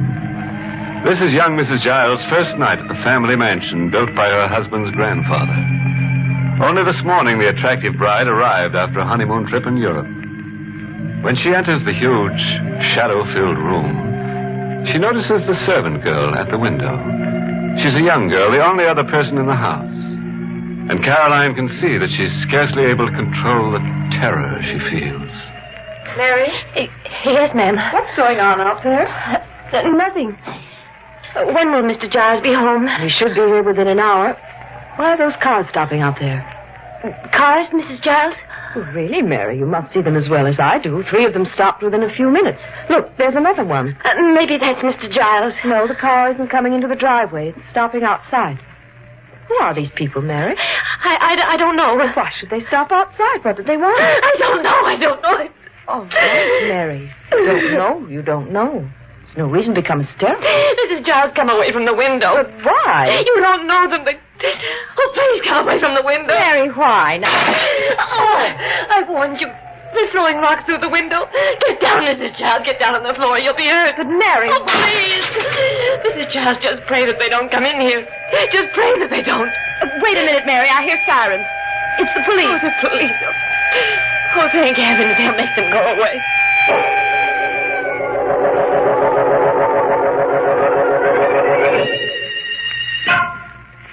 Mrs. Giles, I'm Richard Croydon, the mayor of this town. I'm sorry we had to come here under these circumstances. How do you do? This is John Dent, our local chief of police. Mrs. Giles, I'm very sorry about what happened tonight. The crowd is gone now. I'll do my best to see that it never happens again. I've also come to offer what apologies I can. Must have been a frightful experience for you on your first day here. Our people may appear civilized enough, but in many ways we're a very primitive community. I suppose your husband told you that? No, he didn't. But David told me about you, Mr. Croydon. He said you were the oldest friend he has. I believe you live down the road? Yes, that's right. That's how I happened to see those cars coming, and I phoned Chief Dent. But why did those cars come, Mr. Croydon? Why? Well, yes. Why should those people who hardly know me do a thing like this? Well, didn't David tell you? Tell me what? Where is David now? He went to town. I expect him any minute. Well, perhaps he'll tell you what you want to know when he returns. Why can't you tell me? I'm not sure that I care to. Mr. Dent, perhaps you'll be kind enough to explain this? Well, them people weren't after you, ma'am. They were after the man you married. David? But what? Dent, if Mr. Giles hasn't told her, I don't think it's your place to do so. Well, the woman has a right to know. The reason them folks are trying to kill Mr. Giles is because they think he's a murderer. Some call him even worse than that. What do you mean? Mrs. Giles, 2 years ago, a series of killings began in this here county. Girls, young girls, 4 of them were found on lonely roads, stabbed to death. Homicidal maniac, that's what the state police officer said. And my husband... Well, your husband was arrested for them crimes. He was tried right here, but they let him go. We didn't have enough evidence. David, can't believe it. Why should they suspect him? Well, he knew one of them girls, and, well, he had been sent away, ma'am. Sent away? What are you talking about? Well, everyone knowed there was something wrong with him. He had to go to an asylum for a while. That's quite enough, then. Mrs. Giles, I must tell you this. David was discharged from the rest home, completely cured. It was nothing more than a nervous breakdown. Dent, you have no right to frighten her like this. I'm not frightened. And I'm very grateful to Mr. Dent for telling me what he did. I just want to know one thing. My husband was acquitted. Why should they still believe he's guilty? Because since he left town 6 months ago, there ain't been none of these murders. Not a single one. Now that he's back, they'll start again. That's what you believe, Mr. Dent? Oh, no, ma'am, but that's what the folks are saying. Thank you. And now, if you don't mind, I'd like to be alone. Mrs. Giles, if there's anything I can do... No, thank you. There's nothing. Good night, Mr. Croydon. Good night. Come along, then. Good night, ma'am. Good night.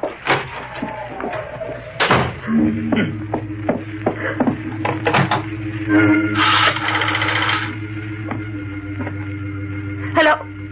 Operator, will you give me the number of the railroad station, please? No. Never mind, operator. Don't bother.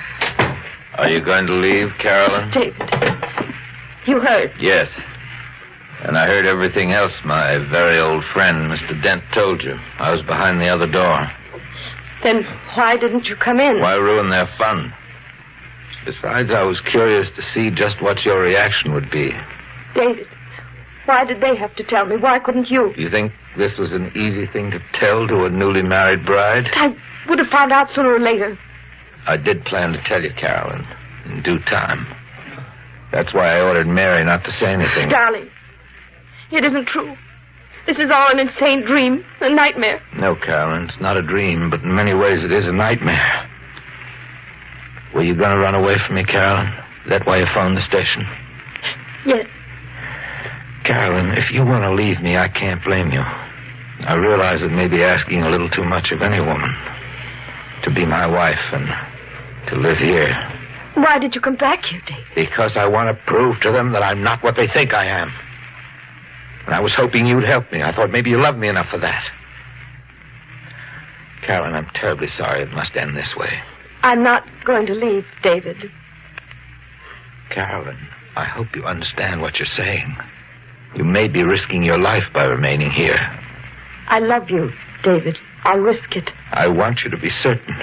Because in the end, I may fail and be put to death. To death? Yes, there are going to be other murders. Other? Don't ask me how I know this, but I'm almost positive that sometime tonight, a girl in or near this community will be killed. Brutally stabbed to death. I'll have to go out tonight and see if I can prevent it. Do you still want to remain? Why are you telling me this? Because I want to know if you really love me or if you said what you did to placate a madman. To quiet a homicidal maniac who may still murder you. Are you going to stay, Carolyn? Yes. I'm going to stay, David.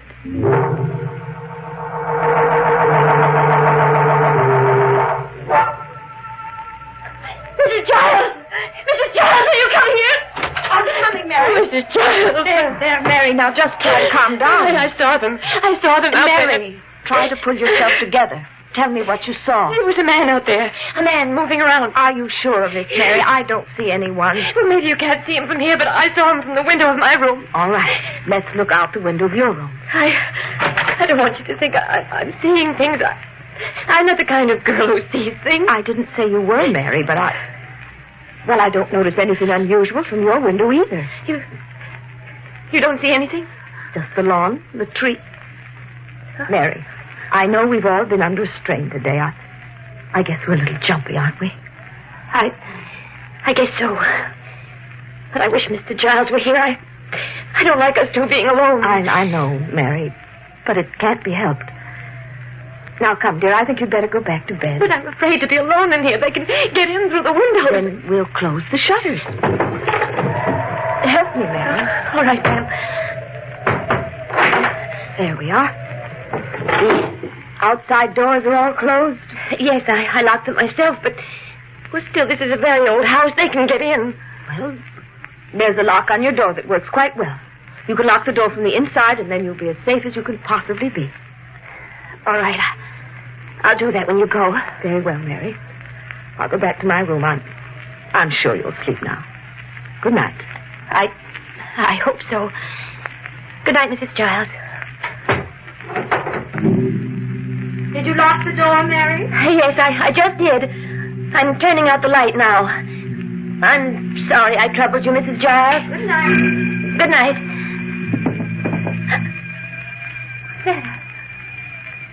Oh, she's right. I must be hearing things.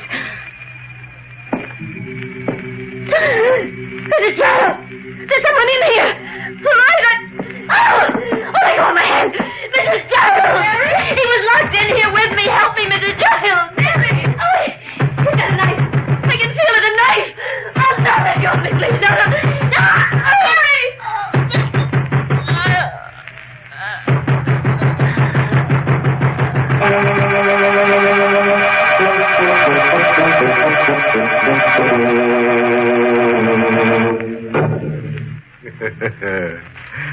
Well, friends, this is your host again. You ready to go on with our story of married bliss? I mean bliss. You know, if Caroline had only listened to this program, she'd have realized that it's always a mistake to marry a man who has a weakness for murdering the domestic help. It not only makes house cleaning difficult, but creates a terrible servant problem. That there is one compensation in marrying a homicidal maniac.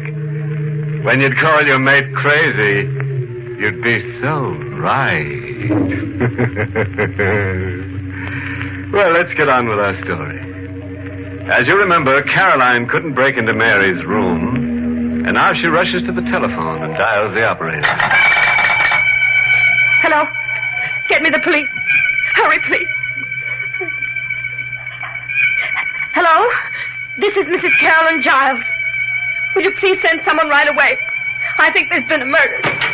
Hang up, Carolyn. Hang up that phone. What's the matter with you? Why didn't you do as I told you? I don't want the police to know about this until we're ready. That room. You just came out of Mary's room. Yes, I saw her. Saw her? You were in there all the time. You were locked in the room with her. You killed her. Carolyn. You murdered her. They're right about you. You murdered her. Carolyn, you're hysterical. Stop it now. Stop. I'm sorry I had to do that. Now, you must get a grip on yourself. Yes, David, I'll be all right. I'm all right now. How did you get into her room? I heard screams when I parked the car. The window to her room was open, and I climbed through. I saw her on the bed, and then I unlocked the door and came in here. You found the window open? But I locked it myself. I bolted the shutters. Well, it's open now. When did you bolt the window? A little while ago. The murderer must have been in the room hiding, and she locked herself in. I guess he escaped through the window. Yes. Perhaps that's what happened. You still think I killed her? I don't know what to think anymore. The way you came from her room. I explained that. Yes, I suppose you did. Carolyn, now listen to me. If I killed her, do you think I'd be talking to you now? Here, look. Done. If I'd murdered Mary, the next step would be to kill you. And you see how easy it is for me to do it. Now, Carolyn, you believed in me before. I'm asking you to believe in me again. I don't want the police to know I left this house tonight. Dent's like the rest of them. He hates me. He'd be glad to accuse me of this crime. Now, Carolyn, I want you to say I was home all night with you. And if I don't? I've got this gun, Carolyn. If you let me down, nothing much will matter then. Now, that might be the police, Carolyn. I'm going to open the door. Good evening, Mr. Giles. Good evening, Dent. You got here quickly. Maybe that's because I was kind of expecting to come. Oh, have you been watching my house? I ain't saying. When I got that radio call, I didn't lose any time. Oh, Mrs. Giles, you phoned in something about a murder?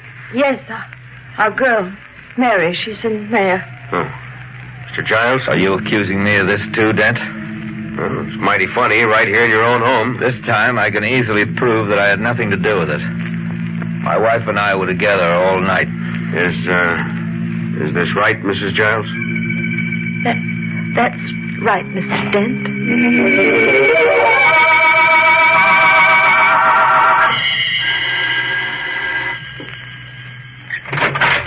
Hello, David. Richard. Come in. I understand that Dent questioned you again this morning. Yes, but he didn't get anywhere. I think even he's beginning to get the idea that I'm not a murderer. I see. Oh, Carolyn, dear. Oh, hello there. David, why didn't you warn me your friend was coming tonight? Well, I phoned Richard only a few minutes ago. You see, Carolyn, I have to go out. Go out? Yeah. I didn't want to leave you alone after everything that's happened. I know, but...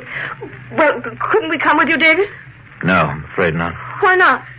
Well, it might be dangerous. David, where are you going? I'm sorry, dear, but I can't tell you. It won't be a long trip. It's only about 20 miles or so.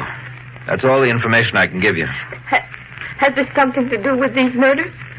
Perhaps. Now, David, I wouldn't advise you to take matters into your own hands. I'm afraid I have to, Richard.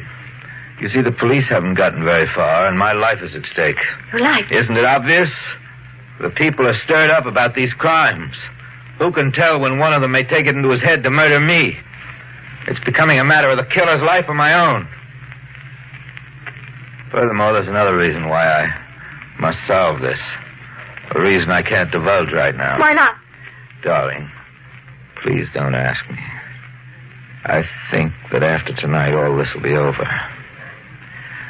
Bye, Richard. Goodbye, Carolyn. Bye.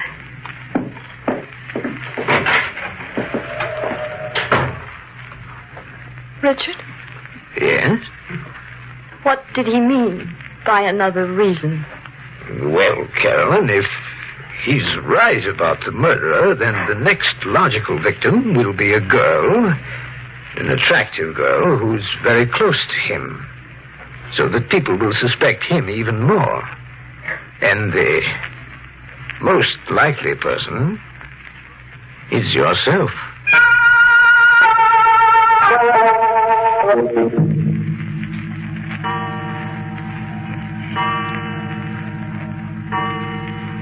$10. Did he tell you how long he'd stay away, Richard? No, he didn't. Shall I deal another round? Oh, that must be David. Hello? David, are you all right, darling? Well, when will you be home? All right, I'll tell Richard. Goodbye. David's on his way home. He'll be here in an hour. Where did he call from? A town called Waverly. He says he knows who the killer is. That's impossible. How do you know? Because if he knew, he'd never have made that call. I don't understand. It was a perfect signal to the murderer. Murderer? It told him that he was safe, that he had all the time he needs, a full hour. Richard, you... Please, I must warn you not to do anything foolish. It will only make matters worse for yourself. What do you have in your hand? A knife. You see, I simply press this button, and it snaps open. Try to control yourself, Carolyn. Don't try to fight the inevitable. Take my advice and submit to what will come. It will be less painful. Told me. You see how futile it is to struggle. I have the knife at your throat now. I have only to move my arm, and it's all over. Why don't you? Why are you waiting? There's no rush. For once, I have a little time. Time? Time seems to extend the experience. I must warn you not to scream. The moment you do, it will all come to an end, suddenly, violently. Screams are dangerous. One can never tell who hears them. Take the knife away. No. Please. Fear seems to do something to your features, Carolyn. You look extraordinarily beautiful. And I must compliment you on your self-control. You still haven't even raised your voice. You can't get away with this, Richard. David will come home and find you. That's not quite how it will happen. David will come home and find you. I shall have the rare pleasure of seeing his reaction. And then it will be his turn. You're going to kill him? Yes, it will be a new experience. I've never murdered a man before. It can't possibly work. You'll be caught. I plan to be. But I shall plead self-defense. Everyone will believe me because I'll tell them he murdered you. It's very difficult not to scream, isn't it, Carolyn? They won't believe you. They'll never believe you. Oh, yes, they will. My police commissioner hates David because he was freed after Dent arrested him. And his position also depends upon me. Oh, I admire you, Carolyn. None of the others held out this long. You must almost be insane with fear and terror, aren't you? And yet... I won't scream, Richard. I won't. In the end, you will. I won't. You must. I won't. You really are extraordinary, Carolyn. I won't.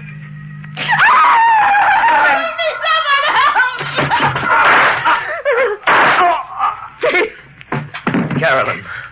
Don't understand. You were here. Almost all evening. I phoned from a neighbor's house to make him force his hand. I got back just in time. Still alive. Yes. Richard. David, did you know? You couldn't have been that clever. I suspected you, Richard, but I wasn't certain until tonight. It was a trap. And Carolyn the bait. All a trick. I'm afraid that's what it was, Richard. Why did you make them think it was me? Why? Because you were a Giles. Always a little too clever. Never quite one of us. But you'll die for this, David. You'll be blamed for this and the other murders. I've left letters accusing you of the crimes. And Dent will believe them. Even over your wife's testimony. You'll die for this. They'll kill you.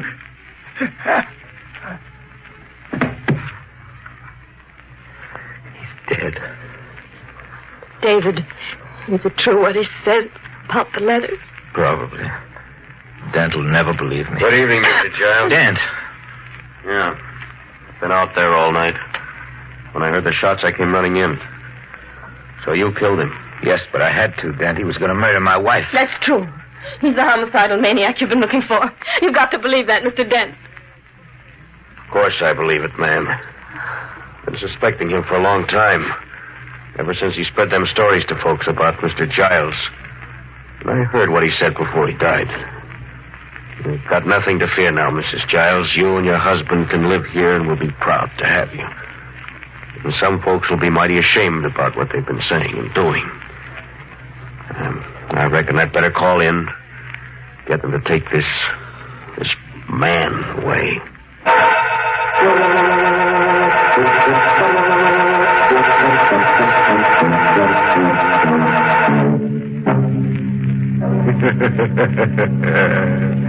I'll bet you thought David was crazy, but he fooled you, didn't he? As the squirrel said to the walnut tree, you're still not as nutty as people. And that brings us to the moral of this story, which is taken from a retired witch who once said, Why slice your husband's head off when it's so easy to nag him to death? Oh, here's a little thought to take to bed. Never murder your enemies, because then you'll have no one to hate but yourself. Inner Sanctum has been brought to you through the facilities of the United States Armed Forces Radio Service, the voice of information and education.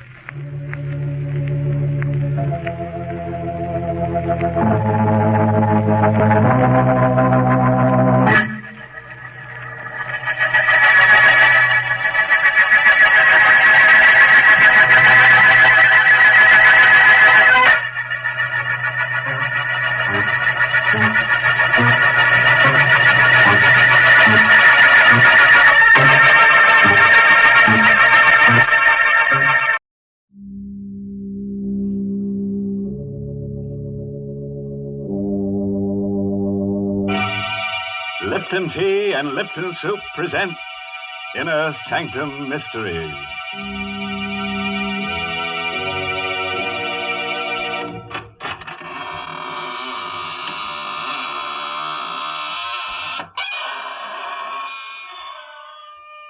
Welcome to the shadowy borderland of the squeaking door, all you hardy adventurers. Into the land of the grisly, ghastly, gruesome, horrid, shocking, and monstrous. I mean, Inner Sanctum. Of course, I assume that we're all old friends here, but if by any chance there's a stranger among us, perhaps I should state the purpose for which we are here assembled. Our object is to make your spine tingle and your hair stand on end. That's right. When we're through, you'll discover that a fiend in need is a fiend indeed. Heavens, you stop talking so scary, or folks will tune us off their radios. Oh, Mary, I'm just trying to scare them into the chill so they'll have to drink Lipton tea. Well, that isn't necessary at all. For a great many years, people have been enjoying Lipton tea without any persuasion from you. That famous Lipton flavor has won the praise of tea experts all over the world. And you know, folks, these experts describe the Lipton flavor by saying that it's brisk. B-R-I-S-K. Now, brisk means that Lipton tea always tastes fresh and full-bodied. Yes, tangy and vigorous, never flat or wishy-washy. That's why I always say you don't know how good tea can be till you know how good Lipton's is. And now, friends, let's go from tea to terror. Yes, the title of tonight's story is Terror by Night. It's an original radio play by Emil Tepperman. Tell me, have you ever been alone with fear?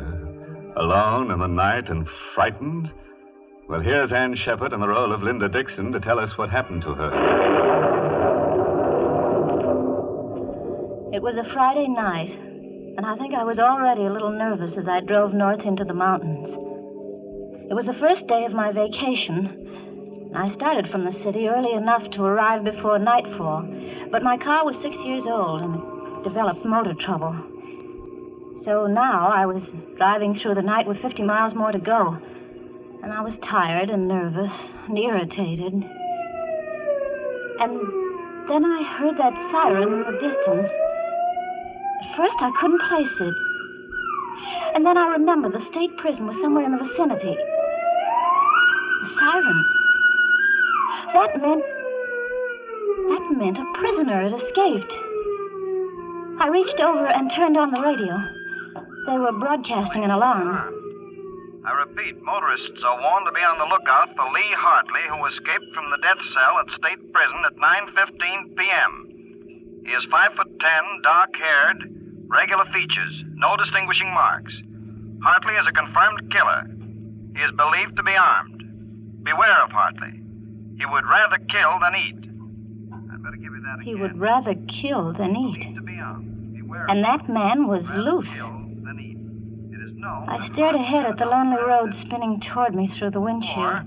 It has been established that Hartley was helped to escape from the outside by his sweetheart, Helen Hearn, a red-headed woman just as vicious as Hartley himself. It is thought that Hartley and the Hearn woman may have separated after the escape.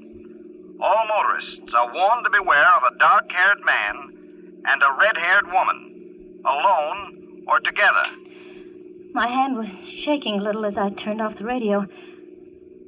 I looked in the car mirror and shivered. I, too, have red hair.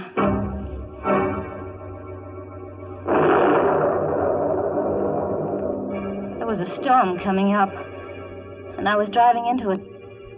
And the night was black, and I felt small and lonely and frightened in the car. Then I saw them in the mirror, the headlights sweeping up behind me. A car. It had come out of nowhere. It was pulling alongside, cutting me off. I cowered behind the wheel and watched the door of that other car open. A man stepped out. Oh, I breathed a sigh of relief. It was a state trooper. Driving all alone, miss? Oh, yes, officer. Sorry if I scared you. We're stopping all cars. Where are you heading for, miss? Oh, I'm going up to Seven Lakes Hotel. That's near Carstairs. You see, I started out late from the city, and I'm having motor trouble. Yeah, sure. Can I see your driver's license, please? Yes, my driver's license, of course. Here, I've got it somewhere in my purse.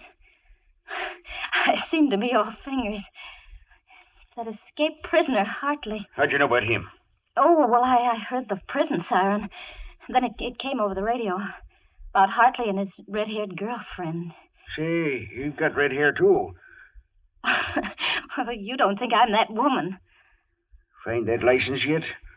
Well, I'm sure it's in here. So many... Oh, here, I've got it. Here's my license. Thanks. What time did you say you left the city? About 5 o'clock. Took you a long time to get this far. Well, I told you I had motor trouble. Oh, sure did. Okay, Miss Dixon. Here's your license. You can go ahead. Thank you. Oh, darn. There it goes again. More motor trouble. No, it's the same thing the mechanic said it might have. There it started. You want to get that fixed first chance you get? Yeah. It's late, though. All the service stations are closed. Yeah, there's one that's open all night about 2 miles up the road. Oh? You better stop there. Bill Slater's place. He's a good mechanic. Yeah. He'll fix you up. Tell him Joe Nesbitt sent you. Right, thanks, I will. And listen, Miss Dixon. Yeah. You be careful. Don't stop to give anyone a lift, man nor woman. Oh, don't worry, I won't.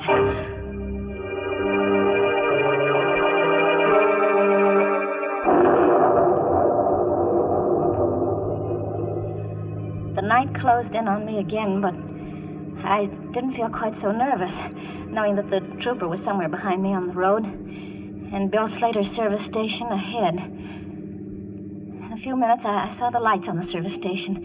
I swung into the open space in front of the pumps.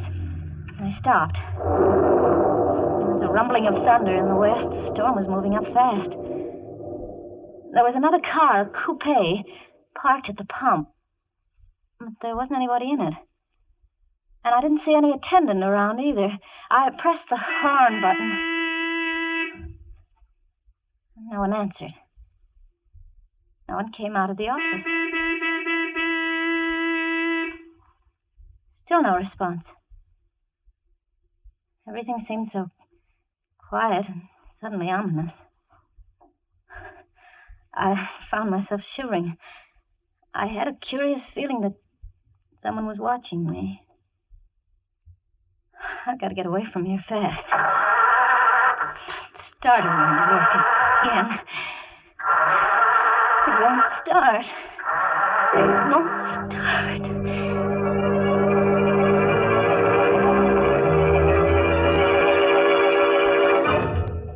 For a long time, I sat behind the wheel, listening for the sound of footsteps stealing up behind the car.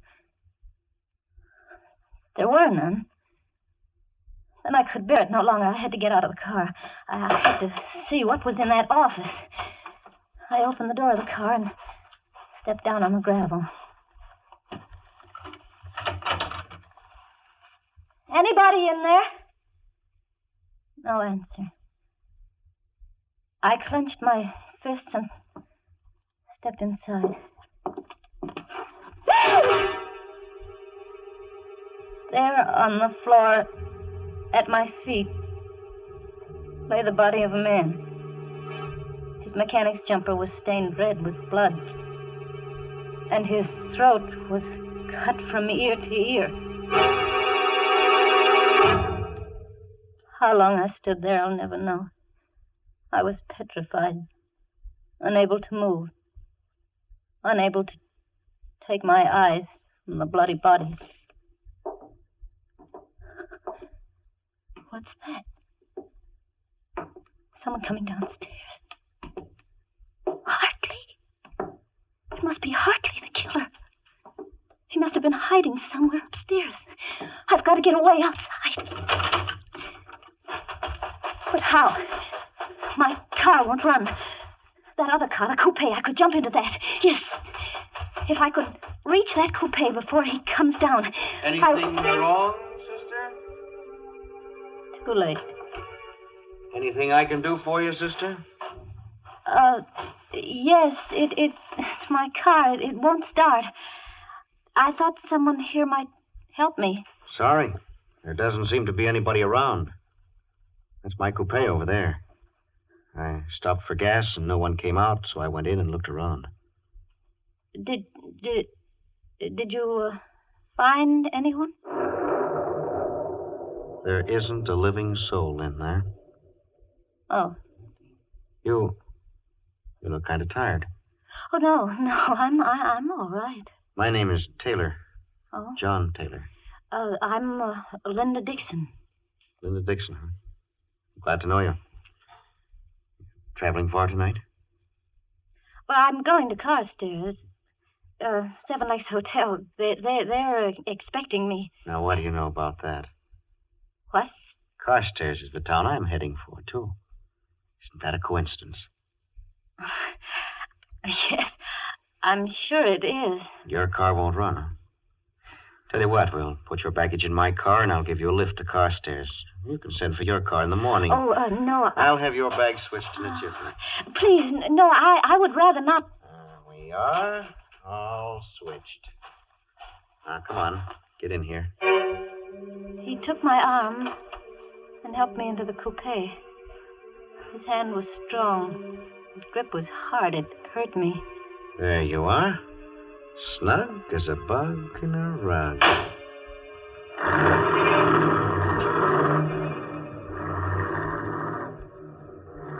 We drove away into the night, leaving behind us the dead man in the service station.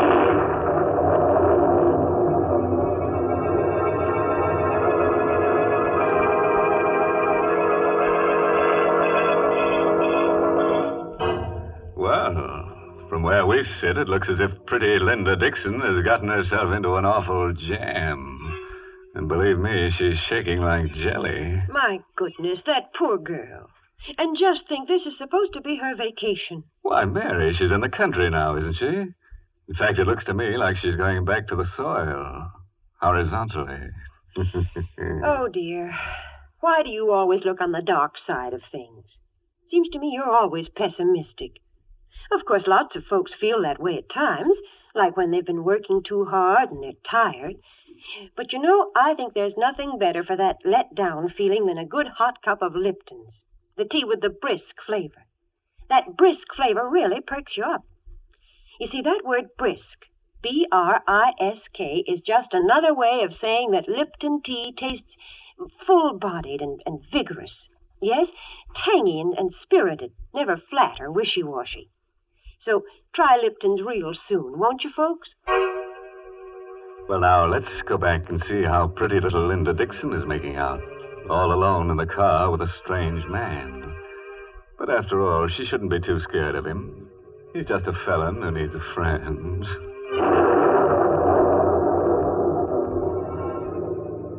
The storm broke a few minutes after we left that service station. We drove through sheets of rain. I sat stiff and tense beside the man who called himself John Taylor. He had both hands on the wheel, and he stared out through the windshield. My eyes focused on something on his right hand. There was a stain, a small stain, but it was wet and red. I couldn't take my eyes off it. What are you looking at? What? Oh, nothing. Nothing at all. Think I'll turn on the radio. Did you know there's been a jailbreak? Hartley is 5'10", very dark hair. Don't be fooled by his pleasant manner. He is a killer by instinct. Take no chances with this man. He is absolutely... I looked at the man beside me. Helen Hearn is a clever and dangerous woman. 5'3", red hair, very pretty. I caught Taylor looking at me out of the corner of his eye. What are you looking at? At your hair. It's red. There was a streak of lightning, and looking out of the rain-swept window, I glimpsed a signpost. The lightning illuminated the sign, and my heart skipped a beat at what I saw. That sign we just passed. What about it? Well, it said Kerhonkson ahead. We're going the wrong way. We should be on the Carstairs Road, not on the Kerhonkson Road. That's funny. Must have taken the wrong turn. Well, aren't you going to turn back? Sure. Whatever you say. We'll turn right around and go back. Uh-oh. We're in the ditch. In the ditch? It's no good. She won't budge. Well, it looks like we're stuck here for the night.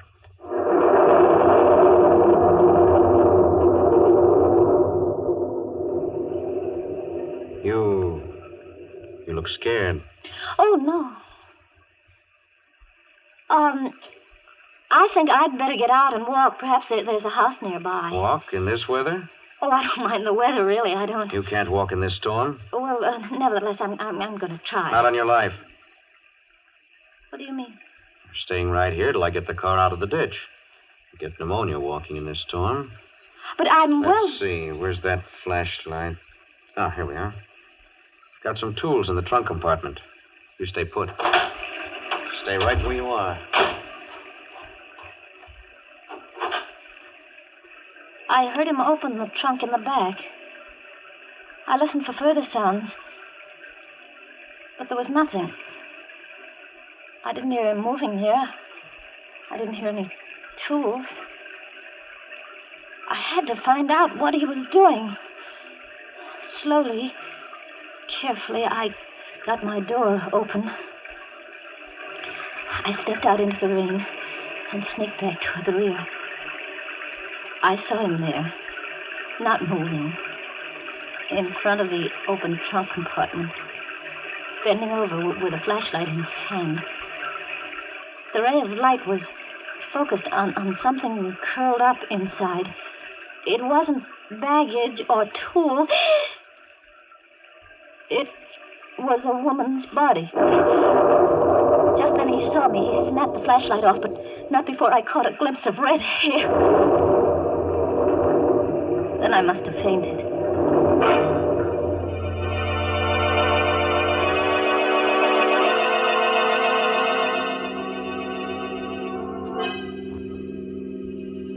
When I came to, I found myself seated inside the car again. My face and hair were wet. My clothes were dripping. John Taylor was driving. His face, as he stared ahead through the night, was dark and bleak. The storm was over. Night was quiet. Oh, so you're awake again? I don't feel well. Is it because of what's in the trunk compartment? She's dead. I told you not to get out of the car. What are you going to do with me? What do you think? Please. Sorry, sister. Got to take your medicine. Oh, no. Better not make any trouble.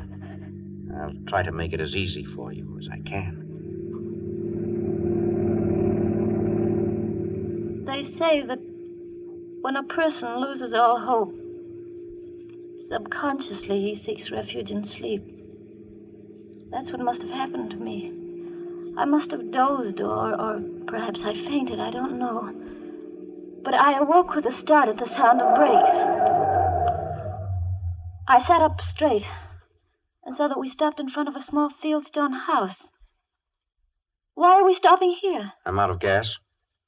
Oh. Come on. We're going in.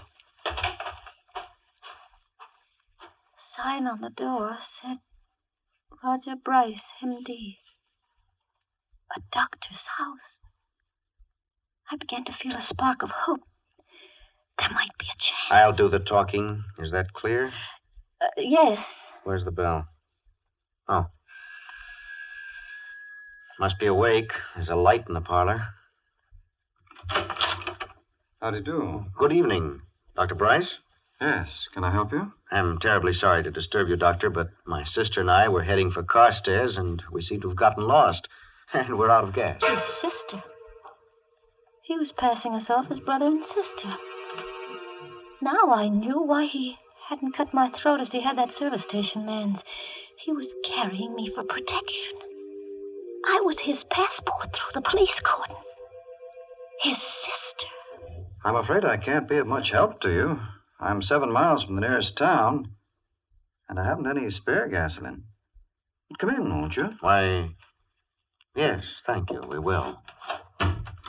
I wonder if I could offer you my hospitality for the night. Oh, that would be imposing. Not at all. I have 2 rooms that aren't being used. Really? Oh, come. I insist.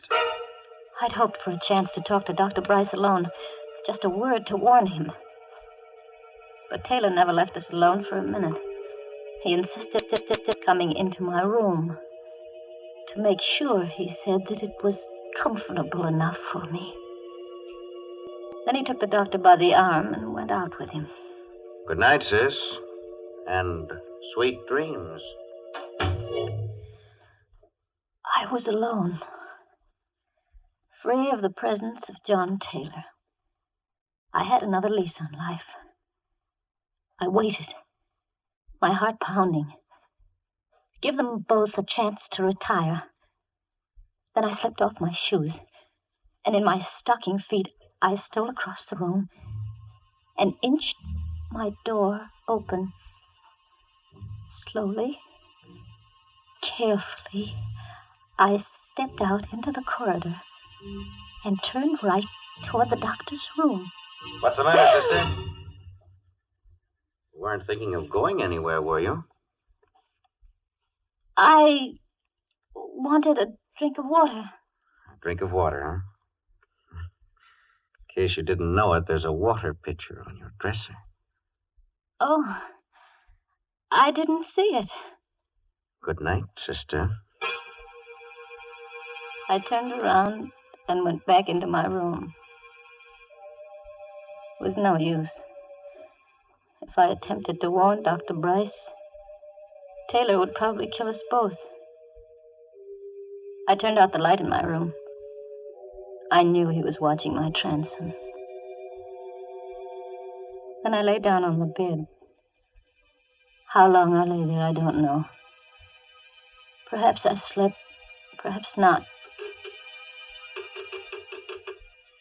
But I heard that slight creak as my door began to inch open. The blood chilled in my veins. Slowly, the door came open. I lay fascinated, unable to move. Vaguely, I saw the outline of the hand and the knife it held. I wanted to scream, but I couldn't. Slowly, he came toward the bed. Now he stands over me. He raises the knife. I screamed and rolled over on the bed just as the knife flashed down. I rolled off the bed and cowered in a corner. That horrible figure came around the bed after me with a knife, afraid. Help! Dr. Bryce, help me! You know the crust. I let cowered there in the corner. They fought all over the room in the dark. I had no strength to move,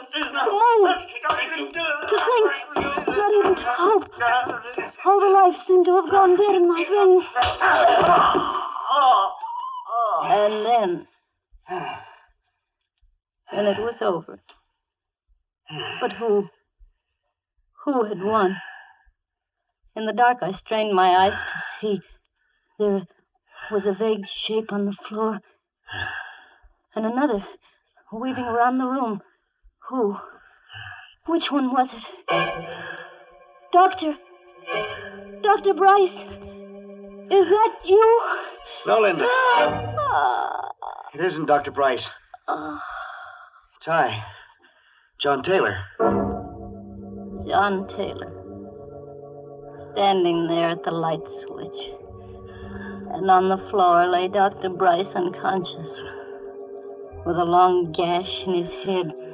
I had to hit him with a water pitcher. My eyes turned to Dr. Bryce. I saw the knife still gripped in his right hand. That's Hartley, Linda. Lee Hartley, the killer.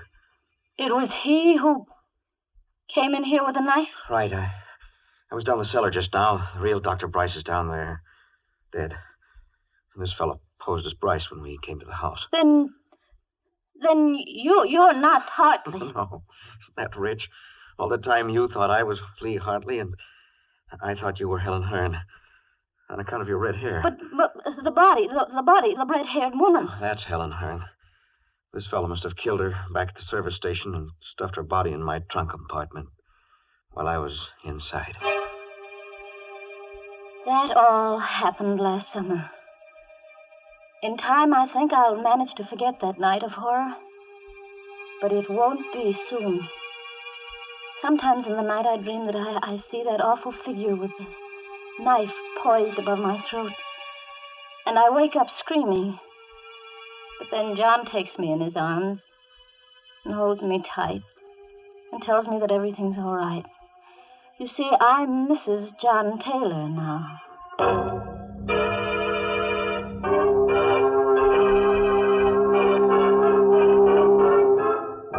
Well, what do you know? A happy ending. As for Mr. Hartley, that pleasant killer, he got what he deserved. Yes, some people never know when they're well off. You should have stayed in jail, where they never raise your rent, where they make no charge for meals or for electric current. You see, when you're in jail, everything is free, except you. You know, Mr. Host, that's the first happy ending we've had in a long, long time. And I must say I enjoyed it. Ah, those lovebirds shouldn't have gotten married. It's bad for business, Mary. Now, when she wakes up screaming from a nightmare, she reaches for her husband instead of a hot cup of a Lipton tea. Well, I'm glad she has a husband to comfort her. There are plenty of other occasions, Mr. Host, when Lipton's tea is welcome. And I don't mean just at meal times either. Lipton's is grand between meals. And, of course, it's the perfect beverage to serve when friends and neighbors drop in to visit you. Yes, I guess that's why more people serve Lipton tea than any other brand. And now a word of caution to all amateur detectives. They say that if you give a criminal enough rope, he'll hang himself. But if you give some criminals enough rope, they might tie you up. Oh, by the way, this month's Inner Sanctum mystery novel is Puzzle for Wantons by Patrick Quentin. Yes, and next week's Inner Sanctum story, directed by Hyman Brown and brought to you by Lipton Tea and Lipton Soup. Next week's story is about a lonely man who falls in love with a mannequin in a store window. Oh, gee, a fellow wants a real girl, so he tries to make her come to life. And what do you know? He finds he has to kill her first. Well, now it's time to close the squeaking door, so good night. Pleasant dreams.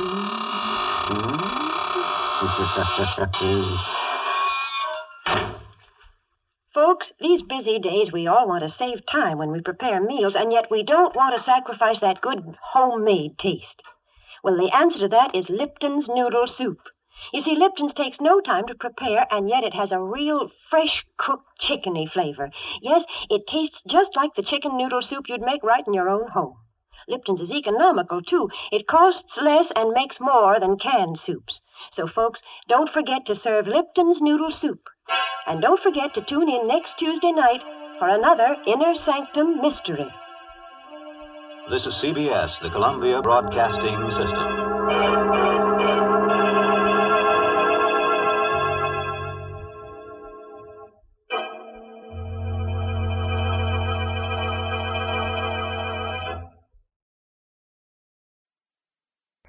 This is CFCX, raising the curtain of the Mystery Playhouse. Tonight we're visiting the Inner Sanctum for a story by your host, Ring. Open the door and tell us about it, Mr. Host.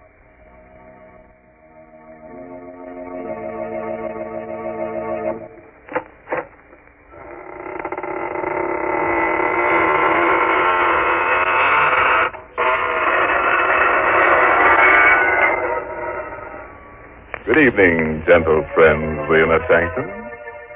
Welcome through the creaking door for another soothing half hour of sweetness and light. Oh, I've learned a new trick. Would one of you like to step up here and be sawed in half? What? No volunteer? Well, maybe you're right. The first part, the sawing in half, that's easy. But the second part, putting together again. I'm still not very good at that.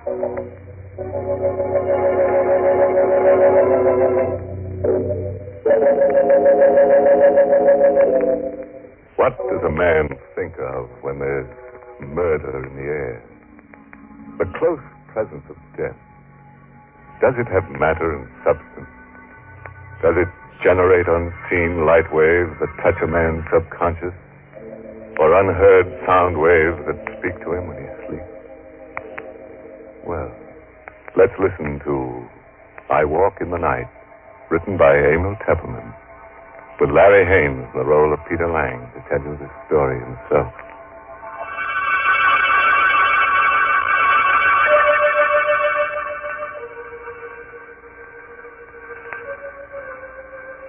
I don't know if it was the ringing of the doorbell that awoke me, dragged me back to consciousness out of a deep, heavy sleep. I felt groggy, as if I'd been drugged. My eyes were so heavy, so hard to keep open. That infernal ringing. I stumbled out into the hall. Myrna's room, my wife, there opposite mine. I knew the door would be locked. We'd quarreled last night while the Judsons were visiting from the house next door. Myrna had made a scene. She went to her room and locked herself in. Pete, wake up in there. As I stumbled down the hall to the front door, I recognized Phil Judson's voice. Phil and Henrietta lived in the house next door, just across the lawn. Pete!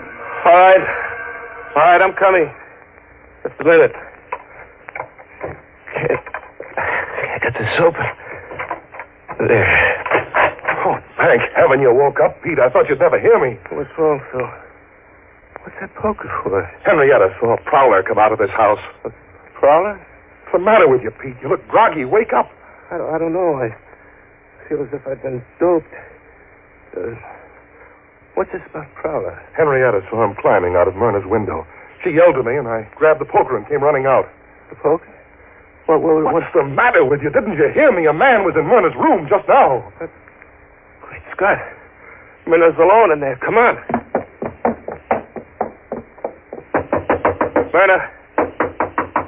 Myrna, you all right? Open the door. She doesn't answer. Phil, are you sure the prowler came out of this room? Yes, and he ran around the house and got away. Look, Pete, have you got a key to this door? Oh, it's bolted on the inside. We've got to break it down. Come on, put your shoulder to it. Once more now. Where's the light switch? Oh, here, I've got it.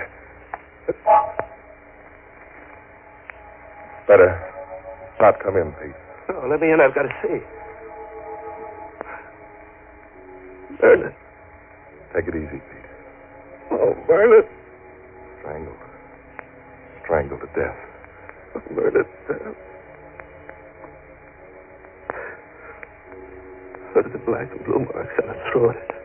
This chain on her neck. Broken. It was her locket. The one I gave her last Christmas. Killer must have taken it with him. And see here, her fingernails. There's bits of skin under them. She must have struggled and scratched the killer's face or hands. Why, Phil? Why should anyone want to kill her?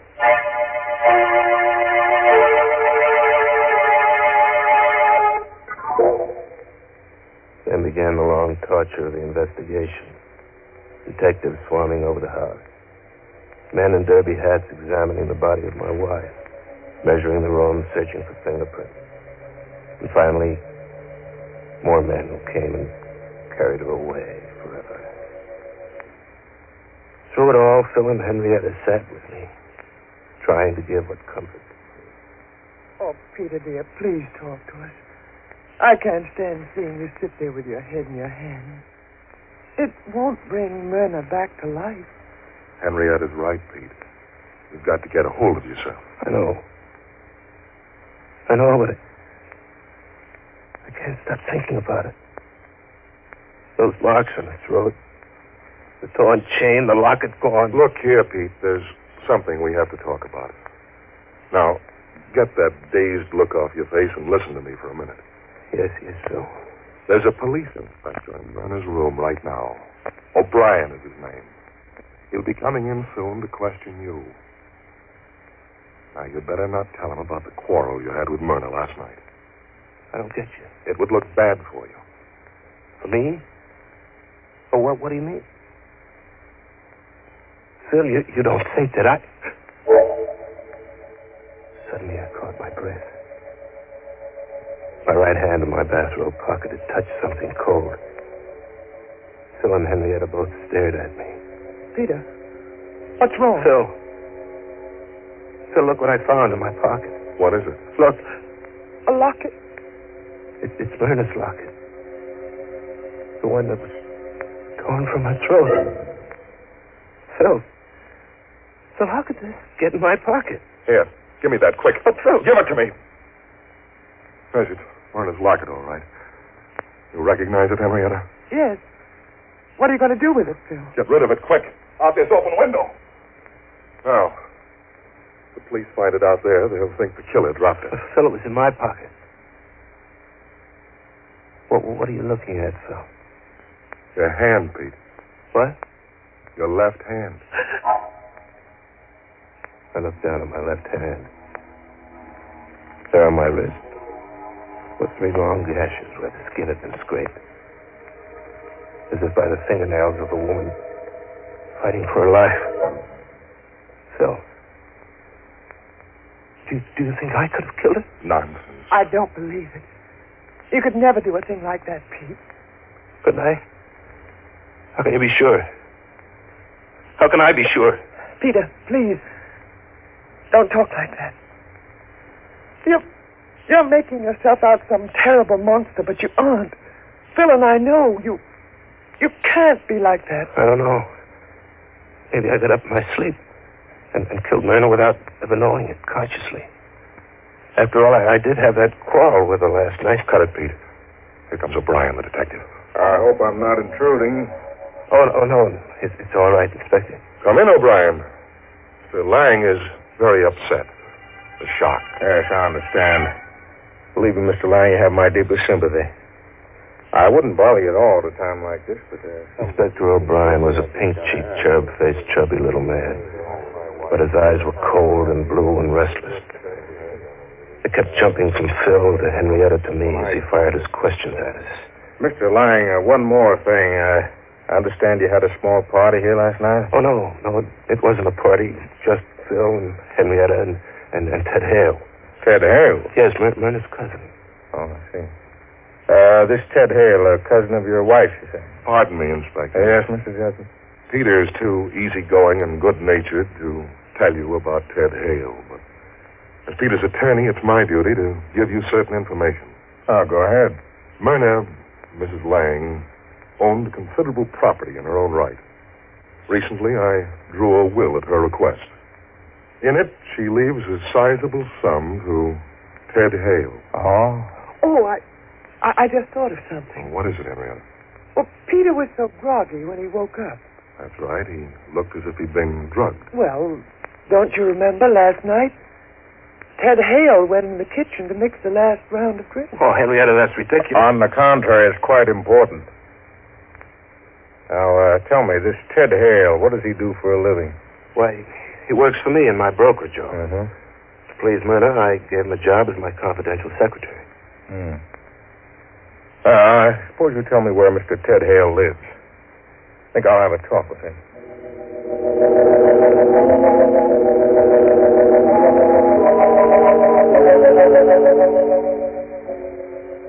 Now, all you have to do, Pete, is sit tight. Let O'Brien follow up his lead. Phil, I can't let him arrest Ted Hale. He didn't kill Myrna. I did. I must have. The locket. He scratches. It's not fair to Ted. As your attorney, I won't let you strap yourself in the electric chair. You go back to your room and get some sleep. Henrietta, do you mind going back to our house by yourself? Of course not. I'm going to sleep right here in the living room on this couch, in case Peter needs me tonight.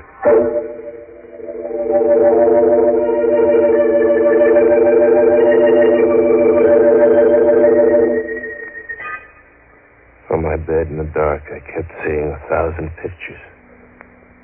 Myrna, her face mottled with strangulation. Phil, always so sure of himself. Henrietta, worried and frightened. And O'Brien, his face grim and his blue eyes cold, going off to question Ted Hale.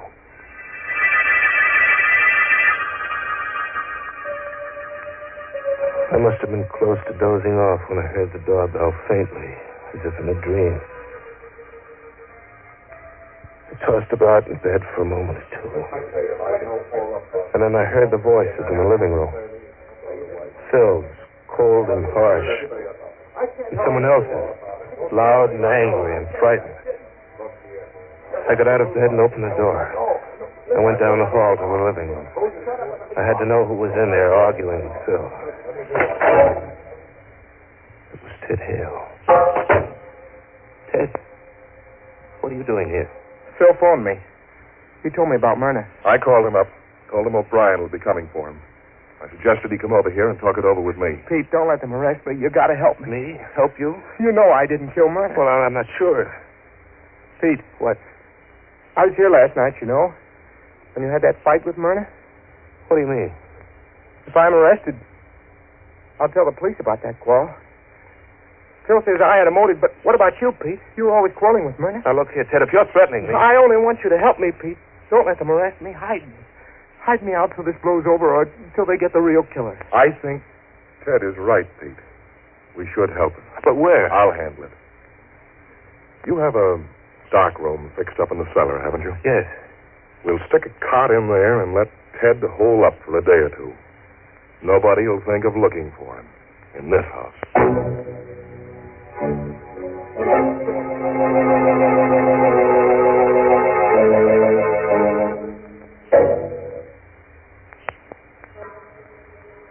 Now listen to me carefully, Peter.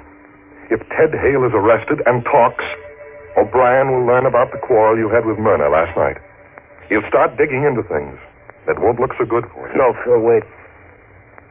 I know you're trying to help me, but if I did it, if I did kill Myrna, then there's no use trying to protect me. It isn't right. I'm a dangerous man. Fiddlestick. But you can't brush it off like that. Do you know what it means to lie awake in the night, wondering whether you've killed your own wife? Wondering whom I'll kill next? Cut that out. We've got business to attend to. Now, here's my plan.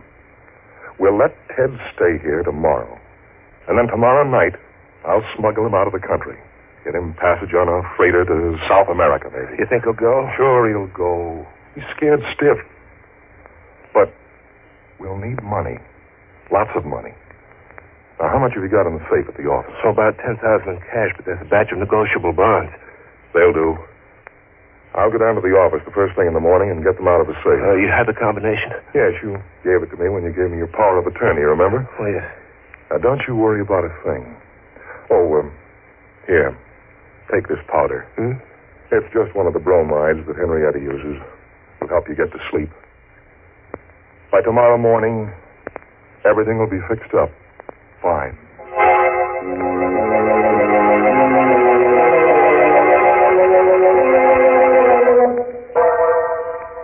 It was almost dawn when Phil left.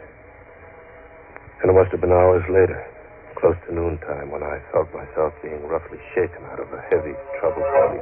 Pete, wake up. What? Hey, wake up. Come on, snap out of it. What? Oh, Phil. Gosh, I feel groggy. What was in that powder you gave me? Never mind the powder. Get your eyes open. Got something to tell you. So what's wrong? What happened? Listen to me carefully, Pete. I went down to the office before business hours this morning and opened the safe to get the money out. Yes? The safe is empty. Empty? The securities are gone. Well, it can't be.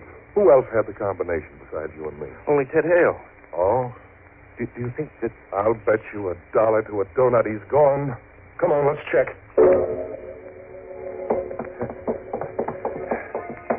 Hey, look, Pete. There's a light in the dark room. He must have gone up early and beat me to it, to the safe. Ted, you in there? Always the optimist, huh? Come on, open it up. Dad, Good heavens. Ted Hale hadn't gone anywhere. He was lying there on a cot. His head was a bloody pulp. It had been bashed in while he slept with a long-handled coal shovel which lay there alongside the cot. Great Scott. He's been murdered. We stood there in a narrow, dark room, Phil and I, and we looked at each other. There was a strange gleam in Phil's eyes. I tried to read the meaning of that gleam, but he averted his eyes too quickly. He dropped his gaze to my hands. I saw what he was looking at. My hands were black and grimy with coal dust. And on the briny, coal-blackened handle of the shovel was a fresh set of fingerprints. Phil, did I kill him? Did I kill him in my sleep? The same as Myrna?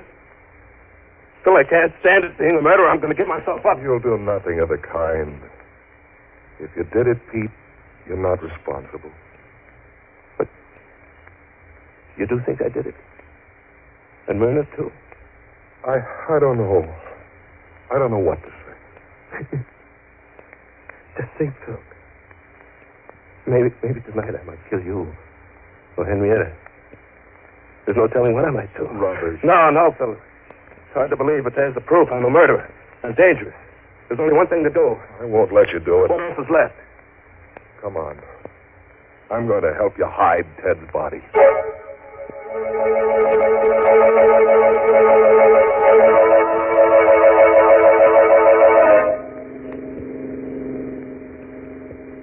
How much further, Phil? Oh, there it is. There's the bridge up ahead.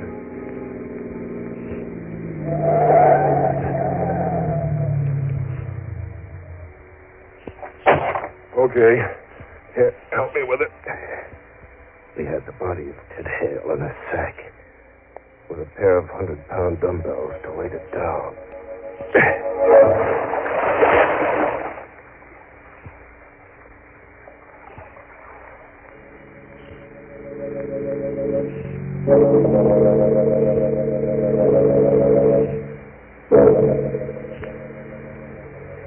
Myrna's funeral took place the next morning, and I had to endure the condolences of friends and business associates. But Phil and Henrietta stood by me all. It'll be over soon, Peter. Then you can rest. Keep your chin up. I'll get rid of the stragglers. Look who just came in. Where? Oh, Inspector O'Brien. What does he want, Phil? Take it easy. Let me do the talking. I came to pay my respects, Mr. Lang. Oh, well, thank you, Inspector. No trace of Ted Hale, is there, Spectre? I'm afraid not, Mr. Judson. We're combing the city for him, but I'm afraid he's got clean away. You see, it was marvelous to see how calmly Phil could talk to O'Brien about Ted Hale, knowing all the time just where the body was, under that bridge. I glanced at Henrietta. She was watching Phil, too. Yeah. You know what I think, Mr. Judson? I think Ted Hale will never be caught. I have a very funny feeling that he's dead.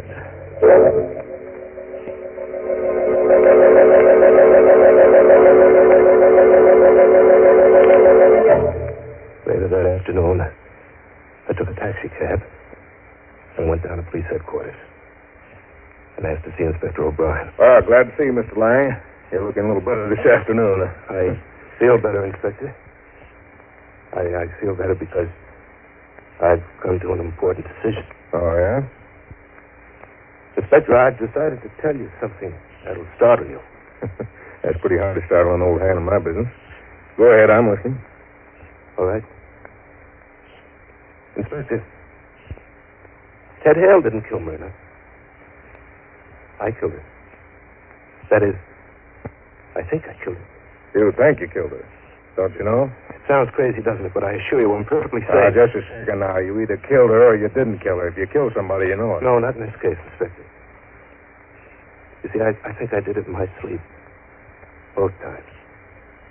Myrna and Ted Hale, too. Hold on now. I'll get someone to take notes. I suppose you start from the beginning. Show him the whole story. I felt it awaken me. We found Myrna strangled. The groggy drug feeling I'd had. Ted Hale had tried to blackmail me. And I felt it awaken me once more, and we'd gone down to the cellar. We found Ted with his head bashed in. I talked for a solid. I'm glad you came to see me, Mr. Lang. Glad you've told me all this. You must have had a hard time reaching a decision to come here. Yes. It was hard, Inspector. Phil wanted me to go away. It would have been so easy to go away and let him take care of things. But I'd never be able to sleep for fear I'd kill someone else. Well, you needn't worry, Mr. Lang. There won't be any more killings. Not if I'm safely in jail. You're not going to jail. You're going home. What? In those notes the stenographer has taken, Mr. Lang, I've almost enough material to convict the real murderer. I need just one more thing. Now, you go home and wait. Don't worry. You mean I didn't kill Myrna and Ted? Now, you just go along home and take it easy.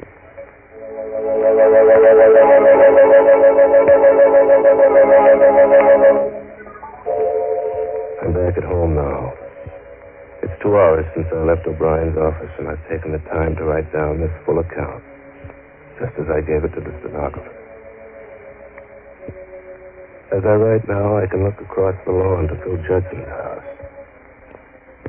5 minutes ago, I saw Inspector O'Brien and 2 detectives go in there. The front door is opening now. I can see them coming out. O'Brien first, then the 2 detectives, with Phil between them. They've got handcuffs on Phil.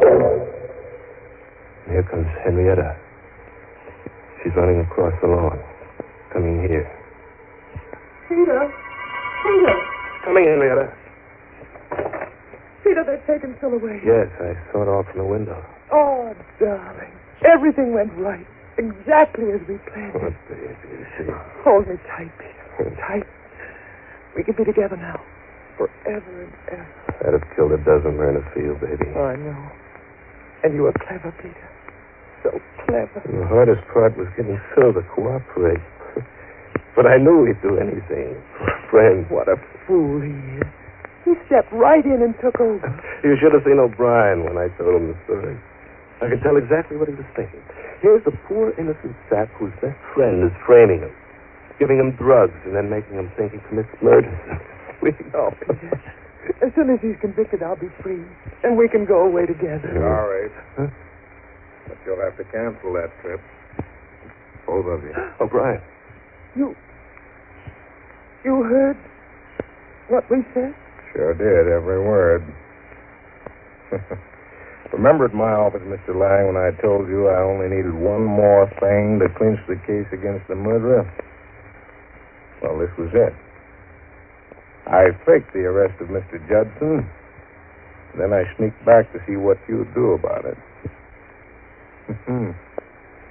You did plenty.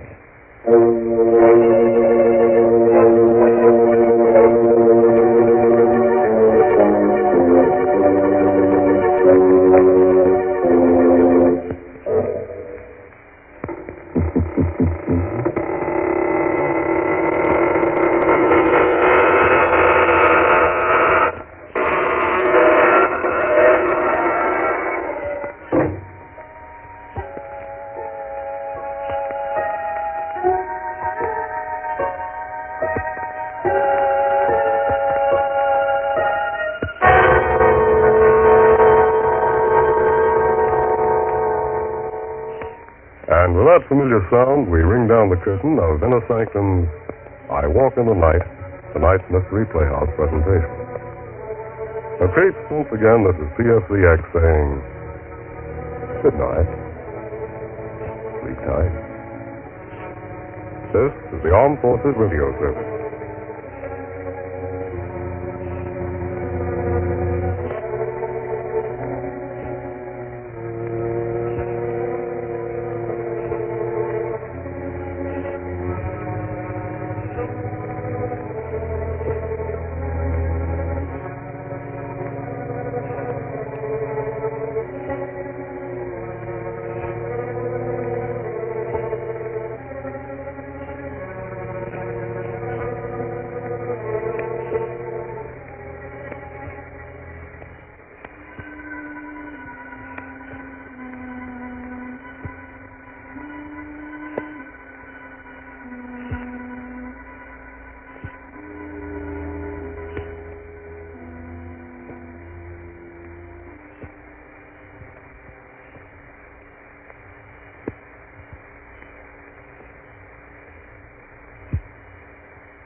makers of Mars Forever Yours bar and all those other good Mars candy bars invite you through the creaking door for another thrilling Inner Sanctum mystery. Tonight, The Unforgiving Corpse, starring Louis Van Rooten.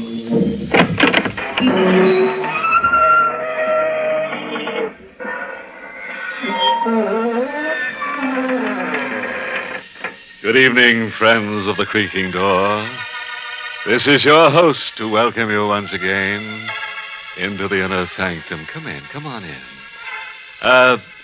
Speaking of baseball, we've a team that you'll really lose your mind over. Our pitcher's a real sweetheart, razor sharp. His best pitch is a ghost ball. Swing at it and it disappears, along with the pitcher. Double-headers. Nobody's better equipped for them than we are. An odd sight, you know, watching 9 ball players with 18 heads. And kill the umpire? In our league, Bud, that's no idle threat.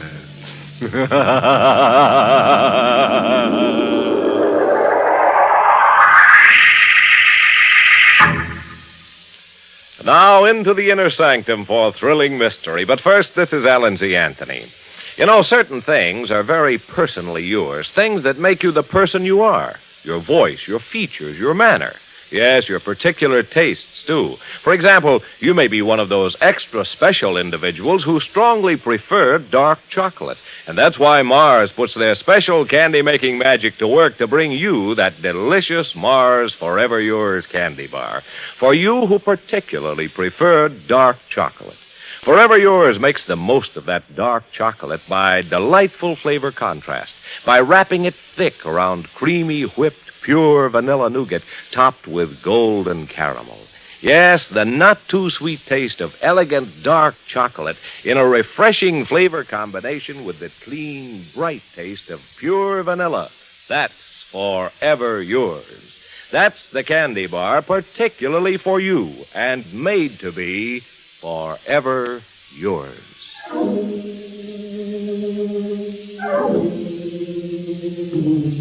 And now for tonight's Quakes and Shudders. Acted out in San Amado, a prairie town somewhere beyond the limits of reason.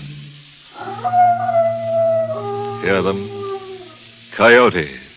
It's a lullaby you sleep to in San Amado, if you can sleep. And here's another soothing sound in the night.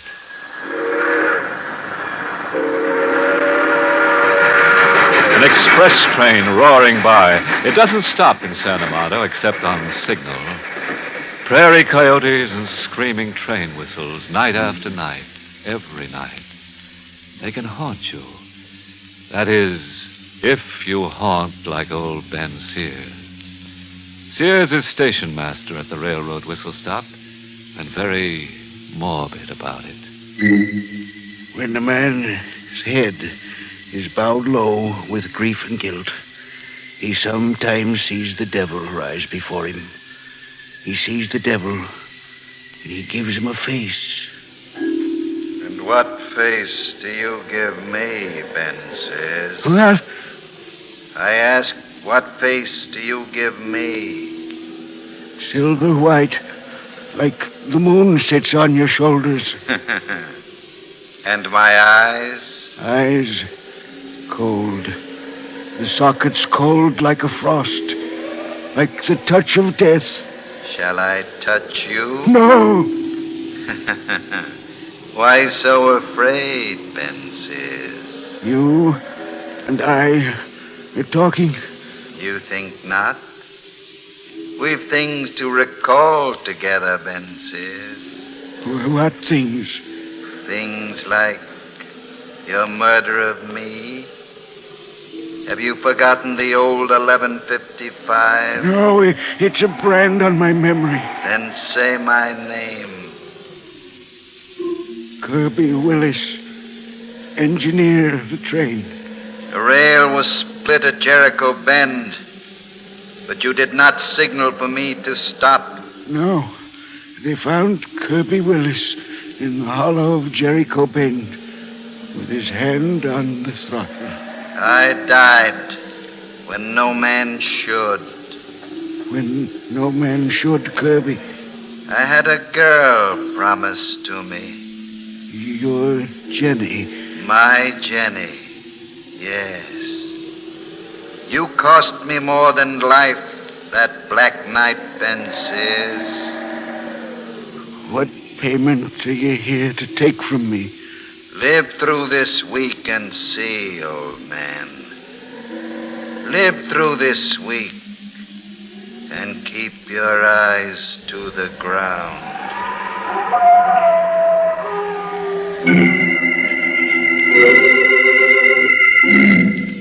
Keep my eyes to the ground.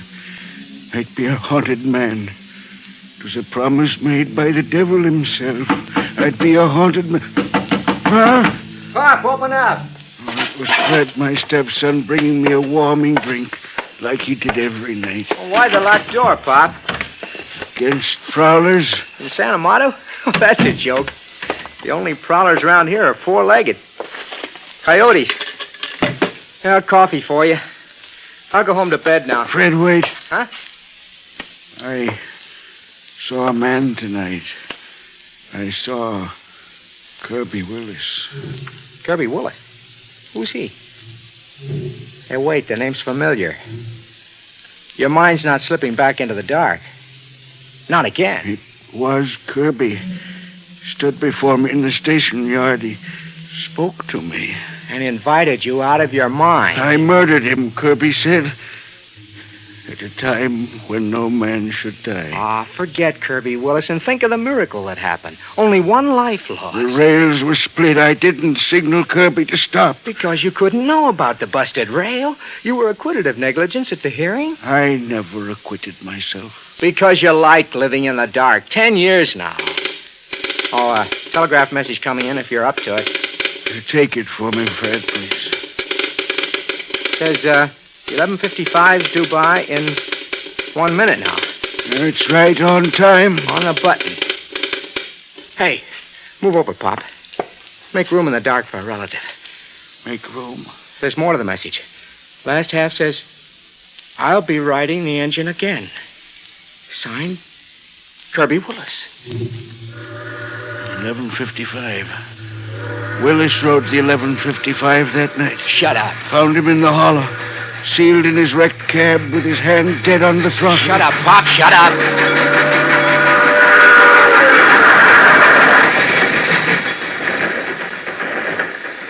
It's gone. Hey, Pop. Yes, Fred. You're like something contagious. Stick close to you nights and I can get to be just as crazy as you. I'm sorry, son. You know, just then, with the 11:55 clearing the station, you know what crazy thought flashed through my head? This is the anniversary week of the wreck of the old 11:55. It would really be one for the books if the ghost of Kirby Willis rode the 11:55 into another wreck. How about that, Pop? I, too, had the same thought.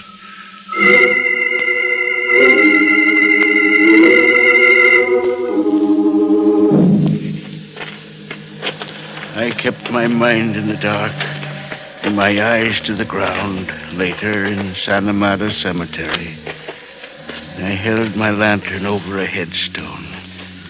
Here lies Kirby Willis. Risen from the dead he was. There was every sign. An open grave, an open coffin lid. I could see by the shine of my lantern that Kirby wasn't in his coffin. You came to see with your own eyes that Kirby Willis is outside his coffin. Kirby?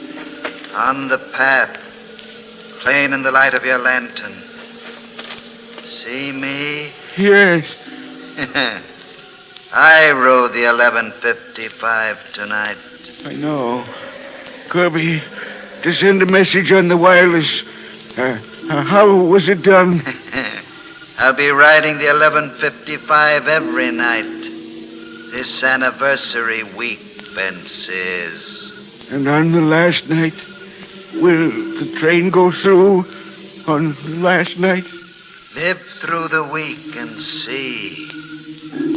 Since you've come to comfort the dead, why not take yourself over to Jenny? To Jenny? 5 graves from this one. Count 5 graves from mine. Go. Ask Jenny to tell you how she died. I counted 5 graves from Kirby's. I stood there with my mind in the dark, my eyes to the ground. An open grave. This one, too. But the lid of the coffin was closed. Closed. But it opened while I watched. And a specter in white rose up. Ben Sears? Are you Ben Sears? I am. Kirby sent you to me? Yes. To ask how you died, he said. How did you die? In my wedding gown. I was fitting it to wear for Kirby when the news came that night. It was a tragic hour. I stood there and didn't move. When they told me about Kirby, I never moved again from that minute. You willed yourself to die. My heart swelled up as big as myself, and then it stopped. I stopped it. It was a bad time to die, when living was so good.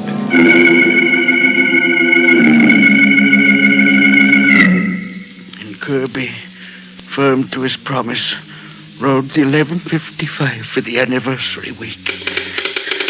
And always with a message for me at 11:54, just 1 minute before. I'll ride the engine of the 11:55, Ben says. Look to the rail at Jericho Bend. Look to the rail. Kirby meant to ride the 11:55 to his death again. Stop! Stop the train! Stop! It's too late. Jenny! It's too late to stop the train. 10 years too late. But Kirby Willis is at the throttle. There'll be another wreck. It's too late to care, Ben. See? The train's come in.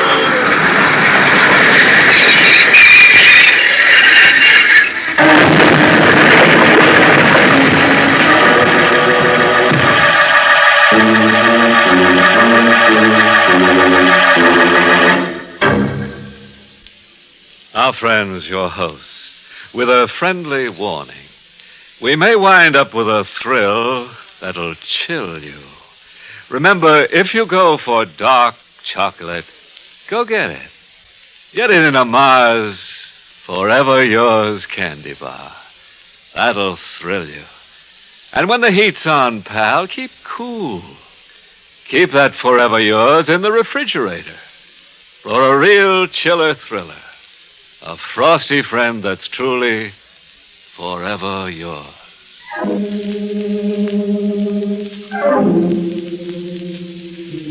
Ben's sense of guilt isn't so big, really. Size 2, that's all. Kirby and Jenny. That engineer Kirby Willis, now he's really stirring things up. He may be dead, but he's no deadhead. But it's Jenny who gets me. Isn't she a dream girl? Now, let me see. How far out of mind did we get? Oh, yes. There were the serenading coyotes and old Ben Sears. Sears had just seen history repeat itself. Operator! Operator! This is Ben Sears. Sears at the station. Operator, terrible thing. The 11:55. Operator! Operator! Oh, Fred! What's cooking in the dark now, Pop? Telephone. You. I can't make myself understood. Give me the phone. What am I to say? Say, outside what you saw, 11:55. Correct. Now, who'd be interested in hearing that? Who'd be interested? Fred, pick up the telephone. Pop, you're a maniac. You worked hard at becoming one and you made it. Now, what about the 11:55? It's a wreck. Kirby Willis, a ghost engineer on a ghost train. The wall clock's behind you, Pop. See what time it says. 11:54. It's only 11:54. Here's the 11:55 now. Right on time. Your 11:55, Pop. It crashed in your head.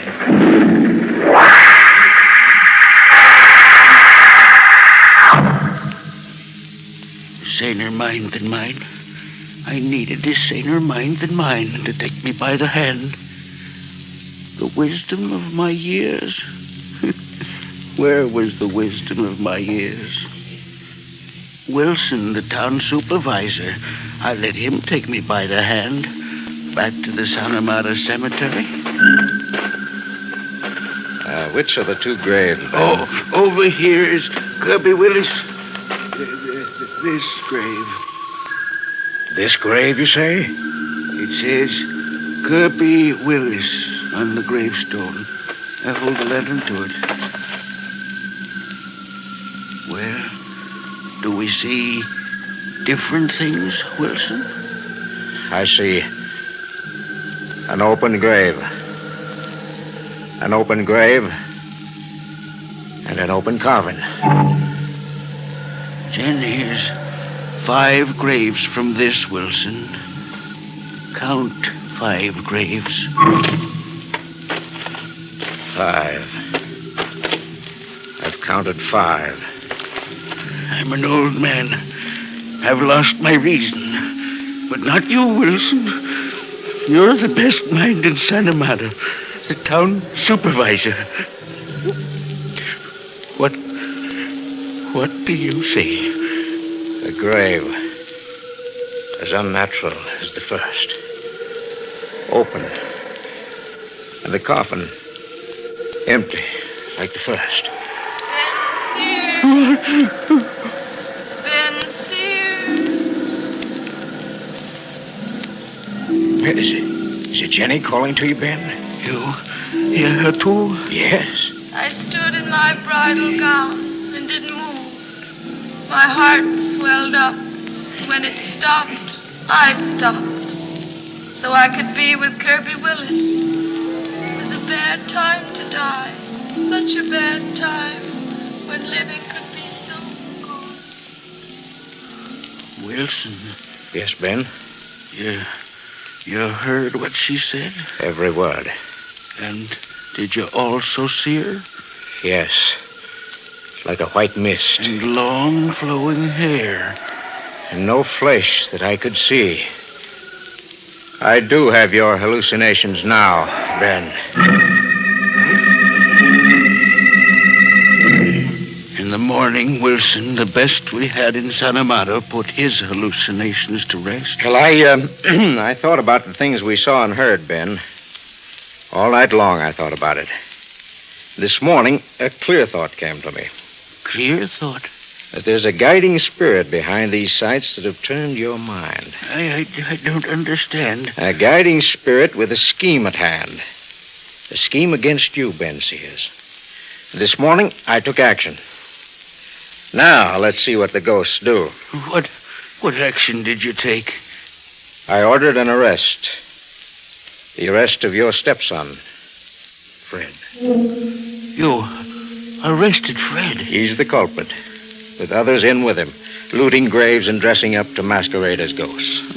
Why would Fred conspire against me? To drive you into the madhouse. Even to drive you to your death. I can't believe it. Yes, I know.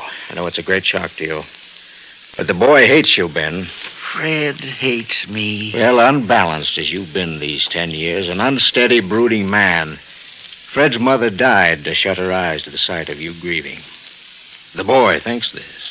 Fred blames me for Margaret, his mother's passing. And there's your house and land.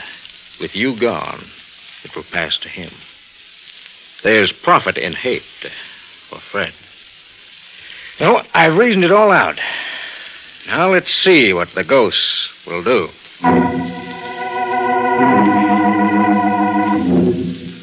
There was a message that night, that last anniversary night, 10 years to the day of the old wreck. Kirby Willis firm to his promise. I could hear his voice in the keys. I'll ride the 1155 for the last time tonight. Look to the rail at Jericho Bend. Look to the rail at Jericho Bend. This time I would. There would be no negligence this time.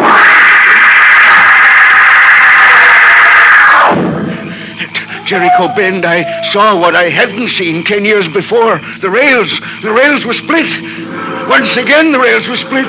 Stop the train. I had to stop the train. This time I knew to stop the train. My signal lantern, I waved it high in the air so Kirby could see it. Hurry! Stop! Stop in the name of mercy! I'd won this time. I'd stopped the train.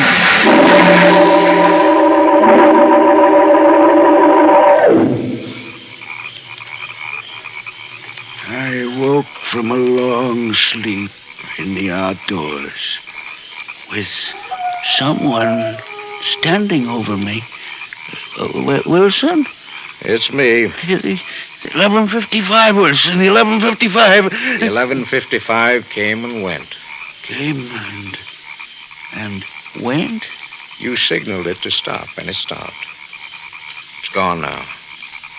A train can't wait on a hallucinating old fool. But the rail at Jericho Bend, it was split. I saw that with my own eyes. The train took the bend with nothing wrong. But I saw it. I'll show you. Here at the bend. I'm standing here to be shown, Ben.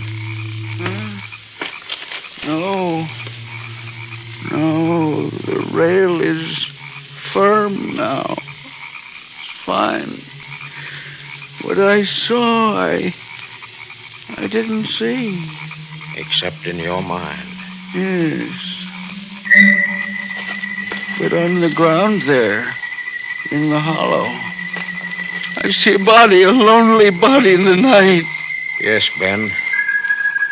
A dead man. It's Kirby Willis, dead where he died before. No, Ben, not Kirby. We've a strange corpse in this one. And a man who died tonight. Tonight? Blood soaked in his clothes and in the dirt. And still bleeding. The old dead don't bleed, Ben. And the old dead don't wear police handcuffs. Police handcuffs? There. On his wrists. And a bullet hole in his head. See? This one was shot to death.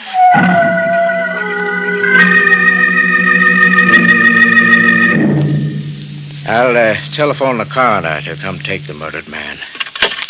Operator. Wilson, wait with the telephone. It's Kirby on the wireless again. Kirby, is it? I'll take this message, Ben. What is the message? An awakening. From a detective who was on the 1155 tonight. He's telegraphing from the first town he came to after here. He lost a prisoner, he says, when you stopped the 1155 tonight. I don't understand. A prisoner he was taking to the state penitentiary. Willie French, a convicted man. The message says we're to look for a short man, bald, wearing a dark suit and handcuffs. That's the murdered man out there. That is. And we're to tell our sheriff to look for a gangster named Curly Sands and a gun girl named Jenny. A pair who schemed to board the train here in San Amado and seize the prisoner. A scheme to seize the prisoner and murder him. That's how your hallucinations came about. San Amado was the place they picked to stop the 1155. You were to stop the train for them, Ben. They played on your imagination all this anniversary week to get you to stop the train tonight, as you did. Ben, do you hear me? Shh. There's a message coming in from Kirby.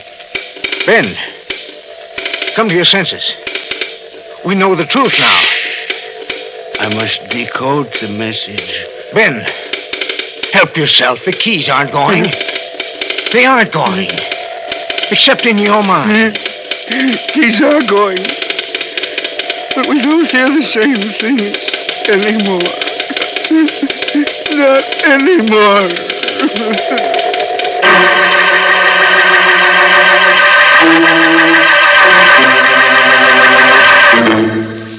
Well, a corpse in handcuffs.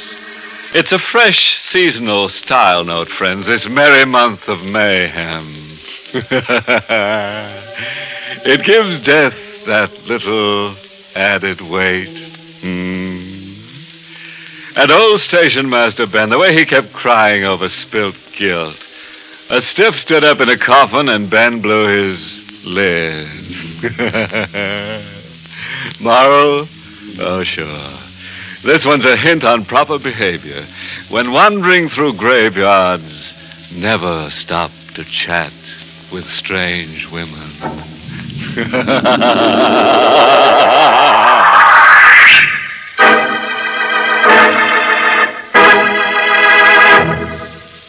Now, as I was saying, if you like dark chocolate, remember to ask for a Mars Forever Yours. That's the candy bar that brings you the friendly, honest, not-too-sweet taste of dark chocolate, delightfully accented with the bright, clean, fresh taste of pure vanilla.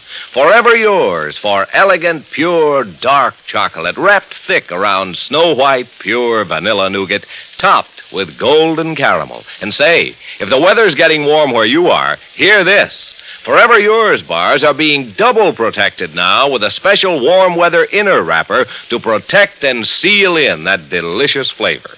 For a chill thrill that's really wonderful any warm day, just try a chilled Forever Yours. Get a supply of Forever Yours bars and keep 'em handy in your refrigerator. Yes, keep 'em chilled, and you'll enjoy a chill thrill that's particularly for you. Meant to be. Forever Yours. And now, back to our host.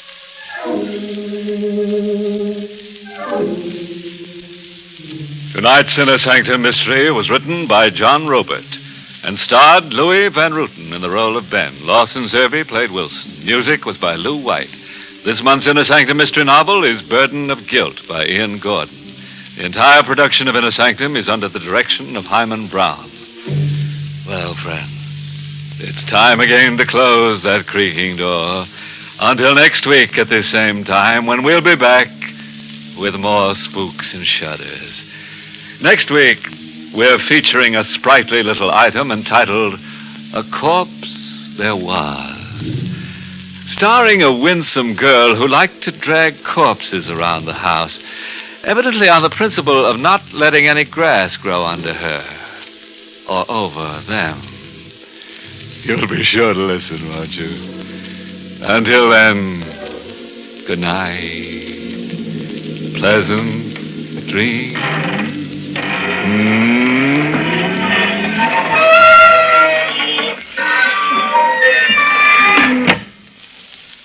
This is Alan C. Anthony reminding you that now it's the Mars Forever Yours bar that brings you Inner Sanctum. And remember to listen at this same time tomorrow night over most of these stations to Can You Top This? Also brought to you by Mars, where they believe that faithful quality makes faithful friends. This program came to you from New York. This is ABC, the American Broadcasting Company.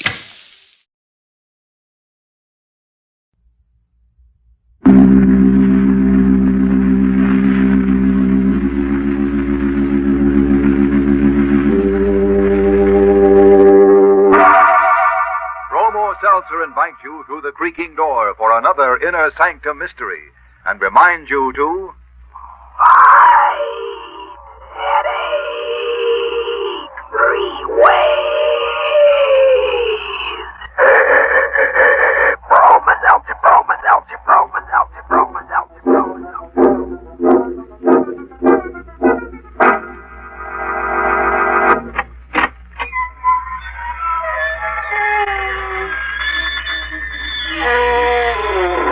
Good evening, friends.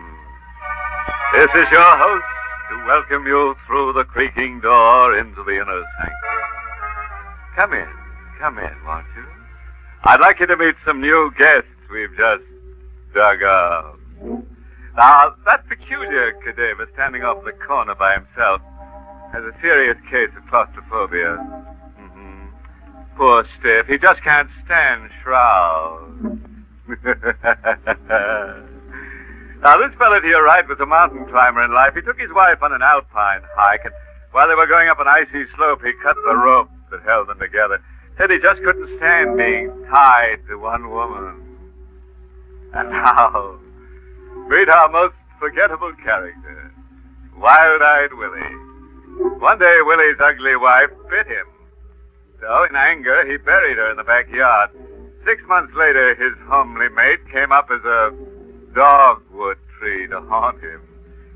Now, according to Willie, her bark is much worse than her bite.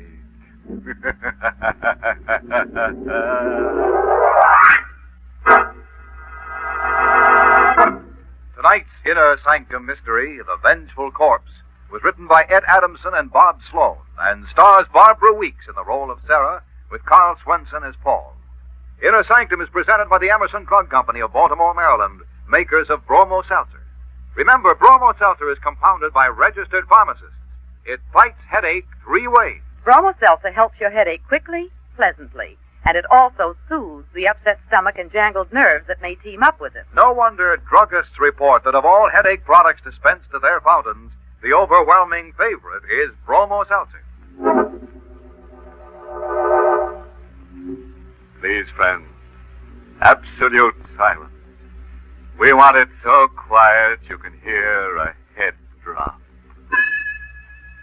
In the small hillside New England cemetery, a chill evening wind stirs the leafless trees with a complaining murmur. A blood-red moon probes through the branches with grotesque fingers, touching the faded headstones with their eerie light. The frail, drawn-faced young woman sits on an old stone bench, listening acutely to the rustling of the branches, as if to capture some word whisper of the dead, forgotten past. Sarah! Sarah! Huh? Sarah, where are you? Oh, Paul, I'm here, over here. Sarah, I've been looking all over for you. What are you doing out here, anyway? I was called out here, Paul. What? The wind. There was a voice on the wind, and it called me to come out here. That's just in your mind, darling. No voice called you. Yes, Paul, it did. I recognized the voice. You recognized it? Then whose voice was it, dear? It was old and tired and sort of cracked. And yet I could recognize it as my own voice. You heard your own voice? Yes, Paul. And it was strongest right here where I'm sitting now, among my family graves. Hello there! Paul, that voice. Hello! It's just Mr. Griffin, the caretaker. I asked him to help me look for you. Oh, well, I see you found your wife all right, eh, Mr. Seaton? Yes, I found her, Mr. Griffin. I thought I saw Mrs. Seaton come to the graveyard here earlier. I didn't expect she'd still be... Well, what's wrong? What's the matter, Mr. Griffin? Just that I get sort of a funny kind of feeling every time I pass this grave here. What do you mean? What are you talking about? That grave, that one there, the one right next to you. Why? What's the matter with it? Well, ain't you noticed there's only one name on the headstone? The first name, Hester. That's strange. My family name is Randolph. Wasn't this woman a Randolph? Oh, you don't know the story? What story are you talking about? The kin who buried this Hester woman didn't think she deserved the family name, so they left it off the headstone. Why? Why didn't they give Hester her full name? Because they didn't want anybody to know who she was, I guess. You see, Hester was burned at the stake for witchcraft. Witchcraft? That's what they say. Mr. Griffin, my wife is an ill woman as it is. Let him go on, Paul. No, but Sarah... What else, Mr. Griffin? Well, that's all, Mrs. Seaton, except that Hester claimed at the stake that they were burning an innocent woman. She could be heard shouting it as the flames licked around her. She threatened with her last breath to get even someday. How could she get even? I don't know, but according to the story I heard, Hester said that this here town owed her the years of her life that they took away. Well, now, this is completely ridiculous. It's only a legend. Mr. Griffin, tell me, How many years ago did all this happen? Well, it's right here on the headstone, you see. Hester, a lost soul, born October the 13th, 1759. Died... Good heavens. What's wrong? Look, Mrs. Seaton. The date of Hester's death. It's worn away.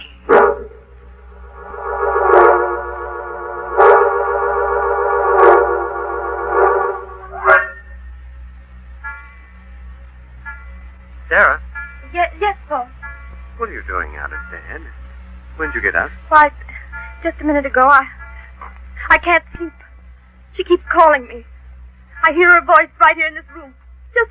Just a few minutes ago. What? She was begging me to help her, telling me she never really lived and pleading with me to bring her back to life. Sarah.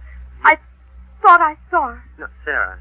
Believe me. She was dressed in a black dress, and there was a large W on it. That's for witch. And in her hand, she held a flaming torch. I'm going to call the doctor, darling. This is not... Someone's at the door. All right, I'll see who it is. No, wait. I'll go. Good evening, Mrs. Seaton. Why, Judge Foster. I hope I didn't awaken you folks. I saw a light in the window. Oh, that's all right, Judge. Come right in. Thank you. I'm sorry to bother you this time of the night, Mr. Seaton, but I was looking out of my window on the other side of the cemetery, and I thought I saw something or someone prowling around out there, and I wondered if they come over this way. Who was it? Oh, I don't know. Someone carrying a torch. A torch? Go on, Judge. Well, of course, it could be that my eyes were playing tricks on me. They're not so good. But as far as I could make out, it was a woman dressed in black. Paul. You saw this woman, Judge? You're sure?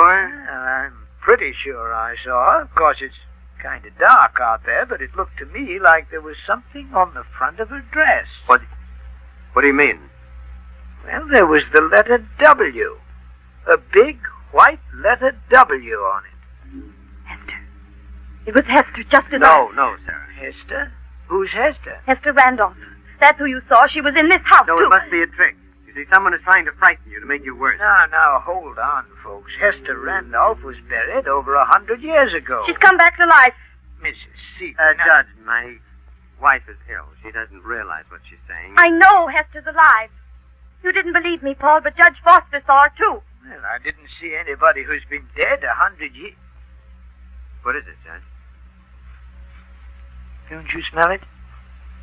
Yes. Something burning. This is the odor of burning flesh. Look! Out there on the back lawn, stuck in the earth. A torch! A flaming torch!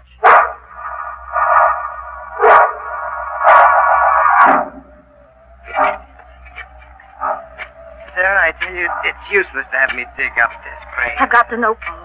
It's the only way I'll be sure. Now, careful, Mr. Seaton. You're just about deep enough for the coffin now, if it's still there. Judge, I don't know how you can sanction a thing like this. Well, Mr. Seaton, you see, I want to be sure, too. But it's ridiculous. You've struck wood with the shovel. Yes, it's the coffin, all right. You better go easy now. That wood is soft with age and half rotted away.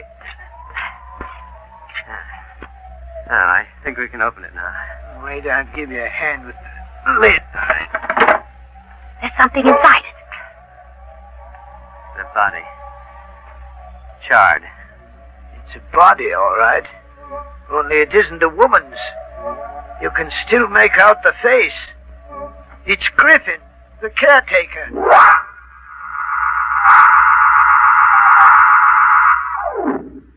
Dr. Norton, I am so glad that you've gotten here. I came as soon as I could, Mr. Seaton. What's wrong? She's worse, Doctor.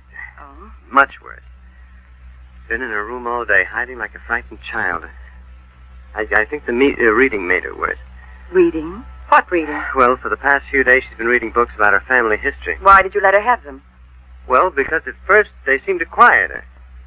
Since the night we found Mr. Griffin's body in that grave, she's wanted to know more and more about Hester Randolph. Paul. Oh, Sarah. Dr. Norton's here, dear. You've got to warn him, Paul, before it's too late. Warn who, Mrs. Seaton? Judge Foster. He's in danger. Hester will kill him next. What? It's in the records of the court. The magistrate who sentenced Hester to death at the stake was a man named Foster. Now, Mrs. Seaton, you're just upset. Please, believe me. Judge Foster is a direct descendant of that magistrate. Sarah, Hester's dead, dear. The dead can do no harm. Oh, Paul. Paul, you don't understand. She's killed one man already, and now she's going to kill another. She swore she'd get that revenge on the magistrate and on the man who was her accuser. Mrs. Eden, all this took place over 100 years ago. Then what about Mr. Griffin? Well, what do you mean, Sarah? He had the same name, too. According to the record, Hester's accuser was a man named Richard Griffin.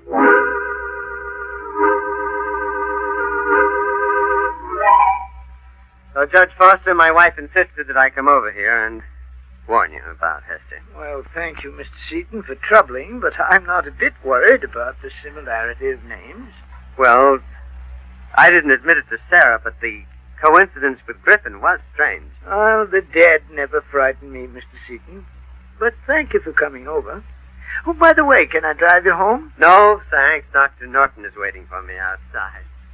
Good night. Good night, Mr. Seaton.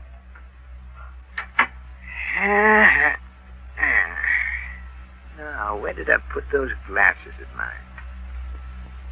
Sure, I left them here on the table. Wait. Say, who opened that door? Is that you come back, Mr. Seaton? But confound it, whoever it is, answer me. Who's out there? Who is it? It's me, you corrupter of justice. What? Who are you? Your conscience has been dimmed by the evil of your acts. Who am I? Mark you well this torch I light. Now mark you also my God. This black garment I wear and upon which you had impressed the wicked lips. W. Hester. I, Satan's magistrate, Hester Randolph.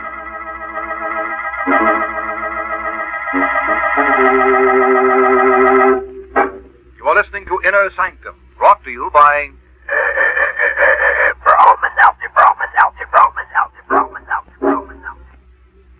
Glad we've got some Broma Seltzer home. More and more people are turning to Bromo Seltzer all the time because it fights headache fast and fights it all three ways. First, it quickly fights the pain of the headache itself. Then it soothes upset stomach and jumpy nerves that may often team up with a headache. That's right, folks. Bromo Seltzer does three jobs fast and pleasantly. Just put a teaspoonful of Bromo Seltzer in a glass and add water. It fizzes immediately, sparkling and refreshing, ready to help your headache all three ways. Why wait, folks? Keep that familiar blue bottle handy at home and at your place of business. Yes, friends, it's smart to be prepared for headaches at all times with Bromo Seltzer. It's on sale at all drugstores. Get a bottle today or tomorrow. Simply ask for Broma Seltzer, Broma Seltzer, Broma Seltzer, Broma Seltzer, Broma Seltzer.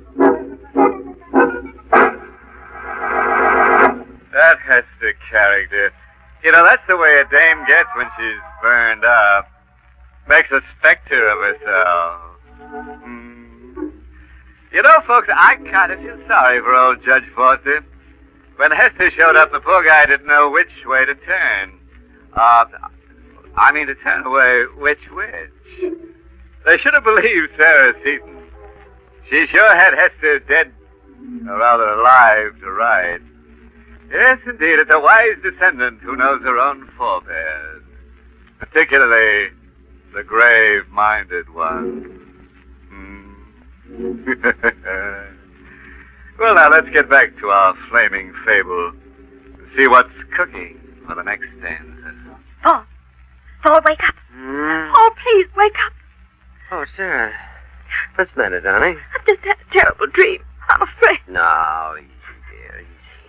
I dreamt that Judge Foster was killed tonight. By Hester. You did warn Judge Foster, didn't you, Paul? Yes, of course, Sarah. Where are you going, dear? I'm getting dressed. I'm going down to tell the judge myself. You are staying here. Oh, please, No. please let me go. It means a man's life. You heard what Dr. Norton said, dear. Under no circumstances are you to leave the house. You're to talk to no one. Why am I being kept here like a prisoner? Why don't you let me speak to... Oh, what was that? Sounded like a door banging in the wind. Yes. There it is again. It's in the rear of the house. Didn't you lock that back door? Mm-hmm. I'm sure I did. I'd better see what happened. Wait, I'm going with you. I'd better turn on a light here in the kitchen. No, you won't have to. I can see. It's the door, all right. Guess I must have forgotten to spring the latch fast. Paul! Sarah, what's the matter? Out there. By the trees at the end of the lawn.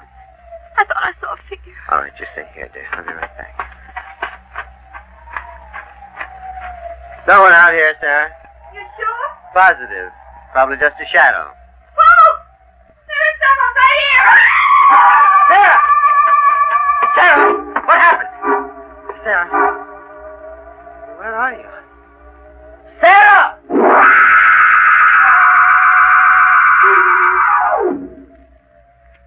She was standing here, Sheriff. Right here at the back door when I heard her scream. And there wasn't a sign of her when you got back here at the door? Not a sign of her. Well, folks just don't vanish into thin air, Mr. Seaton. She must be around here someplace. I got to find her before it's too late. Too late? What do you mean by that? I don't know, really.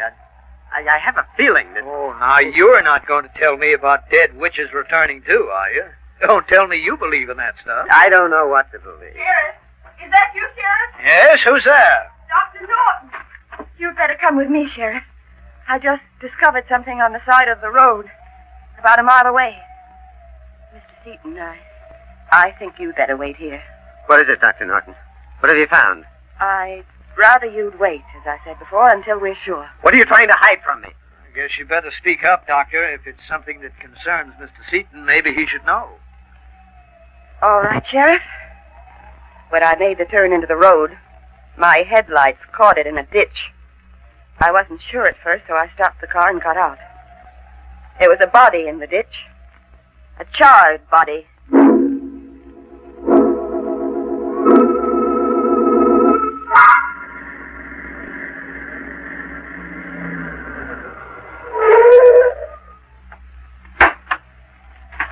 This way, Sheriff. Over here to the right. Where is she? Easy now, Mr. Seaton. Right here, Sheriff. Now, wait, I'll switch on the flashlight. There. Sarah. Wait. Just a moment, Mr. Seaton. Dr. Norton has made a mistake. What? This corpse isn't your wife. I can tell by that ring. It's the ring that Judge Foster always wore.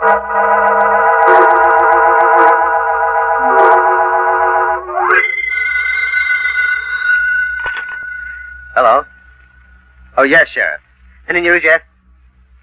Well, why can't your men find her? It's been 6 hours already. No, I haven't heard a word. Yes. Please call me as soon as you hear anything, will you? Who's there? Who is it? Oh, open the door. Hurry. Sarah! Yes, quick, let me in. Oh, Sarah, thank the Lord you're all right. Oh, no.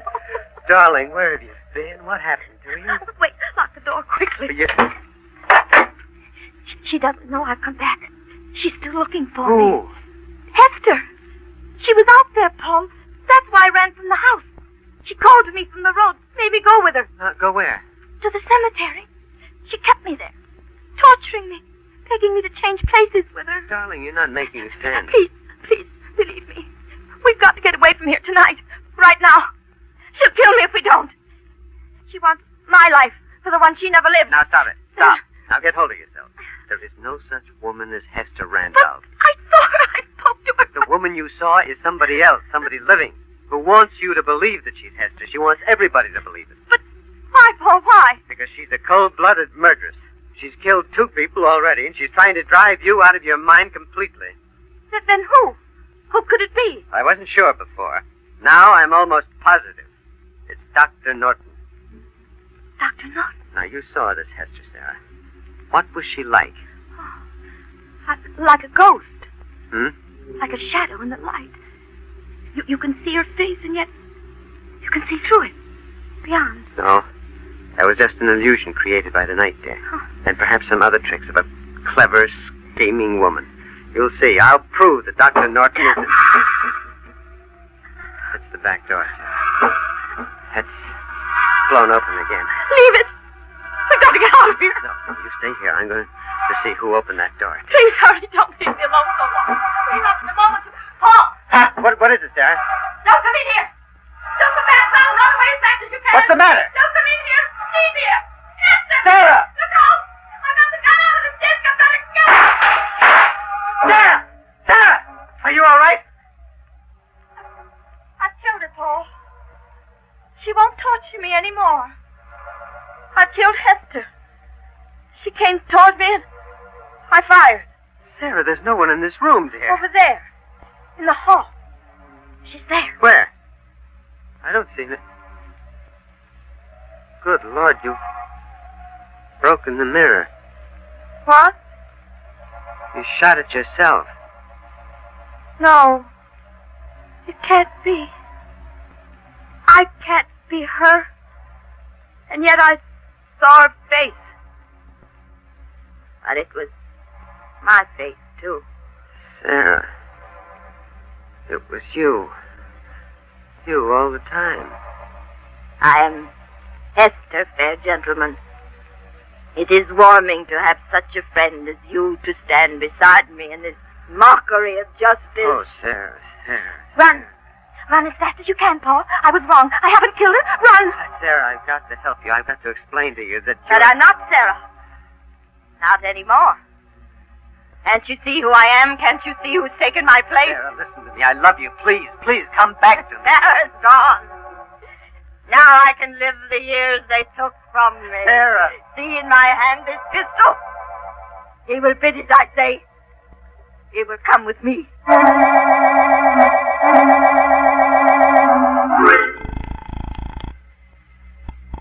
Still no answer, Sheriff. No answer, Dr. Norton. I can't understand it. Mr. Seaton was home when I called just 15 minutes ago. I warned you, Sheriff, to have that house closely watched. Well, I can't do 100 things at once. I've got every available deputy out looking for Mrs. Seaton. Don't you realize she may have gone back to their house? Don't you realize that she's the one who might be Hester? Mrs. Seaton? Hester? What the deuce are you talking about? I'm talking about dual personality. Mrs. Seaton is suffering from a nervous breakdown, and it's entirely possible that she's the one who killed Griffin and Judge Foster. Well, you should have told me this before, Doctor. Come on, we're getting right over to the Seaton house.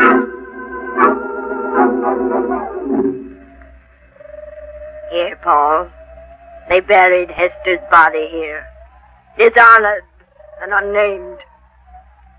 But, Paul, you believe in my innocence? Yes, Sarah. We better go back, dear. Back? Yes, to the house. It's very cold here. It's cold everywhere, Paul. I feel the chill of death coming near me. You and I are going back. Back through time. To an age where no one can harm us. This torch I hold will free us forever. No, wait. Now, Sarah, please, listen. Now, try to understand, dear. Ease your mind, the flames will be of no pain. I know, because I've been through such a death before. No. Now, Sarah, wait.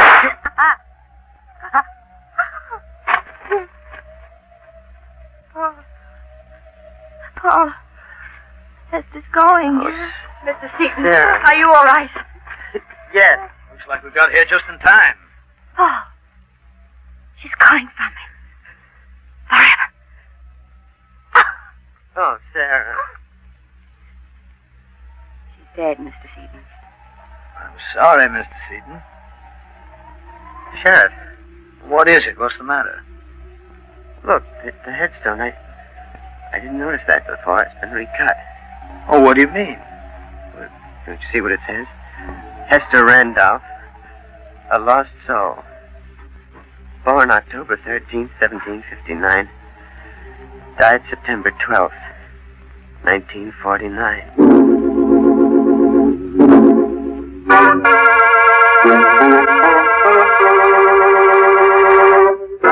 Say, have you had your personality split lately?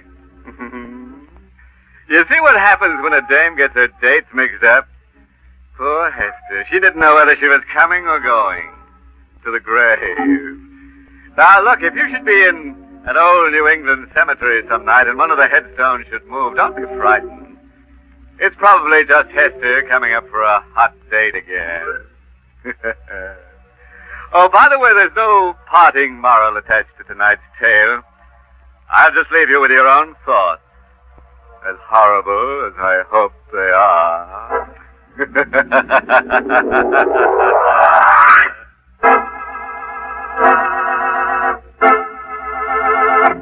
Friends, it's so foolish to suffer with an ordinary headache when Bromo Seltzer gives you such fast, pleasant, three-way relief. It's true, Mr. Weiss.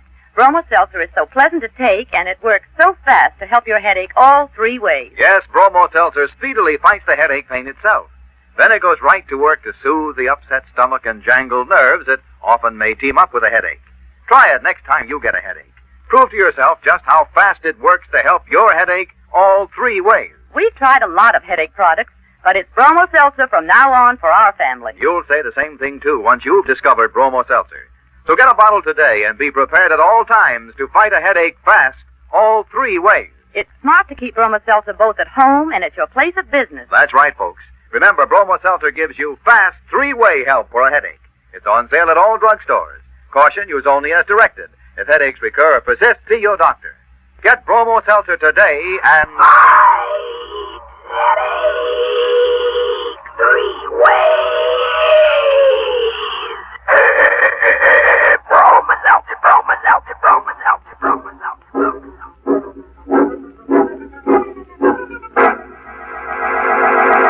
Well, it's time to close that squeaking door for another 7-day rest until next week at this time, when Bromo Seltzer brings you another Inner Sanctum Mystery, directed by Hyman Brown.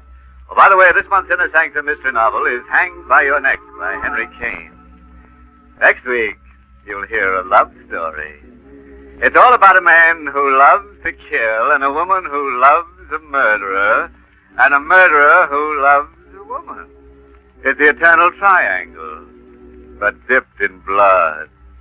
So won't you be with us when we take you on a honeymoon in a chamber of horrors? Until next Monday, then. Good night. Pleasant dreams.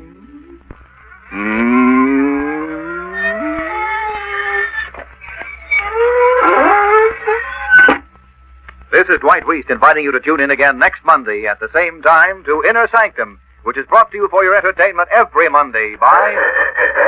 Bromo Seltzer, Bromo Seltzer, Bromo Seltzer. This is CBS, the Columbia Broadcasting System.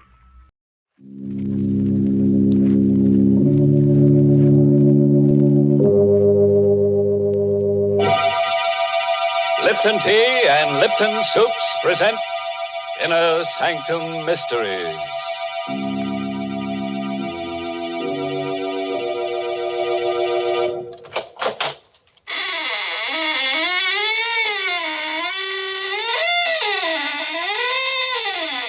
Good evening, friends.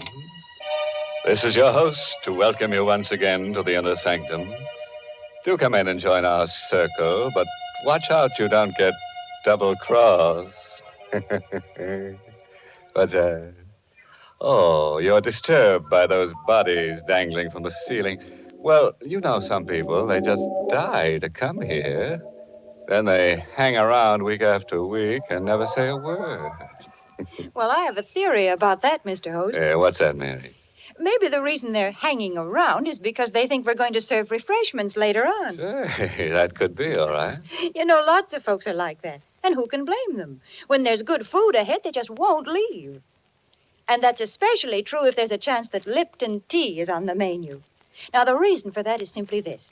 Lipton tea is tea at its delicious best because Lipton's has such grand brisk flavor. In fact, brisk is the very word the tea experts themselves use to describe Lipton's full, hearty taste. You'll agree, I'm sure, the very first time you try it, for Lipton's is so lively and full-bodied and satisfying. Yes, it's that brisk flavor that makes more people buy and enjoy Lipton's than any other brand of tea in the world. So whenever you ask for tea, make sure you ask for Lipton tea.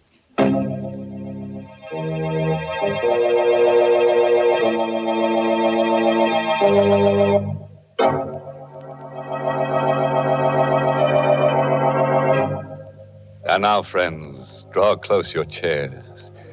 If there are no faint hearts among us, we'll begin tonight's tale of terror. A story written especially for Inner Sanctum by Michael Sklar.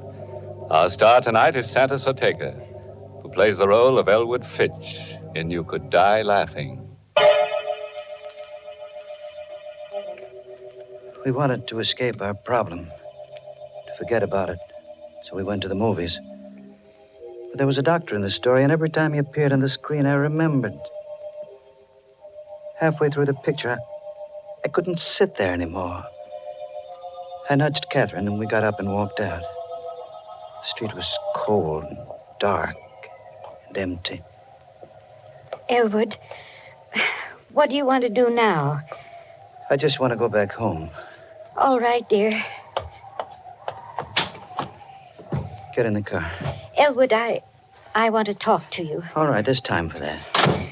Please, dear, let's stop being silly about this thing. Let's face it. I am facing it. But you're not. Don't argue with me. For heaven's sake, don't you understand? The doctor said you only got a year to live unless we move to Arizona. Doctors are human. They can make mistakes. Not 3 doctors. I don't care.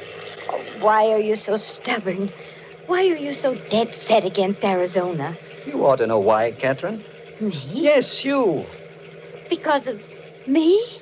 Yes. I haven't given you much, Catherine, not even children. But I've been able to make a living. We've been able to get along. What would I do in Arizona without a job and without money? Elwood, slow down. I can still drive a car, Catherine. You're speeding. Let me alone. Passing through a red light. Elwood, that man crossing the street. Look out, Hi. Catherine. Did I? Yes. He's lying on the ground. Good Lord. He walked in front of the car. Well, we've got to help him. Is he? He's dead. Oh, Elwood. I didn't mean to do it. I couldn't help it. It happened so fast. Better call the police. Police? Well, you said he's dead. The police? Catherine, there's no one but us on the street. Nobody else saw it happen. What difference does that make? Get back in the car.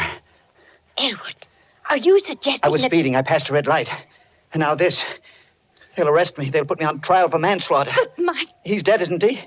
We can't help him. It won't do me any good if I go to jail. But running away, leaving the body... Catherine, we've got enough troubles without this.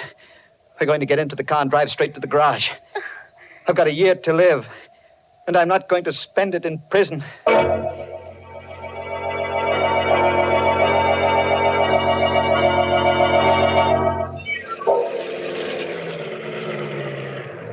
Good evening, Mr. Fitch. Want me to put the car away for you? Yes. Show must have let out early, huh? We didn't stay to the end, Ann. I didn't care for the picture. Ah, them pictures. I always tell my wife. Say, what did you hit? Hit? Yeah, your front bumper. Blood on it. That blood. A dog ran in front of the car. Do me a favor, Dan. Wash it off before you put the car away. Sure thing, Mr. Fitch.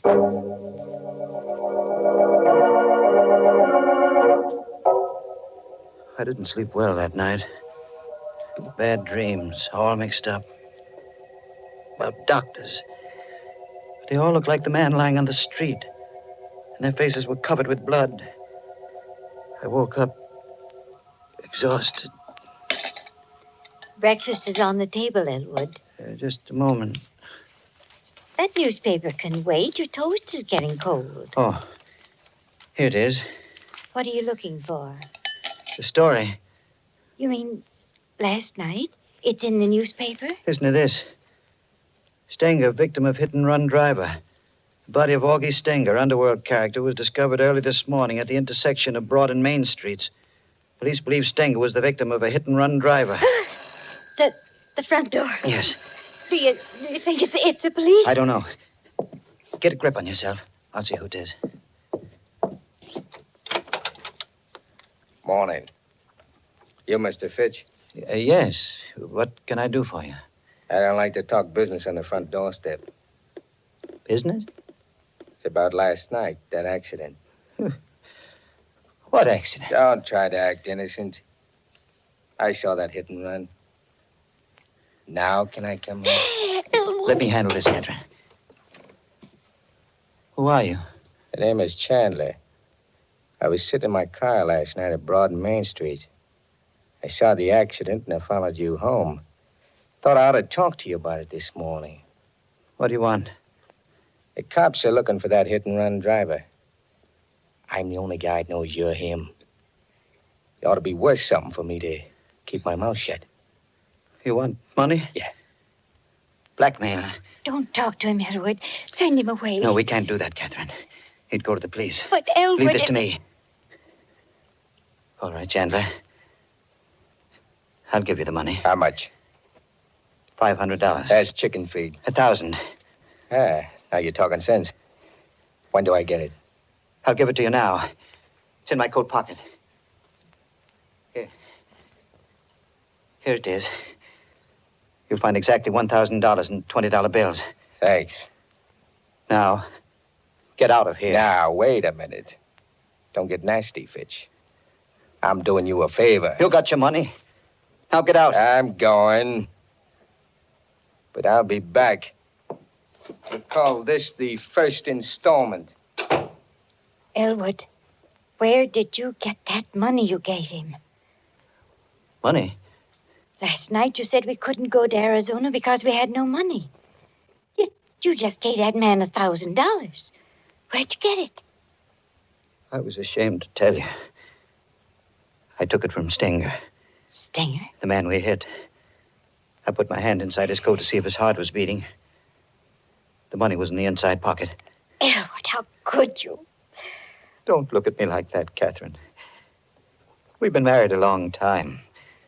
Long enough for you to know that I'm not a crook or a murderer. But to kill a man and then take his money. Try to understand. All day long I've been thinking. A year to live. A year to live. When you know you're going to die, it does something to you. You forget what's right and what's wrong.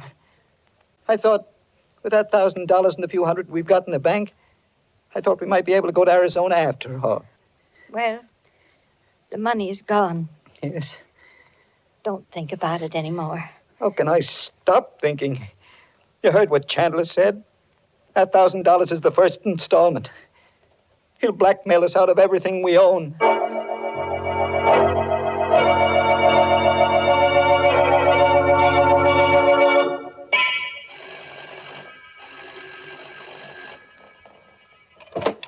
Chandler. Shut the door, quick. Who is it, Catherine? Shut that door, Mrs. Fitch. You were here only yesterday. What do you want now? The cops are after me. You and me on the same boat. What have you done? What do they want you for? Murder. Murder? You shouldn't have come here. I figure this place ought to make a pretty good hideout. No. You can't stay here. Who's going to stop me? I won't allow it, Elwood. I won't have this man in my house. All right, cut the squawk. No. I stood a lot from you, Chandler, but stay away from me. Don't you dare touch him. Elwood! Elwood! Don't cry, Catherine. I'm all right. Any more back talk, Fitch? No. Okay. I'm moving in.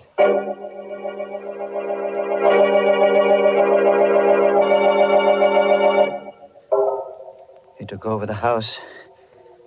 He used Catherine and me as servants, treated us like dirt. There was nothing we could do about it. Just the three of us, cooped up in that little house. We couldn't go out. Food and cigarettes were sent up from the store.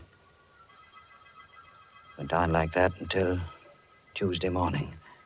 Hush, Elwood. Chandler will hear you. He can't. He's in the bedroom. You're going to give yourself up? I can't stand this anymore. I can't stand it. Well, do what you think is best, darling. I've made up my mind. Rather than put up with that man, I'd prefer to go to prison. I'll call the police right now. Hello, operator. Get me police headquarters. Got a pal at headquarters, Fitch? Hey, Chandler. Don't point that gun at me. Cancel that call. Oh, all right. Hello, operator. Operator. Never mind that call to police headquarters.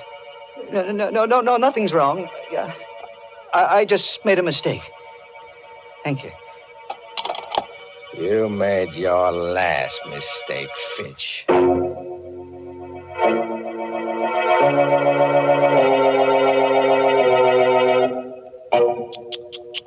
Imagine that black villain, Jack Chandler. First he blackmails Elwood, then he blackjacks him, and now he blackballs him from using his own telephone. You know what I'd do if I were Elwood? I'd apply for a writ of habeas corpus. That is, if Chandler doesn't turn Elwood into a corpus first. Things do look bad for Elwood, I must admit, Mr. Host. My, what a lot of unpleasant surprises he's been having. Yes, and he's in for a lot more, Mary. Goodness. Well, right now, I'd much rather talk about pleasant surprises. Well, that's a lady's privilege, Mary. You go right ahead. A good instance of a pleasant surprise happened to me one of those glorious sunny days last week. Florence Perry and I drove out to the woods to gather spring wildflowers. But we'd scarcely reached the woods when the sky clouded over, and in a few minutes we were chilled to the bone. Back to the car we hurried, figuring the whole afternoon was ruined. And it was then that Florence brought out that pleasant surprise I mentioned. A whole big thermos of heavenly hot Lipton tea. Well, we sat down and had ourselves a regular tea party right there in the woods. Suddenly everything seemed bright and cheery again. Lipton's had certainly saved the day with its bracing, cheery taste, its delightful, brisk flavor. The same thing happens so often with so many folks. Any time during the day, Lipton's is a pleasant, refreshing treat. Tea with a glorious, full-bodied tang that adds extra zest to every occasion. The reason? It's worthwhile remembering, friends. Lipton tea has brisk flavor.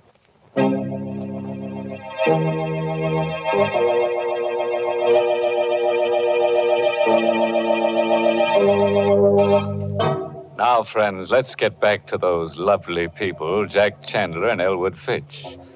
Chandler the murderer and Elwood the hit-and-run driver. It's quite a pair. Together they make a full house. A moment ago, Elwood tried to give himself up to the police, but Chandler caught him at the telephone. So, you were going to double-cross me, huh? No. I was only going to tell the police about myself. What do you suppose would happen to me when the cops came for you? I ought to kill you right now. Oh, no. You shut up. First thing I'm going to do is pull out that phone so you don't make no more calls to headquarters. Yeah. That settles the phone. Now, stand up. What are you going to... The door. Can you see who it is through the window, Fitch? Yes. Take a look. But remember, I still got this gun. Don't try any tricks. It's a man. Recognize him? No. Now, listen. Before you open the door, I'm taking your wife into the next room with me. I'll be able to watch you and hear every word you say. You know what I'll do to Mrs. Fitch if you double-cross me. Yes. Okay. Now, answer the door. Mr. Fitch? Elwood Fitch? That's right. May I come in? Yes, of course. I'm Detective Farley from headquarters. Here's my badge. Mind if I ask a few questions? What about? Well, I've been assigned to the Stenger case. Familiar with it? I read about it in the newspaper. A hit-and-run driver. That's the case. What do you know about it, Fitch? Why, nothing. Are you sure? See here, you don't You think... and your wife went to the movies Friday night, correct? Yes, that's right. Did you drive straight to your garage from the movies? Why, no. It wasn't a good movie, so we left early and went for a ride. Did you pass the corner of Broad and Main Streets? No. We went in the other direction. You're lying, Fitch. I've been checking garages for that hit-and-run car. Your garage man told me you brought your car in Friday night with blood on the bumper. I told him we ran into a dog. Don't make me laugh. Your story wouldn't hold up a minute if that fool garage man hadn't washed the blood off. Are you going to arrest me? I need evidence first. When I get it, I'll come back.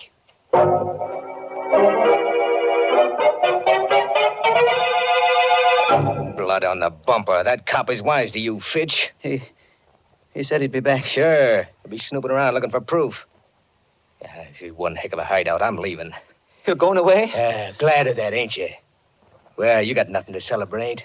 What do you mean? I need time, plenty of time to get away from the city. I'm not going to leave you here to squeal to the cops as soon as I'm out of the door. We wouldn't tell the police. Yeah, I'm going to make sure you don't. I got one murder rap on me already. It might as well be 3. 3? Elwood, he means... Listen, Chandler. I swear we won't tell. Why should we? Remember what you said. We're both in the same boat. The police are after me, too. You tried to double-cross me once before. I ain't taking any chances. Please. There's no use begging. It won't do no good. When are you going to do it? Before I go, Sometime after dark.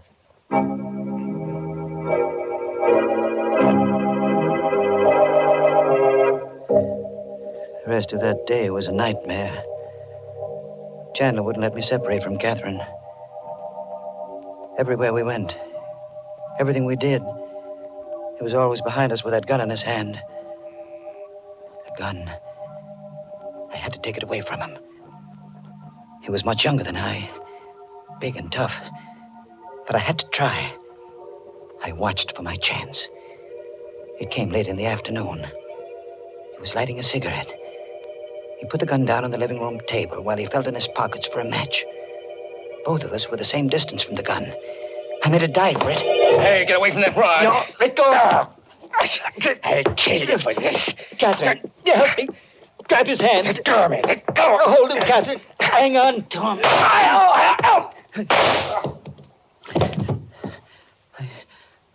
He's dead. I had to shoot him. I had to. Now what will we do? I don't know. What would he do if the positions were reversed? Call the police. No. The money. The money I gave him. The $1,000 I took from Stenger. He still got it. It's ours again, Catherine. We're going to Arizona. Arizona? Don't you see? It's just like it was before he came. We'll take the money and we'll go to Arizona. But his body... He's a murderer, he said so himself. We'll put the body into the car, drive out to the suburbs, and leave it on the highway. The police will think it was just another gangster murder.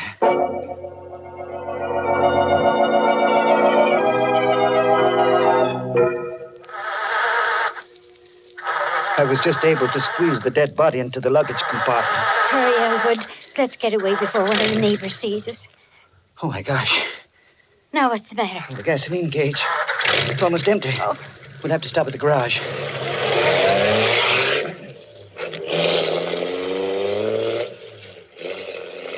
I drove back to the garage, had Dan fill the tank, and paid him with one of the $20 bills I'd taken from the body of Stenger. Dan gave me a queer look as he brought me the change. Here you are, Mr. Fitch. 13 gallons out of a $20 bill. Thanks, Dan. Oh, by the way, did a detective come around to your house the other day? Yes, he did.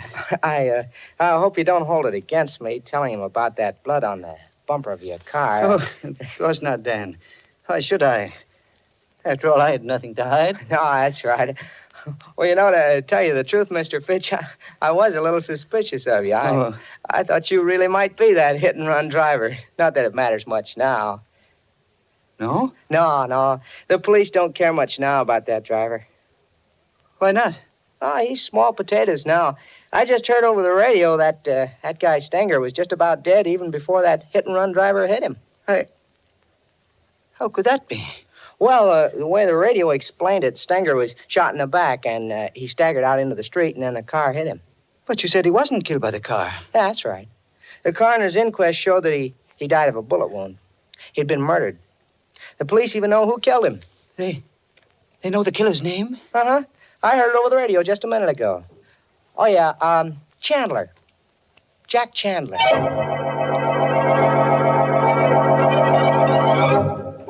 I don't remember driving away from the garage. It kept going around in my brain. Chandler had murdered Stenger. Catherine and I had run away from a crime we hadn't committed. No wonder Chandler had seen the accident. No wonder he feared the police. And now he was dead. His body packed into the luggage compartment of the car. Elwood, you're not listening to me. What? Oh, I was thinking about Chandler. That's what I was talking about. If he killed Stenger, why can't we go to the police and confess everything? Because we killed Chandler. But it was self-defense. Would the police believe that? They'd have to believe it. Even if they did, it would be murder in the third degree. They'd learn about the $1,000. I'd be held for trial. We'd never get to Arizona. No, Catherine. We've got to go through with our original plan. Elwood, that siren. It's a police car behind us. What are you going to do? They may not be after us. If they do stop us, let me do the talking. Hey, forward! Stop that car! Don't be afraid, Catherine. I'll handle it. Uh-huh. Middle-aged man and woman. You answer the description, all right. Name Fitch? Yes.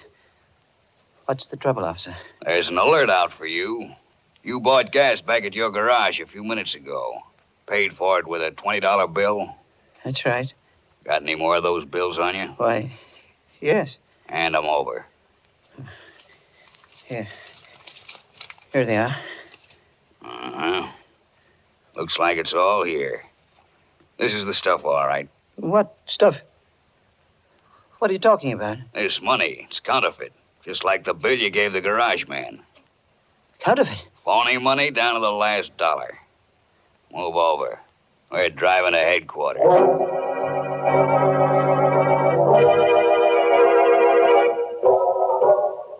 Well, that's the story, Detective Farley. You'll find Chandler's body in the back of my car. Willing to put your signature to this confession, Mr. Fitch? Yes, I'll sign it. Oh, you could have saved yourself a lot of grief. I knew you were the hit-and-run driver when I came around to your house. But I needed the proof, and you gave it to me when you broke one of these phony $20 bills. Well, did you know then about the money? The blood on the bumper of your car was the giveaway. Well, now that you've caught me, what's going to happen to me? Well, depends on the jury. You might get 20 years. Might get life imprisonment. You might even get acquitted.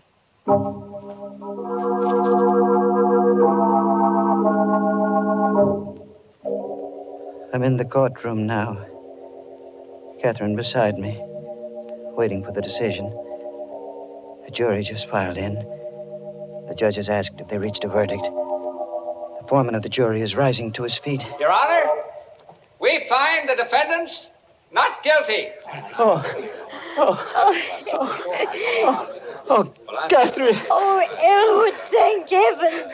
I don't know whether to laugh or cry. Oh, darling, you were right from the very beginning. Money or no money, we're going to Arizona.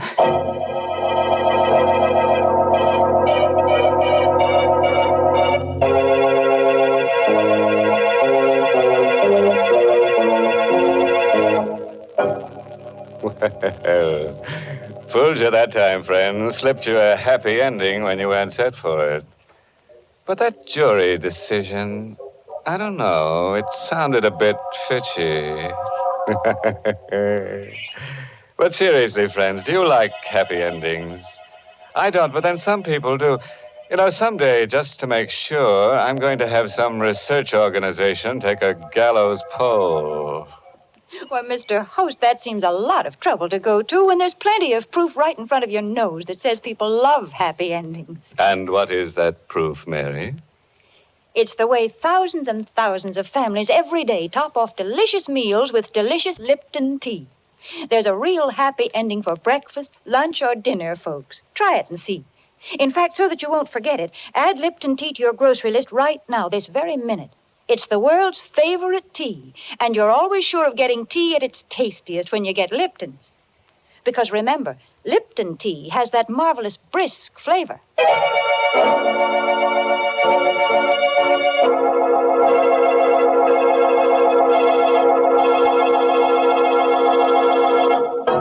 A parting word of advice, friends, drawn from the experiences of Elwood Fitch. If your wife wants you to take a trip, don't argue. No, don't protest. Simply bash her on the head and deliver her to the police. You can always say she tripped. Oh, yes, this month's Inner Sanctum mystery novel is I Hate Blondes by Wolf Kaufman. And next week, the makers of Lipton tea and Lipton soups will bring you another Inner Sanctum story directed by Hyman Brown and called Screams in the Night. Of course, there'll be lots of screams. The kind you like, blood-curdling. And there's the usual triangle. A man, his wife, and another girl. But the joker is, he who grasps best gasps last. Don't get it? And for the details, better be listening to Inner Sanctum next week. Until then, Good night. Pleasant dreams.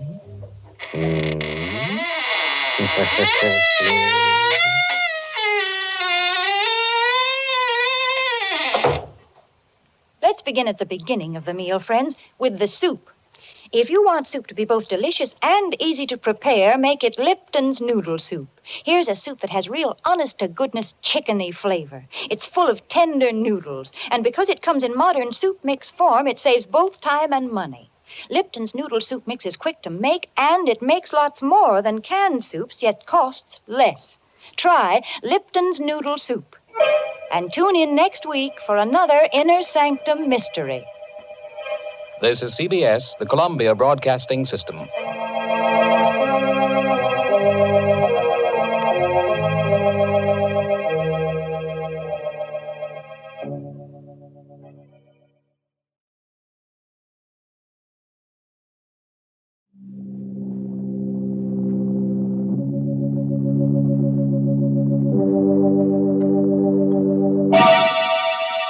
Lipton Tea and Lipton Soup present Inner Sanctum Mysteries.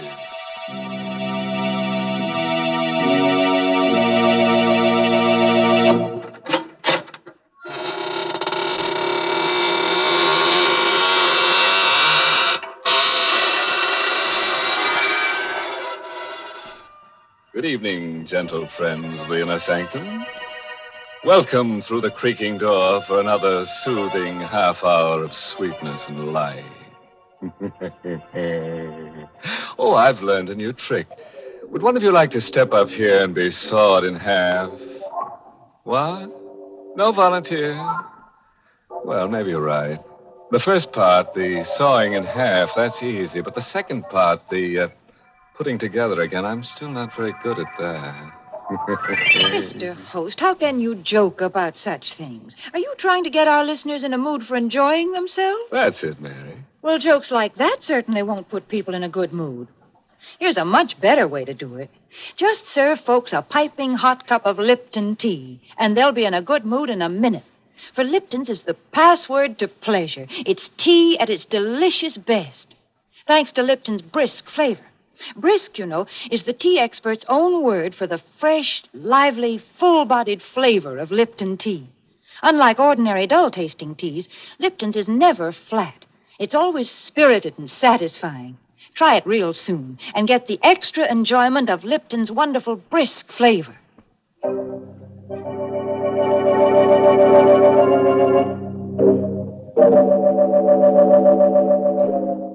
What does a man think of when there's murder in the air?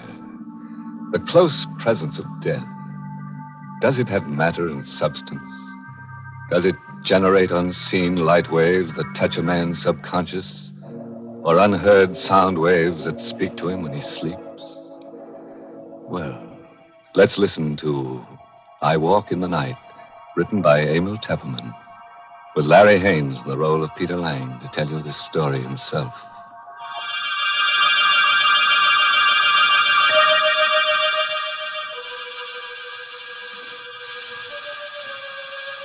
I don't know if it was the ringing of the doorbell that awoke me, dragged me back to consciousness out of a deep, heavy sleep. I felt groggy, as if I'd been drugged. My eyes were so heavy, so hard to keep open. That infernal ringing. I stumbled out into the hall. Myrna's room, my wife, there opposite mine. I knew the door would be locked.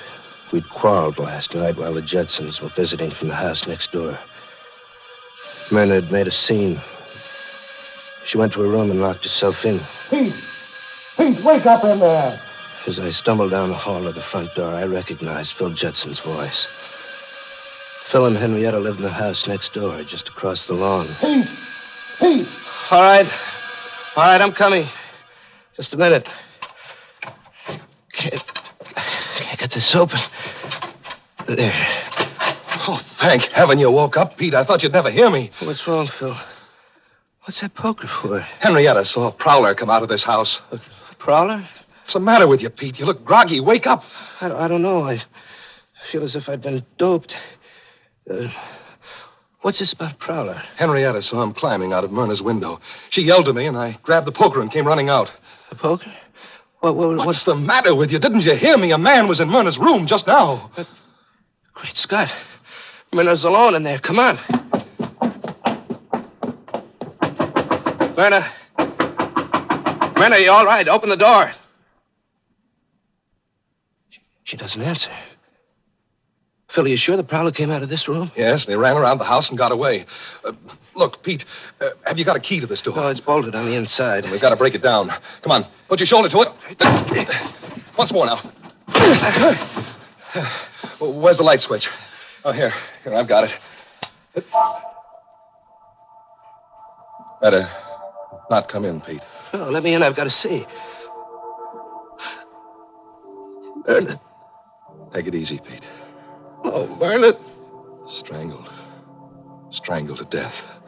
Bernard. Look at the black and blue marks on her throat. This chain on her neck. It's broken. It was her locket. The one I gave her last Christmas. Killer must have taken it with him. And see here, her fingernails, there's bits of skin under them. She must have struggled and scratched the killer's face or hands. Why, Phil? Why should anyone want to kill her?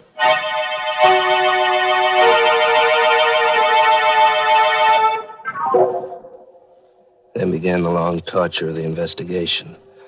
Detectives swarming over the house. Men in derby hats examining the body of my wife. Measuring the room, searching for fingerprints. And finally, more men who came and carried her away forever. Through it all, Phil and Henrietta sat with me, trying to give what comfort they could. Oh, Peter, dear, please talk to us. I can't stand seeing you sit there with your head in your hands. It won't bring Myrna back to life. Henrietta's right, Pete. You've got to get a hold of yourself. I know, but I can't stop thinking about it. Those marks on her throat, the torn chain, the locket gone. Look here, Pete, there's something we have to talk about. Now, get that dazed look off your face and listen to me for a minute. Yes, Phil. There's a police inspector in Myrna's room right now. O'Brien is his name. He'll be coming in soon to question you. Now, you'd better not tell him about the quarrel you had with Myrna last night. I don't get you. It would look bad for you. For me? Oh, what do you mean? Phil, you don't think that I... Suddenly, I caught my breath. My right hand in my bathrobe pocket had touched something cold. Phil and Henrietta both stared at me. Peter, what's wrong? Phil, look what I found in my pocket. What is it? Look. A locket? It's Myrna's locket. The one that was torn from her throat. Phil, how could this get in my pocket? Here, give me that, quick. But, Phil... Give it to me. Yes, it's Myrna's locket, all right. You recognize it, Henrietta? Yes. What are you going to do with it, Phil? Get rid of it, quick. Out this open window. Now, if the police find it out there, they'll think the killer dropped it. But, Phil, it was in my pocket. What are you looking at, Phil? Your hand, Pete. What? Your left hand. I looked down at my left hand. There on my wrist were 3 long gashes where the skin had been scraped. As if by the fingernails of a woman fighting for her life. Phil, do you think I could have killed her? Nonsense. I don't believe it. You could never do a thing like that, Pete. Couldn't I? How can you be sure? How can I be sure? Peter, please, don't talk like that. You're making yourself out some terrible monster, but you aren't. Phil and I know you can't be like that. I don't know. Maybe I got up in my sleep and killed Myrna without ever knowing it consciously. After all, I did have that quarrel with her last night. Cut it, Pete. Here comes O'Brien, the detective. I hope I'm not intruding. Oh, no. It's all right, Inspector. Come in, O'Brien. Mr. Lang is very upset. The shock. Yes, I understand. Believe me, Mr. Lang, you have my deepest sympathy. I wouldn't bother you at all at a time like this, but... Inspector O'Brien was a pink-cheeked, cherub-faced, chubby little man. But his eyes were cold and blue and restless. They kept jumping from Phil to Henrietta to me as he fired his questions at us. Mr. Lang, one more thing. I understand you had a small party here last night? Oh, no, it wasn't a party. Just Phil and Henrietta and Ted Hale. Ted Hale? Yes, Myrna's cousin. Oh, I see. This Ted Hale, a cousin of your wife's, you say? Pardon me, Inspector. Yes, Mr. Johnson? Peter's too easygoing and good-natured to tell you about Ted Hale, but as Peter's attorney, it's my duty to give you certain information. Oh, go ahead. Myrna, Mrs. Lang, owned considerable property in her own right. Recently, I drew a will at her request. In it, she leaves a sizable sum to Ted Hale. Oh, I just thought of something. What is it, Henrietta? Well, Peter was so groggy when he woke up. That's right. He looked as if he'd been drugged. Well, don't you remember last night? Ted Hale went in the kitchen to mix the last round of drinks. Oh, Henrietta, that's ridiculous. On the contrary, it's quite important. Now, tell me, this Ted Hale, what does he do for a living? Why, he works for me in my brokerage office. Mm-hmm. To please Myrna, I gave him a job as my confidential secretary. I suppose you tell me where Mr. Ted Hale lives. I think I'll have a talk with him.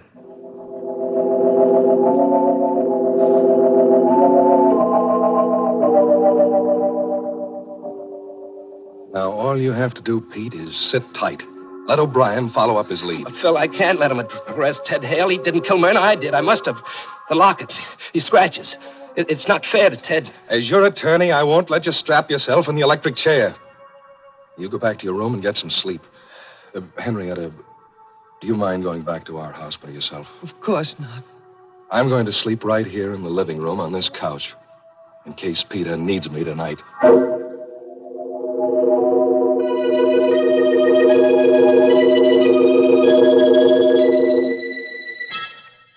On my bed in the dark, I kept seeing 1,000 pictures.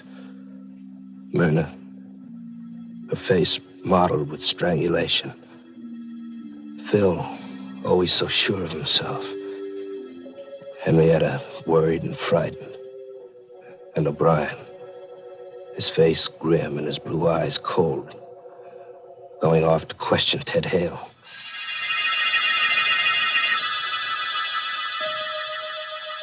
I must have been close to dozing off when I heard the doorbell faintly, as if in a dream.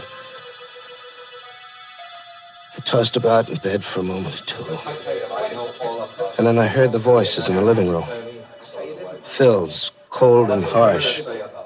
And someone else's, loud and angry and frightened.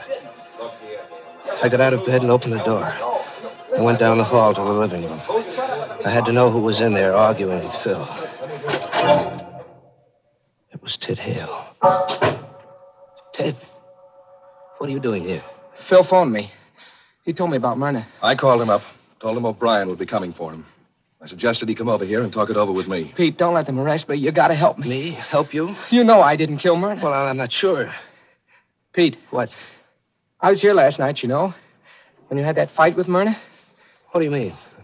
If I'm arrested, it says I had a motive, but what about you, Pete? You were always quarreling with Myrna. Now, look here, Ted, if you're threatening me... I only want you to help me, Pete. Don't let them arrest me. Hide me.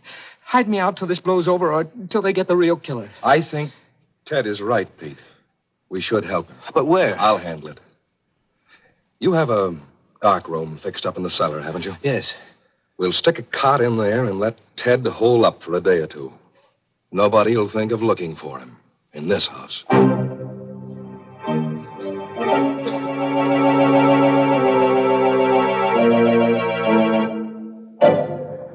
Poor Peter.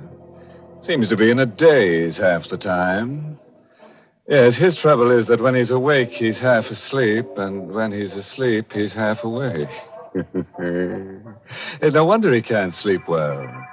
He seems to be such an honest person, he can't lie easy.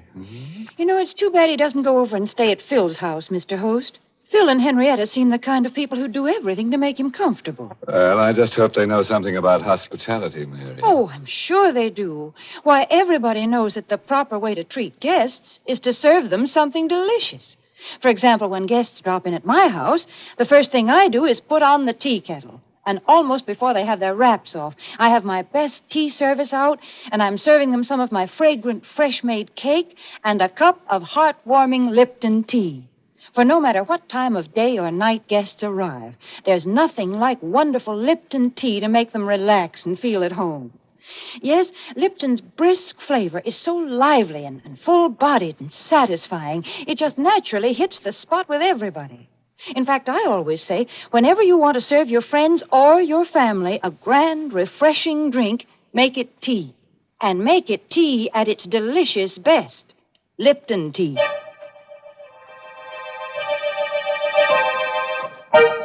Now, let's get back to our sleepwalker. There's no telling what he might have done while we were talking about tea. Now, let's see, where were we? Peter and Phil were going to hide Ted Hale in the cellar. Now, listen to me carefully, Peter. If Ted Hale is arrested and talks, O'Brien will learn about the quarrel you had with Myrna last night. He'll start digging into things that won't look so good for you. No, Phil, wait. And I know you're trying to help me, but if I did it, if I did kill Myrna, then there's no use trying to protect me. It isn't right. I'm a dangerous man. Fiddlesticks. But you can't brush it off like that. Do you know what it means to lie awake in the night, wondering whether you've killed your own wife? Wondering whom I'll kill next? Cut that out. We've got business to attend to. Now, here's my plan. We'll let Ted stay here tomorrow. And then tomorrow night, I'll smuggle him out of the country. Get him passage on a freighter to South America, maybe. You think he'll go? Sure, he'll go. He's scared stiff. But we'll need money. Lots of money. Now, how much have you got in the safe at the office? Oh, about $10,000 in cash, but there's a batch of negotiable bonds. They'll do. I'll go down to the office the first thing in the morning and get them out of the safe. You had the combination? Yes, you gave it to me when you gave me your power of attorney, remember? Oh, yes. Now, don't you worry about a thing. Oh, here. Take this powder. Hmm? It's just one of the bromides that Henrietta uses. It'll help you get to sleep. By tomorrow morning, everything will be fixed up. Fine.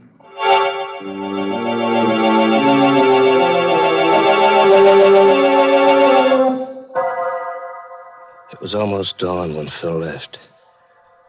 And it must have been hours later, close to noontime, when I felt myself being roughly shaken out of a heavy, troubled sleep.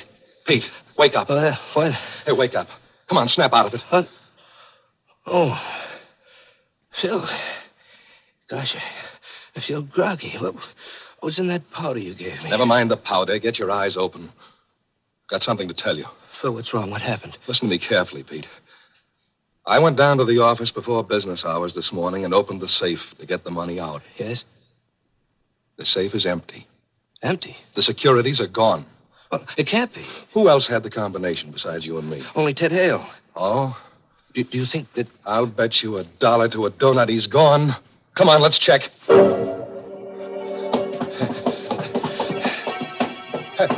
Look, Pete, there's a light in the dark room. He must have got up early and beat me to it, to the safe. Ted, you in there? Always the optimist, huh? Come on, open it up. Ted! Good heavens. Ted Hale hadn't gone anywhere. He was lying there on the cot. His head was a bloody pulp. It had been bashed in while he slept with a long-handled cold shovel which lay there alongside the cot. Great Scott. He's been murdered. We stood there in a narrow, dark room, Phil and I, and we looked at each other. There was a strange gleam in Phil's eyes. I tried to read the meaning of that gleam, but he averted his eyes too quickly. He dropped his gaze to my hands. I saw what he was looking at. My hands were black and grimy with coal dust. And on the grimy, coal-blackened handle of the shovel, there was a fresh set of fingerprints. Phil, did I kill him? Did I kill him in my sleep? The same as Myrna? Phil, I can't stand it being a murderer. I'm going to give myself up. You'll do nothing of the kind. If you did it, Pete, you're not responsible.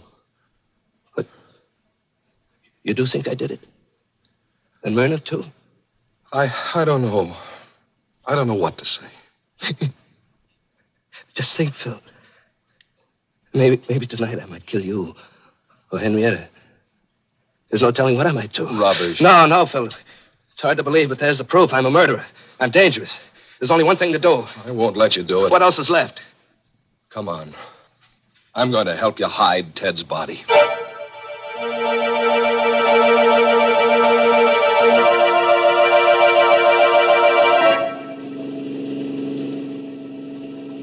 How much further, Phil? Oh, there it is. There's the bridge up ahead.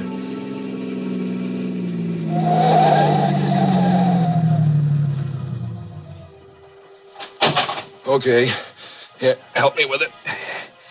We had the body of Ted Hale in a sack with a pair of 100-pound dumbbells to weight it down.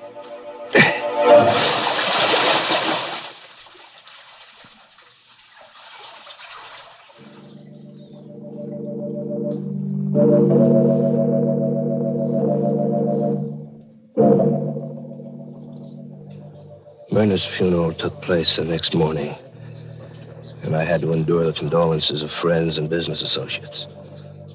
But Phil and Henrietta stood by me all through it. It'll be over soon, Peter. Then you can rest. Keep your chin up. I'll get rid of the stragglers.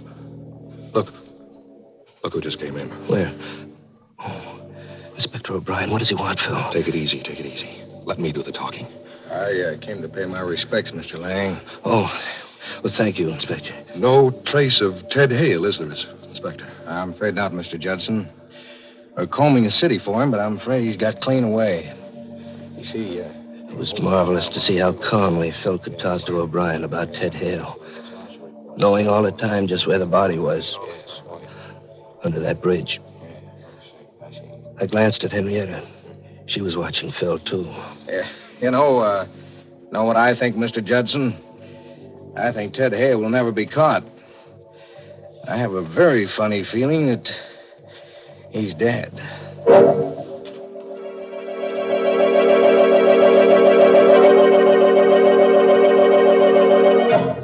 Later that afternoon, I took a taxi cab, and I went down to police headquarters and asked to see Inspector O'Brien. Glad to see you, Mr. Lang. You're looking a little better this afternoon. I feel better, Inspector. I feel better because I've come to an important decision. Oh, yeah? Inspector, I've decided to tell you something that'll startle you.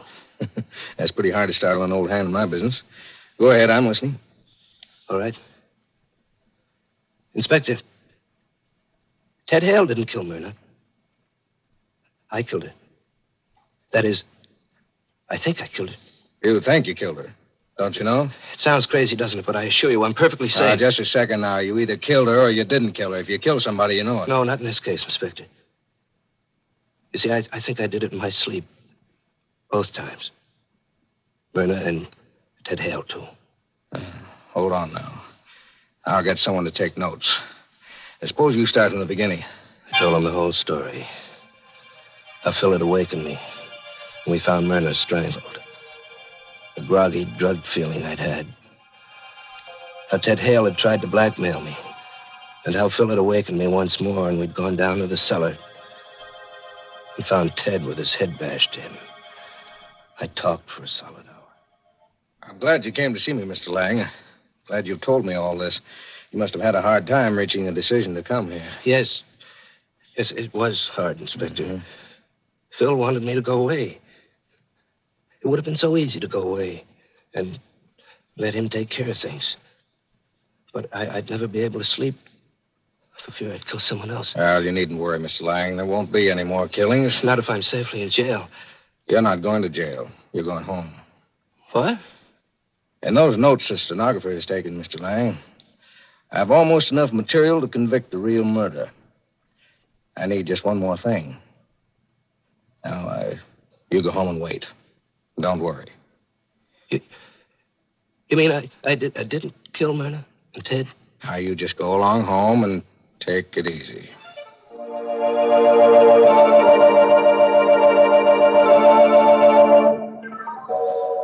I'm back at home now. It's 2 hours since I left O'Brien's office, and I've taken the time to write down this full account, just as I gave it to the stenographer. As I write now, I can look across the lawn to Phil Judson's house. 5 minutes ago, I saw Inspector O'Brien and 2 detectives go in there. The front door is opening now. I can see them coming out.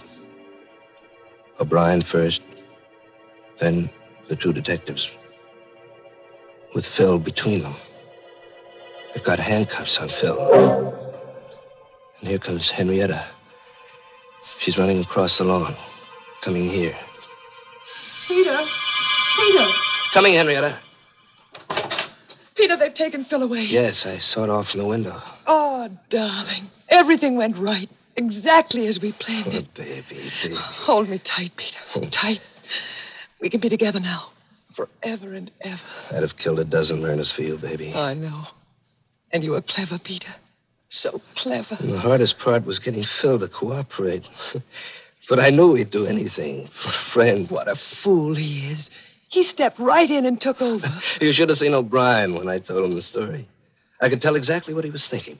Here's a poor innocent sap whose best friend is framing him, giving him drugs, and then making him think he commits murders in his sleep. Oh, Peter. As soon as he's convicted, I'll be free, and we can go away together. Sorry. Huh? But you'll have to cancel that trip. Both of you. O'Brien. You heard what we said? Sure did, every word.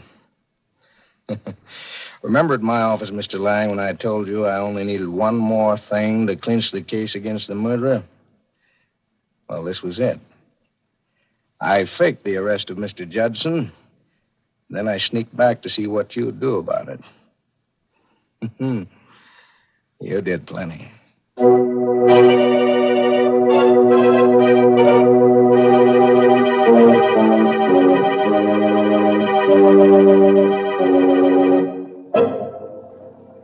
Well, Pete certainly ruined a perfect crime by talking too much, which all goes to show that it's not wise to kill and tell.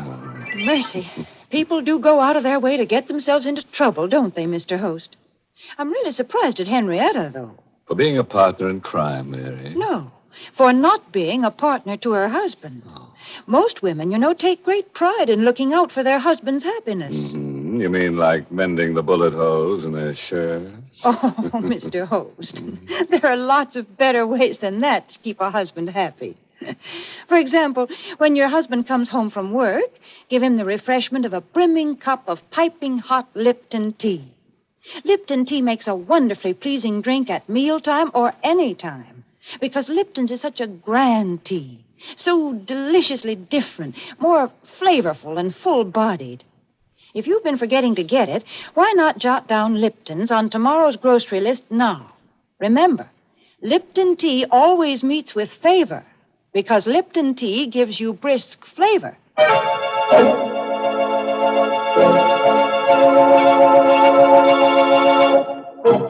And now, friends, a parting word of advice. If you ever wake up and think that you've murdered someone in your sleep, don't go to the police. Now, just take another powder, brother, and go back to sleep. Oh, by the way, this month's Inner Sanctum mystery novel is The Innocent Mrs. Duff by Elizabeth Sanksey Holding. And next week, the makers of Lipton Tea and Lipton Soup will bring you another Inner Sanctum mystery directed by Hyman Brown and called Accident. Does the wind whistling in your ears frighten you, folks? Oh, now don't be scared. Because when you're pushed down an empty elevator shaft and you hit the bottom, nothing ever can frighten you again. It's just an accident.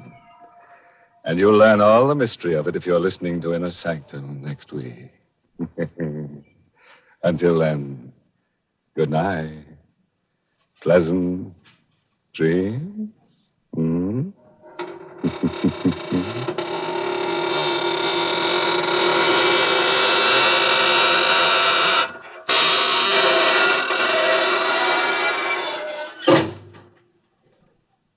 For a wonderful soup, be sure to try Lipton's Noodle Soup.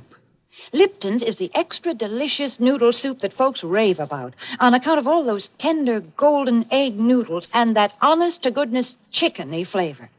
Tastes like homemade soup that you'd spend hours in making, yet Lipton's is ready in a jiffy. Lipton's noodle soup mix costs less and makes lots more than ordinary canned soups. So get some Lipton's noodle soup tomorrow. And tune in next week for another Inner Sanctum Mystery. This is CBS, the Columbia Broadcasting System.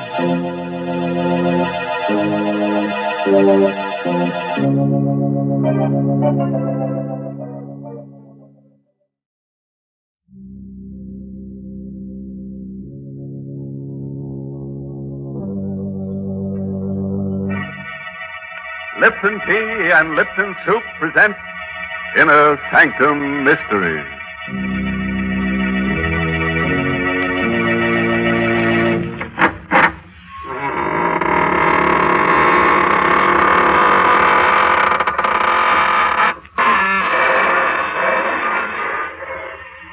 Good evening, friends of the Inner Sanctum. This is your host to welcome you through the squeaking door for another half hour of lovely chills and shudders. Oh, before we begin tonight, I'd like to give you a word of advice. If you should ever walk through a cemetery at midnight and come face to face with a transparent personality floating above a tombstone, don't be frightened. After all, you can see right through him. Good gracious, why do we have to talk about cemeteries? Because, Mary, our story tonight is about a vampire. Where else would you expect to find one if not in the cemetery? In the Vampire State Building? Well, suppose you go wait in that closet there and talk to the skeleton while I have a word with our Lipton listeners about one secret of success. You know, folks, when a Hollywood actress climbs up to stardom, it's usually because there's something different about her personality.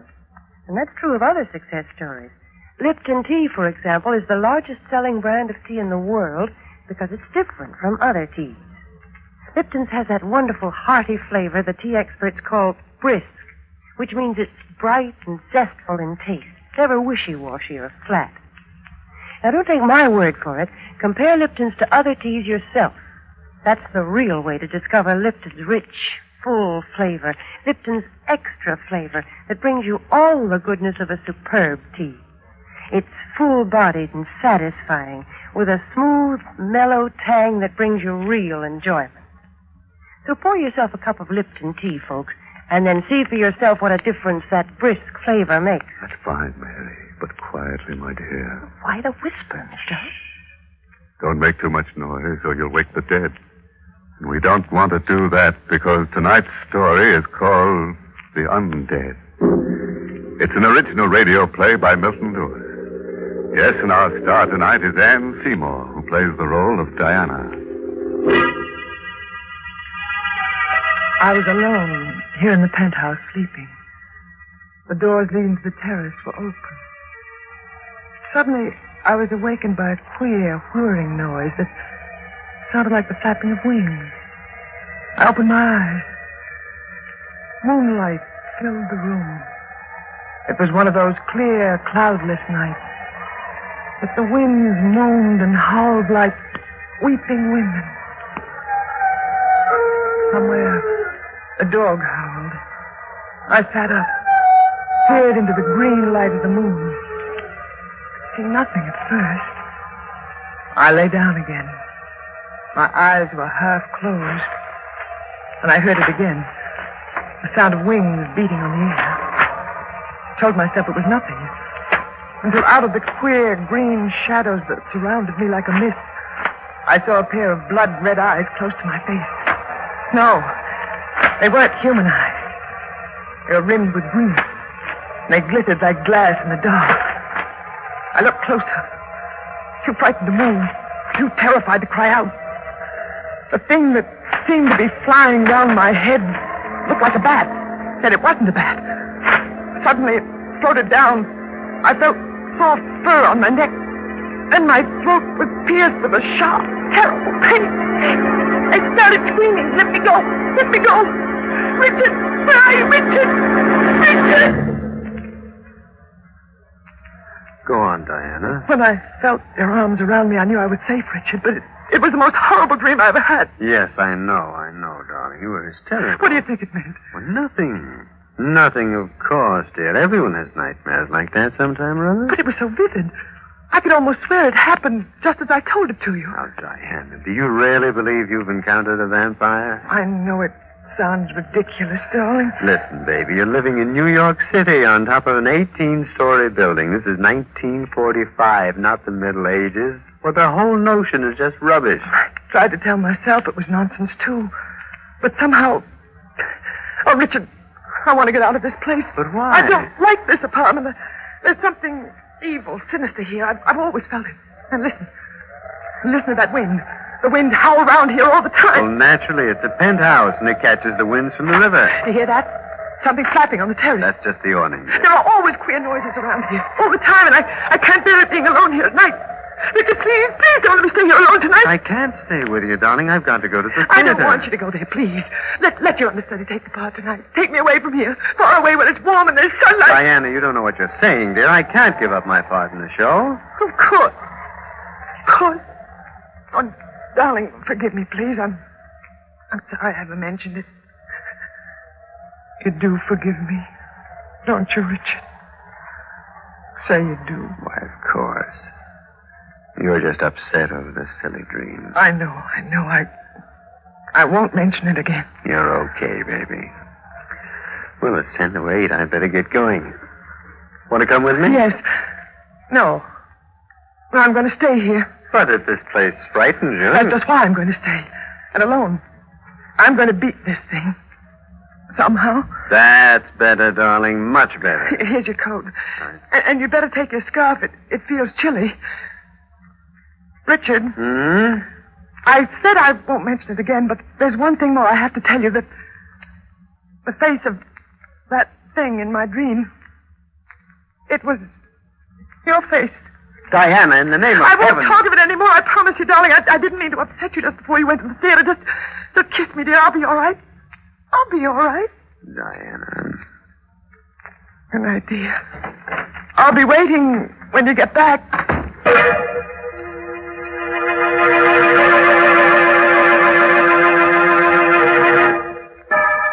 It was just midnight. 2 nights later. I was waiting for Richard to come home from the theater. I was going through his desk looking for a postage stamp. And I found something that turned my blood to ice. It was a newspaper clipping dated 10 years ago. The picture of a man, and under it the caption, "Prominent real estate operator Richard Barker, found dead of a sudden stroke." I looked at the picture again. There could be no doubt of it. It was Richard. I read further. The deceased will be buried at Woodlawn, Greenlawn Cemetery after services in the Westland Funeral Chapel. Good evening, Diana. Richard. Why, what's the matter? You seem startled. I didn't hear you come in. Have you been brooding again? No, Richard. Of course not. Well, how do you feel tonight? Not very well. Weak? Weak, sleepy, ill. Well, no wonder. You've hardly been eating a thing. And I know that you never catch a wink of sleep. I told you I can't sleep in the daytime as you do. As you do. Why are you staring at me like that? Why? Why do you sleep in the daytime? I've been doing it for years. Years? What's so terrible about that? Most theatrical people do. We live and work at night. Yes, I know.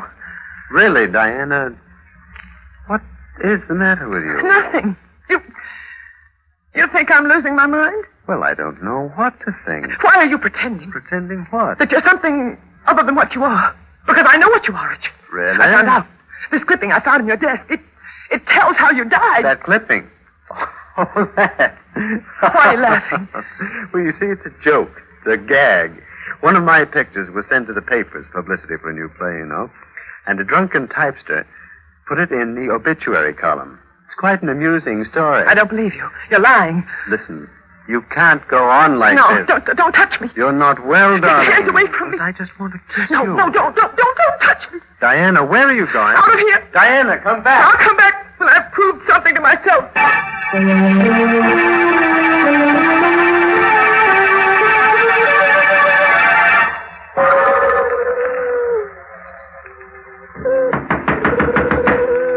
anyone there?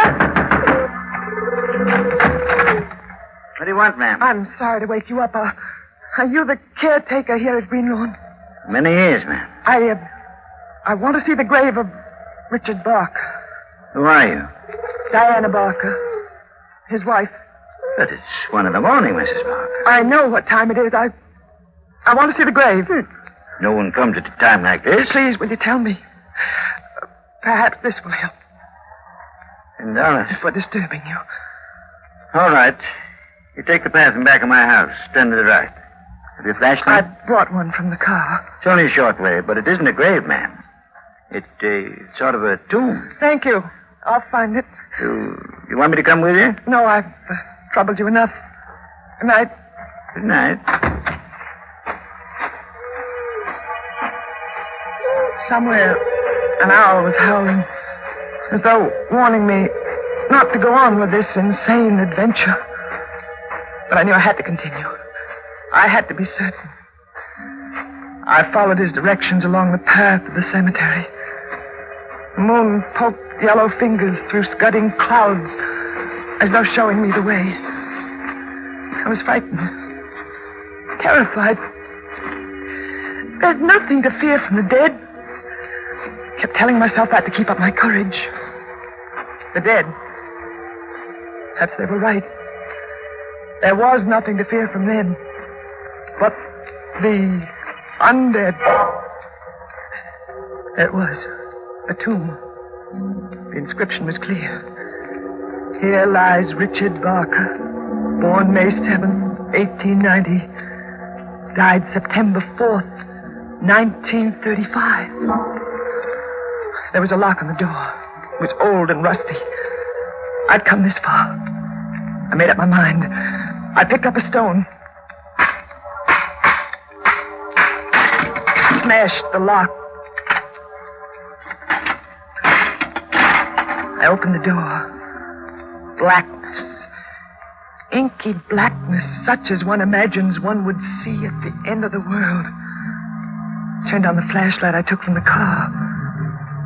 Coffin was lying in the center of the tomb, on an altar. I felt my heart beating wildly, like a throbbing drum inside me. With a trembling hand, I opened the coffin. I looked down on a ghastly white satin lining. That was all there was in the coffin. There was nothing else. It was empty. I looked up. There was a face staring at me in the shadows of the tomb. It was Richard. Diana, I knew you'd come here.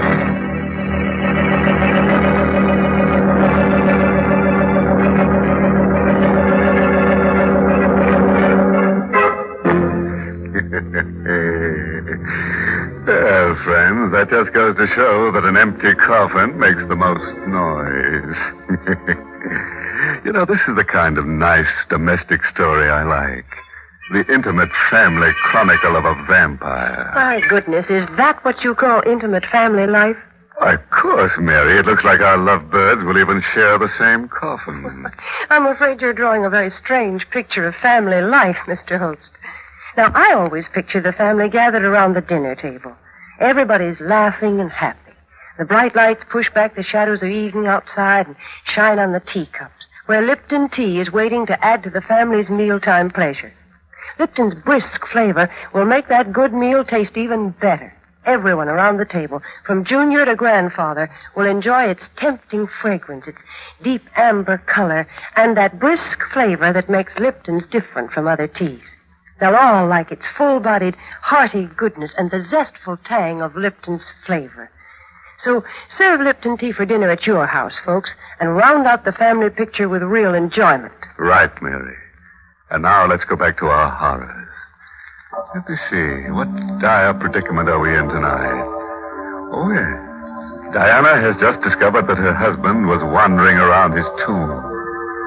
What would you do in a situation like that? Here's what Diana did. Listen. I ran blindly, stumbling, tearing my clothes. Somehow I managed to reach the car, start the motor. In the car, I knew it wasn't all some dream. People didn't come back from the dead. Did they? Could they? I drove to the city. I wanted to see the lights, people, hear music. I wanted to be sure this was the world I'd always known.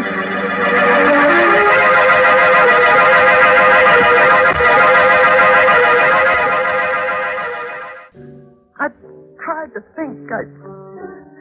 I tried to reason. I tried to understand what had happened to me.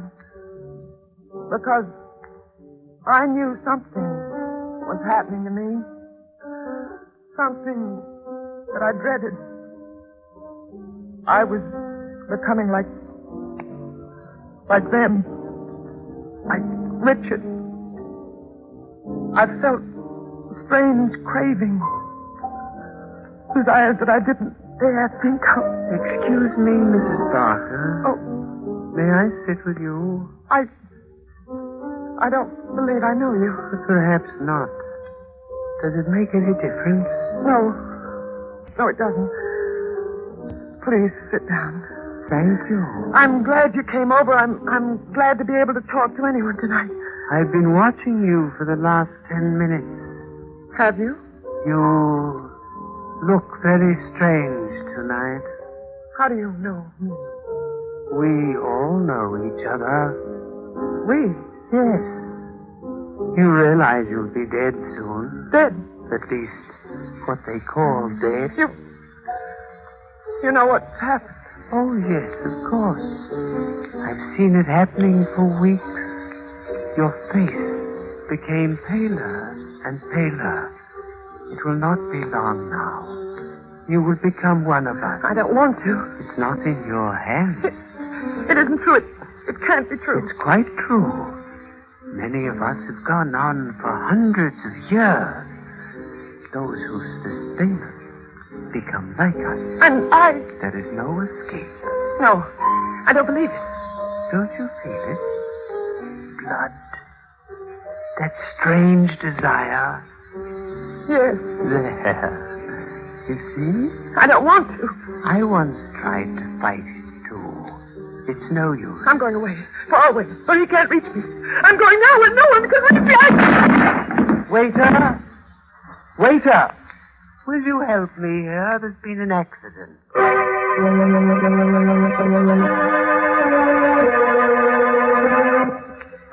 Everything is going to be all right, Diana. Just lie here and rest quietly. You're in your own home. I opened my eyes and saw Claudia, my older sister. Never was so glad to see anyone in all my life. Claudia had always helped me, always advised me. She'd know what to do. You want something to eat?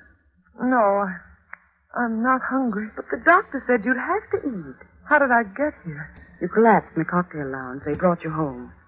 When? Last night. It's dark out. You've been sleeping almost 24 hours. Where's Richard? At the theater. Poor boy, he was so worried about you. Was he? He sent for me. I've been with you since last night. Diana, what happened?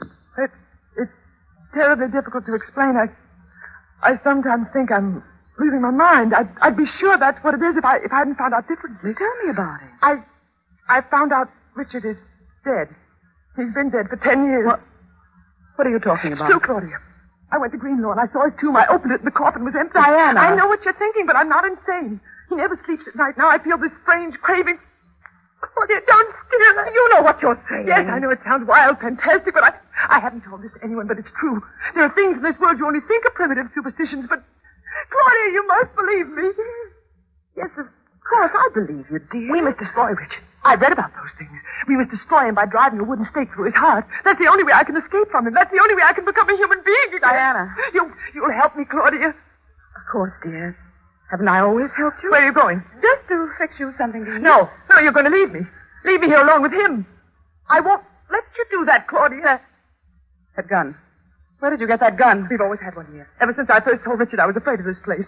You're not going to leave me alone now, Claudia. I'm not going to let you. Of course not. Get away from that door. That's what you want. Claudia, come back. No, you're insane. No. was gone. Insane. She was so sure I was insane, she didn't even give me a chance to explain. I was alone in the house. I felt terribly weak. I wanted to sleep. I wanted to sleep forever and ever. But I knew if I lay down and closed my eyes, I might never open them again. Never open them and see the world as you or I used to. I'd be something else. I looked at the clock. Almost midnight. Richard would be coming back any minute. I ran to the door, locked it from the inside with the safety bolt. What to do? What to do? Police. I ran to the telephone. Operator? Hello, operator. Get me the police and hurry, please. One moment, please. Hurry, will you? This is a matter of life and death. Hello, are you ringing them? Police department. Sergeant Kilwaitford. Hello, police. You've got to help me. Yes, what is it, please? My husband, he's going to do something to me tonight. He's going to make me what he is. What's that, lady? He's been dead for 10 years. I saw his empty coffin. That's proof, isn't it? That's evidence. You always want evidence, and there it is. Now, do you understand? Well, I'm not sure I do, lady. What's your name? Diana Barker. Well, all right. Now, calm down. Tell me where you live. I live... Oh, you think I'm insane, too, don't you? I didn't say that. You think I'm crazy, just as Claudia does. If you'll just give me the address, lady. Oh, what's the use? Please, lady. No one believes it. I know I'm not insane. I know it, and yet... What's that? His key in the lock. He can't open it. It's bolted from the inside.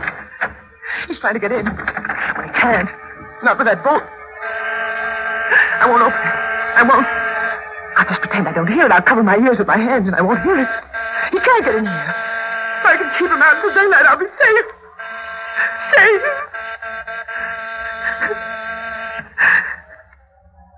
Suddenly, the doorbell stopped. I knew he hadn't gone away. I could feel him near me. But he couldn't get in. No, he couldn't get into the penthouse. There was no way to get in unless he came through the terrace. And there was no way to get on the terrace unless he could fly. Fly. The wind was screaming. When I turned to look at the French doors leading to the terrace, it was impossible. He couldn't. And yet, he couldn't. And yet, the doors burst open. The wind blew through the house like a cyclone. The air framed in the double doors. Stood Richard. Why didn't you let me in? How did you get out on the terrace? Never mind. What are you doing with that gun? Don't come near me, Richard. Diana? Go away. Go away and leave me alone. Give me that gun. No. I'm warning you, Diana. You'd better give it to me. If you take another step toward me, I'll fire. Diana. You see? The bullets. They didn't harm you. No. But I didn't miss. No. It's empty. You see? It didn't do any good. What are you going to do? I'm going to put an end to this once and for all, Diana. An end? I've prepared for this. I have a knife. You see? Richard. Don't be afraid, Diana. You won't quite die. No, don't. Come here, Diana. No, Richard, no. You're no. making too much trouble while you're alive. Help me, someone! Let go of me! No! I saw the knife over my throat. I beat at his chest with the empty pistol. Then, just before everything became black, I saw 3 flashes of lightning.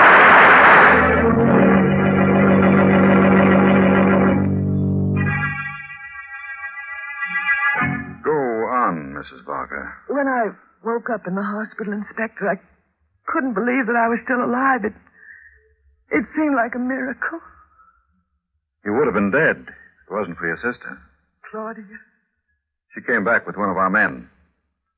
He shot and killed your husband just as he was about to plunge the dagger into you. But how did he get in? He came over the adjoining terrace from the penthouse next door, just as your husband did. No, Mrs. Barker. Your husband didn't fly. But the other things, the picture, the tomb, the empty coffin. All props for an elaborate scheme your husband worked out to murder you. Richard Barker's not an uncommon name. He found a man with that name who died 10 years ago. He removed the body. He got the whole idea from the dream you told him. But why? To establish that you were insane. Oh. He planned to murder you and claim he did it in self-defense to protect himself against an insane woman. But the gun... Filled with blanks. He wanted to get your money, Mrs. Barker. But the way I felt, those strange cravings. You're suffering from anemia. The doctor told us that. It's not uncommon for anemia sufferers to feel the way you did. I still can't believe it. I still feel that he isn't quite dead. I'll relieve that fear right now. His body's in the other room. I think you should see it. Come this way, Mrs. Barker. There. Raise the lid of the coffin, Charlie. Yes, Inspector. What's the matter? He looks so lifelike. His lips are so reddish. He looks as though he could move. Get up at any minute. Nonsense. I assure you he's quite dead, Mrs. Barker. And I can further assure you that the police department has never encountered one authentic vampire in its history. You're very reassuring, Inspector. I think I'd better leave now. Don't bother to see me at the door. All right, Charlie. Cover him up and have him buried. Okay, Inspector. What is it, Charlie? Inspector. Maybe I'm nuts, but I could swear that I saw him move. Oh, nonsense. Close the lid. It's getting dark, Charlie. Sun sure goes down quick these winter days. I'm going home. Good night, Charlie.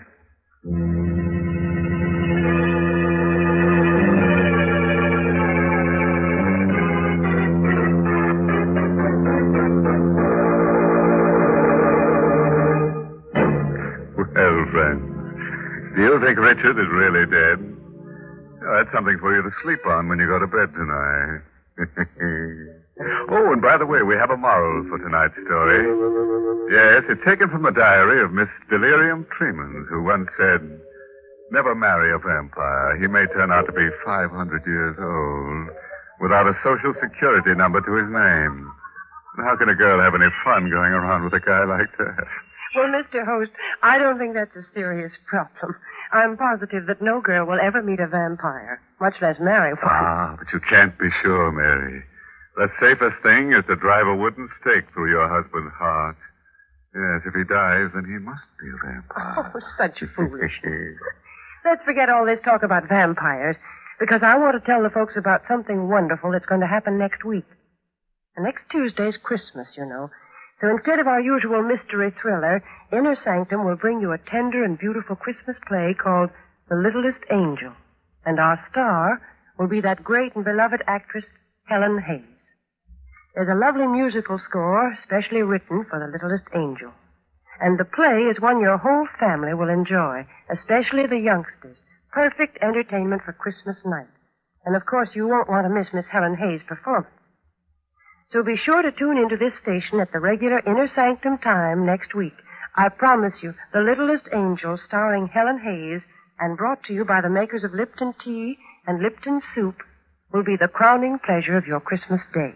That sounds great, Mary. You know, Christmas is really wonderful.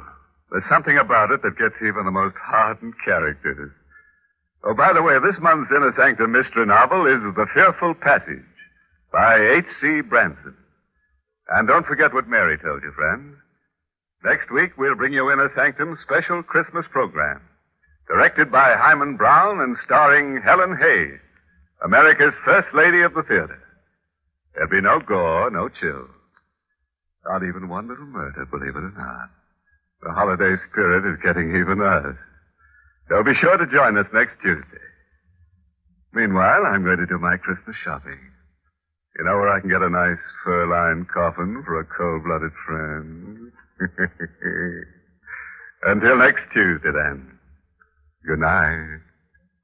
Pleasant dreams.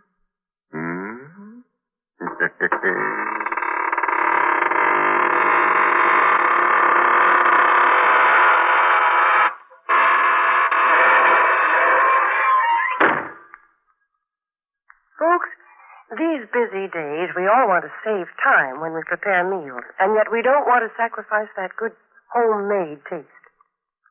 Well, that's just the time to serve Lipton's noodle soup. Lipton's has a real fresh-cooked chickeny flavor. It tastes like the chicken noodle soup you'd make right in your own kitchen, and yet it takes almost no time at all to prepare. And Lipton's is economical, too. It costs less and makes lots more than canned soups. So don't forget to try Lipton's Noodle Soup Mix. And remember to tune in next Tuesday night for Inner Sanctum's special Christmas show with Helen Hayes.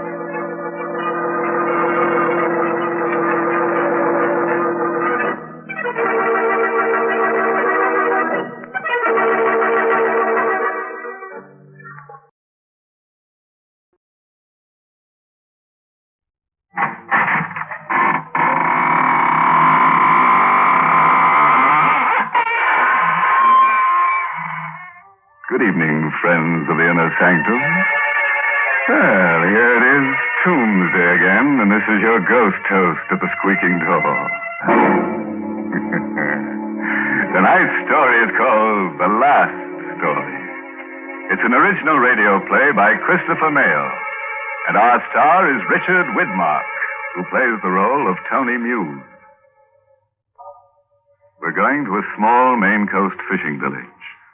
Flounder Cove, where fishing folks go to bed early, to the lullaby of the surf and the buoys offshore. But this night there is a new note added to the lullaby, a discordant note, which for all its strangeness serves only to keep awake the man responsible for it.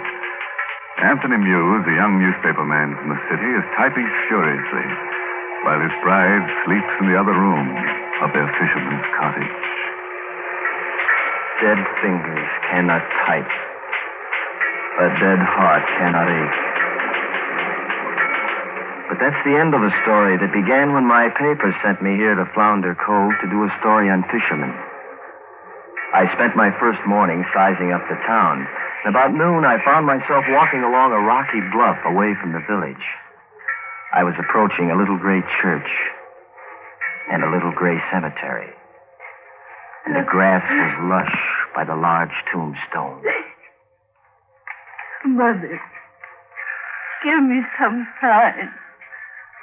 Tell me. Show me that I'm not a murderess. I don't really want to kill anyone. But I feel it. I feel I must. Huh?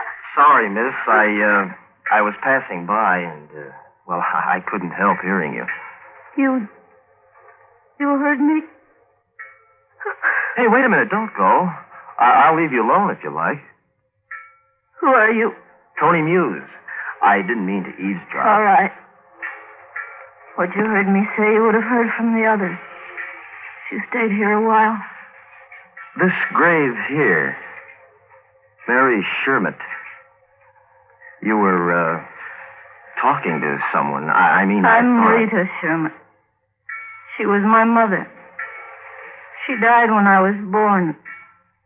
You heard me talking to her. Well, I heard some nonsense about you not wanting to murder someone.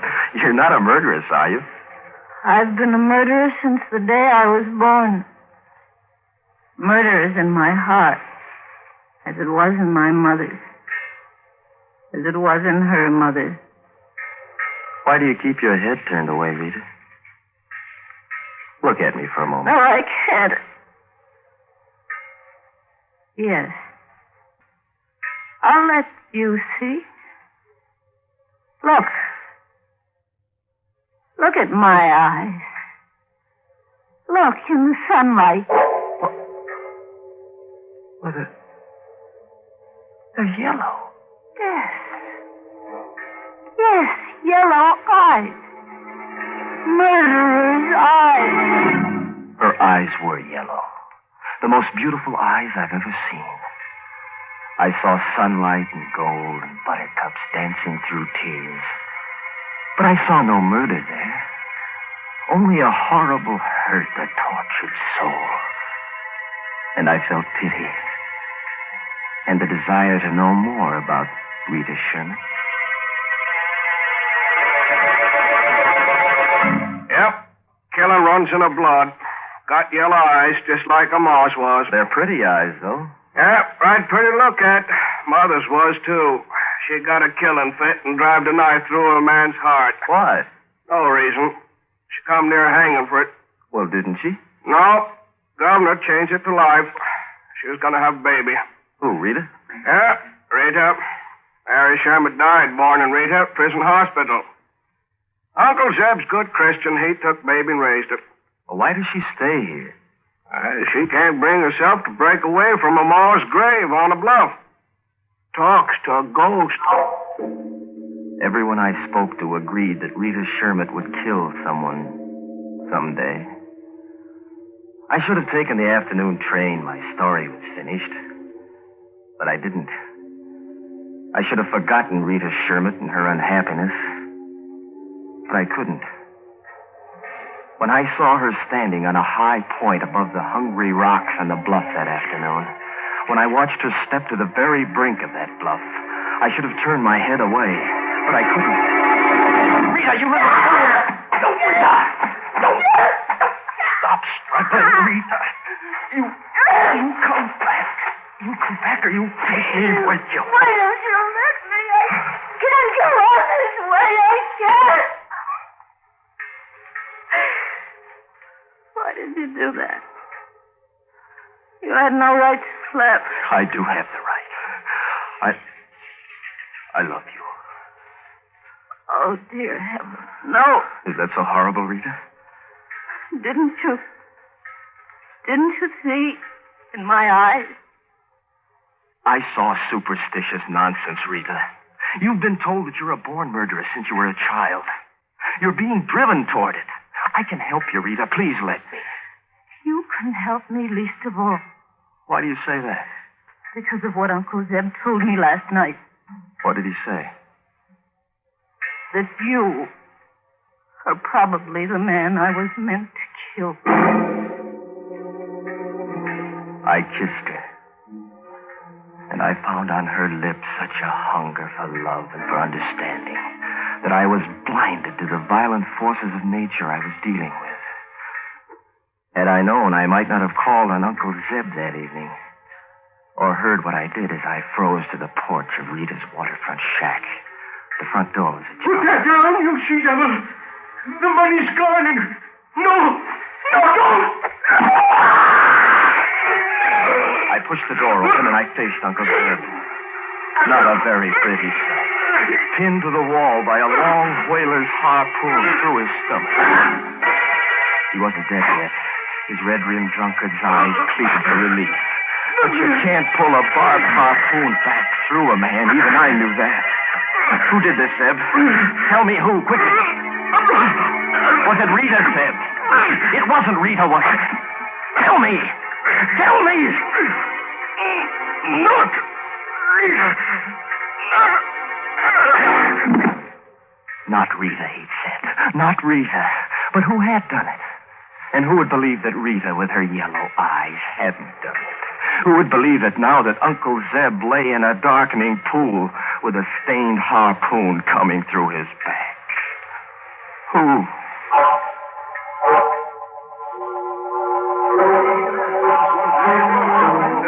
Well, here comes the sheriff now. Hey, sheriff! Let me through here. Yeah. Come on, folks, let me through. Did you catch her, Sheriff? Sure I did. Well, I know that Sherman gal would kill somebody someday. Yeah, sure, I know it. Listen to me, Sheriff. Rita Sherman would kill anyone. Quiet! You got it all wrong. Emma Hathaway done it. What? Go on, Rita Sherman. Say that again. Rita Sherman didn't kill Uncle Zeb. Emma Hathaway killed him. Sherman gal couldn't have done it. She took the 5 o'clock express. Bought a ticket for New York. I wasted no time leaving Flounder Cove. They promised to flag a through train for me that night. The sheriff came to the station with me, and he filled me in on the story. Who would have guessed Mamie Hathaway and Zeb was behind all those stories about Rita? But why, Sheriff? Were they trying to drive the crew crazy? And or worse, they could murder somebody. And they'd have the money all clear. What money? Zeb got $20,000 in cash from Rita's ma while she was in prison to raise a gal on.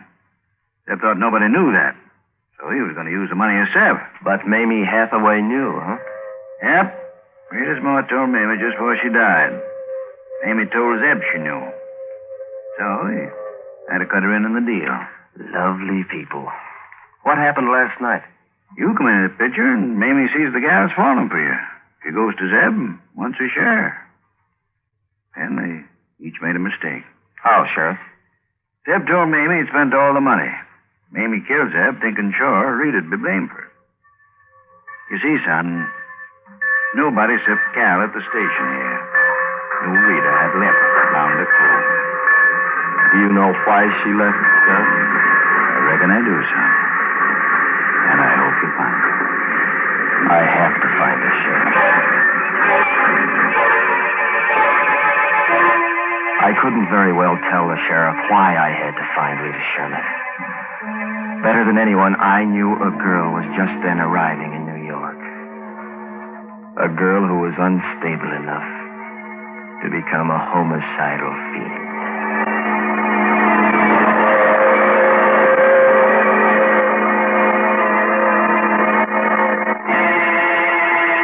I was standing on the subway platform at 14 when I spotted Rita.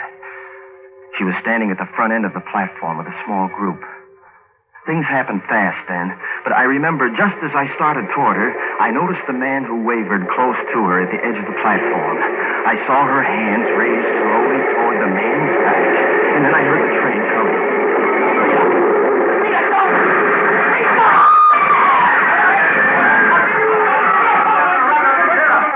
Rita, you poor kid. Tony. Tony. Did you see? He fell, Rita. Remember, he fell. All right now, everybody. Move along, man. Move along. How did it happen, lady? You were standing close. He was wheeling, sort of rocking forward. I saw her go to pull him back, officer. She wasn't quick enough.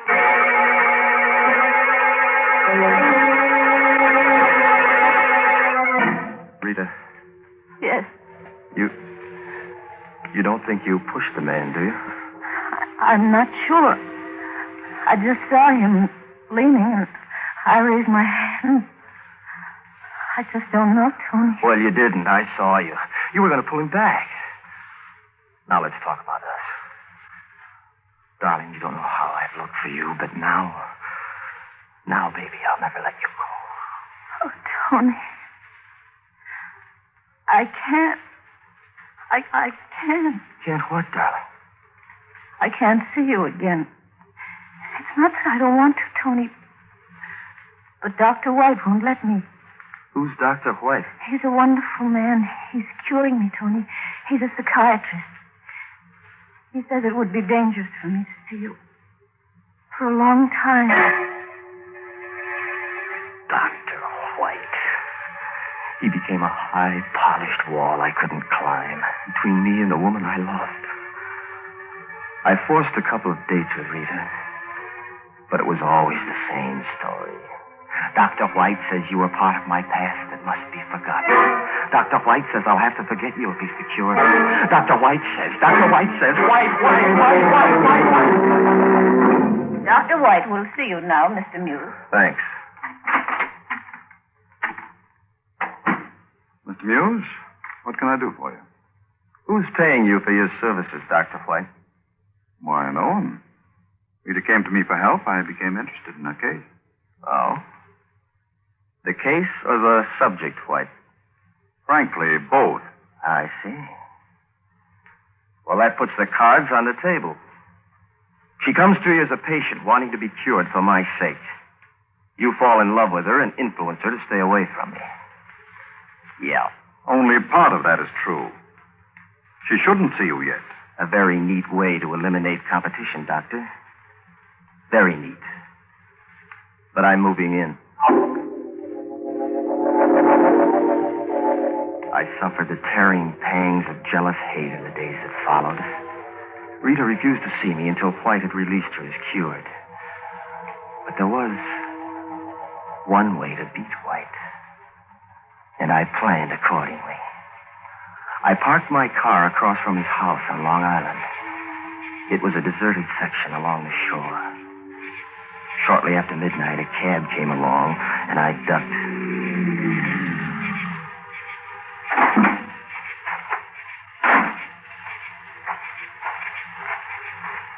I followed White up the driveway until he heard me. Who is it? Tony Muse, Doc. Muse? What are you doing here? Let's go inside where it's comfortable. Oh, no. We'll talk right here. Don't let's mess up your driveway, White. This is a gun.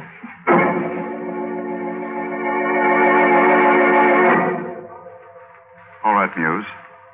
What is it? You've persisted in keeping Rita under your influence, Doctor.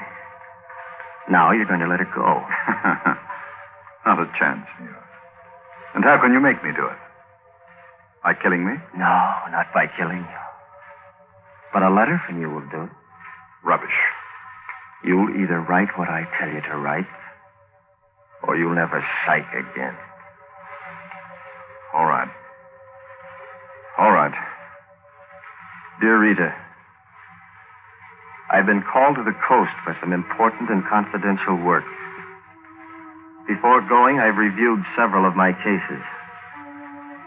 I feel that you have sufficiently advanced to be considered quite normal. I will check into your progress on my return. Sincerely yours, then sign it. Frankly, Muse, this is childish. What's to prevent me from showing Rita this letter as a forgery?